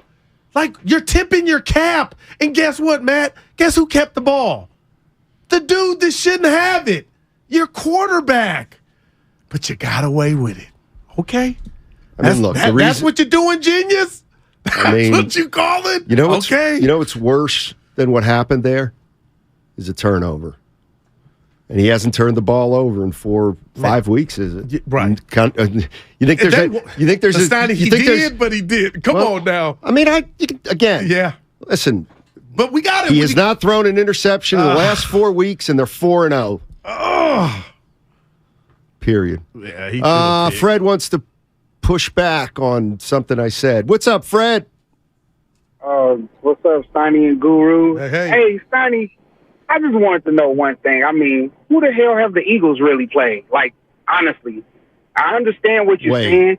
You got to remember with the schedule, we do play the defending Super Bowl champions twice. Right. So those were supposed to be big games, but unfortunately, you're like, there were all the games against good opponents. They didn't turn out to be that. I mean, look, the bottom line is the NFC East is the toughest division in football, and the NFC West is the weakest. Maybe with the exception of the NFC. But Phillies beat Minnesota. They beat West. Dallas. So Philly's got some. But that's not how it. Well, and I get that why doesn't you look matter at that. either. Okay. Like the Eagles' resume will probably look better than the 49ers. My question is, does that matter? That's all I'm asking. For the Rams last year, you survived to qualify, and the team that beat you twice in the regular season, guess what? They didn't beat us when it was go. You win or go home. You know what I mean? And the Rams did that to the Niners. So it's all about stacking wins. And then when you get into the tournament, Steiny, that's when I want to, like when you asked, and every team would say this, what's their signature win? I kind of want to make the playoffs without having one and having my signature win in the offs. Well, their signature win will be next week if they beat the Dolphins. And if they don't, then that'll be two AFC teams. But somebody will put a spin on it and say, there's nothing to see here. I won't. Because I'm saying the best D in the league. Mahomes, yeah, he was, man. Former Broncos running back Melvin Gordon signing with the Chiefs. The Chiefs practice squad. Melvin Gordon. I got the 49ers signing another running back, too. Mm-hmm. You saying you going low Monday morning quarterback? Which as I get older, I hate doing. So easy to, but Jeff Wilson Jr. You're not saying they shouldn't have let him go. Dude, when McCaffrey was here, people were throwing a parade. Nobody said JW. But I think it's amazing. I think it's obvious what Kyle Shanahan wants in his offense. He wants Elijah Mitchell at his disposal. So he has a guy, at least if he's playing, who can run 16 or 18 times. Tough yards. If he has Mitchell doing that, that means he's picking up chunks of yards, and now you can spread it around among the other guys. And you can mix in 10 carries with McCaffrey. McCaffrey gets 10 carries with that scenario. With Elijah Mitchell out, you cannot go into a game saying, listen, if we can run McCaffrey 18 times, we're going to do it. Because that might be too much for him. Right. Okay? No doubt. Okay, who's the next guy up? Mason. All right, can he run? Unproven. Can he, maybe not 16 or 18 times, it's about the 5 yards a carry. It's about 2nd and 5. It's about 3rd and 2. Like, that's where Mitchell is absolutely amazing because he makes it a short series after he gains 5 or 6 yards. So, to me, they're going to miss. Oh, there's he's in a way their bread and butter. Bell cow, Steiny. I wouldn't say that. He's hurt too much for bell cow. Well, I have no retort for that, but I'll say this: CBS. I don't know if you caught it. Fox did a graphic of the pie distribution, and McCaffrey, since he's been here, I believe people helped me out. It was 25%. Next up was Debo at 16%. I'm like, man, I'm just saying. Yeah, Debo can't handle the load that Elijah Mitchell handles. Debo, water's wet and Debo's almost hurt. Every game, Steiny, he's grabbing at something. Well, he plays hard. Gosh, I had his stats up. I wanted to, because you were talking to Lowe. When we were talking to Lowe, you said Debo. Yeah. So I wanted to compare his numbers. With last year. I think he's doing fine. He's doing fine. Don't you think? Well, again, 13 points yesterday. That's not the one. That's not a great example, but 2 rushes. I'd like to see more for no yards. Okay, good defense to the Saints, which they exhibited. But Steiny, there's just something, man. I don't. If you're telling me Debo is going to be. For him to make an impact, it's going to be him in the air. That's Ayuk's job. That's like that. I don't like that. We got to do something. Don't forget about Debo. Take bell cow away from Mitchell. What happened? He's not a bell cow. But he runs in between. Right, but he's not a bell cow. Give me a bell cow means you carry the ball a lot. What's his highest? Oh, he carried 18 times against the Arizona. No, Chargers. Oh, okay. But those are tough. Those are the ones where, did you see yesterday? It looked like WWE. Just big linemen just falling down on McCaffrey, and they know what they're doing. For your bell cow. Here is carries this year: 6, 18, 9, and 7. Well, 7 is kind of skewed because he got hurt. But it's the tough yards. So now my guy with the what is it? Jumper's knee low called it, or no? That was a guest who called it that. What is it? Knee irritation. Now he's going to be running in between the tackles. But you got Mason. We'll see what they have. Austin's in San Jose. Our guy. What's going on, Austin? How you doing, man? What's up, fellas? Talk to us. What's up, fellas? Welcome back. Thank you. Great conversation. Listen, Guru, man. Slow your roll, man. A little hyperbole on the Niners, man. The best defense in football. Come on, man. And also, total disrespect for the NFC East. You're not even giving your Cowboys respect. How about my Commanders, man? No, they coming to town on the 23rd. You going to be there? Yeah. That's going to be a hell of a game. I'm not going to stop you. Don't hang up. Just real quick. If they're not the best defense, the stats say they're the best defense. Before you hang up, tell Steiny and I who you think the best defense is, but it's close enough. That's all I'm saying. Well, I think it's a lot. I think Philly. I think Dallas. I think you got to respect all. I think even on any given Sunday, my Commanders can be up there. I mean, they don't rank high, but they got some guys up front. Their D-line is going to be a problem. So I think you got to give a little more respect outside of the NFC East. And listen, the Niners got the schedule they got. Oh, I dropped my hot take on you a few weeks ago, and you guys are starting to listen. Debo Sanders, I told you this weeks ago, will not be on the Niners next year. They've already put the plan in place. They're running C-Mac. Well, you can see it already. Debo's gone, guys. I don't know what you think. Well, I will let you know what I think. Tell me. I might lean your direction, but McCaffrey's got to stay healthy for that season. Right, see, this is, you like that soup analogy I gave Low? Give me some soup and your boy pisses me off. What you meant? 925. The whole season, I haven't heard a darn thing about the schedule. Now we string some wins together, and you two quote. Closet Niner haters start talking about the schedule. That's when I really want to just get in the ring with somebody, because that is your thing today, the schedule. But I didn't even make a judgment about their schedule. Well, that's how their ears didn't. I made no judgment about the 49ers schedule other than, according to stats, statistically, of all the teams that would qualify for the playoffs right now, the 49ers have had the weakest schedule in terms of winning percentage of their opponents. Right. It's 397. Okay, I'm not saying they stink because they haven't played. The fact is they haven't had a challenging schedule, relatively speaking. And I'm saying, does that matter at all? If and when you get into the postseason, would you rather had a couple statement games or test games? That's the question, not that they played an easy schedule. Well, that's the schedule they have, and they're 7-4. That's not a criticism. It's, does that matter? You tell me. Yeah, and if you watch that Eagle game, I don't know if you did last night, Green Bay was running left and right. You ain't doing that against the Niners. If you watch Dallas, you can run on Dallas. Okay, so the Niners don't defensively have what I believe is going to be the death knell for the Eagles and Cowboys on the defensive side of the ball. Now, can they fix it by playoff time if these teams were to hook up? Yes. Commanders on line one. But week in, week out, Austin, you know what you're getting with that Niner D.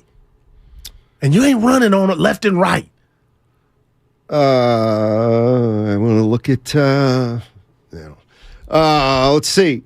See, the 8, and this is, okay, I'm done with this. The Xfinity Mobile text line. The 831 on the Xfinity Mobile text line. How about the Eagles schedule? Yeah, they're in the toughest division in football. Isn't it funny? That's their schedule. It was the NFC least at the beginning, Steiny. Now, and I don't want to play the schedule game. There's nothing you can do about the schedule. Right. Don't tell me the Niners have a better schedule than the Eagles. But you didn't give me an answer. 4 NFC teams, and nothing between now and the playoffs changes it unless there's a dramatic injury. It's coming down to the Niners, the Vikings, Philly, and Dallas. One of those 4. They're all about the same, but who's as far more as I'm proven, concerned. Who's more proven? Because I asked you this, you didn't say anything. Well, according to Niner fans, but last year counts. Obviously, the 49ers are the most proven. And yet, all we talk about year after year after year, even though they're more proven than all these teams, is Jimmy Garoppolo is going to make a mistake and they're not going to be able to beat any of these teams. So which is it?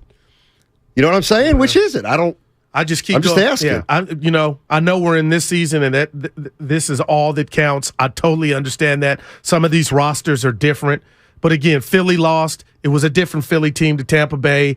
The Niners went and beat Dallas. Okay, they've added a player or two. But, man, I just don't throw that out the window. So that's why, Steiny, to me, okay, yeah, the Niners don't have that sexy win, and they could get it this Sunday.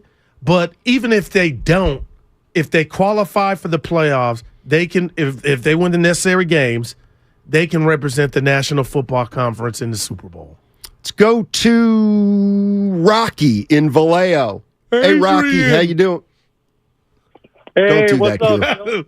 Adrian, what's up, Rocky? Yeah, I've been hearing that my whole life. Okay. So here we go. Here's my take. If you look at the Niners offense last year and you look at it this year, last year in the red zone, they were more effective towards the end of the year. If you remember, Debo would score so many touchdowns last year. He would run at the edge of the sidelines and tiptoe in. This year, the red zone offense is really terrible, really bad. And I blame, you got to blame somebody. Obviously, most of the blame is Jimmy. Jimmy's limited. Second, Shanahan hasn't really locked in this year like he did towards the end of last year. If you remember from yesterday, it was in the first quarter. He missed Kittle. Jimmy and Kittle, they didn't connect. They were off. Then also in the second quarter, Jimmy missed CMC. McCaffrey wide open right in the middle of the field. I think the Honey Badger was guarding him, and CMC was wide open. He sailed it over his head. There was another play in the red zone. Jimmy didn't even look CMC's way. He was wide open. All right. What's his name? Boil it down to a one-sentence conclusion. Okay. 1 second conclusion. No, one sentence. Shanahan needs to step it up because obviously we know Jimmy's limited. So Shanahan's going to have to make it even more easier, especially in the red zone. Thank you. Appreciate it, Rocky. More easy. Or easier. Not more, easier. Look, fellas, I apologize. One or the other. It's one or the other. All right. Bit testy today, huh? Who? You. How do you figure? The dude says he heard Adrian his whole life. Well, that's you. On the door. No. That's you kind of being rude. And that's me. Notice, like, what? Let me guess. It's like Norm. Let me guess. When we walk out of the building, if we see somebody 6'9", are you going to ask him how the weather is up there? Oh, no. That's a pretty good one. But that was endearing. He liked How it. many times do you think he heard, "Yo, Adrian"? He might not like it. That's why I was. Look at you. That's why I was concerned. I was worried about Adrian. That he might. Some city caller had a longer question than mine. Hey, Goo, by the way, you were talking about what does he say? What's his line? I just don't want the Niners to forget about Debo I need him Samuel. in my suit, man. I'm telling you. You need to get used to something about Debo Samuel and the San Francisco 49ers. They're better the less he touches it. We'll talk about it on 95.7 The Game. Watch yourself and know who you're talking about. The 49ers defense is nasty. We're not going to apologize for being nasty. Make it nasty. 3 wide left. Play clock at 2. Dalton gets the shotgun snap. Dalton backside pressure. Bosa got him.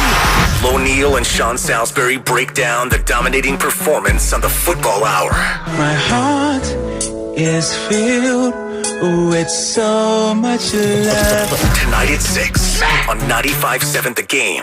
Hi, I'm Aaron, owner of California Deluxe Windows. Ever notice? When your neighbors get new windows, there is a large black eye of broken stucco, uneven plaster, and even mismatched paint. At California Deluxe Windows, we never leave a ring around the window. Why? Because we are one of the only companies in California who custom crafts every window and door to your home's exact measurements. Almost everyone else on the radio is a distributor. They grab a window from a warehouse, break open your walls, shut shove it in and patch things up. At California Deluxe Windows, we take pride in our work. Our installation technique is so precise, we do not break your stucco. Your house could be covered with potato chips, and we wouldn't crack one. Call now, and for a limited time, you get 30% off your entire order and 24 months of interest-free financing. 800-874-3600. 800-874-3600. That's 800-874-3600. California Deluxe Windows. Windows engineered for life. Certain terms and conditions apply. CSLB number 774518. All right, folks. This is it. The weekend many of you have been waiting for. Black Friday. The lowest prices of the year on the top-rated brands of TV. Samsung, LG, and Sony with deals up to $1,000 off. No need to buy a poorly rated unknown brand with prices like this. So what could be even better? How about video-only's better than Black Friday deals? That's right, better than Black Friday. Before you buy, check out video-only, or you'll be sorry. Hi, are you ready to start the season with savings at IKEA? Ooh, I am. I've got my 3 shopping lists right here. One for home, one for gifts, and one for treating myself. We can help you check off all 3 with lots of offers going all week. IKEA family members can save on all kinds of products, from bakeware to holiday lighting to rugs and more. List number 1, here we go. Visit IKEA to save today. Offer valid 11/24 to 11/28/22. U.S. only while supplies last. Selection may vary by store and online. See store and IKEA-USA.com/Black Friday for complete terms. Restrictions apply. Alice at 97.3 is celebrating the return of Alice in Winterland. Friday, December 2nd at the SAP Center in San Jose. Starring John Mayer. One Republic. See you at Alice in Winterland. Kelsey Ballerini. Matt Nathanson. And Lizzie McAlpine. Tickets on sale now at Ticketmaster. Everything Winterland at RadioAlice.com.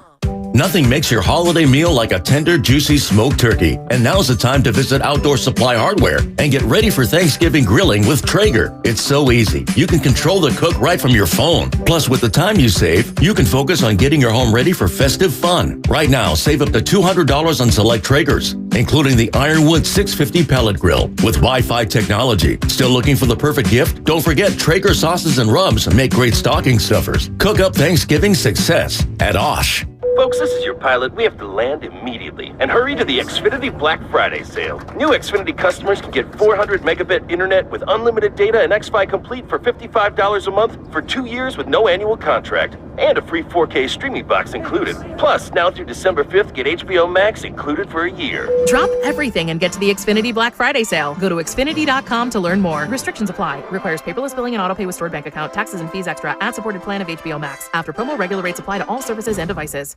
Here's to Prilosec OTC. Without Prilosec, I wouldn't be able to enjoy all this yummy holiday food. Speaking of, whoever made that apple pie, delicious. I just take 1 pill each morning and 0 heartburn all day. So cheers to Prilosec OTC. Ooh, are those jalapeno poppers? Prilosec OTC prevents excess acid that can cause heartburn, so you can enjoy the holidays. 1 pill a day, 24 hours, 0 heartburn. It's possible while taking Prilosec OTC. Use as directed for 14 days to treat frequent heartburn, not for immediate relief. Get in the zone, AutoZone. Welcome to AutoZone. What are you working on today? Starting trouble. No one likes that. We'll get you set up for some stronger starts.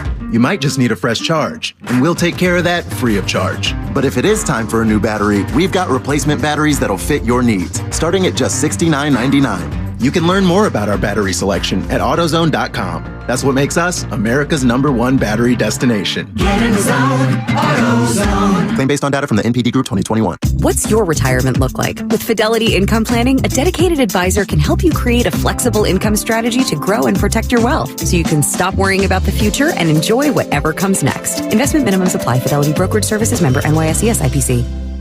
If you run a small business, you need the most from every investment. That's why Comcast Business gives you more.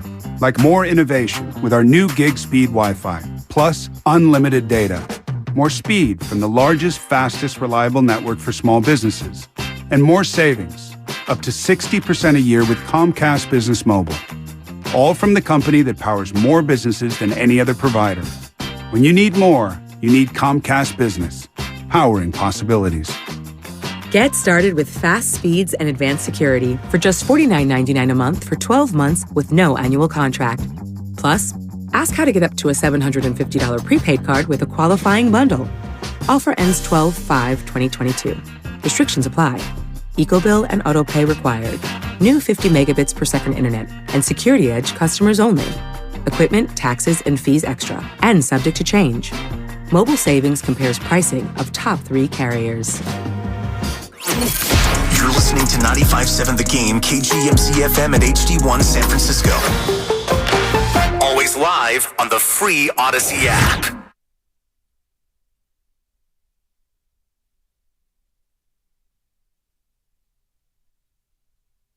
I'm tired of getting pushed around. Now, back to Steiny and Guru on 95.7 The Game. All righty. Last hour. I think I've been misconstrued. I've been misunderstood. Like that, yeah. People have a misconception and perception. After watching the 49ers, 13-0 win, couple things that, to me, stick out. Obviously, number one's their defense. Their defense is, to me, clearly good enough that they're getting to the playoffs with this defense, and then we start a new season in the playoffs. But obviously, their defense is terrific. And Bosa, he's my favorite player. Defensive player in the NFL. Okay. Because remember, I nicknamed him the Cat. Mm-hmm. I said barbarian when I went on. Well, yours is Marcabine barbarian. Barbarian implies slow to me, and he's the furthest thing from slow. But we can get back into that. So their defense is terrific. Bosa is just so much fun to watch. To me, I've looked at their schedule. It is what it is. They're going to get into the playoffs. But to me, it's a 4-horse race in the NFC. I think we all know it. San Francisco, Minnesota, Philadelphia, and Dallas. That's exciting. It's going to be one of those 4 teams, right?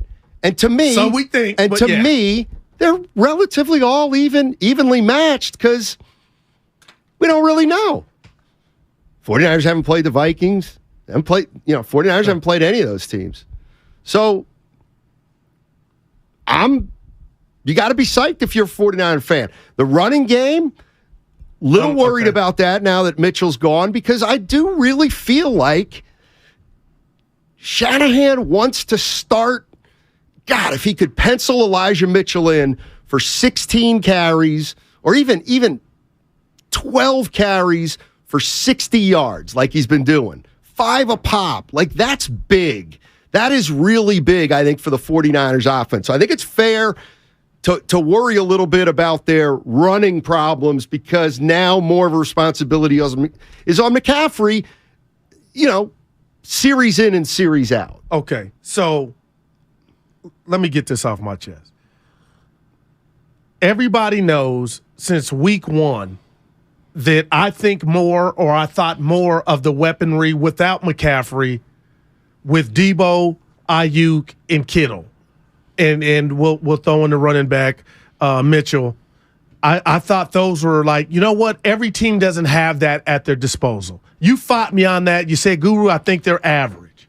So my question to you and the listeners is, now that they've added McCaffrey, who played some in the Kansas City game, but we can throw that out, what's starting to bother me, if I were a 49er fan, Steiny, is the defense is getting greater, but have the Niners offensively fixed their woes in the red zone with the inception of McCaffrey.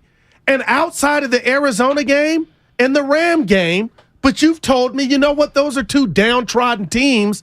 I still think we have questions about this offense as a whole, and we saw it again yesterday, 1 for 3 in the red zone, and whatever the hell that play was on 4th down in the empty set with Jimmy. So that does scare me, that it's not a team, it's not a defense or defenses, it's your own doing that still is kind of shooting them in the foot. I look at the defense and offense a little bit differently.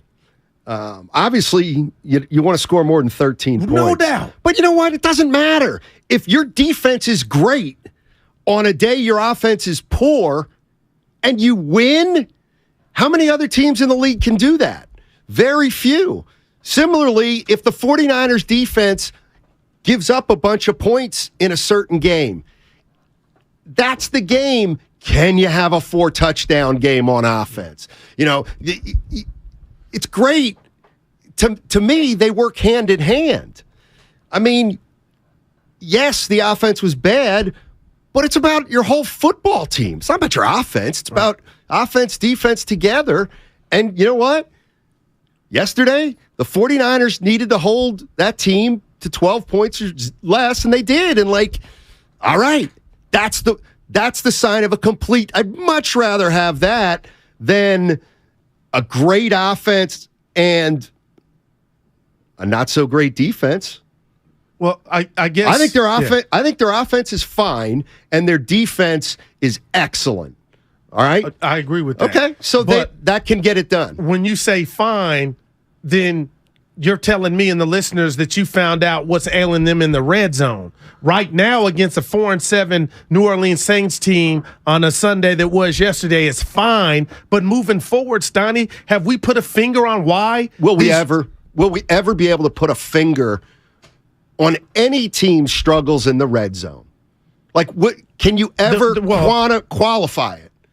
You know what I mean? You either do it or you don't. And their percentage isn't very good this year. Well, to me, the reason I brought that up is if it costs you in a certain playoff game against a better team and a better defense, that's leaving meat on the bone. And if you don't have players everywhere, you're kind of like, well, that's just who we are. Nothing to look at here. But when you bring in McCaffrey and the world is set on fire with excitement, you kind of want to see something fixed. Here's what bothers me. All right, here's what bothers me. If the 49ers have 4th and 2, all right, not at their own 2, 4th and 2 for a touchdown, and they've got, who's on the field? Kittle? Debo, Ayuk, McCaffrey, Mitchell? Yeah. Okay, guess what? If they don't get it, you're coming in here the next day saying, they should have gone to Debo. They should have gone to Kittle that day. I thought you knew me. If you get in, I don't care who Mitchell. You went to. If you get in, right. And if you don't get that unless you don't. Right. And if you don't, it's the easiest. They should have done something else in the world. Well, you know what I mean? It's like a pimple. We talked about it. If you don't put Oxy on it, it ain't going away. This has been an ongoing problem before McCaffrey. So you think when you get somebody of his substance... The 49ers have had a red zone problem in the Shanahan era? Well, I'll tell you what. It's cost them in the Super Bowl and it being conservative. And I feel like it cost him last year in the championship game. I just thought he would put this offense over the top. So I'll take back the red zone issues. Just we're going to be greater. And I just don't know if we've seen that outside of Arizona and the Rams. Here's the bottom line with your guy, Debo. Oh, yeah, you got to keep. I've been waiting on this. Steiny, he's an all-pro, man. Look, I'm looking at games last year because he's not. Okay. Yeah. He's, let me get the I'm waiting on this. So I think he's got 44. He's not going to have as many catches, but his rushing is actually similar, I think, yardage-wise. Anyway, my point is this. You can't use Debo Samuel, you know what he is? He's a sprinkle. He's 6 touches a game. I really believe that. I don't think he's any more than that. I'm looking at this game. So last year, these are targets. He had 1, 2, 3, 4. He had 5 games where he was targeted as a receiver more than 10 times. 5 games last year. Okay. Targeted. Yeah, more than 10. First game, they won. He had 9 catches for 189 yards. It was, fun. Yeah. Okay. Next 10 target game, they lost. Next to the Green Bay Packers, 30-28. Next game, he had 13 targets. They lost to Seattle. Next game, he had more than that. He had 11 targets. They lost to Indianapolis. Later in the season, he had 11 targets against Tennessee. They lost. You got to use him as a runner. You got to use him mostly as a runner. And yesterday, only two attempts. I'm not saying that's why they only put up 13. They got the dub. I get it. But I'm telling you, this playoff Niners soup, what do you want to taste more? The pepper at the top. I want Debo. And we tasted it last year all the way up until the fourth quarter in the NFC Championship game. So just with that alone, why can't you sprinkle in McCaffrey now? And maybe because McCaffrey's better than Debo Samuel. He's more reliable on a higher percentage of play. Like, I'm not denigrating Debo Samuel, but to me, it's pretty obvious who does Kyle Shanahan want to touch the ball the most? Either McCaffrey or Mitchell. Plain and simple. Okay, now they don't have Mitchell. So clearly, he'll want to get McCaffrey the ball, to me, more than any other player. Whether that's 15, 18, 21, 24, whatever. Well, then he's got a choice among the rest of the players, whether it's Kittle, Ayuk, Debo, Jennings, Dwelly, and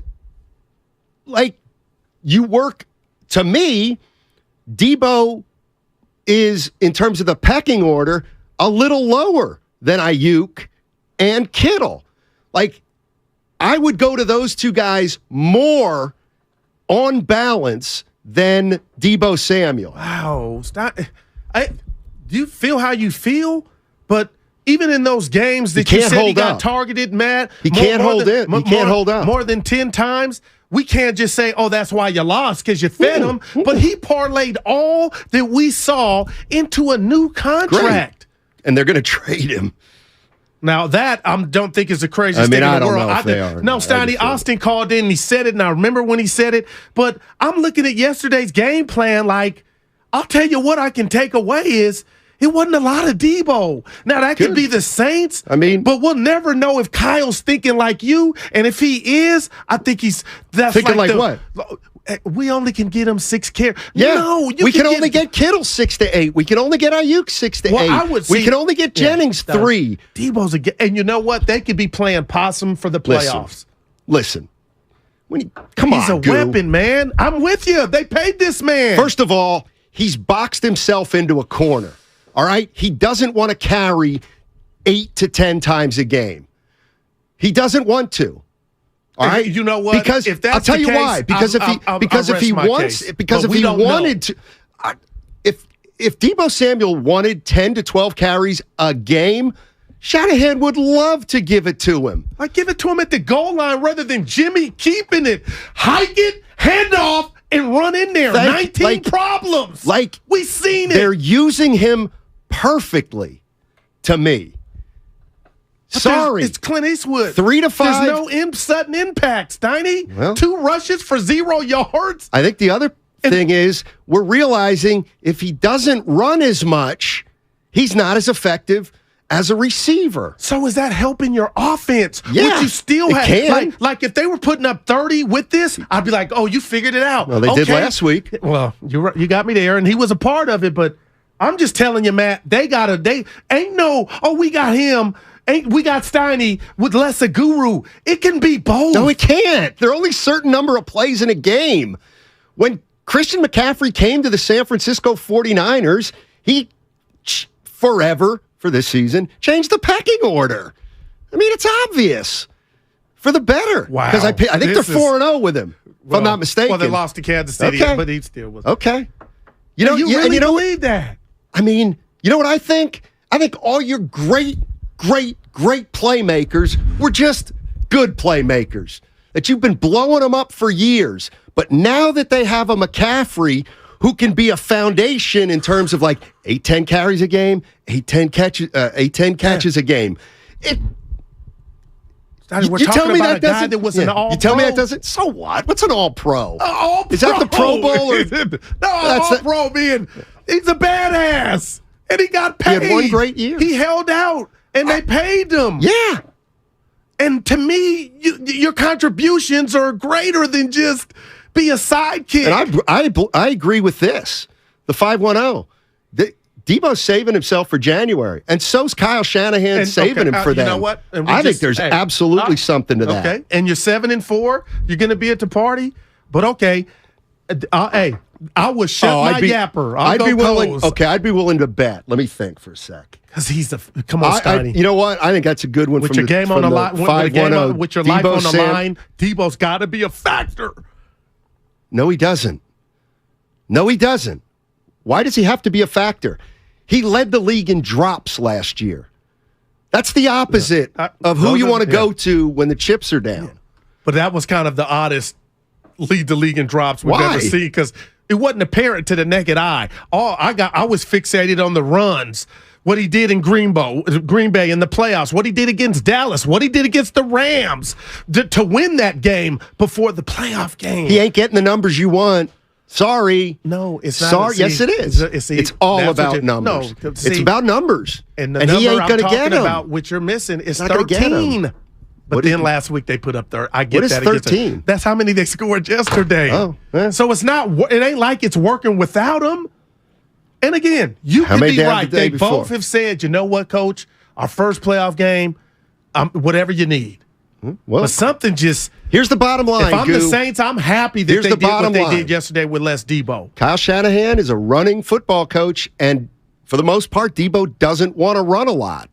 So by doing that, he limits his touches and targets. But I do believe, Kyle Shanahan will lean the hell on him if he has to in the postseason. He'll run him into the ground. Okay. I do think there's something to that. AJ in San Mateo. What's up, AJ? Hey, Steiny and Guru. Hey. Hope you guys are doing good. Niner Monday win. Yeah. But no, I just wanted to make a couple of points that the whole schedule point. I mean, we were talking about schedule even before the season started, and what did we say? We said, Chicago is a winnable game, or a couple of other games. Atlanta is a winnable game, and guess what happened? We lost those games, and I just, it was just one of those things where, it should have been done, but didn't get done because, either whether it was the weather, whether it was this, whether, many other factors. But there are a couple of points, going forward. First of all, I don't think San Francisco is a top 4 defense. You still have to go through, Philadelphia or Dallas, but don't underestimate Kansas City. Outside NFC, do not underestimate them because for some reason they always Andy Reid always brings up some sort of plays out there that, it's just, historically, have you seen for the last 4 or 5 years, that defense cannot, you just can't count them out, just because the offense and defense just carries themselves together hand in hand no matter what they do. And for Debo, man, you got to get him balling. You paid all this money, you got to get him involved. I mean, Mitchell Thanks is gone. a lot. Appreciate it, AJ. AJ.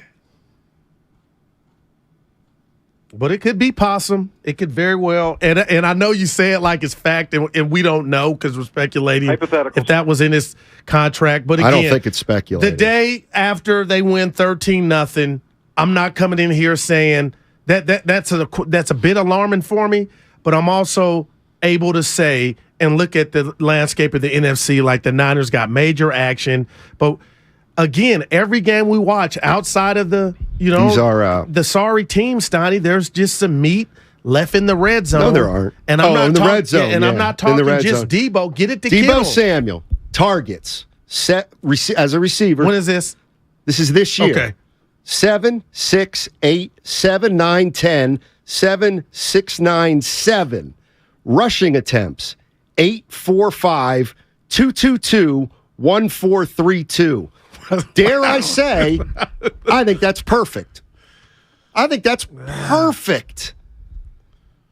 I really do. All right. It ain't the Debo Niners. It's the San Francisco Niners, Steiny, and I don't want to box myself into, Debo's, because you did it when I was out, I turned on. Debo's production is more than the amount of points the team scores or the win. No, it's never that. But I'm just like, why isn't it fixed yet? And maybe they're saving them. But Austin and San Jose, those are good numbers. I didn't tell them. I forgot about when you talk about next year, and boy, do they got a bunch of stuff to sort out. But it's almost like, where is this spice to the meal? To the soup? that I tasted last time I was here at this restaurant? Where's that at? Oh, we changed the recipe. He's got 4 touchdowns this year. Yeah. Nick's in Clayton. What's up, Nick? Hey, Steiny Guru. Hey. Steiny, I kind of feel like you're frustrated today because no one's answering your question. Thank you. You need to listen to the call of the question. Mm-hmm. The call of the question, what I understood was, does the strength of schedule, because there is a stat that says that the Niners' strength of schedule is worse than other teams, right? Does that matter in terms of the quality of team that they are? And the answer is no. Oh. And the reason why the answer is no with this 49er team is because Jimmy Garoppolo is a veteran. And this defense, a lot of them are veterans. You have guys like Warner and guys like Bosa, guys who have been to a Super Bowl. So you have enough history where you can predict that they won't just necessarily fold under pressure or something like that in a big game, where strength of schedule might be more important, would be a team like Philadelphia, who has a quarterback that's not necessarily proven. That's when something like that would matter. And by proven, I mean on the playoff. He's terrific. Oh, Nick. Nick, I can't thank you enough. I can't thank you enough, Nick, for getting me and getting what I was driving at. Thank you, Nick. And you know what? That's a great point. See, that's kind of what I was looking at or looking for. That's a good point. You know what? So the 49ers haven't played a tough schedule. How many of these guys were in the playoffs last year? How many of these guys were in or NFC Championship last year? How many were in the Super Bowl 2 years ago? You just said history didn't matter when we were talking to Deebo Samuel, so now it does? Don't do this. What are you talking about? What I just said. Okay. Now you're talking about history, you and Nick, about history, and it matters. No, it doesn't matter. I just talked about Deebo and his history, and no, you said it doesn't matter. It certainly matters if 49ers have had players who have played in the Super Bowl. That absolutely matters. And that's what I get.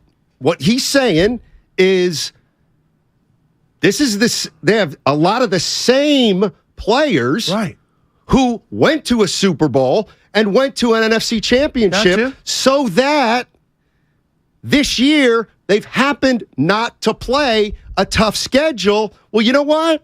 That probably matters less to this team because it has experience. I said that to you in hour one. Now I'm really hurt. You didn't do it on purpose. I said that to you hour one. I said the other teams, Philly, Dallas, qualified for the playoffs. The Niners beat them, but the Niners told you last year, if you go back to, and this is how I phrased it, Steiny, if you allow last year to even be used, the Niners know who they are. They've been there. And it fell on deaf ears. And at 2:25, Nick calls, and it's just, wow, I get it. Wow. Man. Oh, man. Good call, Nick. Wow. Profound. Next segment brought to you by Pfizer on 95.7 The Game. That's our goal every week is to shut them out, right? This one was really special because the way we had to get it. Kamara at the 3, at the 2. Ball is out. Ball is out. Caroming around. San Francisco's got it. The scoreless streak continues in the second half. Time kind of slows down in those moments where you're looking your teammates in the eyes and like saying, like, we got to pull this off, you know, and, you know, these are the ones you remember forever. This is the Bay Area's sports station. 95.7 The Game. When temperatures drop, COVID-19 cases may rise. So if you test positive and are at high risk, act fast. Even if your symptoms feel mild, ask your provider if an authorized oral treatment could be right for you. Visit treatcovid19.com. Sponsored by Pfizer. AT&T Fiber presents a straightforward moment inspired by straightforward pricing. And now we just cube the pancetta as such. So what's on the menu tonight? This carbonara I found online. It's fire. You gonna love it, Mom. I hope you hold on to this AT&T Fiber, son. It's nice. Yeah, you should settle down now that you're a gagillionaire. Oh, I am. I finally found the one internet I've been looking for my whole life. So, no more one-year stands? No, I'm done with all that. With AT&T Fiber, there's no price increase at 12 months. What about equipment fees? Nope. Those were never any good for you. Exactly. But now everything's completely straightforward. Well, in the spirit of being straightforward, I never liked any of your old ones. Me neither. Blah. Y'all never told me that. But we're being straightforward now, which feels good, yeah? Yeah. Now let's get straightforward about that girl he's been seeing.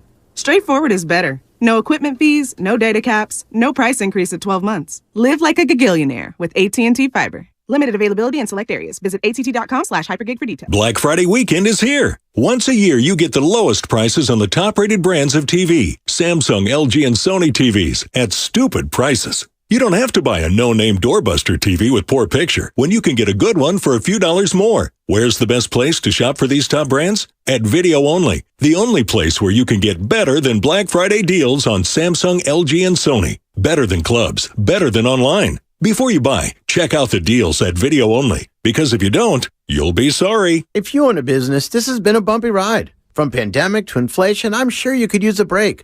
If your business has 5 or more employees and survived COVID, you might be eligible to receive a payroll tax refund of up to $26,000 per employee. The challenge is getting your hands on it. Hi, I'm Howard Mackler, and that's why I founded GetRefunds.com to cut through the red tape and get you that money. The team of tax attorneys we have put together are highly trained in this little-known payroll tax refund program. We do all the work, charge not a dime up front, and simply share a percentage of the cash that we get for you. Businesses of all types qualify, including those who took PPP, nonprofits, and even those that had increases in sales. We have helped return over $1 billion to businesses, and we can help your business too. Just go to GetRefunds.com and answer a few questions. This payroll tax refund is only available for a limited period of time. Don't lose out on up to $26,000 per employee. Go to GetRefunds.com. That's GetRefunds.com.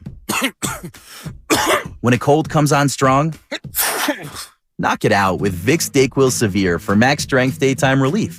Just one dose of Vicks DayQuil Severe starts to relieve 9 of your worst cold and flu symptoms to help take you from 9 to none. Power through your day with Vicks DayQuil Severe, the daytime non-drowsy, coughing, aching, fever, sore throat, 9 to none medicine. Use as directed. What's the best product I bought this year? Oh, that's easy. Salonpas pain-relieving patches. The proven medicines in Salonpas patches reduce my pain and let me do the things I need to do every day.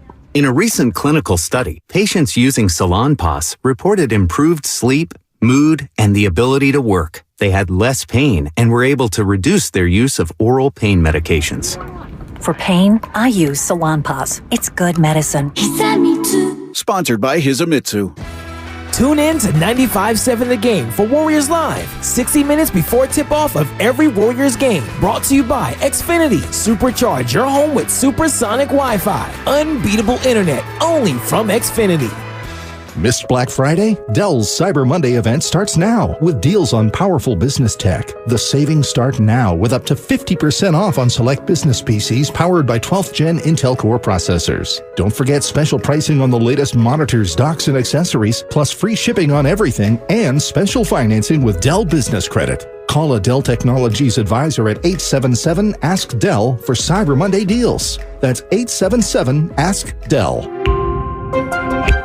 Ad paid for by the Sentinel Group. Attention Marines, military personnel, families, and contractors who were stationed at Camp Lejeune. Were you present at Camp Lejeune between August 1953 and December of 1987? You may be entitled to significant compensation. For nearly 34 years, those in the Marine Corps' base Camp Lejeune were exposed to contaminated drinking water, resulting in devastating injuries, including several forms of cancer, adverse birth outcomes, Parkinson's disease, and more. North Carolina's procedural laws have prevented victims from getting the justice they deserve, but passage of the Camp Lejeune Justice Act of 2022 would allow you or a loved one to file lawsuits seeking compensation for illnesses and injuries linked to the toxic water. Call today for your free consultation. 800-610-9256. Let our experienced attorneys fight to get you the compensation you deserve, and you pay nothing unless there's a recovery in your favor. Call 800-610-9256. That's 800-610-9256. Again, 800-610-9256. In Dublin, we're looking for 58, mostly sunny this afternoon. Weather brought to you by Pfizer and BioNTech. This fall, there are now updated COVID-19 booster shots designed for recent Omicron variants. Learn more and schedule your updated booster at vaccines.gov. Play clock at 2. Dalton gets the shotgun snap. Dalton backside pressure. Bosa got him. I thought Bosa left a little early.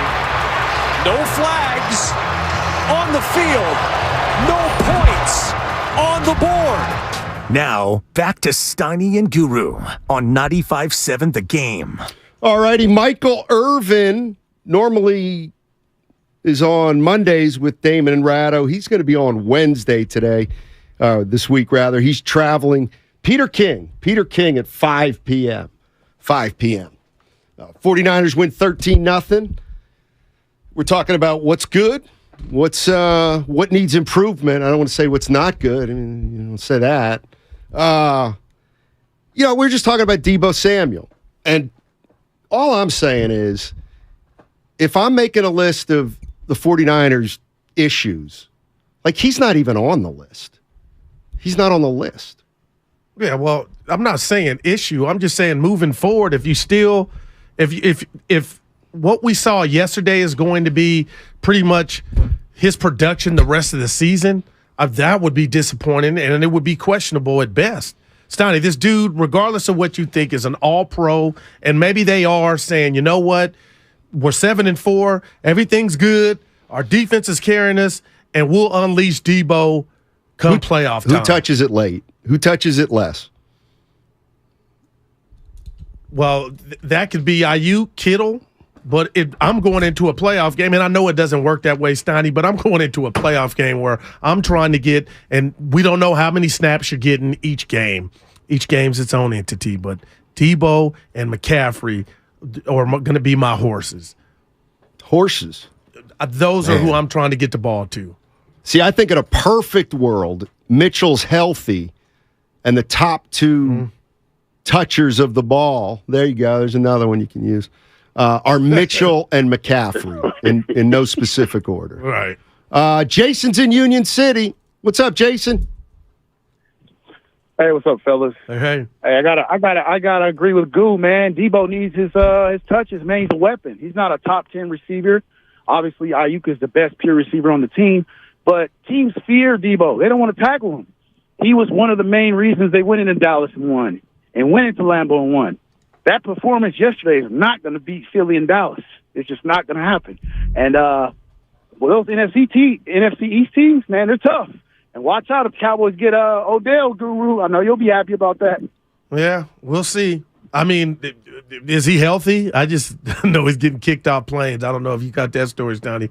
But I'll say this. I don't know how much of yesterday's game plan you got to tip your cap, because I am. I really forgot, and I told Ratto this. I didn't know the Saints had defense like that. I know they had a bad record, Andy Dalton, but they came in and put up a fight. But I'm like, damn, I can't keep thinking about that fourth down play with I know McCaffrey was kind of gimpy, no Deebo, but to go back there and act like Jimmy Garoppolo's Brady, Mahomes, or Aaron Rodgers, that was a shocker. And oh, by the way, Steiny, it didn't work and they didn't score. I'm just looking at Deebo. So Deebo right now has 77 targets, 44 catches, and 33 rushing attempts. So he's getting about 7 targets a game. He's catching 4 of them. So he's catching 4 balls a game, and he's rushing 3 times a game on average. 7 touches. You're not going to run him 7 times till later in the season. And you pointed out last year that his carries didn't pick up in the backfield until like the last 6 to 7 games. So maybe it's coming. Polo in Redwood City. What's going on, Polo? How you doing? Hey, yo, what's happening? What's happening, everybody? How y'all doing? Doing well.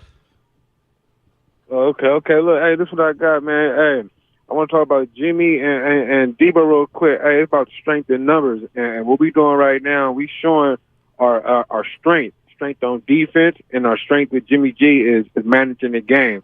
That the numbers will come. Now that Mitchell's out, you go see that Deebo, go take that Mitchell to half Mitchell carries with Mason. And then you go see that Raymond McLeod and what's the other guy, that receiver that we got? Jennings? Who? Gray. Jennings? Gray, yes. Then you go see Jimmy G opening up that field when we get the ball going down deep. Other than that, we straight right now. We just playing possum, like you said, Guru. We playing possum right now. We just doing our strength. Right. Before we showing our numbers. Debo get his numbers. Debo go get it. Watch it. Let's go. Thanks for the call. You know what? Again, I think that's at the heart of it. I think fantasy football's at the heart of this. I do. Well, they won 13-0. Right. And this all started because I was like, what did you like and what didn't you like yesterday? So I've been consistent saying, you know what, even though you got McCaffrey in town, Steiny, it's not NBA. There can be a few guys that touch it. I just would like to see Debo featured more. Right. Now, what he's doing in the passing and on his routes, Ayuk, the caller just said it, and it's no shade. Ayuk is more of a natural route runner than Debo Samuel. He's a Swiss Army knife, Debo is. But so look, when are you going to use that? If it weren't for fantasy football, all right, the theme wouldn't be as big of it is with, this offense. No, it would be we're 7-4. We got a good running game. We got it healthy. Our defense is stellar. I mean, come on, man. Oh, no. They came into the season where they were supposed to start Trey Lance, a second-year quarterback. They did. Yeah. And now they're like lined up for the Super Bowl. Now they're basically a top 4 team. So they've got a great defense. Their offense is mediocre. Sometimes teams win the Super Bowl that way. Well, we've seen that, but again, Steiny, this team, even though it chose to start a rookie quarterback, has standards. And the standards were they were in a game in the NFC Championship with the chance to go to a Super Bowl for the second time in 3 years. So now here we are. I'm not surprised they're 7-4. I was surprised they lost to the likes of the Bears. I was surprised that they lost to the Broncos. But this all jumped off because the team is a head scratcher in the red zone. And now that you get McCaffrey, Steiny, it ain't like you can say now, hey, Goo, I don't think they got the, weaponry. Now I feel like McCaffrey, like you got to say something's going on, and I don't know what it is. What do you mean something's going on? Like, why are they leaving meat on the bone when they're in the money zone? Well, I mean. That's all. And it ain't, I want Debo targeted every time. Look, McCaffrey didn't play against this. I mean, played 12, whatever. So since McCaffrey's been a factor, 22, 38, and 13. So it's one really good, one average, and one not so good. I think it's possible that the defense or that the offense is going to get better as the second half of the season goes on. Well, Mitchell being out doesn't help. Let's go to Mike in San Jose. Mike, what's up? Fantasy. Well, fantasy football. They don't score enough. My guy doesn't get my numbers.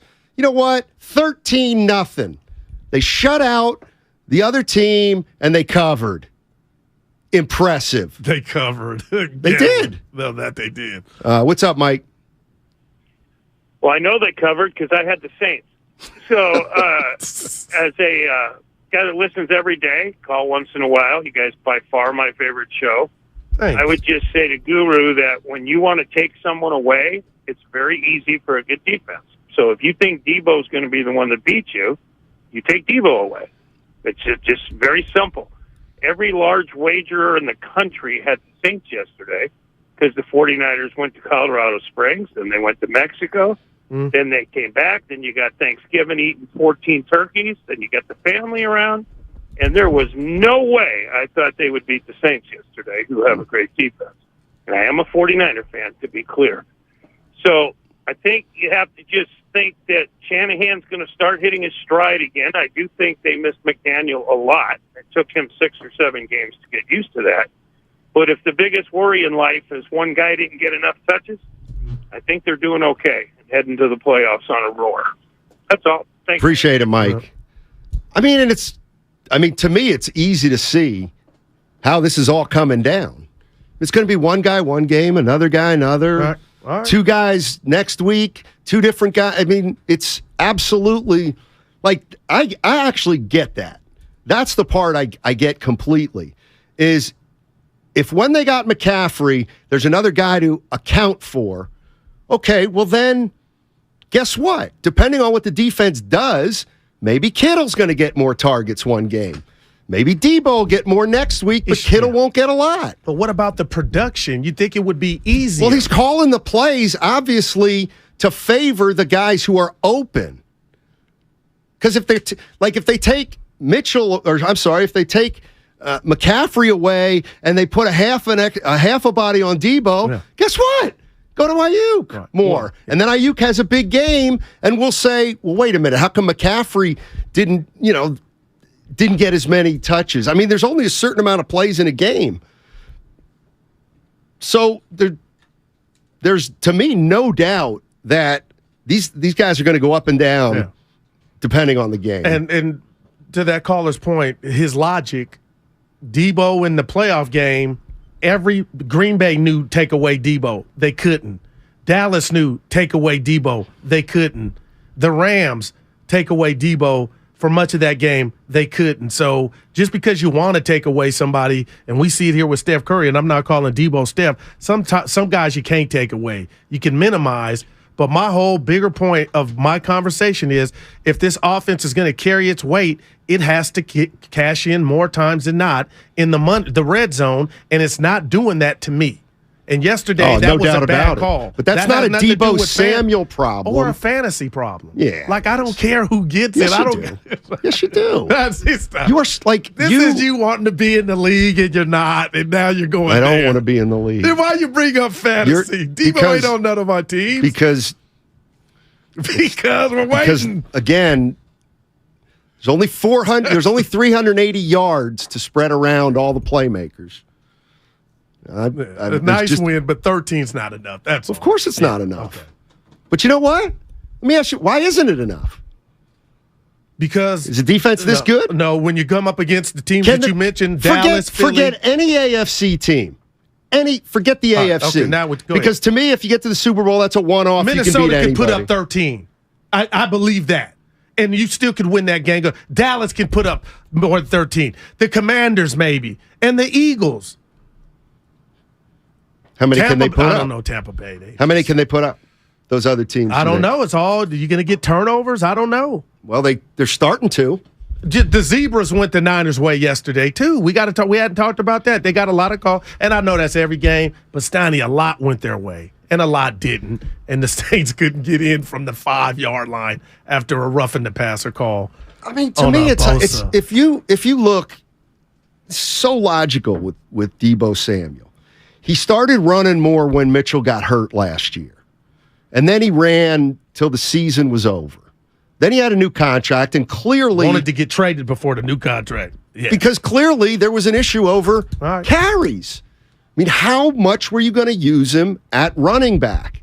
And I don't know what the agreement was, whether it's in writing, whether it's not in writing, but clearly the 49ers conveyed to Debo Samuel, look, it's not in our best interest to run you into the ground. Okay.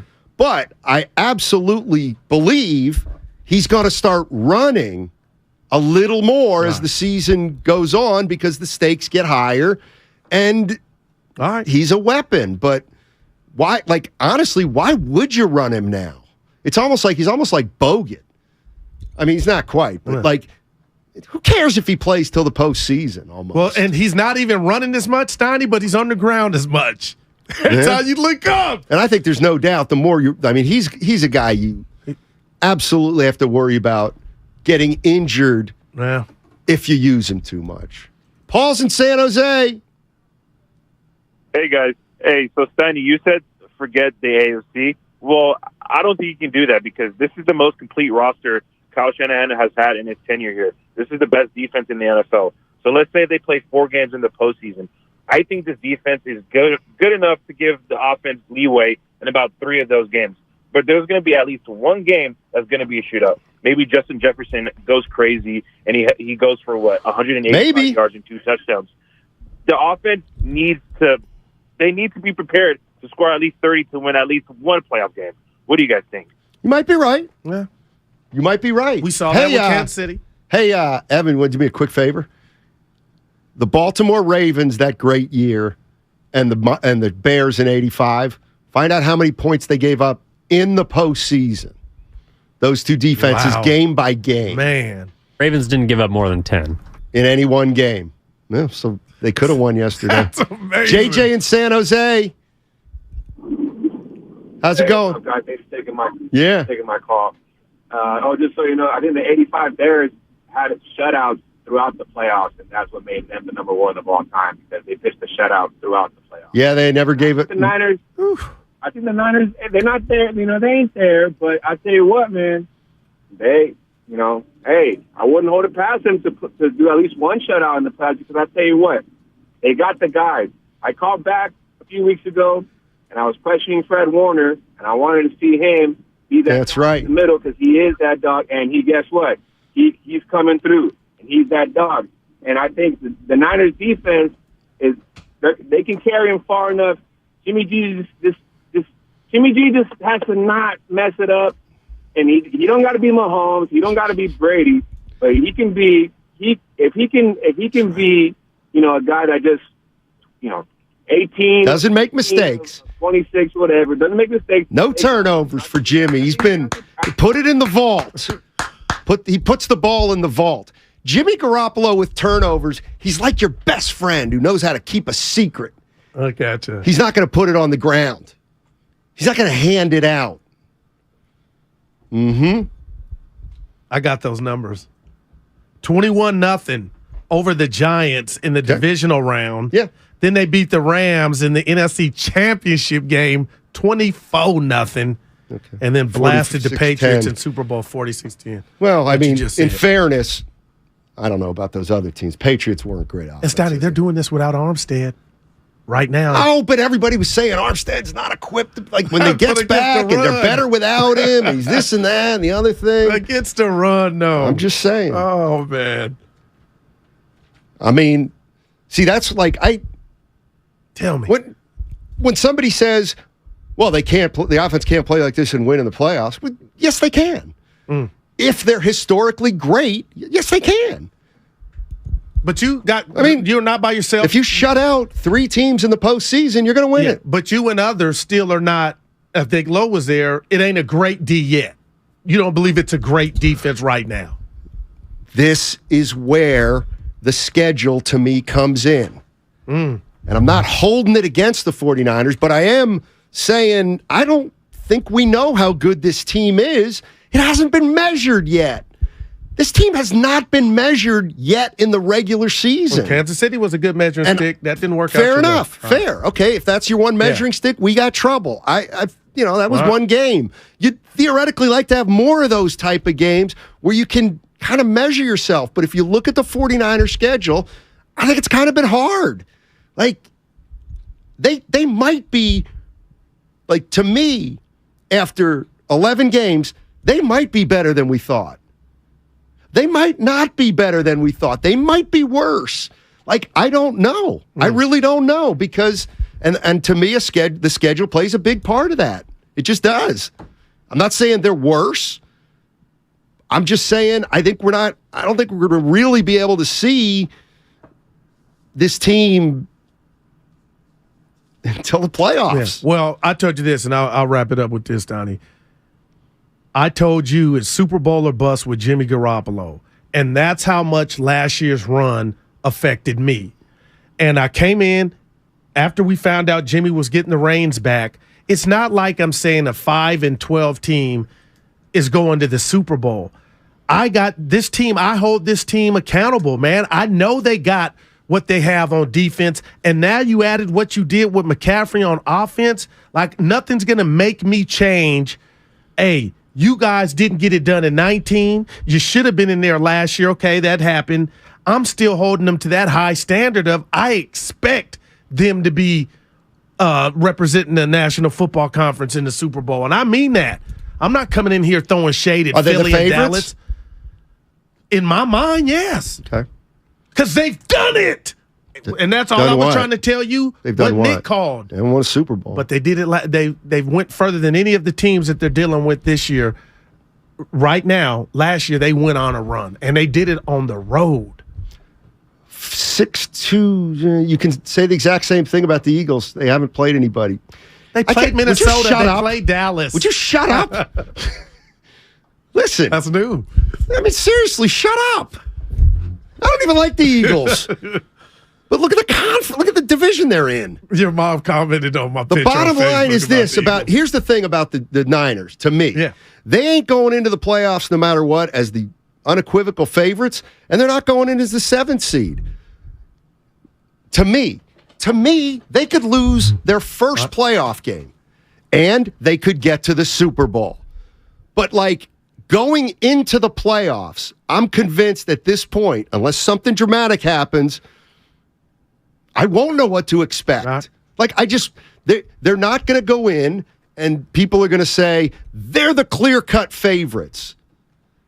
Because they're not. Because we know the NFC's wide open. It's wide open. I can't wait. Yeah, in Miami, That's Miami's gonna be a good game, like this. though. McDaniel. I mean, the bottom line is, Tua? if the 49ers win this game, it'll be their signature win of the year. I don't think there's any question about it. Well, how many former Niners? It's not the 49ers' fault that the schedule has been so-so. God, I wish that was a primetime game next week. God. I'm tired of the Warriors and the Niners playing at the same time.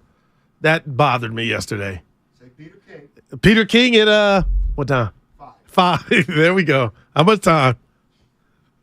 I want winners. All right, folks, this is it. The weekend many of you have been waiting for. Black Friday. The lowest prices of the year on the top-rated brands of TV. Samsung, LG, and Sony with deals up to $1,000 off. No need to buy a poorly rated unknown brand with prices like this. So what could be even better? How about video-only's better than Black Friday deals? That's right, better than Black Friday. Before you buy, check out video only, or you'll be sorry. I'm not a fan of Mondays, but the Cyber Monday deals at Kohl's might change that. Not only did I earn major Kohl's cash, I also found amazing deals, like Ride-On Toys for 30% off, cookware sets for less than $80, and a Shark Hydro Vac for under $230. Plus, I saved 20% off and got $10 off every $50 I spent as a Kohl's Rewards member. So get to Kohl's now and thank me later. Select styles 20% off and Shark offer ends November 28th. Select offers end November 30th. Toys offer online only. Coupons do not apply. See store or Kohl's.com for details. There's no gift like Ancestry to bring you closer to family. So this holiday, give your loved ones a chance to find a photo of great-grandma as a little girl. Or see Grandpa's draft card signature up close. Or even discover that your family came from somewhere unexpected. And with new features and helpful tools, it's easier than ever to share these moments with the people who matter most. Save on a gift from Ancestry.com during our holiday sale and bring the generations together. At Fisher Investments, we do things differently, and other money managers don't understand why. Because our way works great for us. But it may not work for your clients. That's why Fisher Investments is a fiduciary, obligated to put clients first. It's the highest standard for a financial advisor. So, what do you provide? Cookie-cutter portfolios like the rest of us?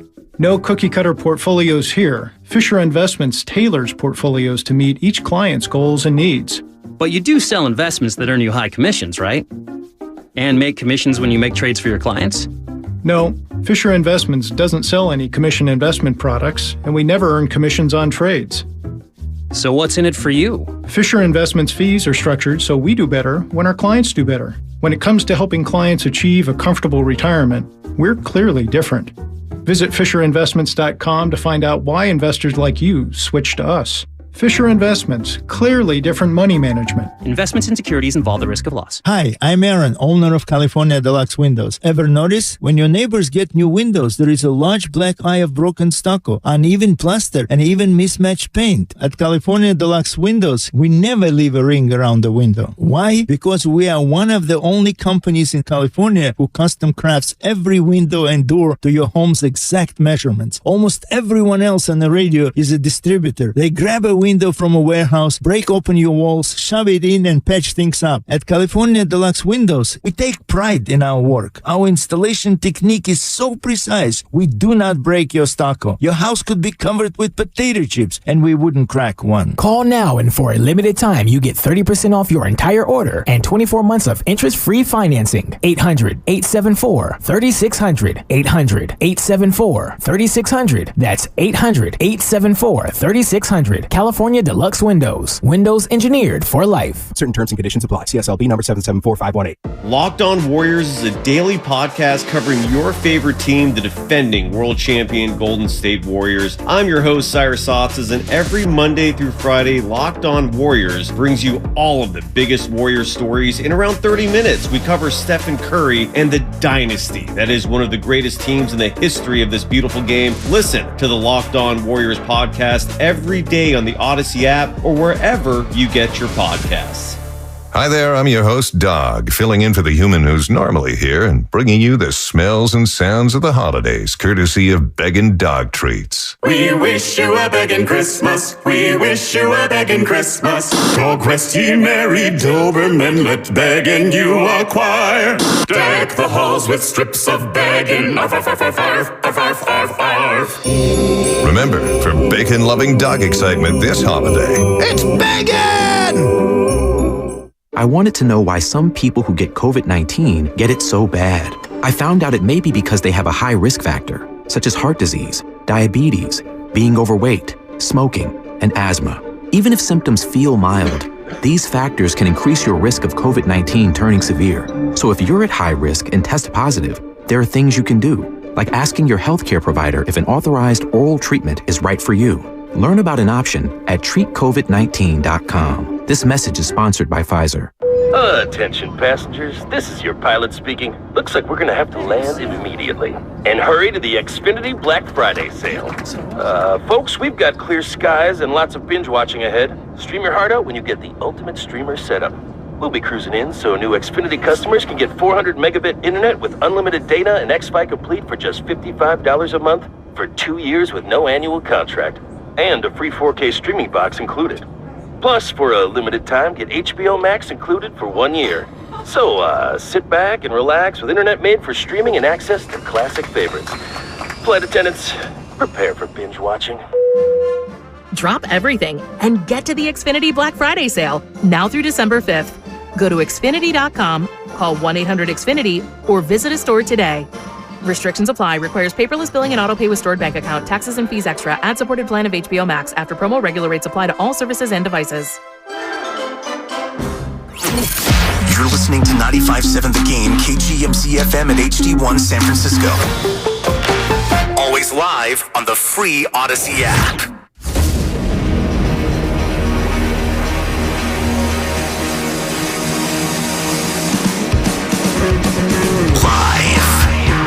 Corner of Broadway and Battery.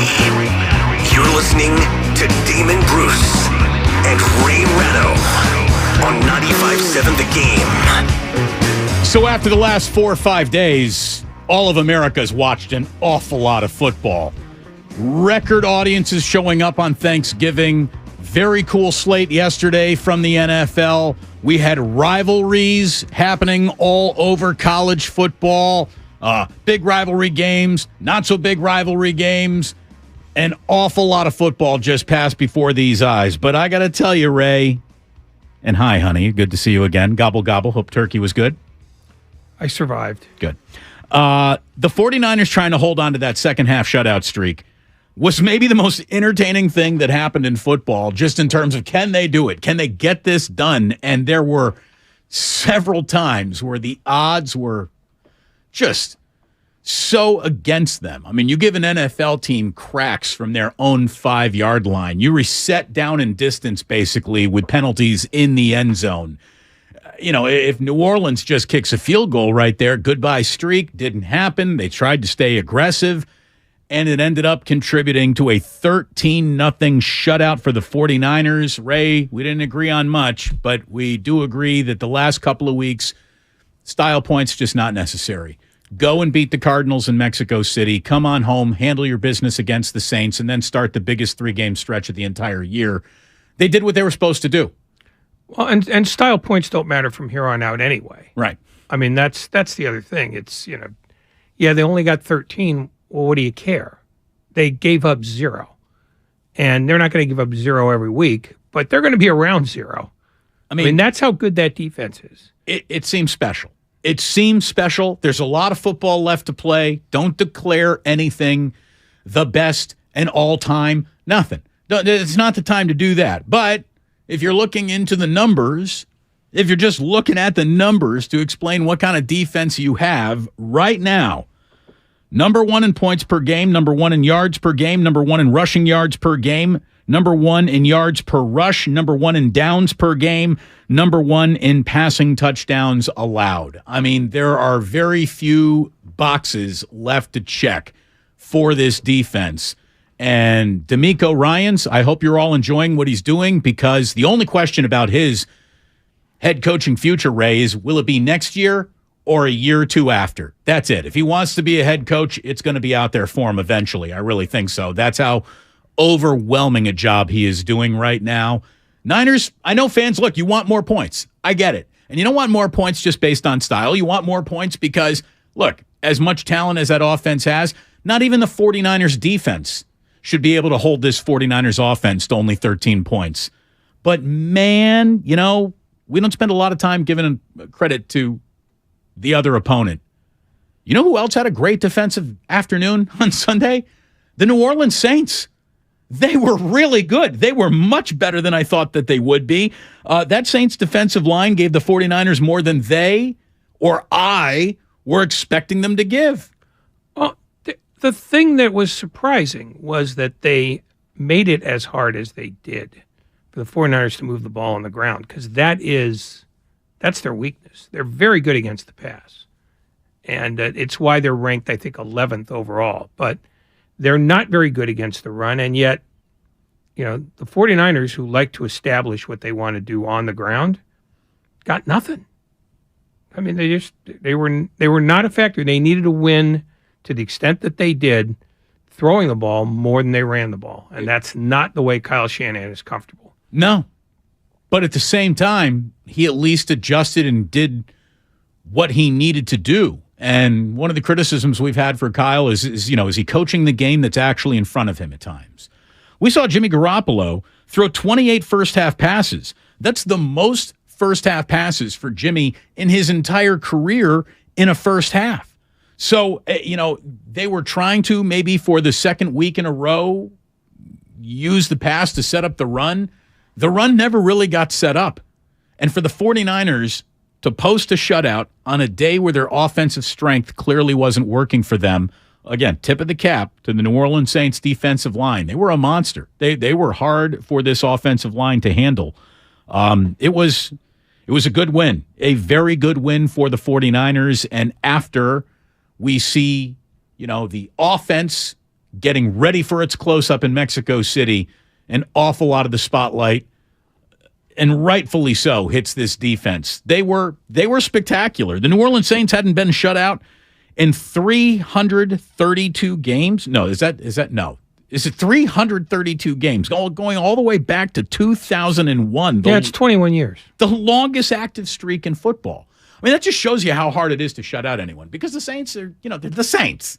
But for a few years. But for a lot of years, because they had Drew Brees for most of that time. They did. And Drew Brees made points happen. But no, the simple fact is 49ers are a defensive team, first, last, and always. Secondly, they are a running team. The last thing they are is the thing that people focus on the most, which is how exciting are they when they put the ball in the air? They're going to disappoint you if that's what you're looking for. And yesterday was an anomaly in that their offense worked backwards to the extent that it did. I mean, they had the ball for 20 minutes in the first half and still couldn't get the running game going. But their defense is the thing that's going to take them as far as they're going to go. And anybody who thinks otherwise chooses not to pay attention. Jimmy Garoppolo is constantly being measured against ghosts. The ghost of Joe Montana, the ghost of Steve Young. And he's being measured against, other starters who are dominant quarterbacks in the league right now. But I'll tell you, whether you're on, the Jimmy Garoppolo is playing really good bandwagon, or all you do see is still whatever you think it is he does not do, just know this, because I don't think anyone could argue with this. Like tomorrow, If the 49ers needed to go win a football game tomorrow, I don't care about next year. I don't care about down the road. I don't care about the big picture. I'm talking about tomorrow. The 49ers had to win a game tomorrow. Who would you rather have? Jimmy Garoppolo, Trey Lance and a trick ankle, or Brock Purdy? Because Trey Lance's trick ankle or Brock Purdy is almost what the entire season's hands were put in. 49ers fans, you are incredibly lucky that your season did not end in a 13-0 shutout. Saints defensive tackle Malcolm Roach lunged at Garoppolo's knees, came down on a play where, I don't have the actual raw data. What do they say? 70% of all stats are made up on the spot. This is one of those stats. That hit that Jimmy Garoppolo took under his knee tears an ACL, 1 out of 4, 1 out of 5, 1 out of 6 times. Like, that is a bad place for a quarterback to get hit. That's why plays like that are completely illegal now. And the pass interference or the roughing came in right away. I mean, it was the easiest flag to throw all afternoon. The fact that Jimmy got up, dusted himself off, and may only have a sore knee today is a freaking miracle. An absolute freaking miracle. The entire year, that's the fork in the road of the entire year. What is the biggest play of the 49ers year? The play where Jimmy Garoppolo's knee wasn't turned into hamburger. Oh, and live with that. That's because that's what the rest of this year is. Because with Brock Purdy, and this is not a knock on Brock Purdy, he's still Brock Purdy. Yeah. And they become even more one-dimensional. And they're not good enough to be one-dimensional. And yesterday kind of showed that. Because there are teams in this league that can take away their running game. And if you don't have somebody who is trustworthy to throw the intermediate route to the right guy, then they're going to lose, and they're going to lose often. I mean, that's the thing. They're working on a very thin margin here. And it's a good reminder that words like inevitable never are inevitable, because Trey Lance may never be a starter here again. I'm not saying that's the way to bet, but he may not win this job back. It might be a sunk cost. Yeah. I mean, you might have to just say, well, those are draft choices. We'll just have to find somewhere else. And it's got nothing to do with anything other than football is a bastard. And there's nothing that relies on luck of injuries more than that sport. Well, and somebody's saying, he was outside the tackle box, so no protection. Yeah, but look, it's lucky his knee isn't hamburger, no matter where that happened on the field. It's just, it was a miracle that did not happen. I'm quite frankly surprised, and this is not the hit that made me think of this, but why wouldn't teams just say, I don't care what the 15 yards is, and I don't even care if you get thrown out. Take that guy out. Football is not that far away from the Greg Williams era. Yeah, affect the head. 888-957-9570. Peter King will be affecting all of our heads when we talk to him live at 5 o'clock. And here's something that I'm just not going to tolerate. Xfinity Mobile text line right away says, remember when this station's narratives that Shanahan and the 49ers totally botched the Jimmy situation? I do. That's not a narrative. It's fact. It's fact. Jimmy Garoppolo didn't fall out of favor because the local media didn't like him or was mean to him, or the national shows didn't like him or were mean to him. The team moved on from him. The team fired Jimmy Garoppolo, and thanks to shoulder surgery, and that's it, he was able to remain on the radar. This is not you guys got that one wrong. Kyle Shanahan said, I'm done with him. Thank God he isn't. Thank God he wasn't. Because the 49ers are looking pretty darn good. They needed to win the last 2 weeks to get to the biggest 3-game stretch of the year. That is now upon the Niners, and we got an awful lot to get to, including a rising Golden State Warrior team. We got a lot for you this afternoon. Damon and Ratto here on 95.7 The Game. We are brought to you by Outdoor Supply Hardware. Nothing makes your holiday meal like a tender, juicy smoked turkey. Visit Outdoor Supply Hardware and get ready for Thanksgiving grilling with Traeger. Save up to $200 on select Traegers. Traeger sauces and rubs make great gifts. Cook up Thanksgiving success at Osh. Hello, everyone. This is world-renowned handicapper Chris Hodge with TakingVegas.com with a fantastic offer for Monday night. Guys, On the Monday night games and Thursday night games in pro football this year, we are 20-6 with our free picks. Another one goes tonight between Pittsburgh and Indianapolis. It's on a recorded message. Just call 888-9-WIN-NOW. That's 888-994-6669. 888-994-6669. Not only will you receive Pittsburgh and Indianapolis tonight for free, you'll get an NBA play as well, along with the next 7 days of our late line service picks. It's all free. It's all on a recorded hotline. Just call 888-9-WIN-NOW. That's 888-994-6669. Again, we are 20-6 with weeknight pro football releases. Another big one goes tonight, absolutely free on a recorded hotline. 888-9-WIN-NOW, 888-994-6669. If you own a business, this has been a bumpy ride. From pandemic to inflation, I'm sure you could use a break. If your business has 5 or more employees and survived COVID, you might be eligible to receive a payroll tax refund of up to $26,000 per employee. The challenge is getting your hands on it. Hi, I'm Howard Mackler, and that's why I founded GetRefunds.com to cut through the red tape and get you that money. The team of tax attorneys we have put together are highly trained in this little-known payroll tax refund program. We do all the work, charge not a dime up front, and simply share a percentage of the cash that we get for you. Businesses of all types qualify, including those who took PPP, nonprofits, and even those that had increases in sales. We have helped return over $1 billion to businesses, and we can help your business too. Just go to GetRefunds.com and answer a few questions.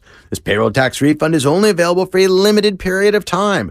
Don't lose out on up to $26,000 per employee. Go to GetRefunds.com. That's GetRefunds.com. 'Twas almost the holidays, and all over the state, not a creature was stirring, except for, well, Nate. He was panicked, in need of a really good gift. Nate's a procrastinator, if you catch my drift. So off he dashed to the closest store, and there found holiday scratchers galore. Now Nate won't get a lump of coal, unless he burns the holiday casserole. Yes, scratchers from the California Lottery are great, especially for Mr. Procrastinate. So when it's time to get your gift shopping out of the way, try scratchers. A little play can make your day.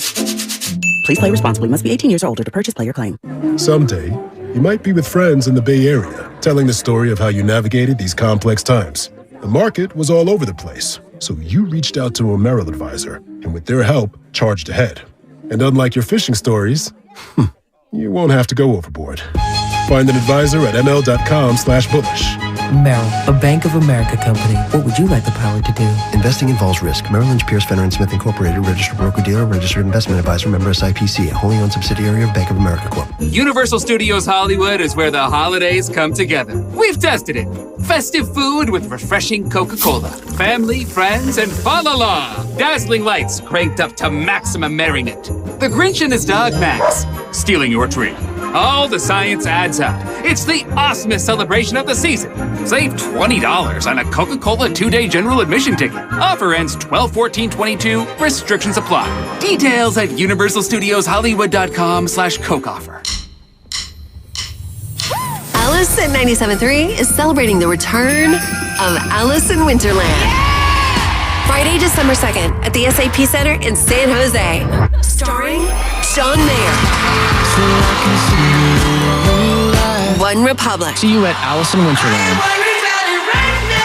Kelsey Ballerini. Matt Nathanson. And Lizzie McAlpine. Tickets on sale now at Ticketmaster. Everything Winterland at RadioAlice.com. Tomorrow on Fox. Wow! Oh my goodness! The Stars and Stripes must come out strong in a huge World Cup group stage clash. And he just rifles this home. Christian Pulisic once again leads the U.S. Young Guns. And that is magnificent! As they take the field for a crucial showdown against Iran. A moment of magic! USA, Iran. Coverage begins tomorrow at 1 Eastern on Fox and the Fox Sports app.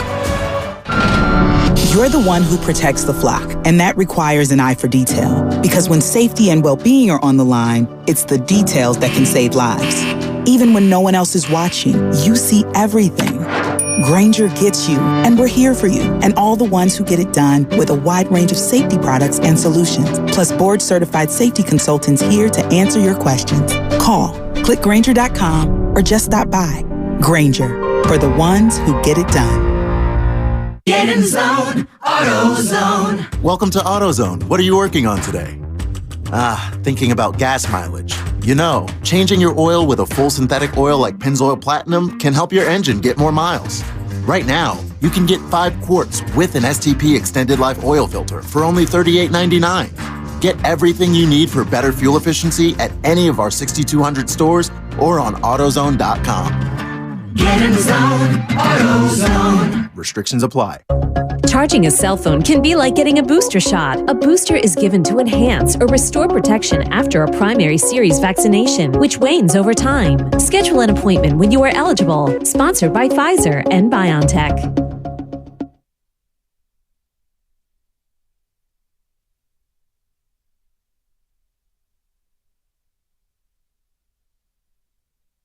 Hey, this is Matt Steinmetz of Steiny and Guru, 12-3 on 95.7 The Game. Now back to Damon and Ratto. It should be a barrel of laughs.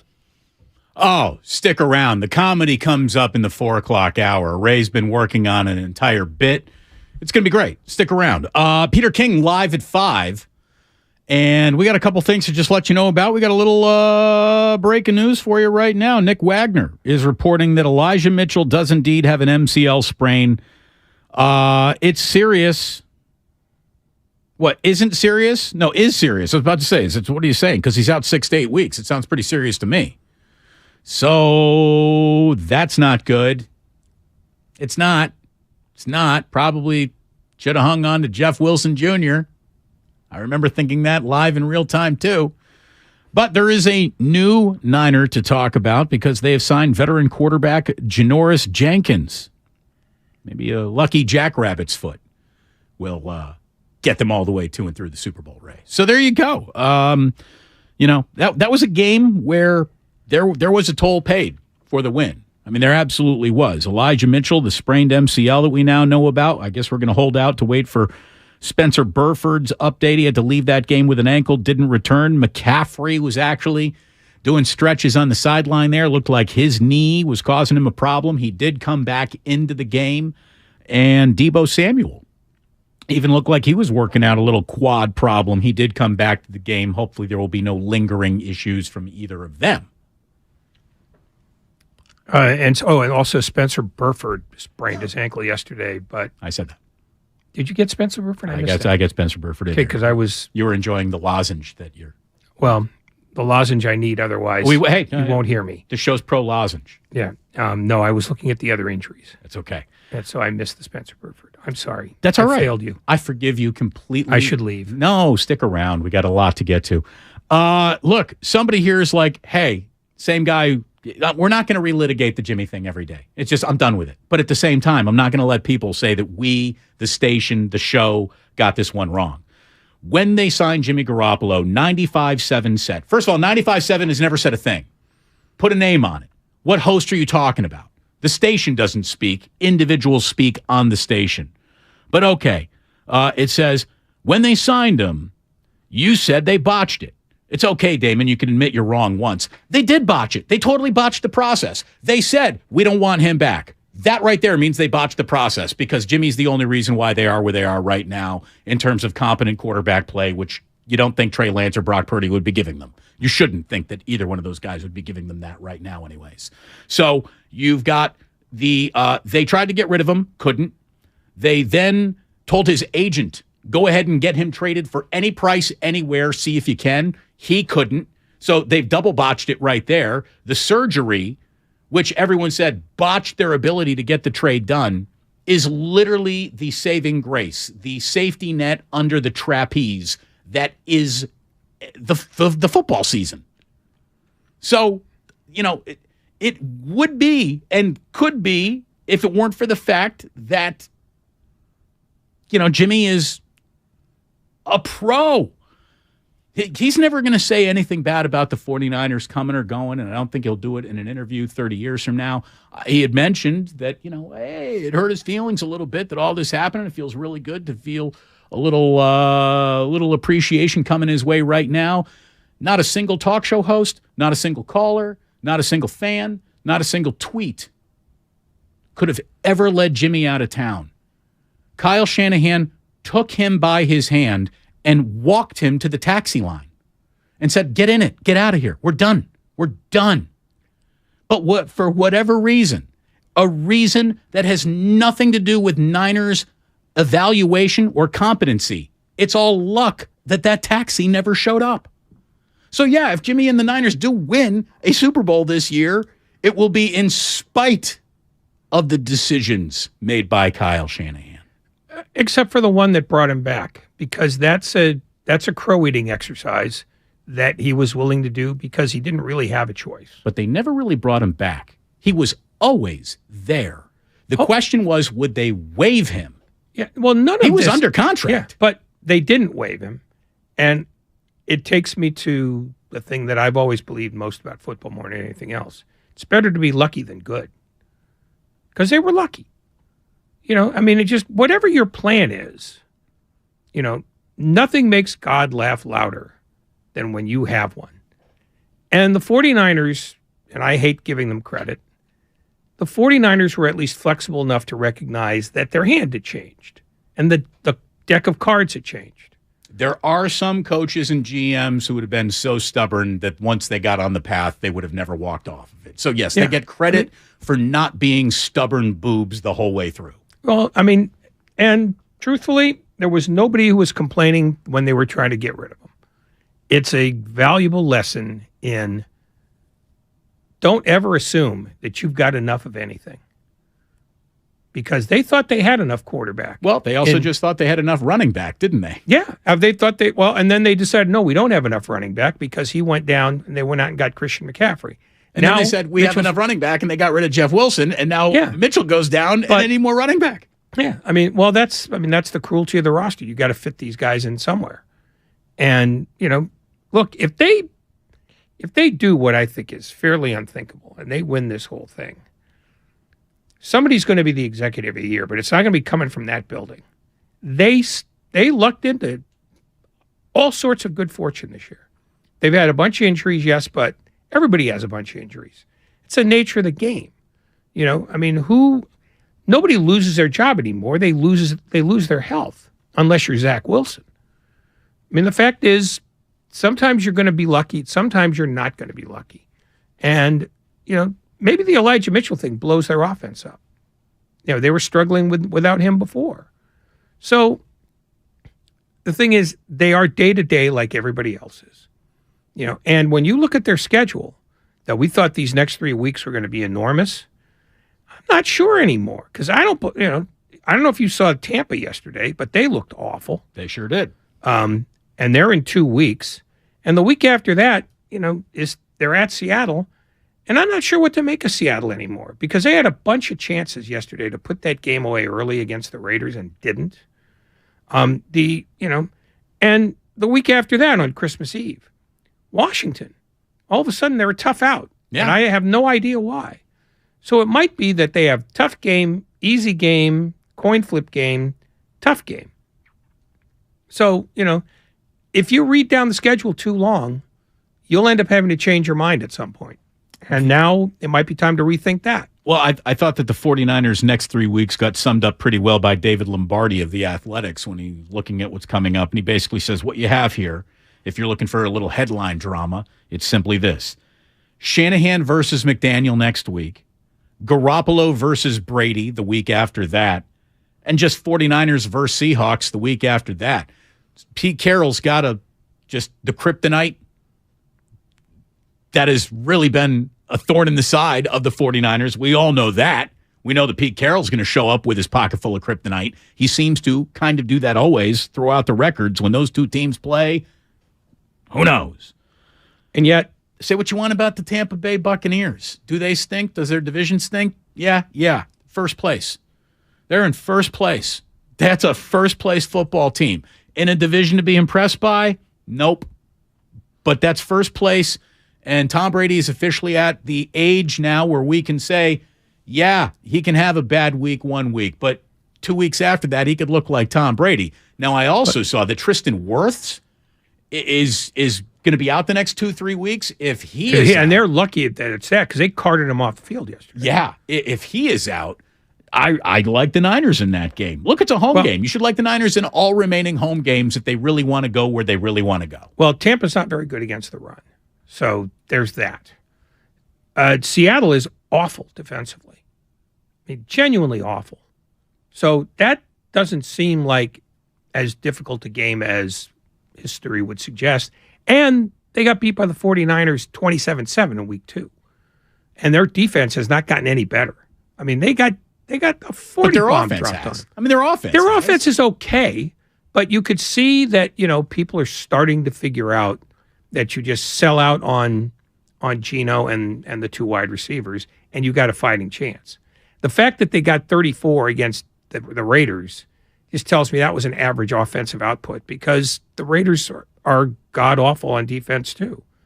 So I think maybe the schedule is not the guide anymore. I think maybe what we're looking at is a team that week to week has to reinvent how they win games. You start with their defense, and then whatever else you get after that is not going to be run by pattern or planning. It's going to be run by dumbass luck. That defense had a little dumbass luck thrown its way as well as they played. You have to have a little luck thrown your way to shut out anybody. There's only been 4 shutouts in the NFL all year. And the 49ers just posted one of them. And obviously, this second half, they've got a scoreless stretch that's reached 94 minutes. It's not exactly causation or correlation, but the last time the 49ers held opponents to 0 points in the second half in 4 consecutive games, they've never done it. Well, since 1970, anyways, they haven't done it. The 49ers defense has held opponents scoreless for an entire half now, an NFL high 6 times. So that's mixing in a couple of first halves as well. They have also stopped their opponents from scoring touchdowns for an entire half 11 times this year, which is the most in the NFL. I mean, the Niners are always going to be defined by what they do offensively. It's the curse of Bill Walsh. It's the curse of Joe Montana and Steve Young and Jerry Rice, and we all know the history.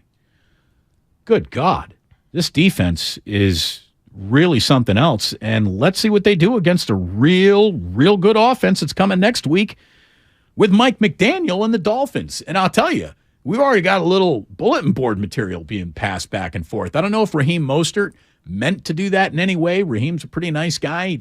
He's not a real gum flapper. He was talking up his quarterback, and after talking up his quarterback, it might have sounded like he took a shot at Garoppolo. I really don't think he did. He even backed off it publicly, but Debo's seen it, and the guys are tweeting about it. And expect 49ers and Dolphins to be muy spicy. Well, it's going to be more fun than any of the other games because Miami can do a bunch of things all over the place. And they are that team that has been a non-entity for a decade plus. And they're suddenly starting to feel themselves. And there's nothing as sassy as a team that's been bad for a long time, then all of a sudden they're good. I don't know if this is sustainable for them because football is football, but they're fun to watch and they're hard to beat, which is a tough combination when you have sort of outliers like Tyreek Hill and Tua. Jeff Wilson has fit into that offense really well. The defense, I'm still not sure about, but they're willing to try to outscore you.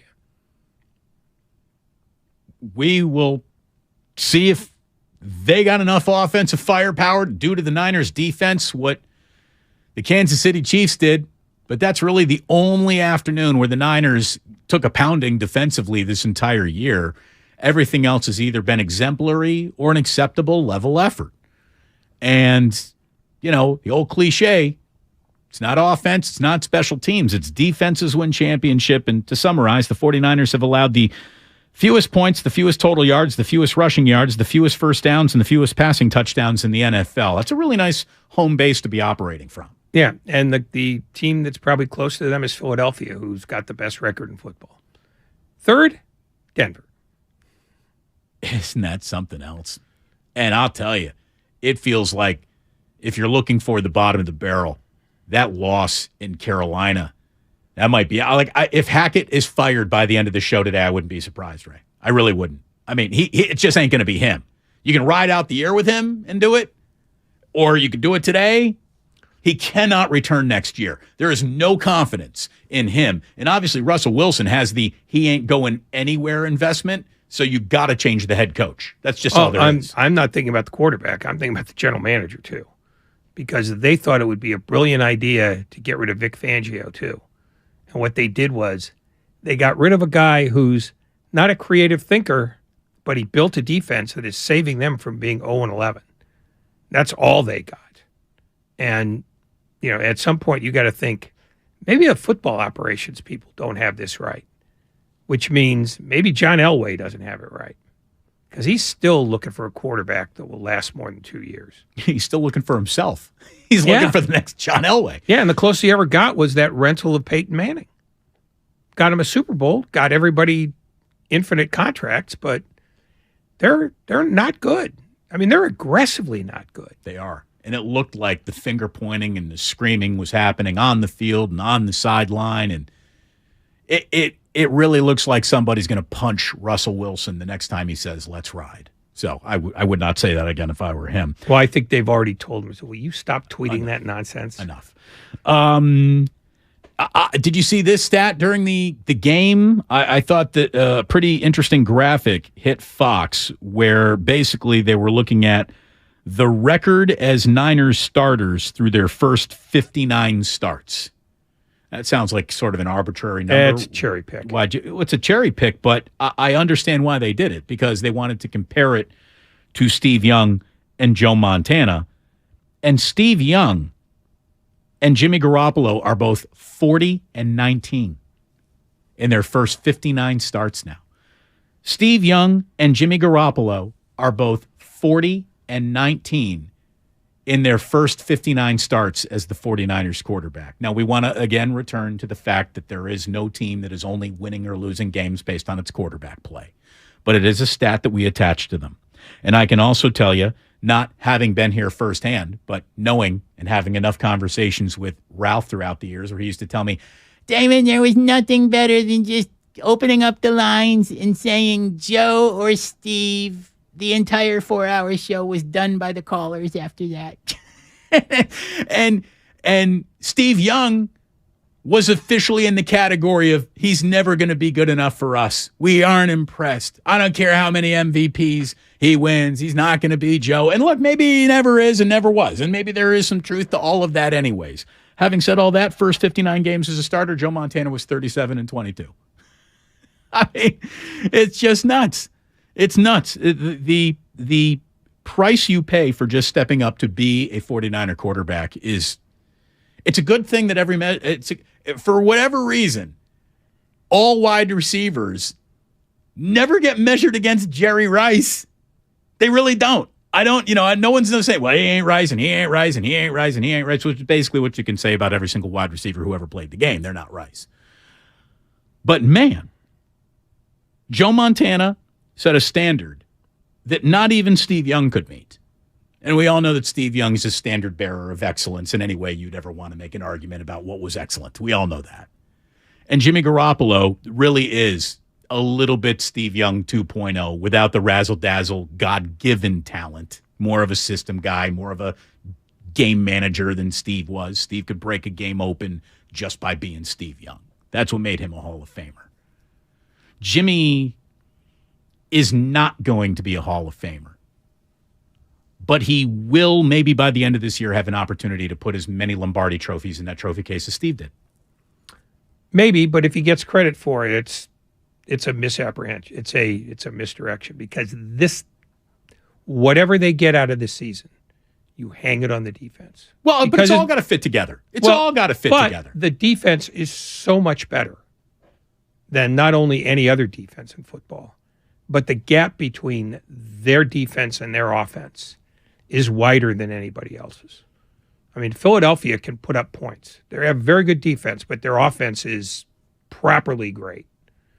I don't know of anybody else who can say that. I mean, I think this is a team, they are defense first, last, and always. They are borderline 2001 Ravens.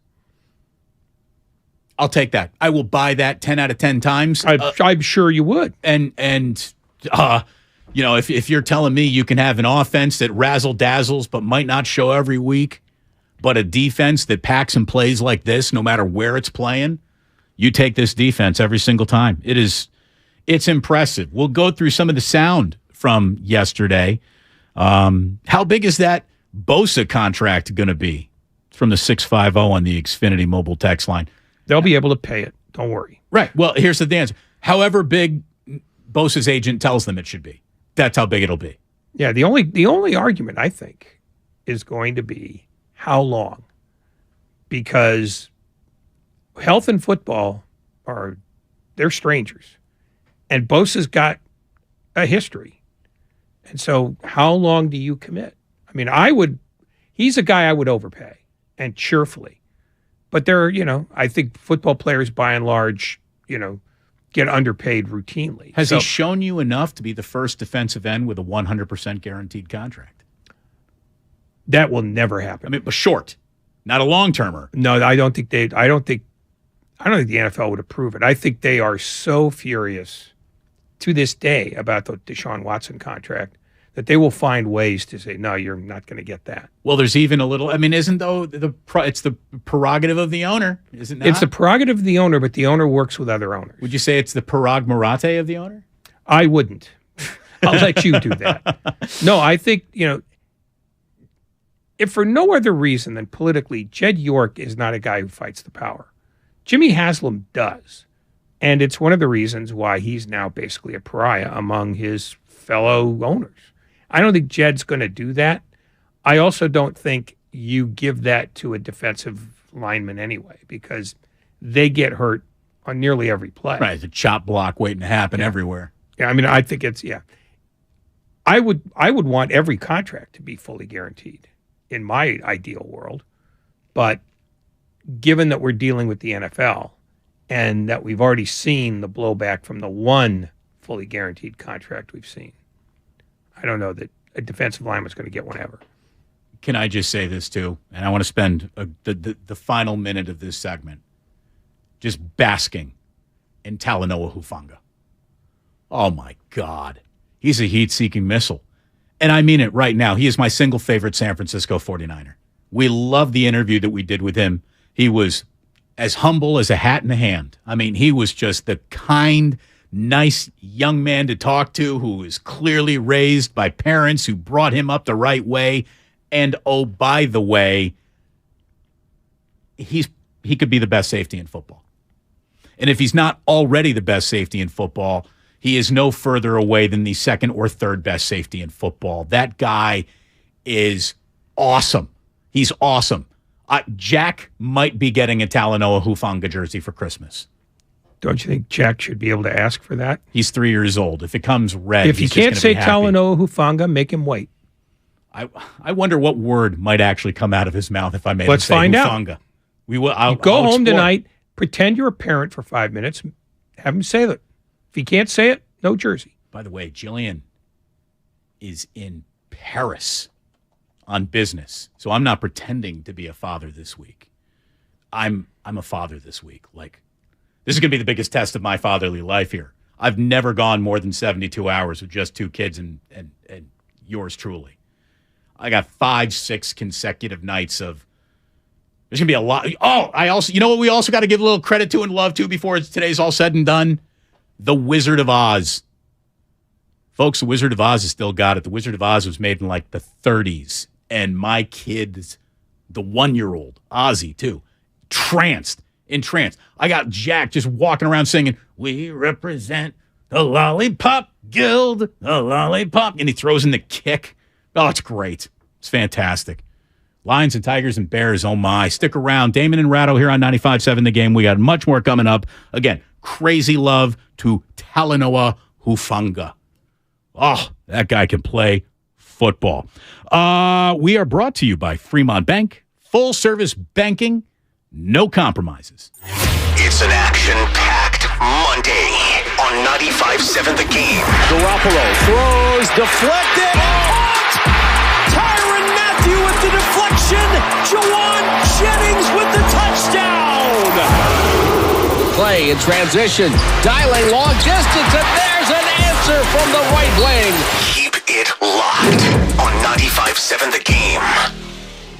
Hi, I'm Aaron, owner of California Deluxe Windows. Ever notice? When your neighbors get new windows, there is a large black eye of broken stucco, uneven plaster, and even mismatched paint. At California Deluxe Windows, we never leave a ring around the window. Why? Because we are one of the only companies in California who custom crafts every window and door to your home's exact measurements. Almost everyone else on the radio is a distributor. They grab a window from a warehouse, break open your walls, shove it in, and patch things up. At California Deluxe Windows, we take pride in our work. Our installation technique is so precise, we do not break your stucco. Your house could be covered with potato chips, and we wouldn't crack one. Call now, and for a limited time, you get 30% off your entire order and 24 months of interest-free financing. 800-874-3600. 800-874-3600. That's 800-874-3600. California Deluxe Windows. Windows engineered for life. Certain terms and conditions apply. CSLB number 774518.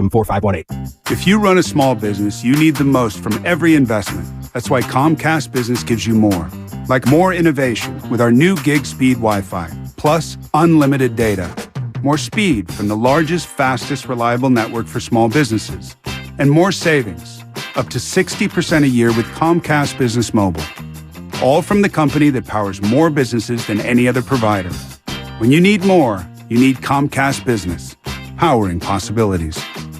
Get started with fast speeds and advanced security for just $49.99 a month for 12 months with no annual contract.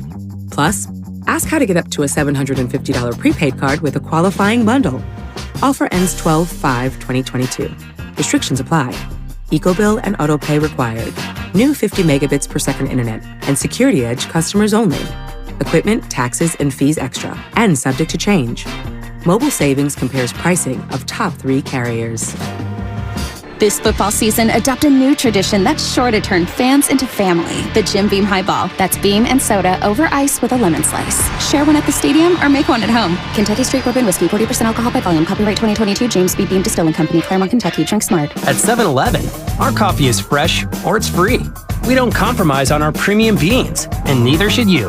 Because drinking fresh coffee is non-negotiable. Offer ends 12/31/22. Participating stores. Refund must be at store purchase. See 711.com for terms. If you own a business, this has been a bumpy ride. From pandemic to inflation, I'm sure you could use a break. If your business has 5 or more employees and survived COVID, you might be eligible to receive a payroll tax refund of up to $26,000 per employee. The challenge is getting your hands on it. Hi, I'm Howard Mackler, and that's why I founded GetRefunds.com to cut through the red tape and get you the money. The team of tax attorneys we have put together are highly trained in this little-known payroll tax refund program. We do all the work, charge not a dime up front, and simply share a percentage of the cash that we get for you. Businesses of all types can qualify, including those that took PPP, nonprofits, and even those that had increases in sales. We have helped return over $1 billion to businesses, and we can help you too. Just go to getrefunds.com/sports, click on Qualify Me, and answer a few questions. This payroll tax refund is only available for a limited period of time. Don't lose out on up to $26,000 per employee. Go to getrefunds.com/sports. That's getrefunds.com/sports. Don't waste your time trying to sell your old car. Donate it to Cars for Kids. It's the easiest and fastest way to donate your car and get a tax deduction. Donate online at carsforkids.org. That's cars with a K. 1-877 Cards for Kids.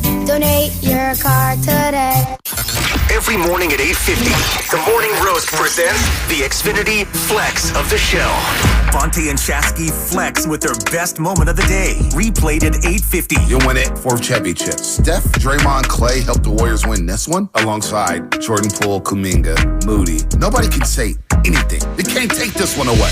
The Flex of the show. Presented by Xfinity Flex, the 4K streaming TV box with voice remote and Peacock Premium. Free with Xfinity Internet. When you need to know what's happening, it's time to get in the huddle. Whatever happened to teams saying, we're not going to pay? Whatever happened to, hey, I know you're in your 3rd year of your 5th year, contract, your 5-year contract. We're not paying you. Come back, play great. I don't give a damn if you unfollow us on Instagram. Listen to In the Huddle, available on the Odyssey app or wherever you get your podcast. Okay, Okay, can I have everybody's attention for just a second? Morgan's media planning firm just landed a multi-million-dollar client. Because we won the pitch. She needs to staff up before trafficking hits a traffic jam. So we're going to need research, planning, buying, obviously, and probably data analytics. Indeed can help her hire great people fast. I need Indeed. Indeed you do. We instantly connect you with quality candidates whose resumes on Indeed match your job description. Visit Indeed.com/credit and get $75 towards your first sponsored job. Terms and conditions apply. You're the one who protects the flock, and that requires an eye for detail. Because when safety and well-being are on the line, it's the details that can save lives. Even when no one else is watching, you see everything. Grainger gets you, and we're here for you, and all the ones who get it done with a wide range of safety products and solutions, plus board-certified safety consultants here to answer your questions. Call, click Grainger.com, or just stop by. Grainger, for the ones who get it done.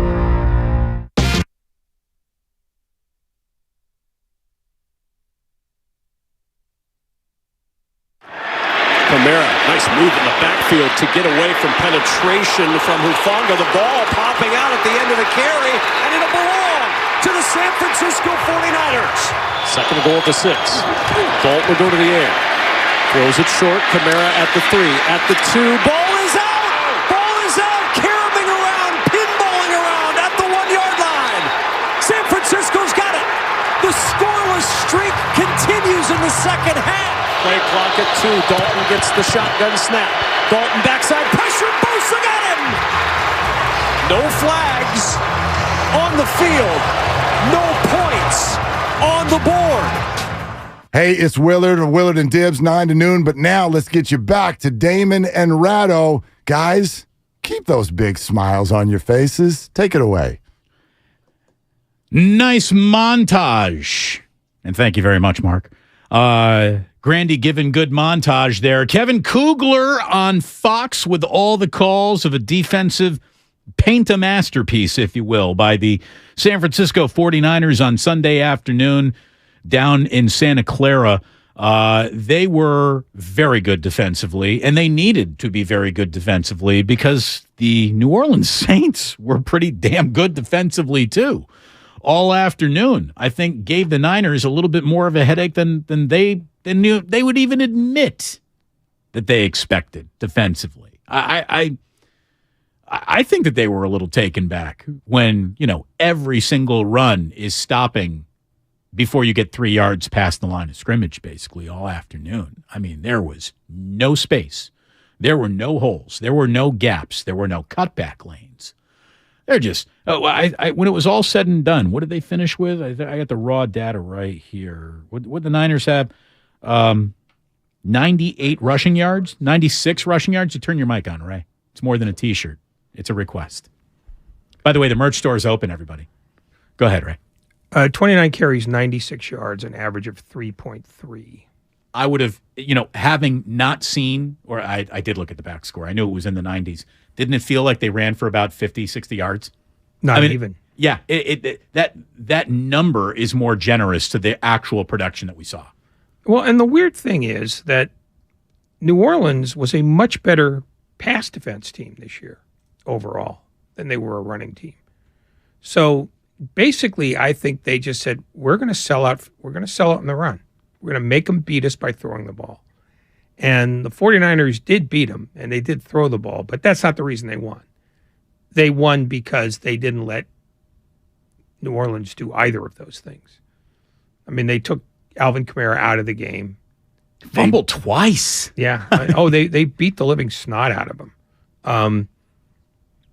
He was 4 for. He got the ball in his hands 10 times the whole day. And who else are you going to get it to? Chris Olave? That's it. That's all they got. That's all they got. It is really all they got. It was a great day for the 49ers defense. Head coach Kyle Shanahan. They were unbelievable today. Thought they had a chance to do well, but they even surpassed that. Dalton made a couple big throws, 2 of those posts. The one that they got, getting inside, I believe, the 5 twice, and our D coming up with no points on that. Them having to go for it. They were great. Getting the 2 turnovers, big-time day by them. It was. And then to have Bosa just punctuate the defensive afternoon by bringing down Dalton on fourth and will you maintain the shutout streak, yes or not?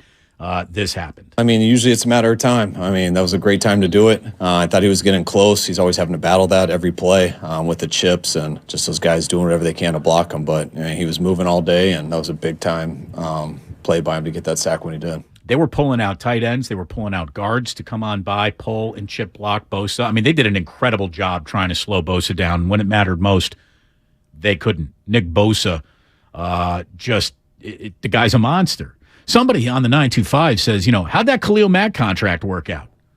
When we were talking about what Bosa might be getting paid at some point in time. Look, I'm going to say this about Khalil Mack. Khalil Mack is an awesome football player. He was an awesome football player. He is now he's in year 10. Like everyone's slowdowns in year 10, right? Nick Bosa is a better football player than Khalil Mack is. I think even at the peak of Khalil, Nick Bosa is better than Khalil Mack. I mean, I think he is now. I mean, I don't know how to compare them at their peaks because they played different positions and they created their own special, different kind of havoc. I'd leave that to the tape-eating nerds, but right now, Bosa is better than Mack. I mean, Bosa's got 11.5 sacks this season. Khalil Mack's at 7. But Bosa's got 36 sacks in 45 games. Khalil Mack is 83.5 sacks in 128 games. And look, when he got to Chicago, I'm going to tell you right now, and maybe Raiders fans, you'll agree when you watched him out here, there were games where Khalil Mack would take over a game and absolutely wreck shop. And then he'd be hard to find for 3 weeks in a row.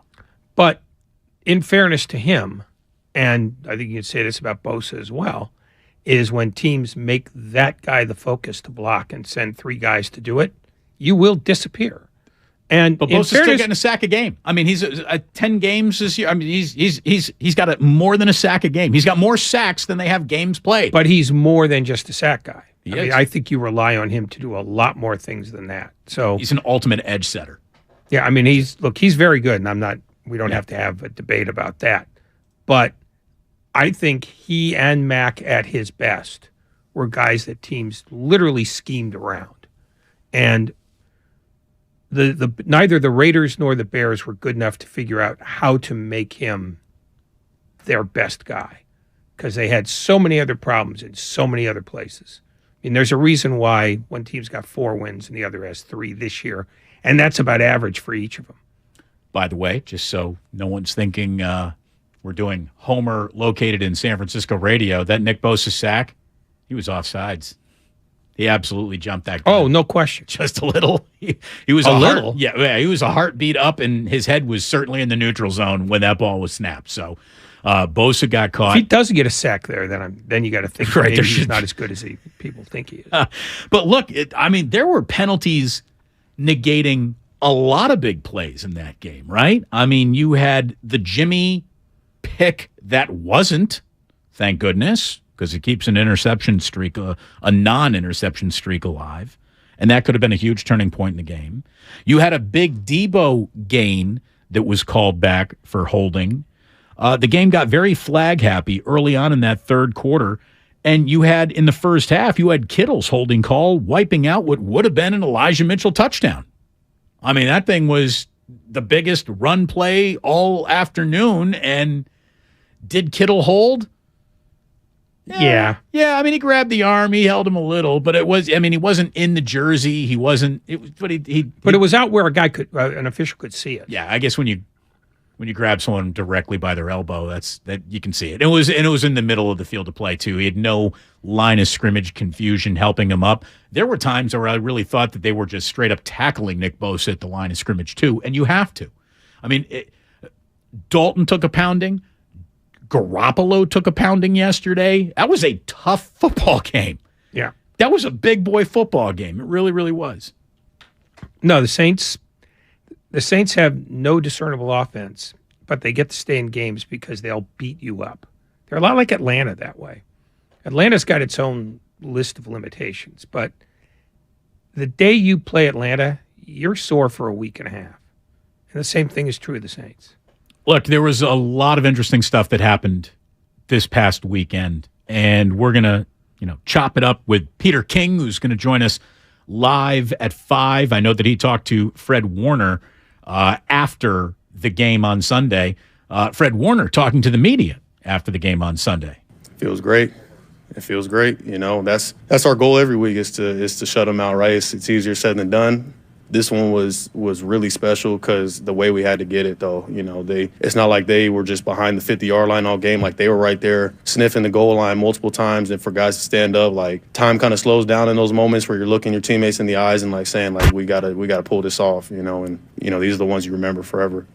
That was a big win. And you could tell that meant a lot. And this shutout streak, as, you know, look, I think that they were going to win the game. And it was, you know, Saints tack on a junk field goal at the end. Who really cares? They did. That mattered to them. That is a point of pride for them. And they actually can, you know, flex that battle cry. Let's do it again. This second half shutout streak lasted the entire month of November. That's pretty impressive.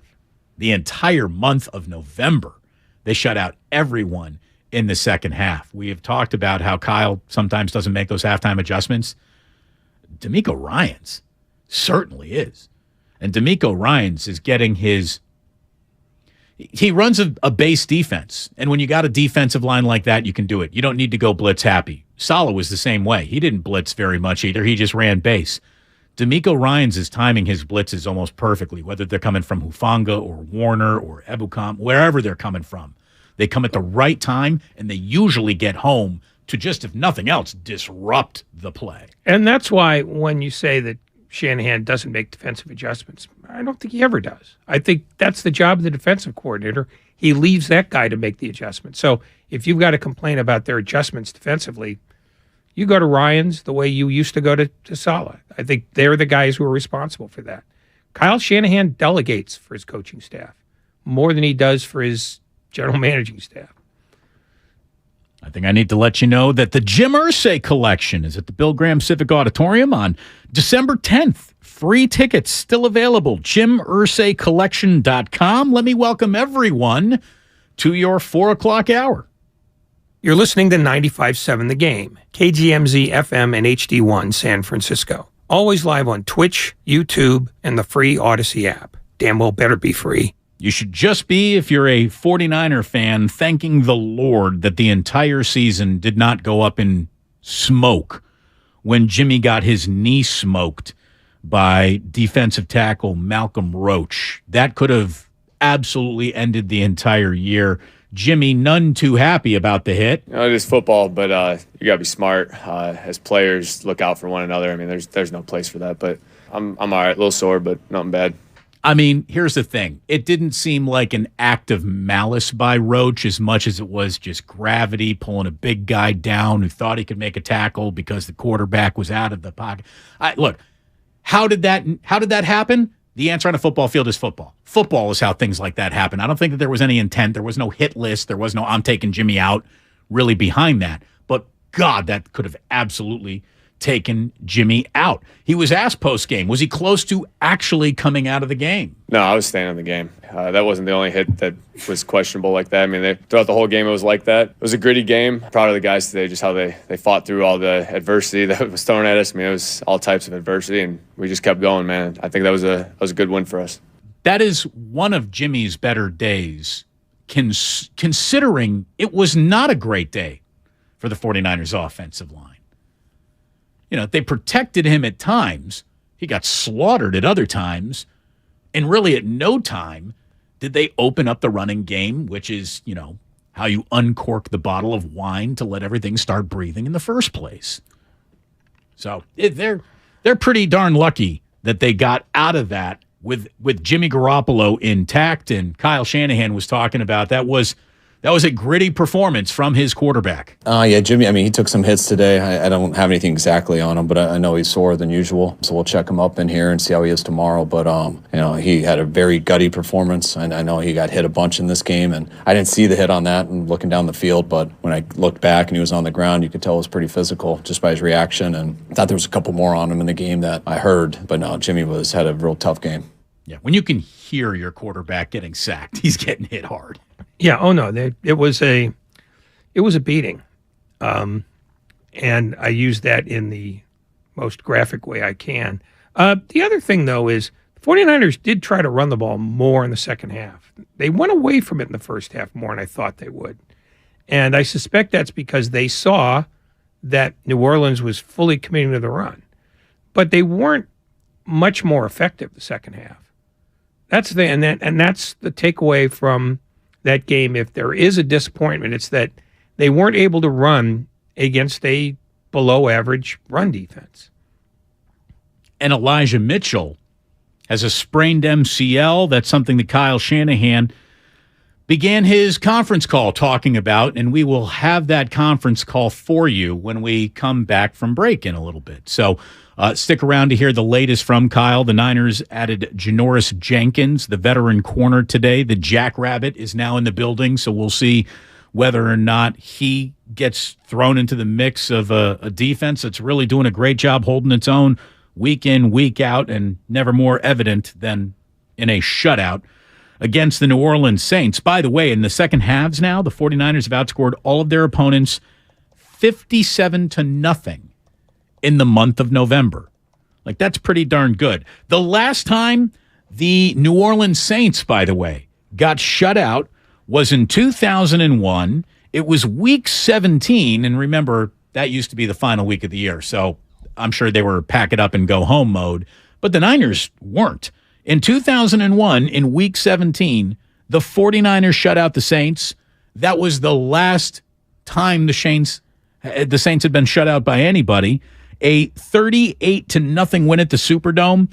It was the third shutout of the year for the 49ers that year. By the way, I just, as soon as I found out that was a game, you know me, what do? I go to the box score. I'm like, let's go back in time. You ready for the Wayback Machine? So that game, Terrell Owens went bonkers early with a 56-yard touchdown and then a 60-yard touchdown to start his day, but only finished with 116 yards. Hey, caught the ball twice. I believe he was pulled off the field, and why wouldn't he be? Everybody got out of that game. Jeff Garcia even gave way to Tim Rattay that afternoon. So it was get him off the field, get out of here healthy. It was a rough afternoon for, at the time, Saints quarterback Aaron Brooks. Picked off 4 times by the 49ers defense. Jamie Winborn, he had one of those picks. He also had a fumble recovery. It was probably the best game of Jamie Winborn's career. The 49ers that year would go on to lose in the wild card to the, I believe it was the Packers, 25-15. Was that what it, I don't even, I just remember, I wrote the score down. I forgot to write down who they lost that wild card round to, but I think it was the Packers. Mooch would coach one more year and then get replaced by Dennis Erickson. The magic began then. That's Mariucci asked for a raise, and then he started to ask around at other jobs when he didn't get the raise, and then all of a sudden he was gone. Isn't that weird? I mean, what a cheap group this team was handed to for a while there. And the Saints in that game rolled up 126 total yards. It was a rough afternoon. Yeah, they were under good. Man, we got an awful lot to get to still today. Peter King live at 5. Somebody here on the text line says, guys, I'm a Raiders fan. And I don't know if he typed a team name after that, but he says, I'm a Raiders fan here, and you guys get me through the commute. You do a great job. Thank you very much. Well, thank you very much, 510. He said, could you guys take a moment, though, and talk about how terrible the Rams situation has become and what their future is? I mean, they basically need all 5 positions on the offensive line. They need wide receivers. They need at least 2-3 more cornerbacks, and in the secondary, they need linebackers as well. Here's the deal. They made a deal with the devil, and they got the devil's end of the bargain. They pushed all their chips into the middle to win a Super Bowl in their own stadium. They did it. But they are going to be a full-on rebuild around Matt Stafford and Aaron Donald. And just that's to name 2 guys who are out for the next several weeks. Right. I mean, no, this is what happened to the 49ers in 2020. They've gotten gutted by injuries. They will have the worst turnaround a Super Bowl champion's ever had. They might very well end up 4-13 the year after winning it all. They'll have as many wins this year as they did in the playoffs last year. Do the Lions have that pick, by the way? The Rams don't even have the right to the pick, do they, this year? I'm not sure, but I think you're right. And in any event, this is not so much that they scorched earth their way through. It's that every important player they had either got hurt or was ineffective, and most of them got hurt. I mean, Donald has a high ankle sprain. God only knows how long he'll be out. Stafford's supposed to be out another week. Cooper Kupp's done for the year. Right there's your two most important offensive players and one of the best defensive players in the league. And if the Rams are smart, they'll shut those guys down. There's nothing left to play for this season for them. And thank you, Grandy, in my ear. Let me know that pick is indeed property of the Detroit Lions. So enjoy that Super Bowl and all the trophies and memories of the. I mean, here's the thing: and when you win a Super Bowl, there are no apologies for what happens next. Yeah, I mean, the fact is, there's no long rebuilds in football. The only thing a 5-year plan gets you is another 5-year plan when that one fails. You win when you can. It's the thing that, in the course of a year, there is no future. And between seasons, all there is future. But you know that your future is only 3 years long at the outside, because you can't guarantee that your quarterback you just spent a lot of money on now is going to be your quarterback in 3 years. You have no way of knowing that, or any other player you've got. Do you guys think it's worth it, though, for the Super Bowl? Yes. Future's guaranteed to no one. So whatever they'd be 3-8 right now had they not won the Super Bowl last year. You're probably right about that. You're probably right, just based on attrition and the way it's gone and how the division's playing around them and so on and so forth. But I'll tell you right now that the Niners, if I'm going to make you this deal right now, the Niners win the Super Bowl, but next year you're only winning 4 games. You take that deal right now. You take that deal. You take that deal every day, every time. But then we don't repeat. No one does. You don't repeat until you peat. Right. No one. There's a T-shirt. Write that down. You can't repeat until you peat. Merch. Find it out. 95.7 The Game merch. Shop.com or something like that. You guys took it down. It was up. There was a sign. Well, they didn't take it went down. You took 95.7 The Game shop.com. There you go. Thank you very much. I would have taken it down if I'd known that it was there in the first place. I thought it was up there. Well, it's not there now. It's not there now. But you blamed Grandy and or Lucas, both guys who never show any initiative in any way. So why would they reach up to take a piece of paper? Hey, they had great Thanksgivings. There was a lot of initiative taken around those tables, I heard. Well, sure, but that was not work-related. Fight on, Lucas. Fight on, baby. Grandy, what the hell happened to your Ducks? That's a great question. I don't really want to talk about it. Oh. Well, all the more reason to bring it up. I tell you what, we'll have a little what's going on down on the farm. David Shaw out at Stanford. Yeah. That's something else we'll get to. Apparently, they tried to talk him into staying. Oh, they wanted him to stay. They absolutely, I read that but here's the best one. Hugh Freeze just signed on to be the new coach at Auburn 31 days after signing an 8-year contract to stay at Liberty. That athletic director is looking like 12 kinds of jackass. What's the buyout? I'll tell you what. Auburn's going to have to make that up. All right. Let me just do a segment that I wasn't going to do today, but since we're talking college football for 30 seconds here right now, Matt Rule is in Nebraska. Fickle is leaving Cincinnati to go to Wisconsin. Ray, it's time to throw $35 million at Urban Meyer and get him to Bloomington. I don't care. I don't care what happens. I don't care what waitress gets pinched in the fanny. Indiana's never going to win another football game, maybe in the Big Ten. I don't care. I am willing to sell everyone's soul today. I need something. And here's the thing. Urban, the deal is win 7 games. That's it. It's not about national championships. It's not even about Rose Bowls. Just make us frickin' Iowa. Just that's it. Make us Minnesota. Make us bowl eligible 3 years in a row. We'll throw a frickin' parade for you right down Kirkwood Avenue. And your soul comes cheap. By the way, other souls could be for sale, but I don't think I need to sell much because UNC just went 4 overtimes and lost to Alabama. they're going to be in Assembly Hall on Wednesday night, baby. That's how you soften up the Tar Heels with a 4 overtime game.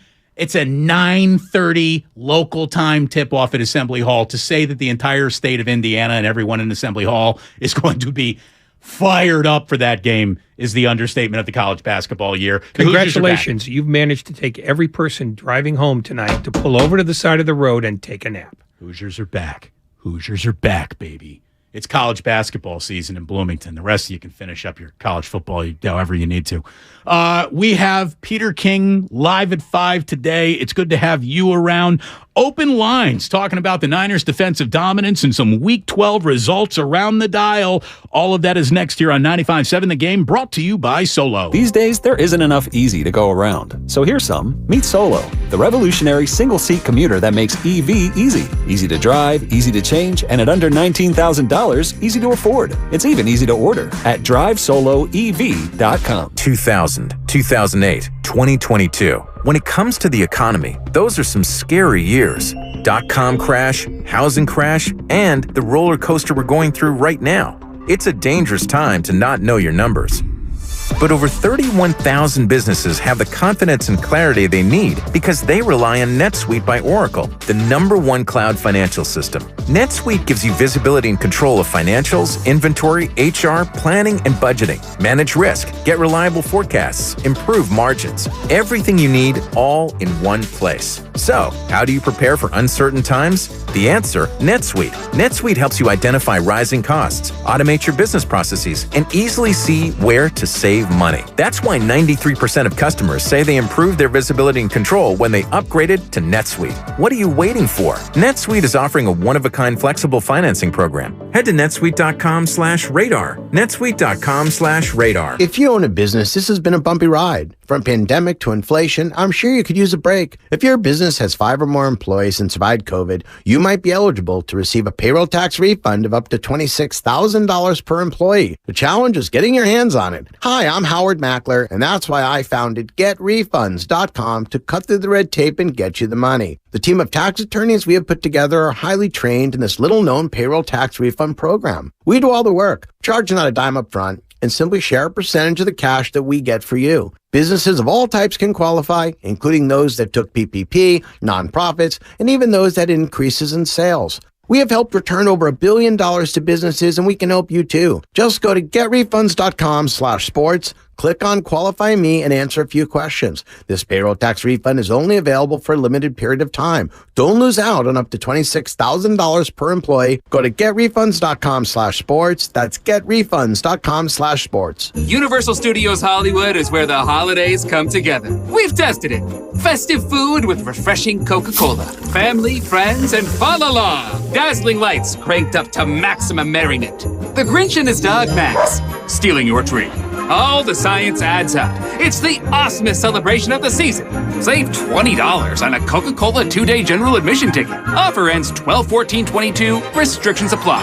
Details at universalstudioshollywood.com/Coke offer. Do you have neuropathy? Are you experiencing numbness, tingling, and pain that just won't stop? Are you taking dangerous drugs that have serious side effects and never fix the pain? If so, please listen to this message. Neuropathy is a serious, progressive condition that only gets worse if not treated properly. Call SF Bay Wellness at 844-94-NERVE to get back to doing the things you want to do. There is no drug, exercise, or surgery that can heal nerves. Don't wait until your condition gets worse and stops you from living your life fully. SF Bay Wellness has a time-tested, proven track record of helping hundreds of patients to improve and reverse their neuropathy. If you're ready to regain your independence, contact SF Bay Wellness at 844-94-NERVE. Call now for your $99 neuropathy special and receive a personal treatment plan that is tailored to your needs. Call 844-94-NERVE. That's 844-94-NERVE and start to enjoy life again. Hey guys, this is Keenan Thompson. I have a problem with you. Yes, you. None of y'all told me that AutoTrader has millions of new and used cars that I can shop from home. I thought we were friends. I put smiles on your face, but I'm not smiling. No one told me that with AutoTrader, a dealer can deliver cars to my home or that I could shop by price on AutoTrader. No one. Consider this friendship that you just learned we had officially over. Finally, it's easy.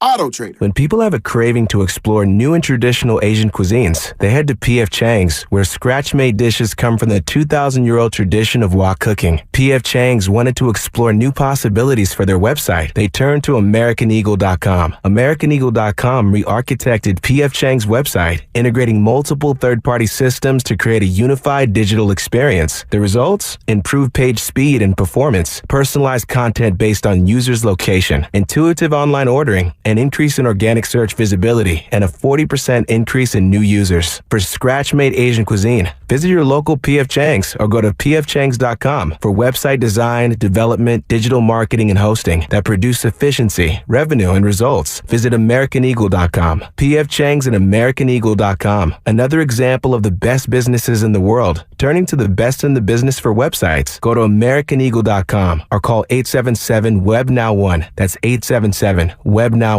Danville mostly clear tonight with a low of 37. Weather brought to you by Staples. Staples stores are a new world of possible with innovative tools for small business and remote workers and learners. Explore more at your local Staples store or staplesconnect.com.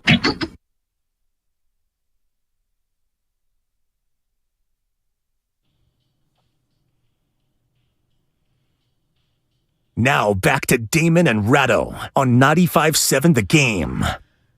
So this bad boy, this program officially streams. We're live on YouTube. Go to youtube.com/957 The Game. You watch us live, and boom, we are there. Hello to Otis Bird III and his YouTube chatter crew. I'm getting some sympathy for losing the bucket game. Thank you very, very much. I do appreciate that.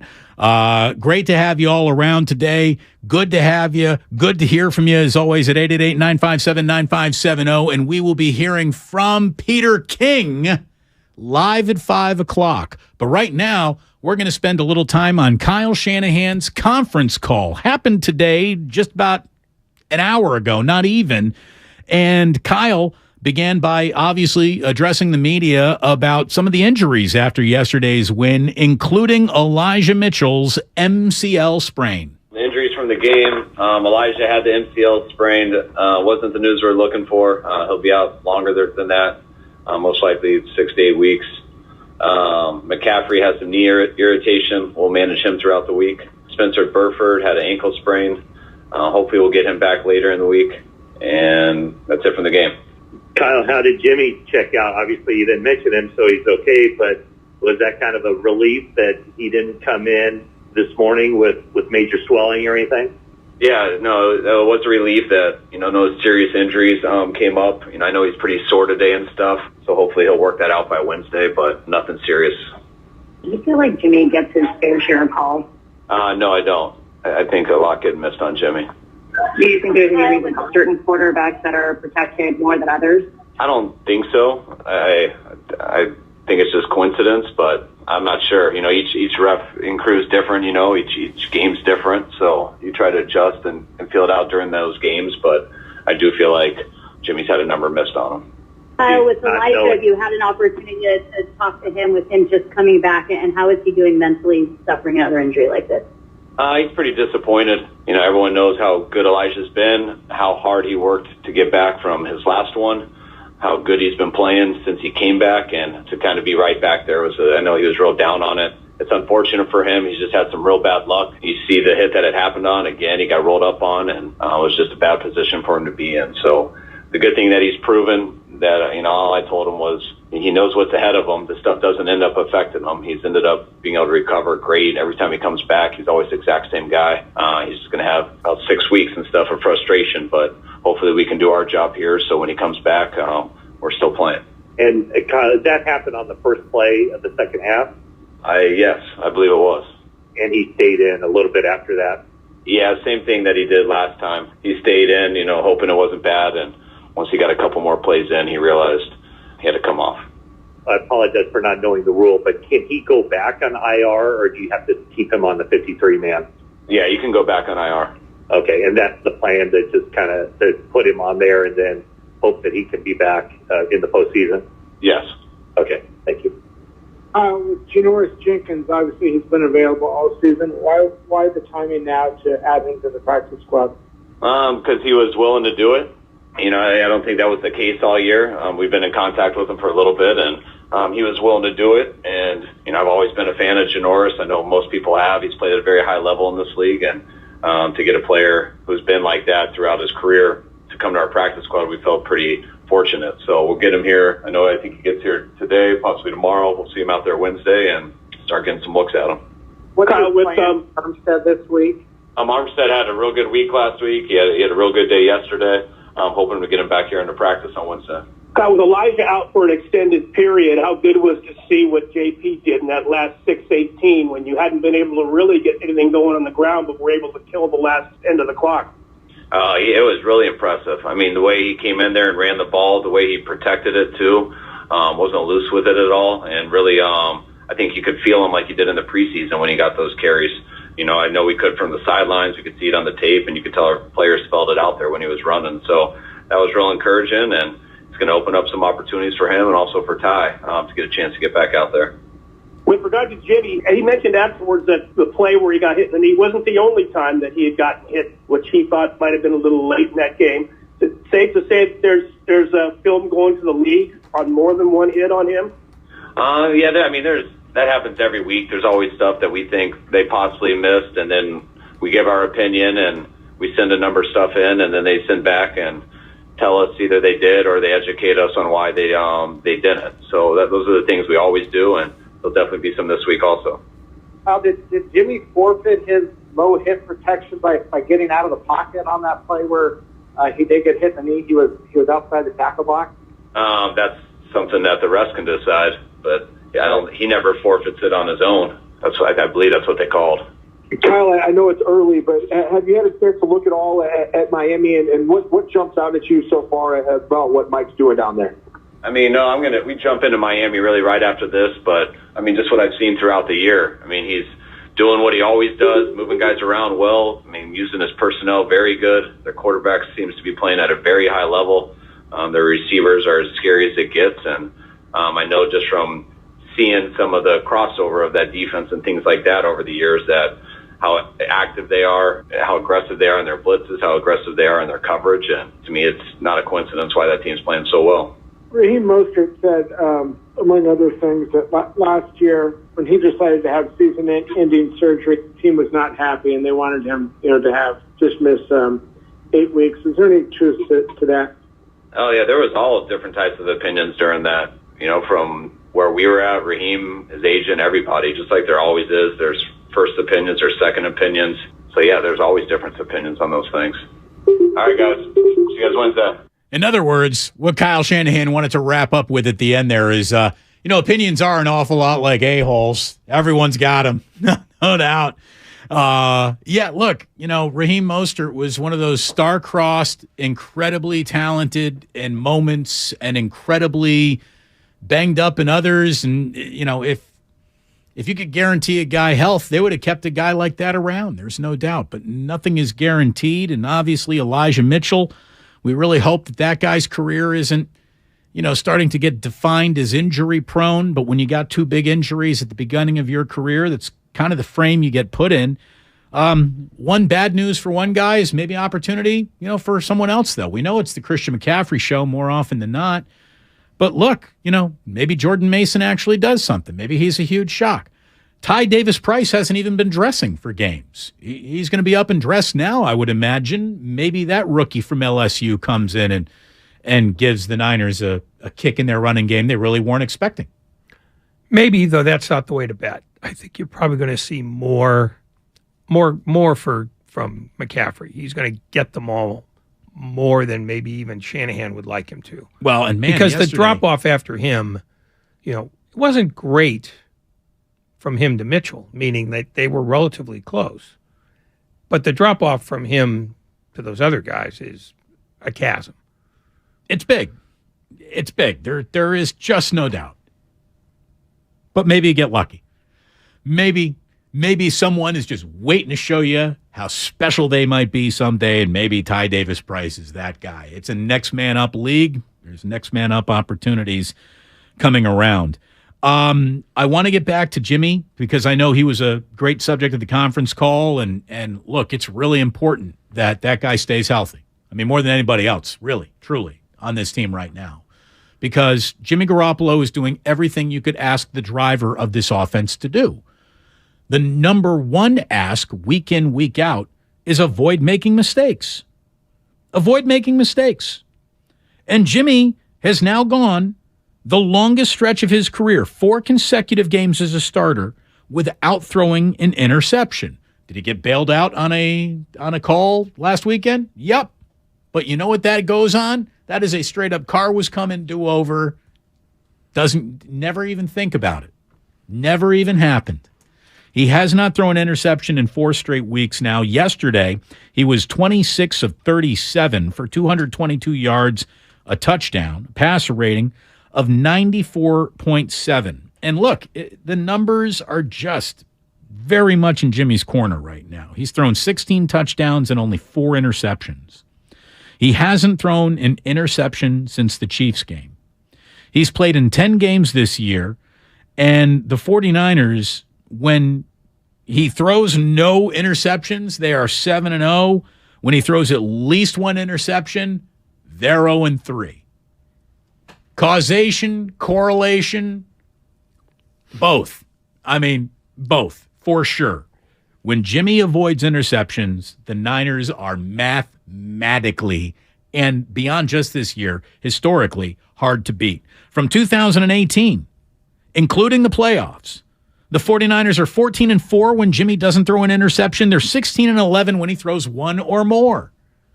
So keeping it mistake-free, not buying a free possession for your opponent, it's key. And you can just see, especially when it happens to the other team, how demoralizing interceptions are. The first Alvin Kamara fumble, Ray, on the first drive of the game, that took so much sail out of the wind, took so much wind out of the sail, I guess I should say, of the Saints. You could just see it there. And then the second fumble was basically the entire team. I mean, they cut to, I don't even know who it was, but they cut to a sideline, and you had guys, 5 of them on a row, looking like they were all just getting the news someone they cared about deeply had been hospitalized. Like the stone sobriety on their faces was, you could feel it coming through the TV. Well, and it's not just the 2 fumbles. It's the fact that it happened to a guy as important and as sure-handed as Alvin Kamara. I mean, if it had happened to, any other schmo, they go, well, we're unlucky that day. I guess he'll be cut on Tuesday. But Kamara makes their offense go. And if he can't hold on to the ball, they're kind of screwed. As it turned out, they were. Jimmy Garoppolo's interception rate. Saw this from Dave Lombardi today. Second Dave Lombardi reference on the show. Dave Lombardi reported that the Jimmy Garoppolo interception rate is now down to 1.3% after 4 straight games without an interception. In what was previously his biggest statistical weakness, wrote Dave, Garoppolo now ranks top 5 in NFL quarterbacks. Not turning the ball over and getting the ball out before most teams can get their hands on you. It feels like those are probably the 2 most important things Kyle looks for in a quarterback, right?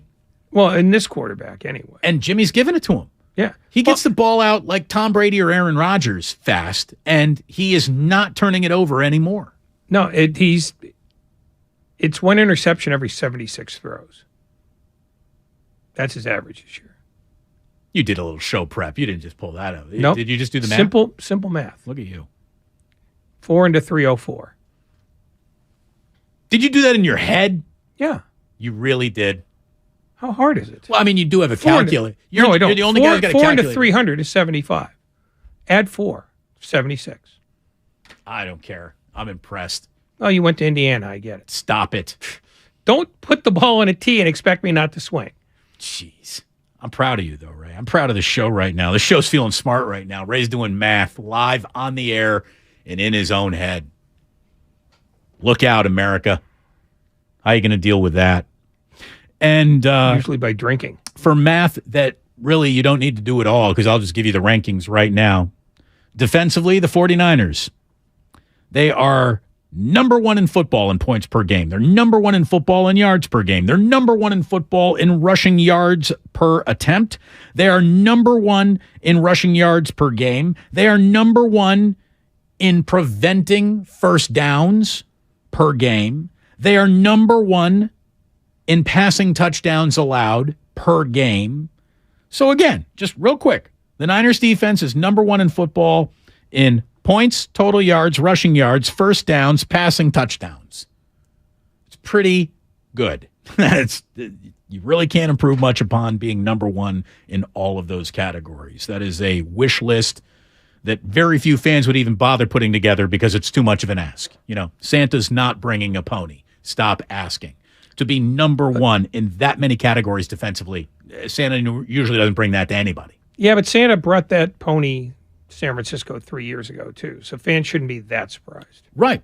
And what happened 3 years ago? No, but what happened 3 years ago? They got to the Super Bowl. And that's all you can ask for, boys and girls. And if they hadn't vomited all over themselves in the fourth quarter, there'd have been a parade. There would have been. But the vomitus occurred. We do know that. Look, here is just the raw data. The rawest of raw data coming out of this week's results. The 49ers are now 7-4. It doesn't sound that sexy. It's top of the NFC West. So you got that going for you. And only 3 teams, Philadelphia, Dallas, and Minnesota, have better than 7-4 record in the NFC. The Niners are now the only team in the NFC with a 4-0 start in their own division. Their plus 76 point differential is the third best in the NFC. They just held the Saints to 63 rushing yards. They've now kept opponents under 100 rushing yards in 8 of the team's 11 games, and that's tied for the most so far this season. Tennessee's also done it 8 times. Talanoa Hufanga forced an Alvin Kamara fumble. It's the first forced fumble of his career. That guy's only getting better every single time I look at him. I think Talanoa Hufanga just played the best game he's going to play all season. And then they play the next game. And then that becomes the next best game he's played all season. The hit that he put on Kamara on the goal line when he was getting stood up was as nasty of an act as happened on a football field. It was perfect. You talk about targeting the football, not the player. He targeted that football. It was beautiful. That was an incredible forced fumble. And again, it's not causation, but you better hope it's correlation. The last time the 49ers won 4 straight in the regular season, not by shutout, not by drama, no, just 4 consecutive wins in a row at any point in time in a regular season. The last time the 49ers did that, they went to a Super Bowl. So keep it up. Keep it up. Last week was the first week I started talking about, hey, just maybe if they stay healthy, they could go to a Super Bowl. No one's coming off that subject today.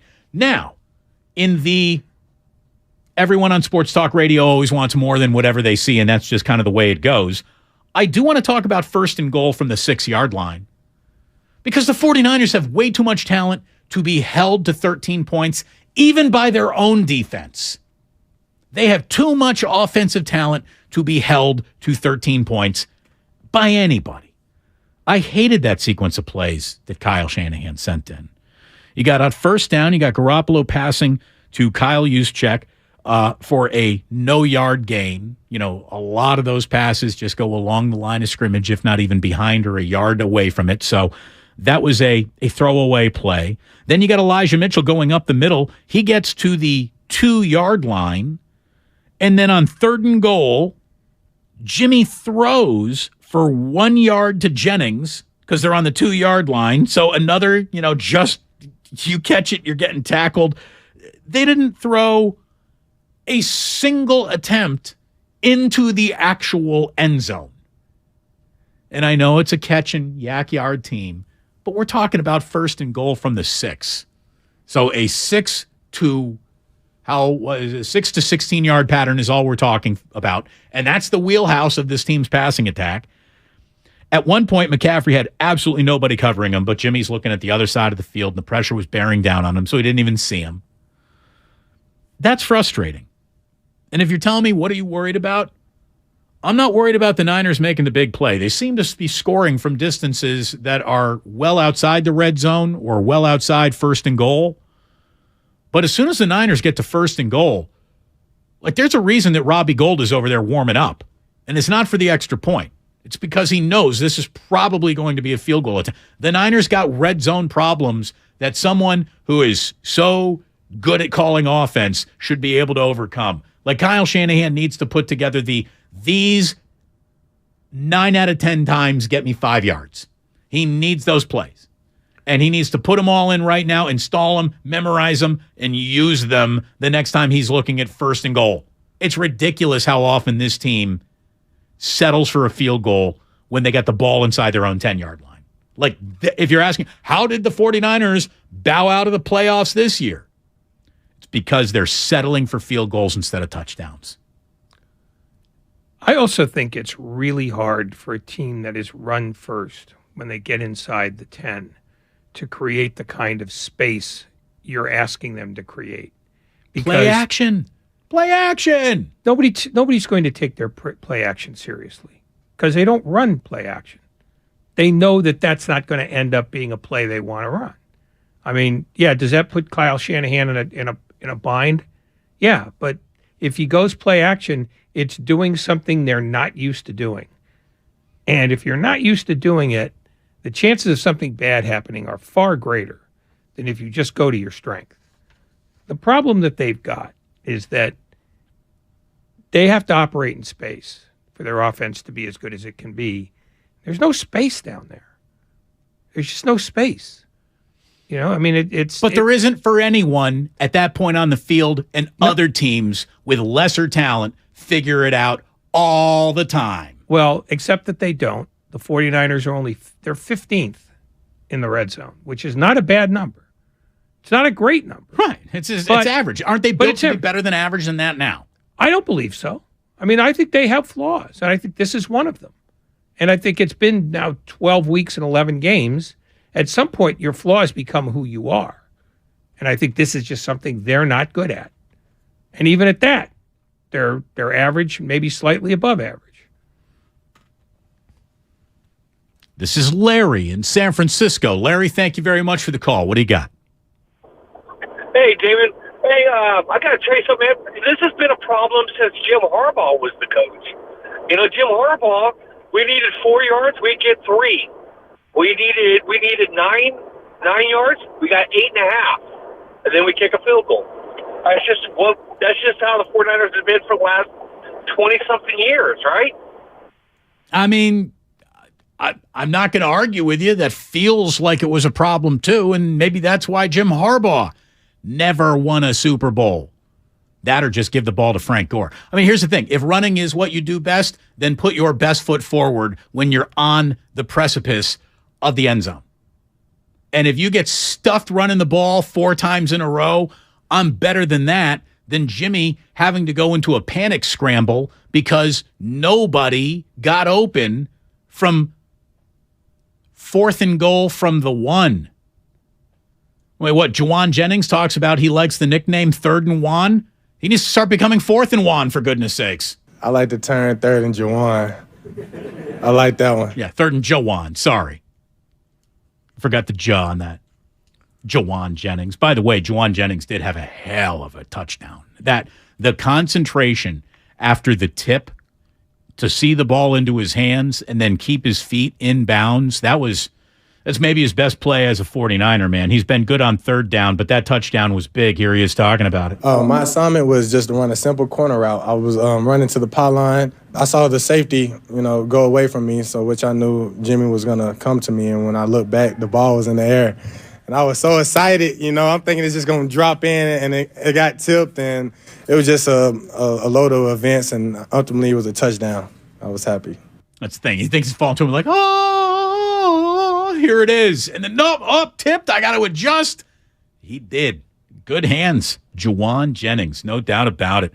Peter King live at 5. When we come on back, we got to bounce around what was a hell of a Week 12, which we'll be concluding tonight. with a Monday Night Football game that, should the Steelers win it, they will have tied the 49ers for most wins in the history of Monday Night Football. Last Monday night, the Niners took the lead.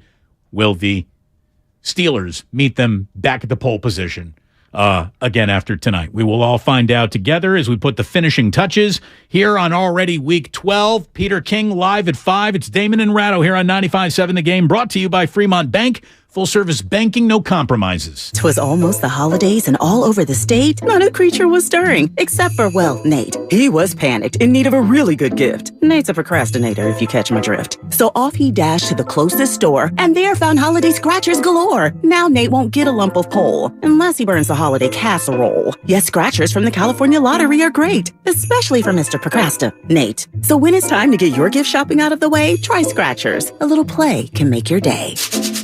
Please play responsibly. Must be 18 years or older to purchase player claim.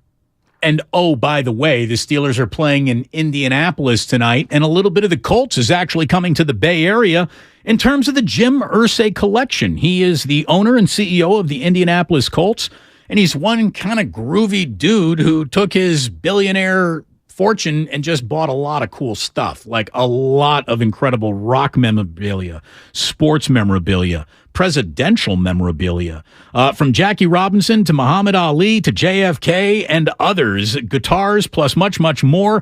And if you want to see it, you can, because the Jim Irsay collection is coming to San Francisco December 10th through, December 10th from 7 to 10 p.m. at the Bill Graham Civic. If you're interested in tickets, they're free, JimIrsayCollection.com.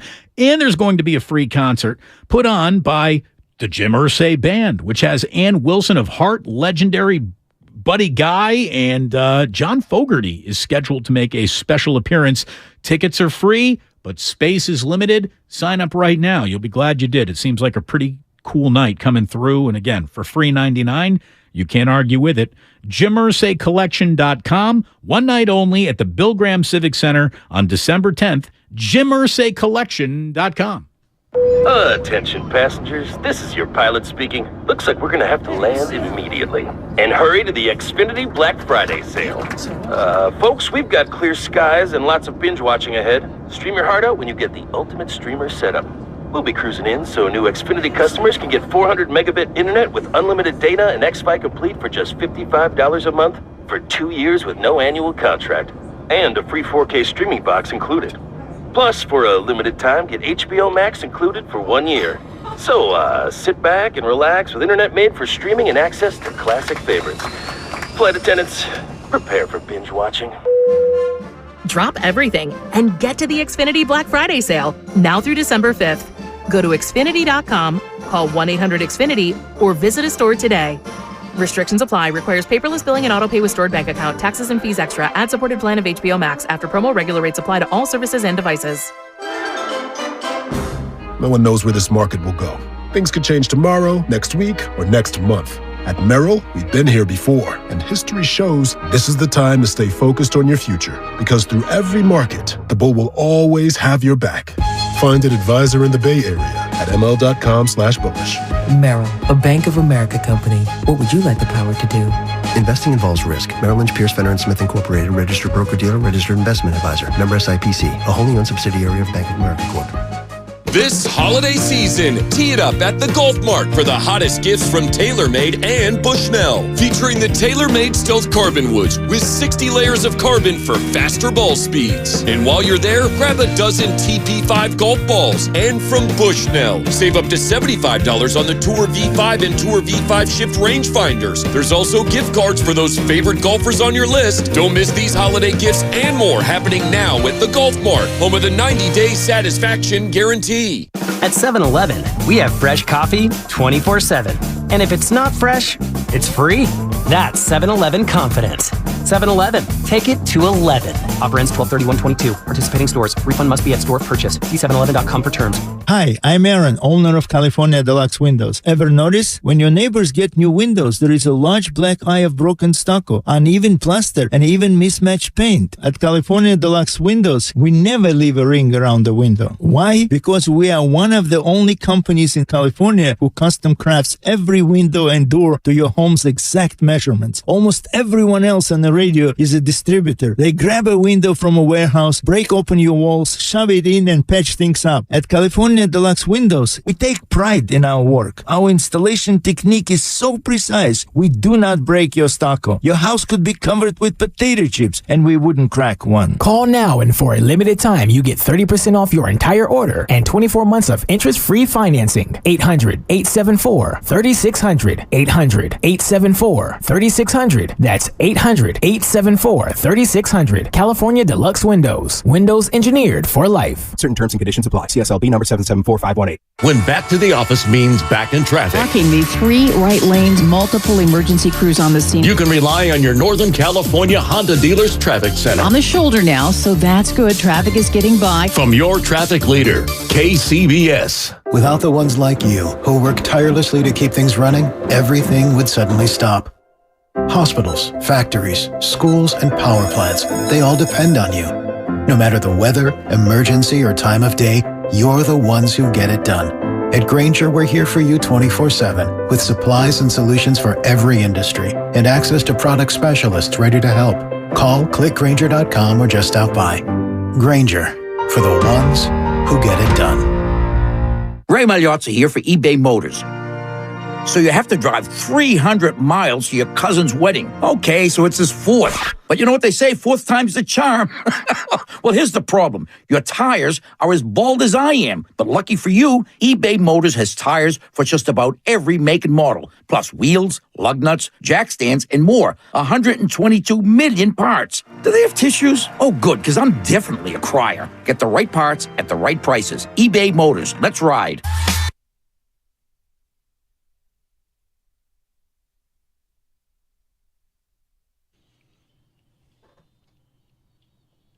Now back to Damon and Ratto on 95.7 The Game. Obviously, the 49ers are at the top of our list of things to talk about with Peter King when he joins us live in 10 minutes here on 95.7 The Game.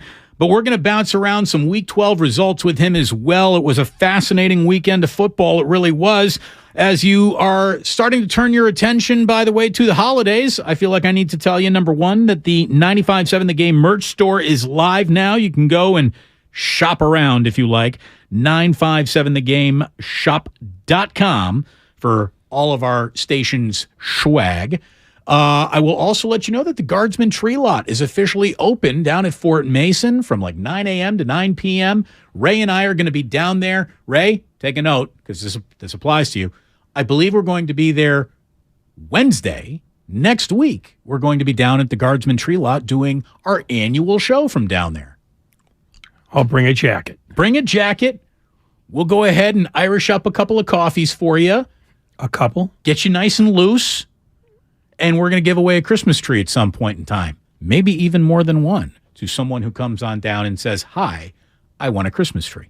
So we got an awful lot of good stuff coming up. Holiday cheer, it has officially begun. Thanksgiving is over. When you see Santa Claus come down the last thing of the Thanksgiving Day parade, that officially means 'tis the season, which also officially means the show doesn't have very many traditions, but, you know, we got a couple of them. And Ray, one of your favorite things is about to start happening on the show. Oh, I know. I've given up. Yeah, well, you should give up because that's what the season's all about. That's right. One of these years we're going to get you to sing along, Ray.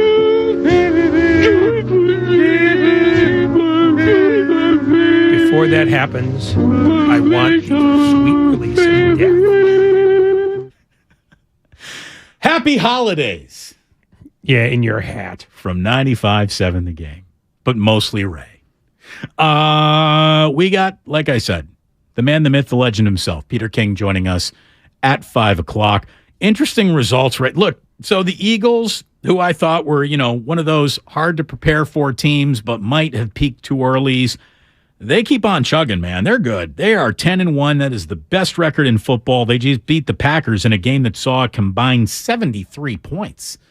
So they can win ugly. They can win with a little razzle-dazzle. And for a team that is built so much around its running game, to be able to just throw up points like that, that's impressive, man. The Eagles are very good. I'm going to upgrade them from really good to very good. Yeah, I mean, Jalen Hurts I mean, he's one of those guys who people are raving about as a great quarterback, when in fact, what he really is an okay quarterback and a great running back. Well, they have a great offensive line. Well, I mean, Lane Johnson just eats human beings for lunch. Oh, no, that's going to be I mean, you don't gain 363 yards on the ground in the NFL if guys aren't blocking. There's no question about that. That said, Jalen Hurts can hit even small holes and make them look big. I mean, 17 for 157. I mean, it's a day. That's Derrick Henry. Yeah. Yeah. No, he is for a guy that I don't even think the Eagles, when they drafted him, expected much out of him. No, they thought Carson Wentz was the future. Yeah. But man, oh man, he is something else. And the Eagles are very good. They got the best record in football to prove it. The Chiefs are now officially 9-2 with a workmanlike win at home against the Rams. The Cardinals fell to 1-6 now in home games with a loss to the Chargers this past weekend. How about the Raiders? Raiders. They got a video game-like night out of Josh Jacobs. They beat Seattle in overtime. The 49ers should send, if not the Raiders, just Josh Jacobs like a muffin basket for that one. He had himself a monster afternoon. 33 carries, 229 yards, 2 touchdowns, including the game-winning 86-yard hey diddle diddle right up the middle scamper to put the Raiders in the win column. And just for style points, he decided to add 6 catches for 74 yards. He was unstoppable. It's as many yards as Devontae Adams had receiving yesterday for the Raiders. He was awesome. Josh Jacobs, absolutely the greatest afternoon of his football life. And the price of doing business with him just went up significantly. And, of course, the Raiders didn't pick up his rookie year option. Well, and I'm not sure I would have either, because the days like this that he was having relatively infrequently, but every now and then his rookie year, they started to disappear as the offensive line deteriorated. And as, John Gruden decided we need to throw the ball more.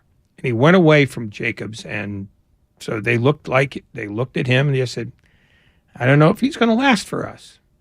But when you commit to it, you'll get that. I mean, and it wasn't so much the 229 yards rushing, because if you take away the 86-yarder, which was sort of a defensive fluke in a lot of ways. Sure. It's still 140, but the 74 yards on 6 catches, all of a sudden he's now that multi-purpose back that he showed signs of being as a rookie. And then Gruden went away from that because John Gruden's a genius. The Commanders go to 7-5. That one doesn't make sense. It's to the point where at 7-5, if that continues to tick upwards, Ron Rivera is going to be in a conversation for Coach of the Year based on what they have, who they are, where they're playing. It's been a good year for Ron Rivera, and we all of a sudden have to upgrade the Commanders from feel comfortable just looking beyond them to they better be right in the center of your radar when it's time to take them very seriously. But I will say this, 6 of their 7 wins are against certifiably bad teams. Got to play who's in front of you.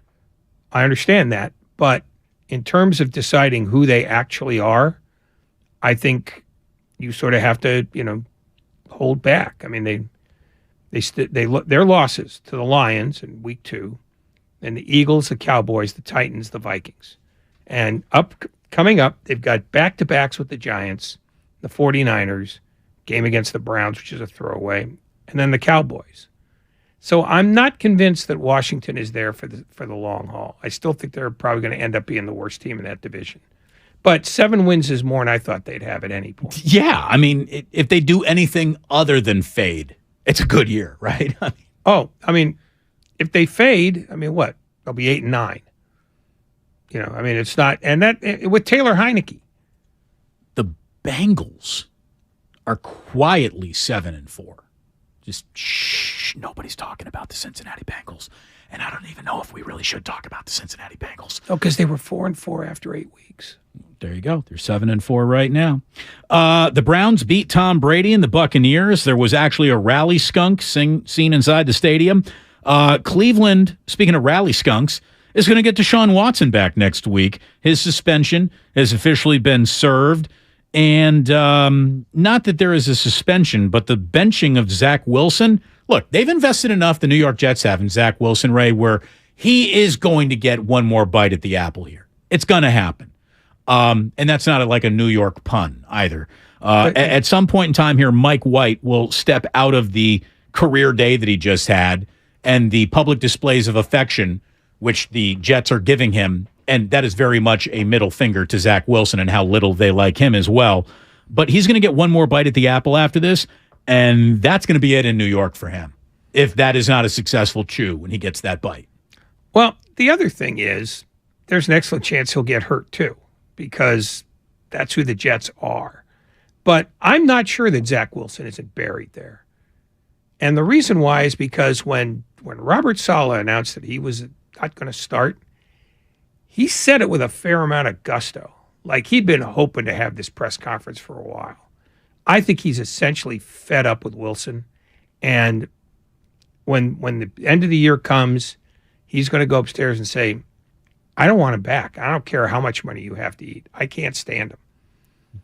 The team might not be the team might not stand him either. Oh, and I think most of the other players are fed up with him too.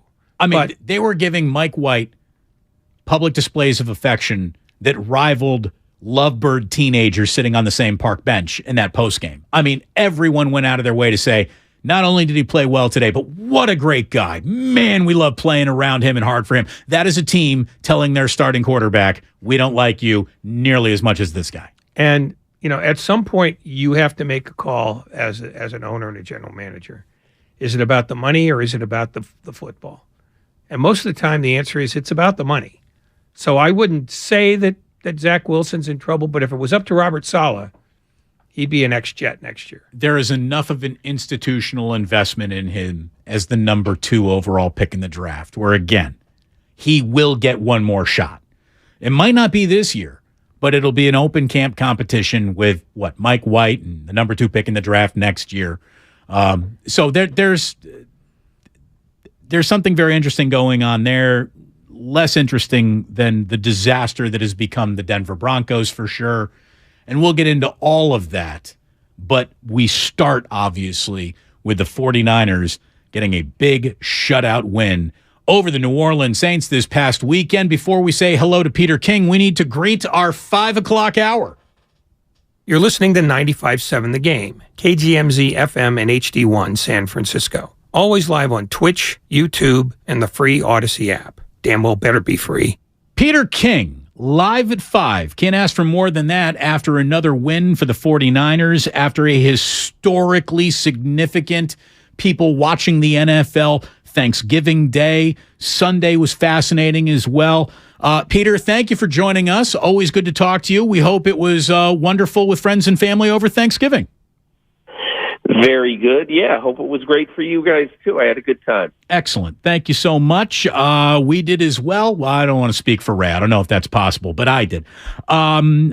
Styles make fights, and I'm not asking you to judge one against the other through any lens other than what you find more impressive. What did you think was the more impressive game out of the 49ers? The razzle-dazzle we saw in Mexico City, or the defensive brass knuckles they just took out yesterday? Well, I still think the Saints are a little better than most people think. And I think to shut out a team with, and look, people will laugh when I say this, I think Andy Dalton is a decent NFL quarterback. He had some very good weapons he was playing with on Sunday. And quite honestly, I just think that the game against New Orleans was more impressive, even though they didn't roll up the score like they did against Arizona. Guys, I don't know what to make of Arizona. I am down on almost everything Arizona right now. I wrote about it in my column today. I mean, 1 year ago next week, they were 10-2 and they were the 1 seed in the NFC. And since then, they're 5-12 and they're bordering on being a laughing stock after giving Kyler Murray, Cliff Kingsbury, and Steve Keim $300 million. So it's all, you got to forgive me. The Cardinals have some good weapons and they can be dangerous at times, but I still think that the Saints probably are a little bit more dangerous of a team. And here's the weird thing about this. There's only been 4 shutouts in the NFL this year, and I think 174 games. And, to shut out that team and for the 4th consecutive week not allow a point in the second half, I think is really a pretty great accomplishment for any team in the NFL today to be able to do that, because the 49ers are playing defense in the last month the way the Pittsburgh Steelers played defense in their glory years. Peter, in your Monday morning column, you gave D'Amico Ryans your Coach of the Week award, and I don't think there's any doubt he's got NFL head coach written all over him. The only question will be, next year or another year. It feels like he's going to get that opportunity. He's been spectacular. The adjustments he makes are spectacular, and I don't know if that is, the privilege that you get when you have a defensive line that can just get to the quarterback, and so you can pick and choose when to blitz, but he continues to pick and choose when to blitz at the perfect times.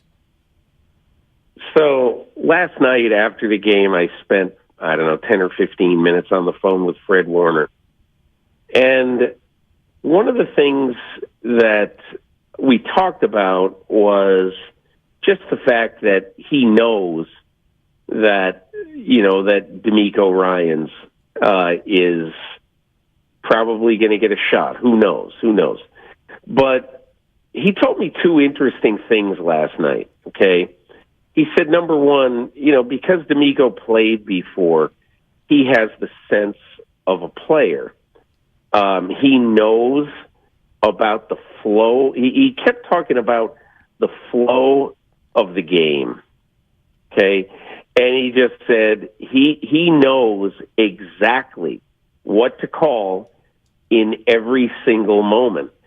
And he said that, look, we started with this culture and this way of playing defense with Robert Saleh. And he said what D'Amico Ryans has done is to raise the standard and to do more things in this defense. And one of the other things he said that was really interesting, I thought, is that, one of the things that the 49ers have done and done a really good job of doing is to integrate new players into the scheme sort of, without blinking. And the guy he brought up was Talanoa Hufanga. And I keep watching this guy and I say, here's a 5th round pick in the draft, a 3rd day pick. And look, if there is justice, he's going to make the Pro Bowl this year. And I just keep watching the 49ers move young players into prominent roles on this defense and really kind of all over the roster. You see what Drake Jackson has done in his trials this year. And look, you see that they do a really good job in making new players play well right away. The last thing I would say just about D'Amico Ryans, he said that Fred Warner said to me that one of the things that the players really respond to is D'Amico Ryans' leadership ability and the fact that he seems still like a player. And he told me that he's watched film. He's watched highlights of D'Amico Ryans.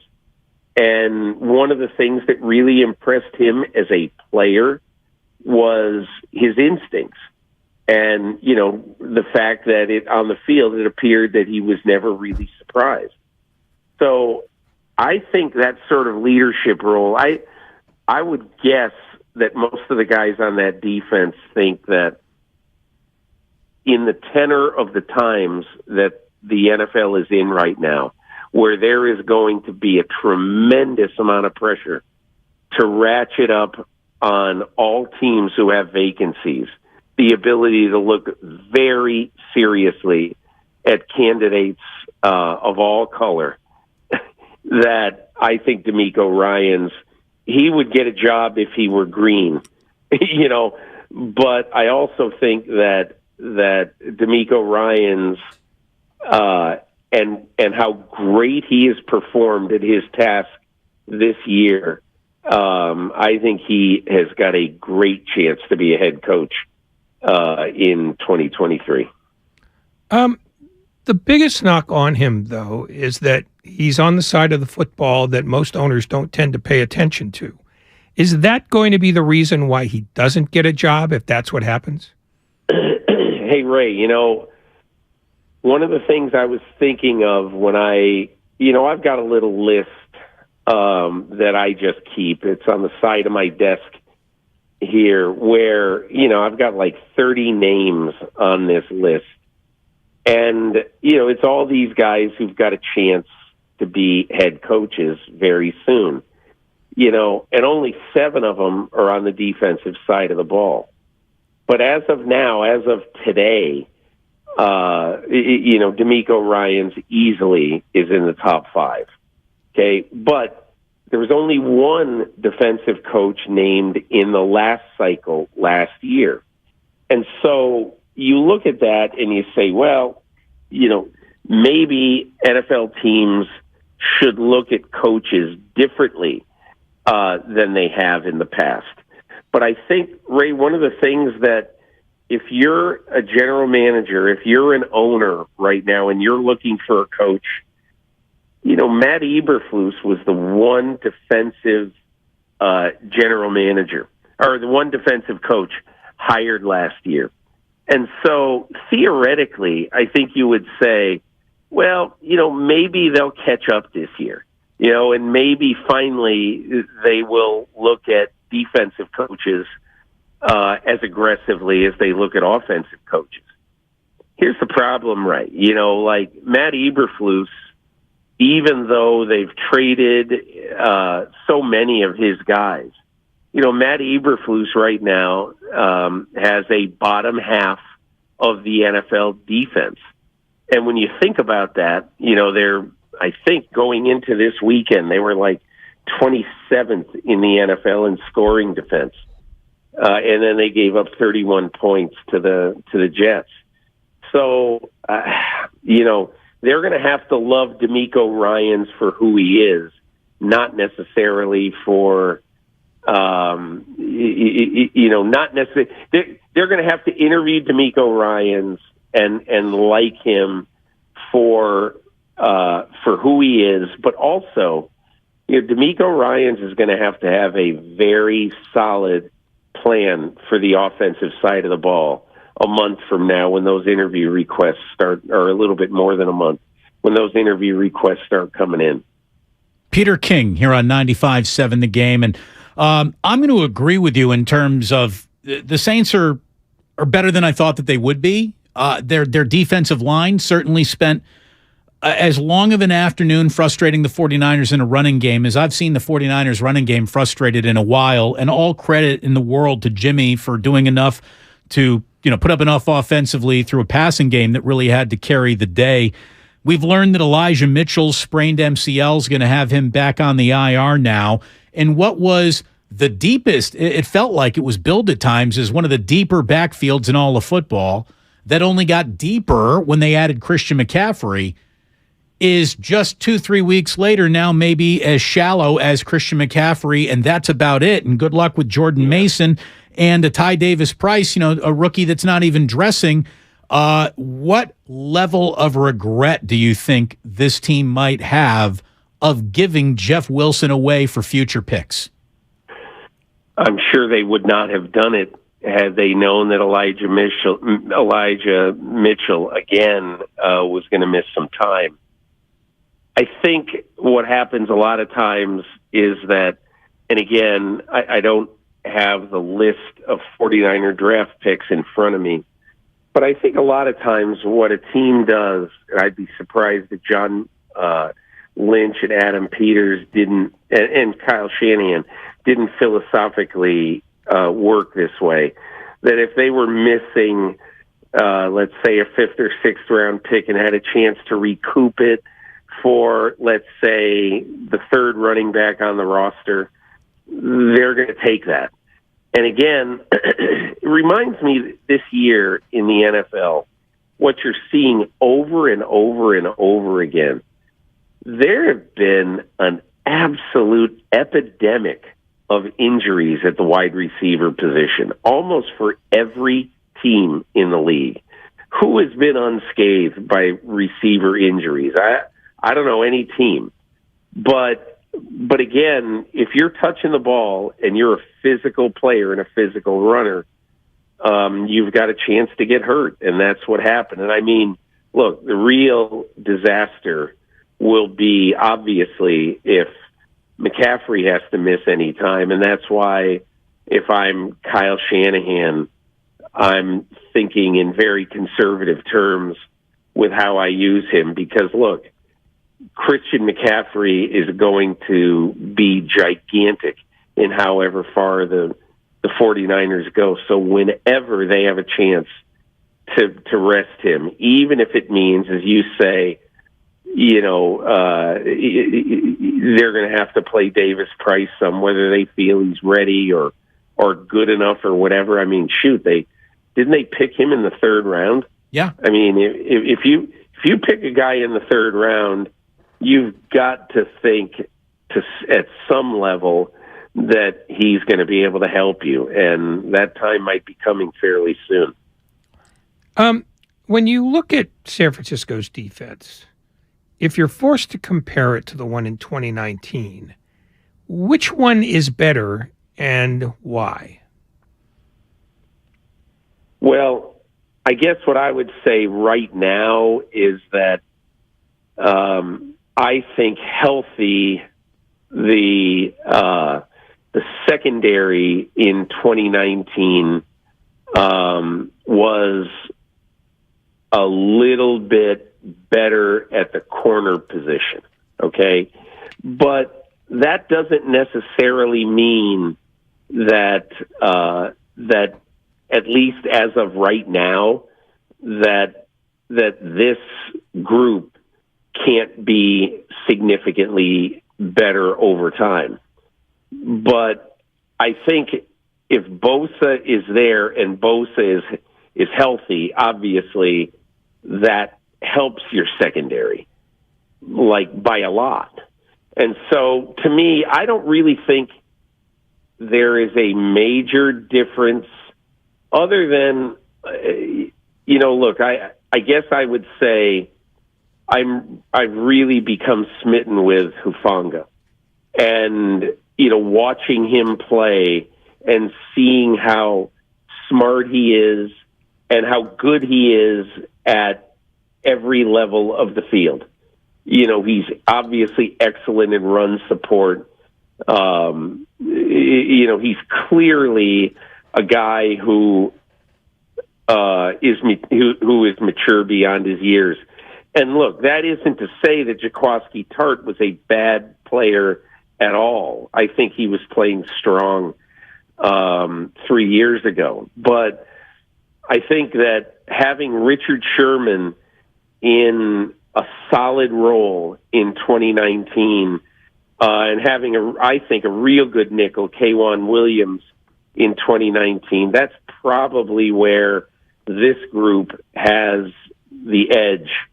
The 2019 group has the edge over this year's team. Plus, but I mean, so many of the players are the same. I mean, because if you think about it, and I'm going really off memory here, so DeForest Buckner obviously is gone. DJ Jones is gone. D Ford's gone. But you really have, and Solomon Thomas, who was not a hugely prominent player then, but he was a contributor. He stunk. Obviously, though, both, was a rookie that year. Fred Warner was really just coming into his own. Dre Greenlaw, he was either a rookie or a second-year guy in 19. They had a bunch of new puzzle pieces that were just finally starting to fit together, along obviously with DeForest Buckner and Eric Armstead. So I think it's an interesting question to ask. And whereas I do think the corners were probably a little bit better back then, I think that, Hufanga really helps the secondary be a little bit more punishing and a little bit more physical than it was back then. Peter King with us on 95.7 The Game. And I'll tell you what, Peter, you can talk to anyone you want to in football. You get a lot of return calls quickly, I would imagine. Make sure you go out of your way to meet Talanoa Hufanga. You can tell he was raised by incredible parents. He's just a gentleman, as humble as a hat in a hand. He's everything you'd want in a young player for sure. This defense is going to get even better, you would presume, because they're going to be getting Eric Armstead back, hopefully as early as next week, and they might need him because this Miami Dolphins team is very, very interesting. We know how electric they are offensively, and the biggest 3-game stretch of the year is coming up here for the 49ers, Peter. They got the Dolphins next Sunday, followed by Brady, and then they play the Seahawks, which I don't care if the Raiders beat them last night. 49ers, Seahawks, throw out the record book. That's just nasty football, no matter who's involved. Huge stretch coming up for this team. Obviously, 7-4. It doesn't sound great. That's the 4th best record right now in the NFC. Only Philadelphia, Dallas, and Minnesota have better records. Would you make an argument that Philadelphia, Dallas, Minnesota were demonstrably that much better than a 7-4 49er team that you just saw? Listen, this is why you can't just do overall records, because the 49ers of September are simply not the 49ers of Thanksgiving, Yeah. And really, one of the things that I think is very interesting, and I asked Warner about it last night, and I'd love to do a deep dive with exactly what happened in the several days after the game against Kansas City, where they gave up 30 points in the second half. And you can say what you want. It was the big plays and all that other stuff, but that had to be an absolutely cold slap in the face to a team that thought it had a real good defense. So, clearly they've woken up from that moment and, won 4 in a row and look so much better than they did then. But I want to go back to something that you said about the schedule, and you're absolutely right. Miami will be, other than Kansas City, I think as tough a test as they have all season. But I wouldn't stop at just Tampa and then, up in Decibelville, up in Seattle, because Washington right now is one of the most interesting teams in football. They're 6-1 in their last 7 games. I think they're going to beat the Giants this week, and then they have a bye, and then they play the Giants again before they play in San Francisco. Now, I'm not saying you can write them down for 8-1, but they're either going to be 8-1 or 7-2, in their previous 2 months walking into Santa Clara, in whatever it is, 3 weeks, 4 weeks from now. So that's going to be a tougher game than maybe people might think. And then, look, it's almost like the Raiders in the last 2 weeks have gotten a wake-up call on the road. They've won 2 games. They won that game yesterday so impressively in Seattle. As strange as it sounds, Josh Jacobs had one of the best games a running back has ever had in the history of the NFL. And I know you say, okay, settle down, Gramps. 303 yards with a strained calf and an 86-yard TD run to end the game, a walk-off 86-yarder. They're a very, very interesting team right now. And so the only reason I point that out is their next 5 games, it's not just their next 3. It's their next 5. If somehow, some way, they get to the finish line, Arizona, Week 18 at home, I think and they're either tied or ahead in the division. I think they're going to win the division, but this is not going to be easy. And look, I'm not saying that, Seattle has at least as tough a schedule, because remember, they've got to go to Kansas City. And if you think Washington is a good team and sort of a surprise team, Seattle's got to play the Jets. And we'd all have laughed at that, on Labor Day weekend. And you'd say, oh, my God, Seattle's going to be so lucky to get the Jets late. The Jets are going to be playing for a playoff spot that weekend. So I think it's going to be a really, really interesting pennant race. And I would be surprised if Seattle, in the last two games, Tampa Bay and Vegas, if that is their death knell. I think they're still going to be okay. Okay, Gramps. You seem to have implied that the Giants are starting to fade, which sounds like much of your argument for the Commanders. But when you look at the entire conference, just take the top 9 teams. Let's throw Atlanta in there just out of kindness. Yep. Who fits where? Is there somebody who, is Philadelphia head and shoulders above everybody else, and then everybody's about the same? Or is this already starting to get more stratified? In my opinion, right now, it's Philadelphia, Gap, San Francisco, Minnesota, Dallas, Gap, and then the rest, whatever order you want to put in. I'd probably right now today put them Tampa Bay, Seattle, Washington, Giants. That's probably what I do.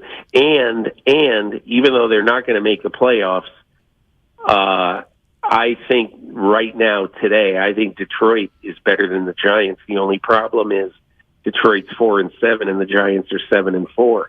But the most amazing thing about the Giants, and look, I don't mean to dog the Giants. I think the performance of the Giants this year has been one of the gigantic surprises of this season. They don't have the talent to be 7-4. They have had a great coaching staff, a great personnel staff slide in. But the facts are facts, because Washington has gotten so hot.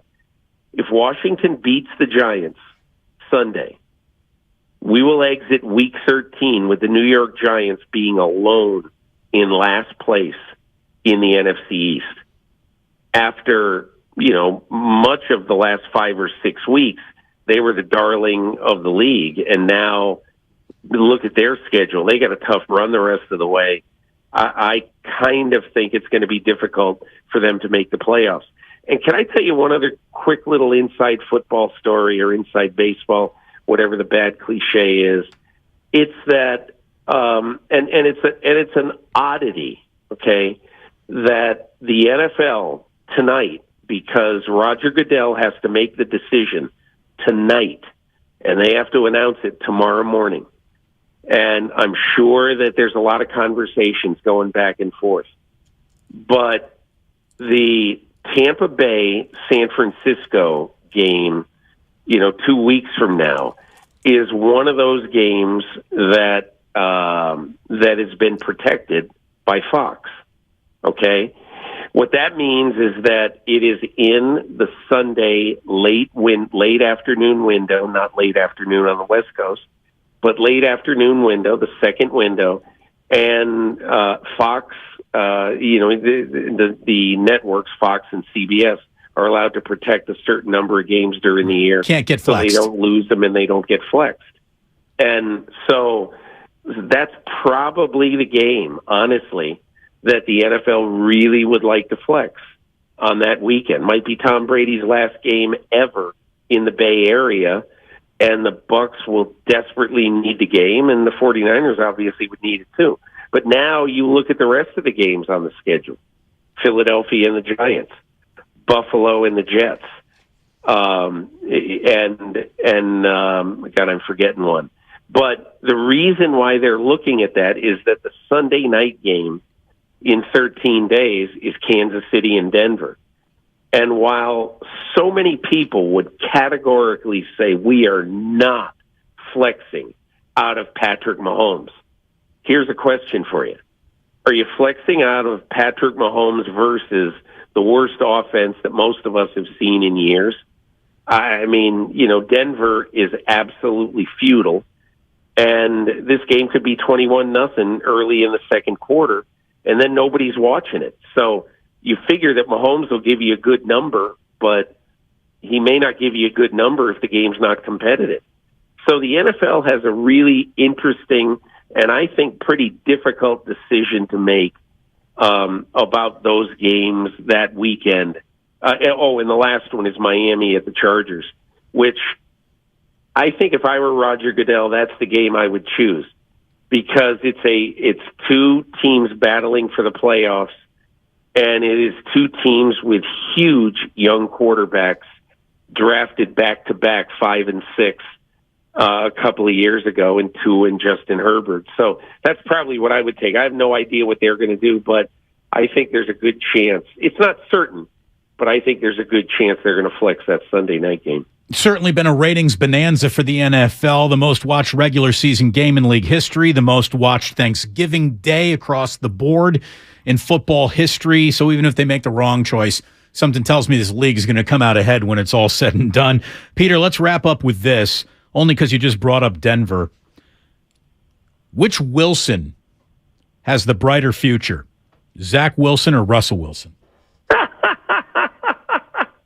What a question. Can I say neither? I mean, what an answer. Look, what a legitimate answer if that is your answer. It's crazy. But I think I would make 2 points about Russell Wilson. Number one, he understands that his back is absolutely, totally, solidly against the wall. Teammates turning on him. He just cannot find a solution. He's very probably going to have a new coach next year. He understands that, okay, I mean, he's got his paycheck coming, and he's going to make $1 jillion, but he's got pride just like anybody else. And I think it's obviously he'll enter the off season with a tremendous amount of questions around him. And this is just a guess. Okay. If I'm Sean Payton, all of a sudden where, if Russell Wilson was classic Russell Wilson and that job opened up, I'd be interested in that job. But would you really be interested in it now if you were Sean Payton? I bet not.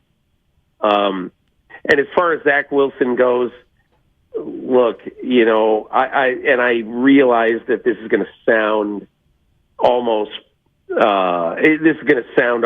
foolish, but it's what I believe. About a month ago, I was talking to Geno Smith, and he said, you know what the NFL really fails at?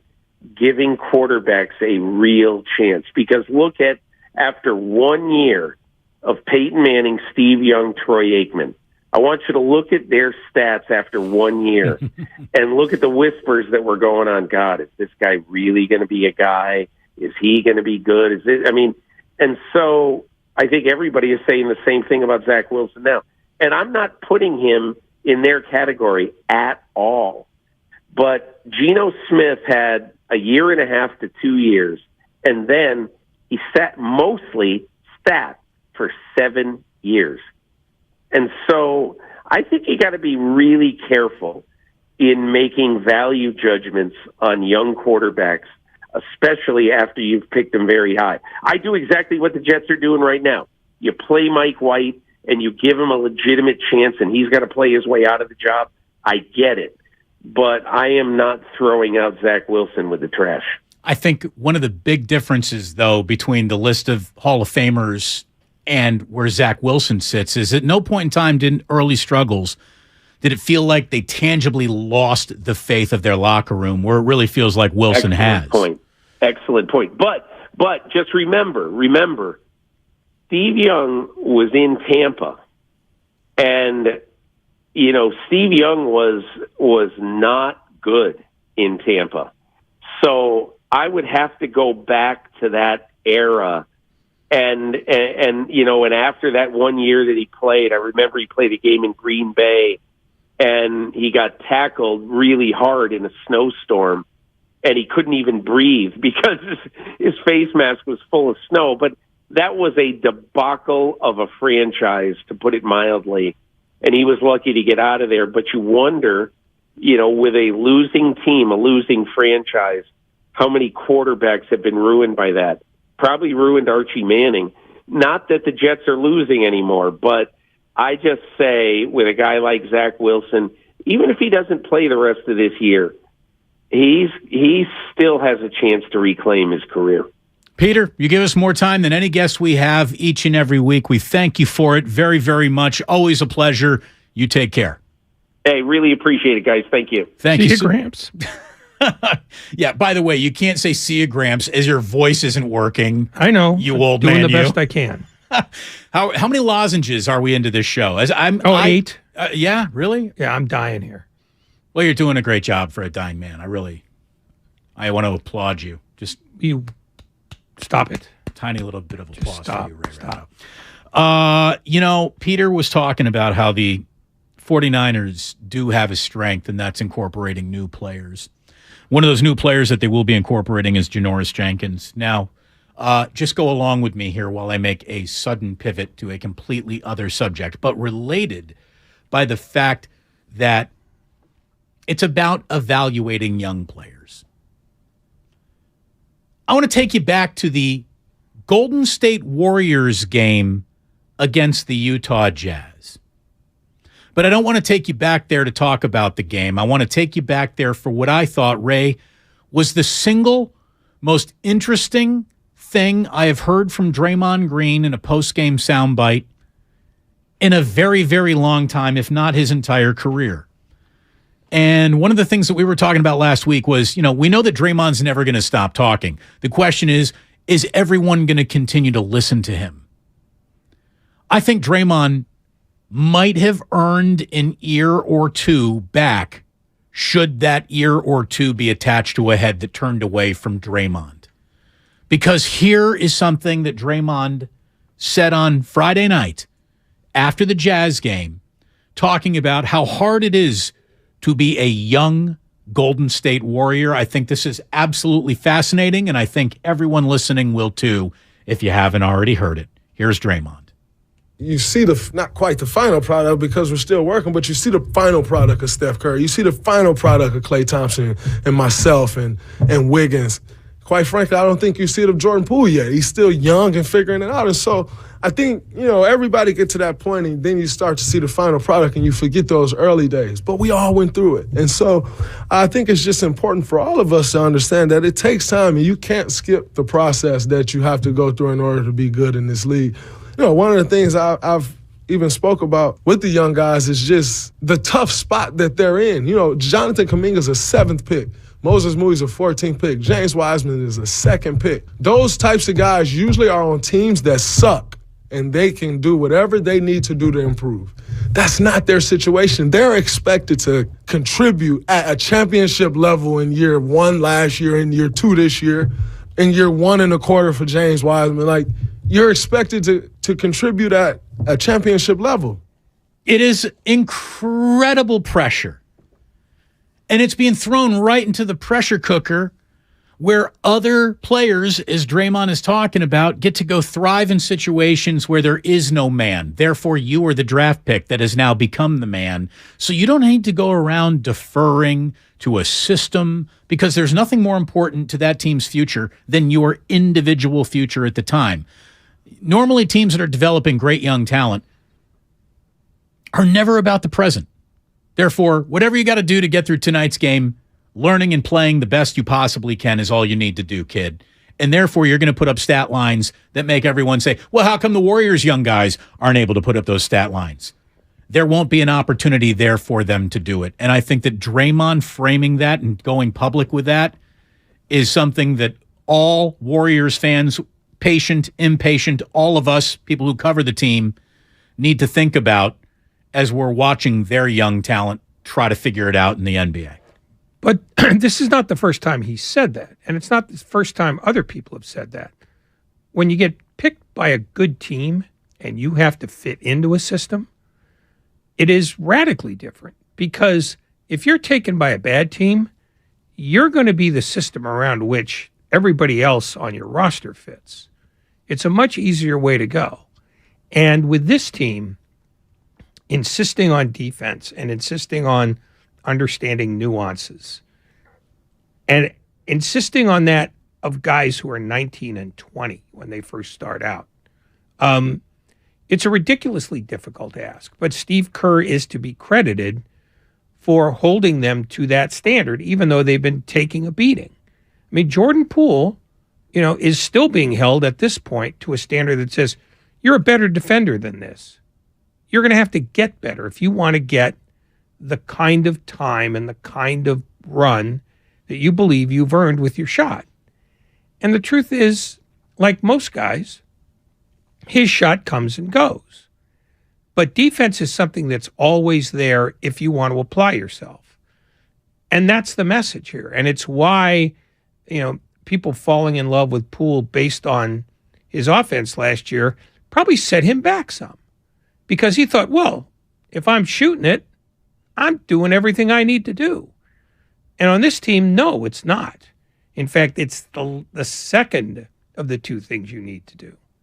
And the first is playing at the other end of the floor so that you're not letting Stephen Curry down and Klay Thompson down and Draymond Green down, because they still are the core of this team, and they require of you more than just jacking up 18 shots a night.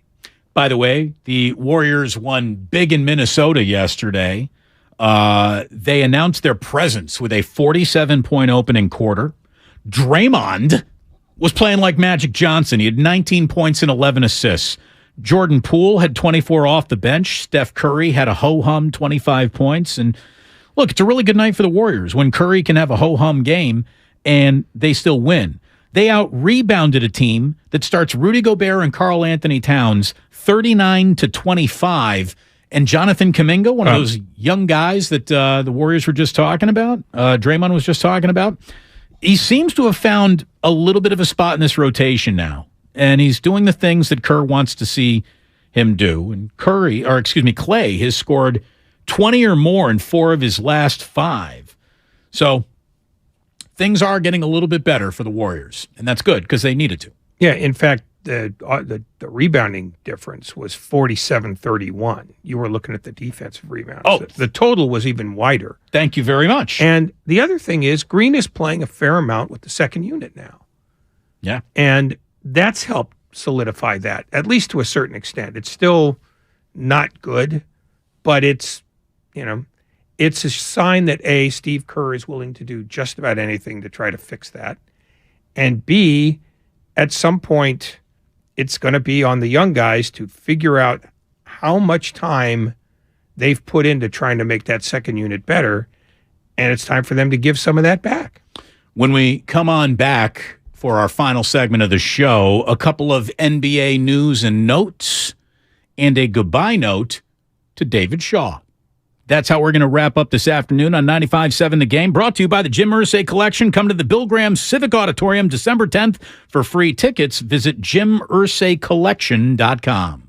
Here is where it happens. Experience the Warriors at Chase Center. Your Warriors 2022-23 season. Presented by Kaiser Permanente. Happening now. Get your tickets now at Warriors.com or call 888-GSW-HOOP. Representatives standing by. Hi, I'm Aaron, owner of California Deluxe Windows. Ever notice? When your neighbors get new windows, there is a large black eye of broken stucco, uneven plaster, and even mismatched paint. At California Deluxe Windows, we never leave a ring around the window. Why? Because we are are one of the only companies in California who custom crafts every window and door to your home's exact measurements. Almost everyone else on the radio is a distributor. They grab a window from a warehouse, break open your walls, shove it in, and patch things up. At California Deluxe Windows, we take pride in our work. Our installation technique is so precise, we do not break your stucco. Your house could be covered with potato chips, and we wouldn't crack one. Call now, and for a limited time, you get 30% off your entire order and 24 months of interest-free financing. 800-874-3600. 800-874-3600. That's 800-874-3600. California Deluxe Windows. Windows engineered for life. Certain terms and conditions apply. CSLB number 774518.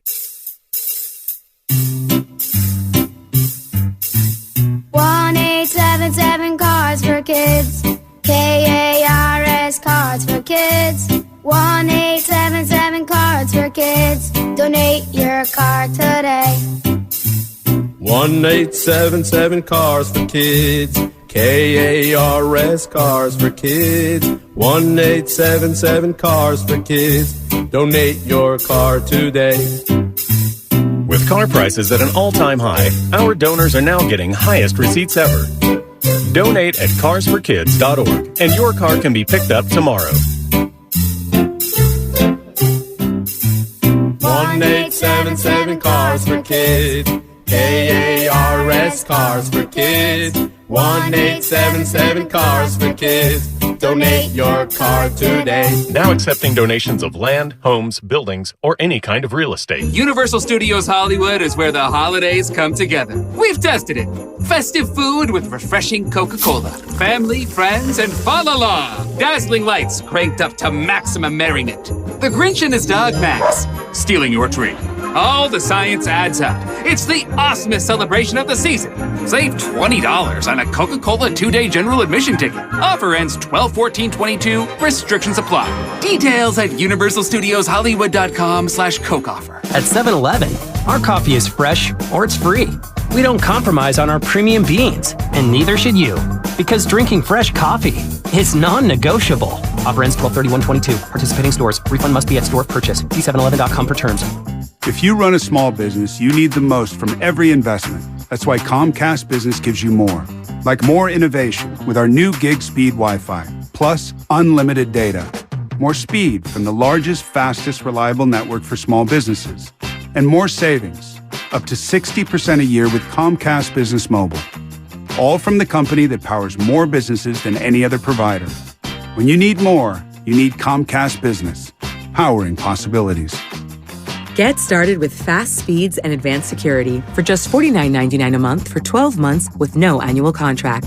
Plus, ask how to get up to a $750 prepaid card with a qualifying bundle. Offer ends 12/5/2022. Restrictions apply. EcoBill and AutoPay required. New 50 megabits per second internet and Security Edge customers only. Equipment, taxes, and fees extra and subject to change.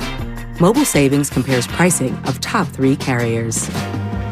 Neuropathy pain? Call Dr. Robert Dees, DC, 925-393-0100. Drivers who switch and save with Progressive save over $700 on average, and those savings add up. Imagine what you could buy in the future.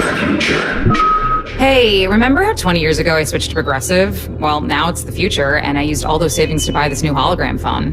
Because, it's the future, and everything is holograms now. So switch to Progressive and save big, because those savings can add up in the future. Progressive Casualty Insurance Company and Affiliates. National annual average insurance savings by new customers surveyed who saved with Progressive in 2020. Potential savings will vary. With Black Friday savings at the Home Depot, you'll find top brand kitchen appliances with innovative features that can do more, so your holidays can be more. Ovens with built-in air fryers for baking the perfect cookies. Dishwashers with smart tech to clean everything from bakeware to festive mugs.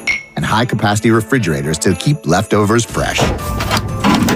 Final day is to shop Black Friday savings and get up to 30% off, plus instantly save up to $750 on select GE kitchen packages at the Home Depot. Ends November 30th. How doers get more done. Offer valid November 2nd through November 30th. U.S. only. See store or online for details.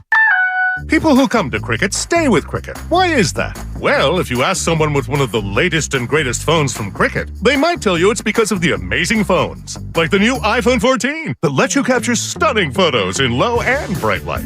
Plus, they'd probably tell you about the fast nationwide 5G included with all plans that lets you stream, text, talk, and more, all at 5G speeds. Yeah, they might mention something like that. Smile, you're on Cricket. Cricket 5G is not available everywhere. Fees, terms, and other restrictions apply. See cricketwireless.com for details. When temperatures drop, COVID-19 cases may rise. So if you test positive and are at high risk, act fast. Even if your symptoms feel mild, ask your provider if an authorized oral treatment could be right for you. Visit treatcovid19.com. Sponsored by Pfizer.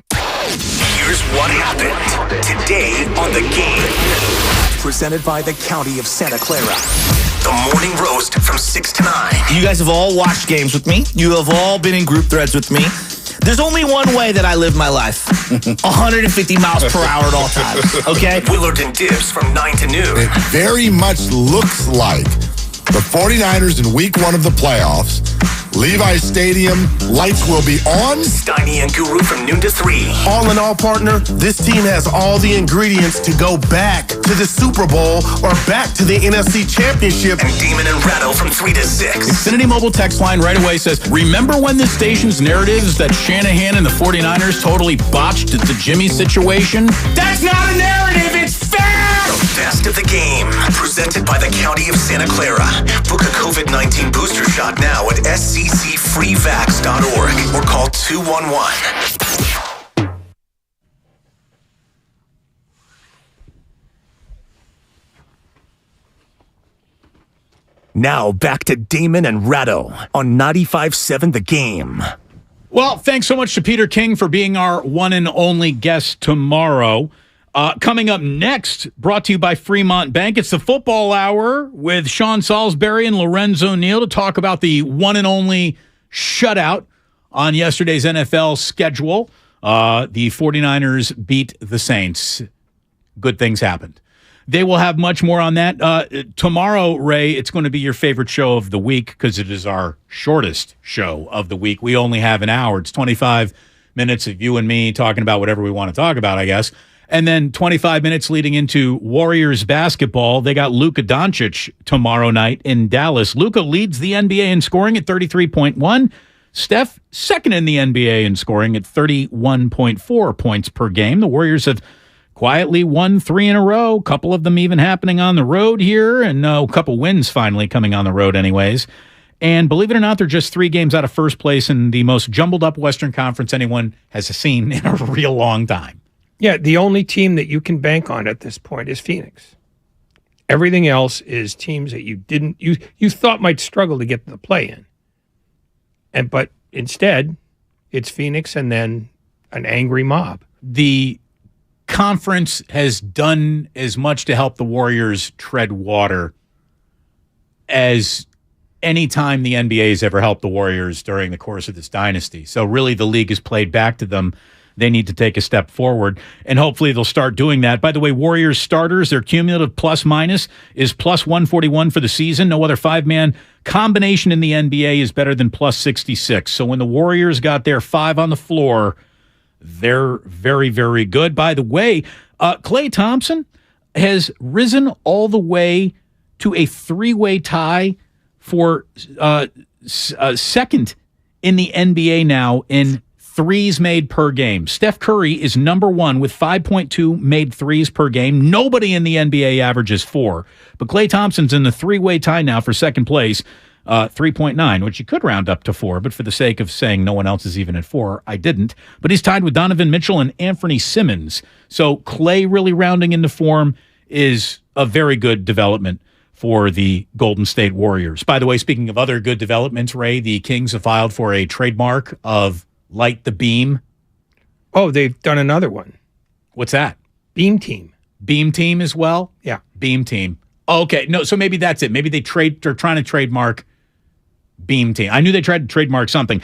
Anyways, look, as we fully described, we're on the Kings band. Well, maybe you're not. I'm on the Kings bandwagon. They're fun to watch. They're getting better. I love that process. No regrets from the Halliburton deal to Indy because they got Sabonis, and Sabonis has been a good fit. He's improving.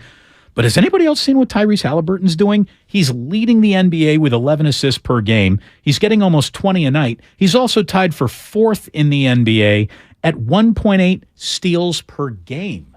Tyrese Halliburton Now, some of this falls into what Draymond was talking about. Young players on bad teams get opportunities to shine that others don't. But even beyond that, Halliburton's playing as well of a well-rounded, all-court game as any guard in this league right now. Yeah, he's not being held back by the guys around him. He, in fact, is enhancing them, which is why Indiana's gotten off to a surprisingly good start. He's the kind of guy who I think you're going to look at and go, man, if we could get him, because he might be in two other cities before his career is over. But you know what you're getting out of him, which is he's bringing you what he's got, and he's going to make what you've already got better. He's the only thing the Pacers got to sell right now, because no one's buying tickets to watch Miles Turner play. So, but they are still, I think, fourth in the conference. Yeah, no, it's he has been very, very good. But again, #Beam Team, and we'll have more on Warriors in Dallas tomorrow, leading you up to Tim Roy and company getting going. Au revoir, David Shaw. Gone. He took what Harbaugh turned into a power and did more with it for a spell there, and leaves the program as the all-time winningest Stanford coach. But back-to-back 3-9 seasons were enough for him to say, thanks, but I'm good with that. Intellectual brutality had its moment. That moment is over. But for a minute there, Ray, 3 conference titles with 3 Rose Bowl appearances in 4 years. Stanford, with their commitment to their stringent, we don't take transfers, it's hard to get in here in the first place, they might never, ever, ever see anything that comes close to that ever again. The Stanford job might be prestigious, but the way they make it hard to succeed there, almost by design, they're not going to be able to compete in modern times. Well, I think they also got caught in the switches to a certain extent. I saw a stat today that they had 2 transfers this year, and every other team in the Pac-12 was averaging 26. And the transfers were grad student walk-ons. Yeah, so they're going to have to figure out a way to become more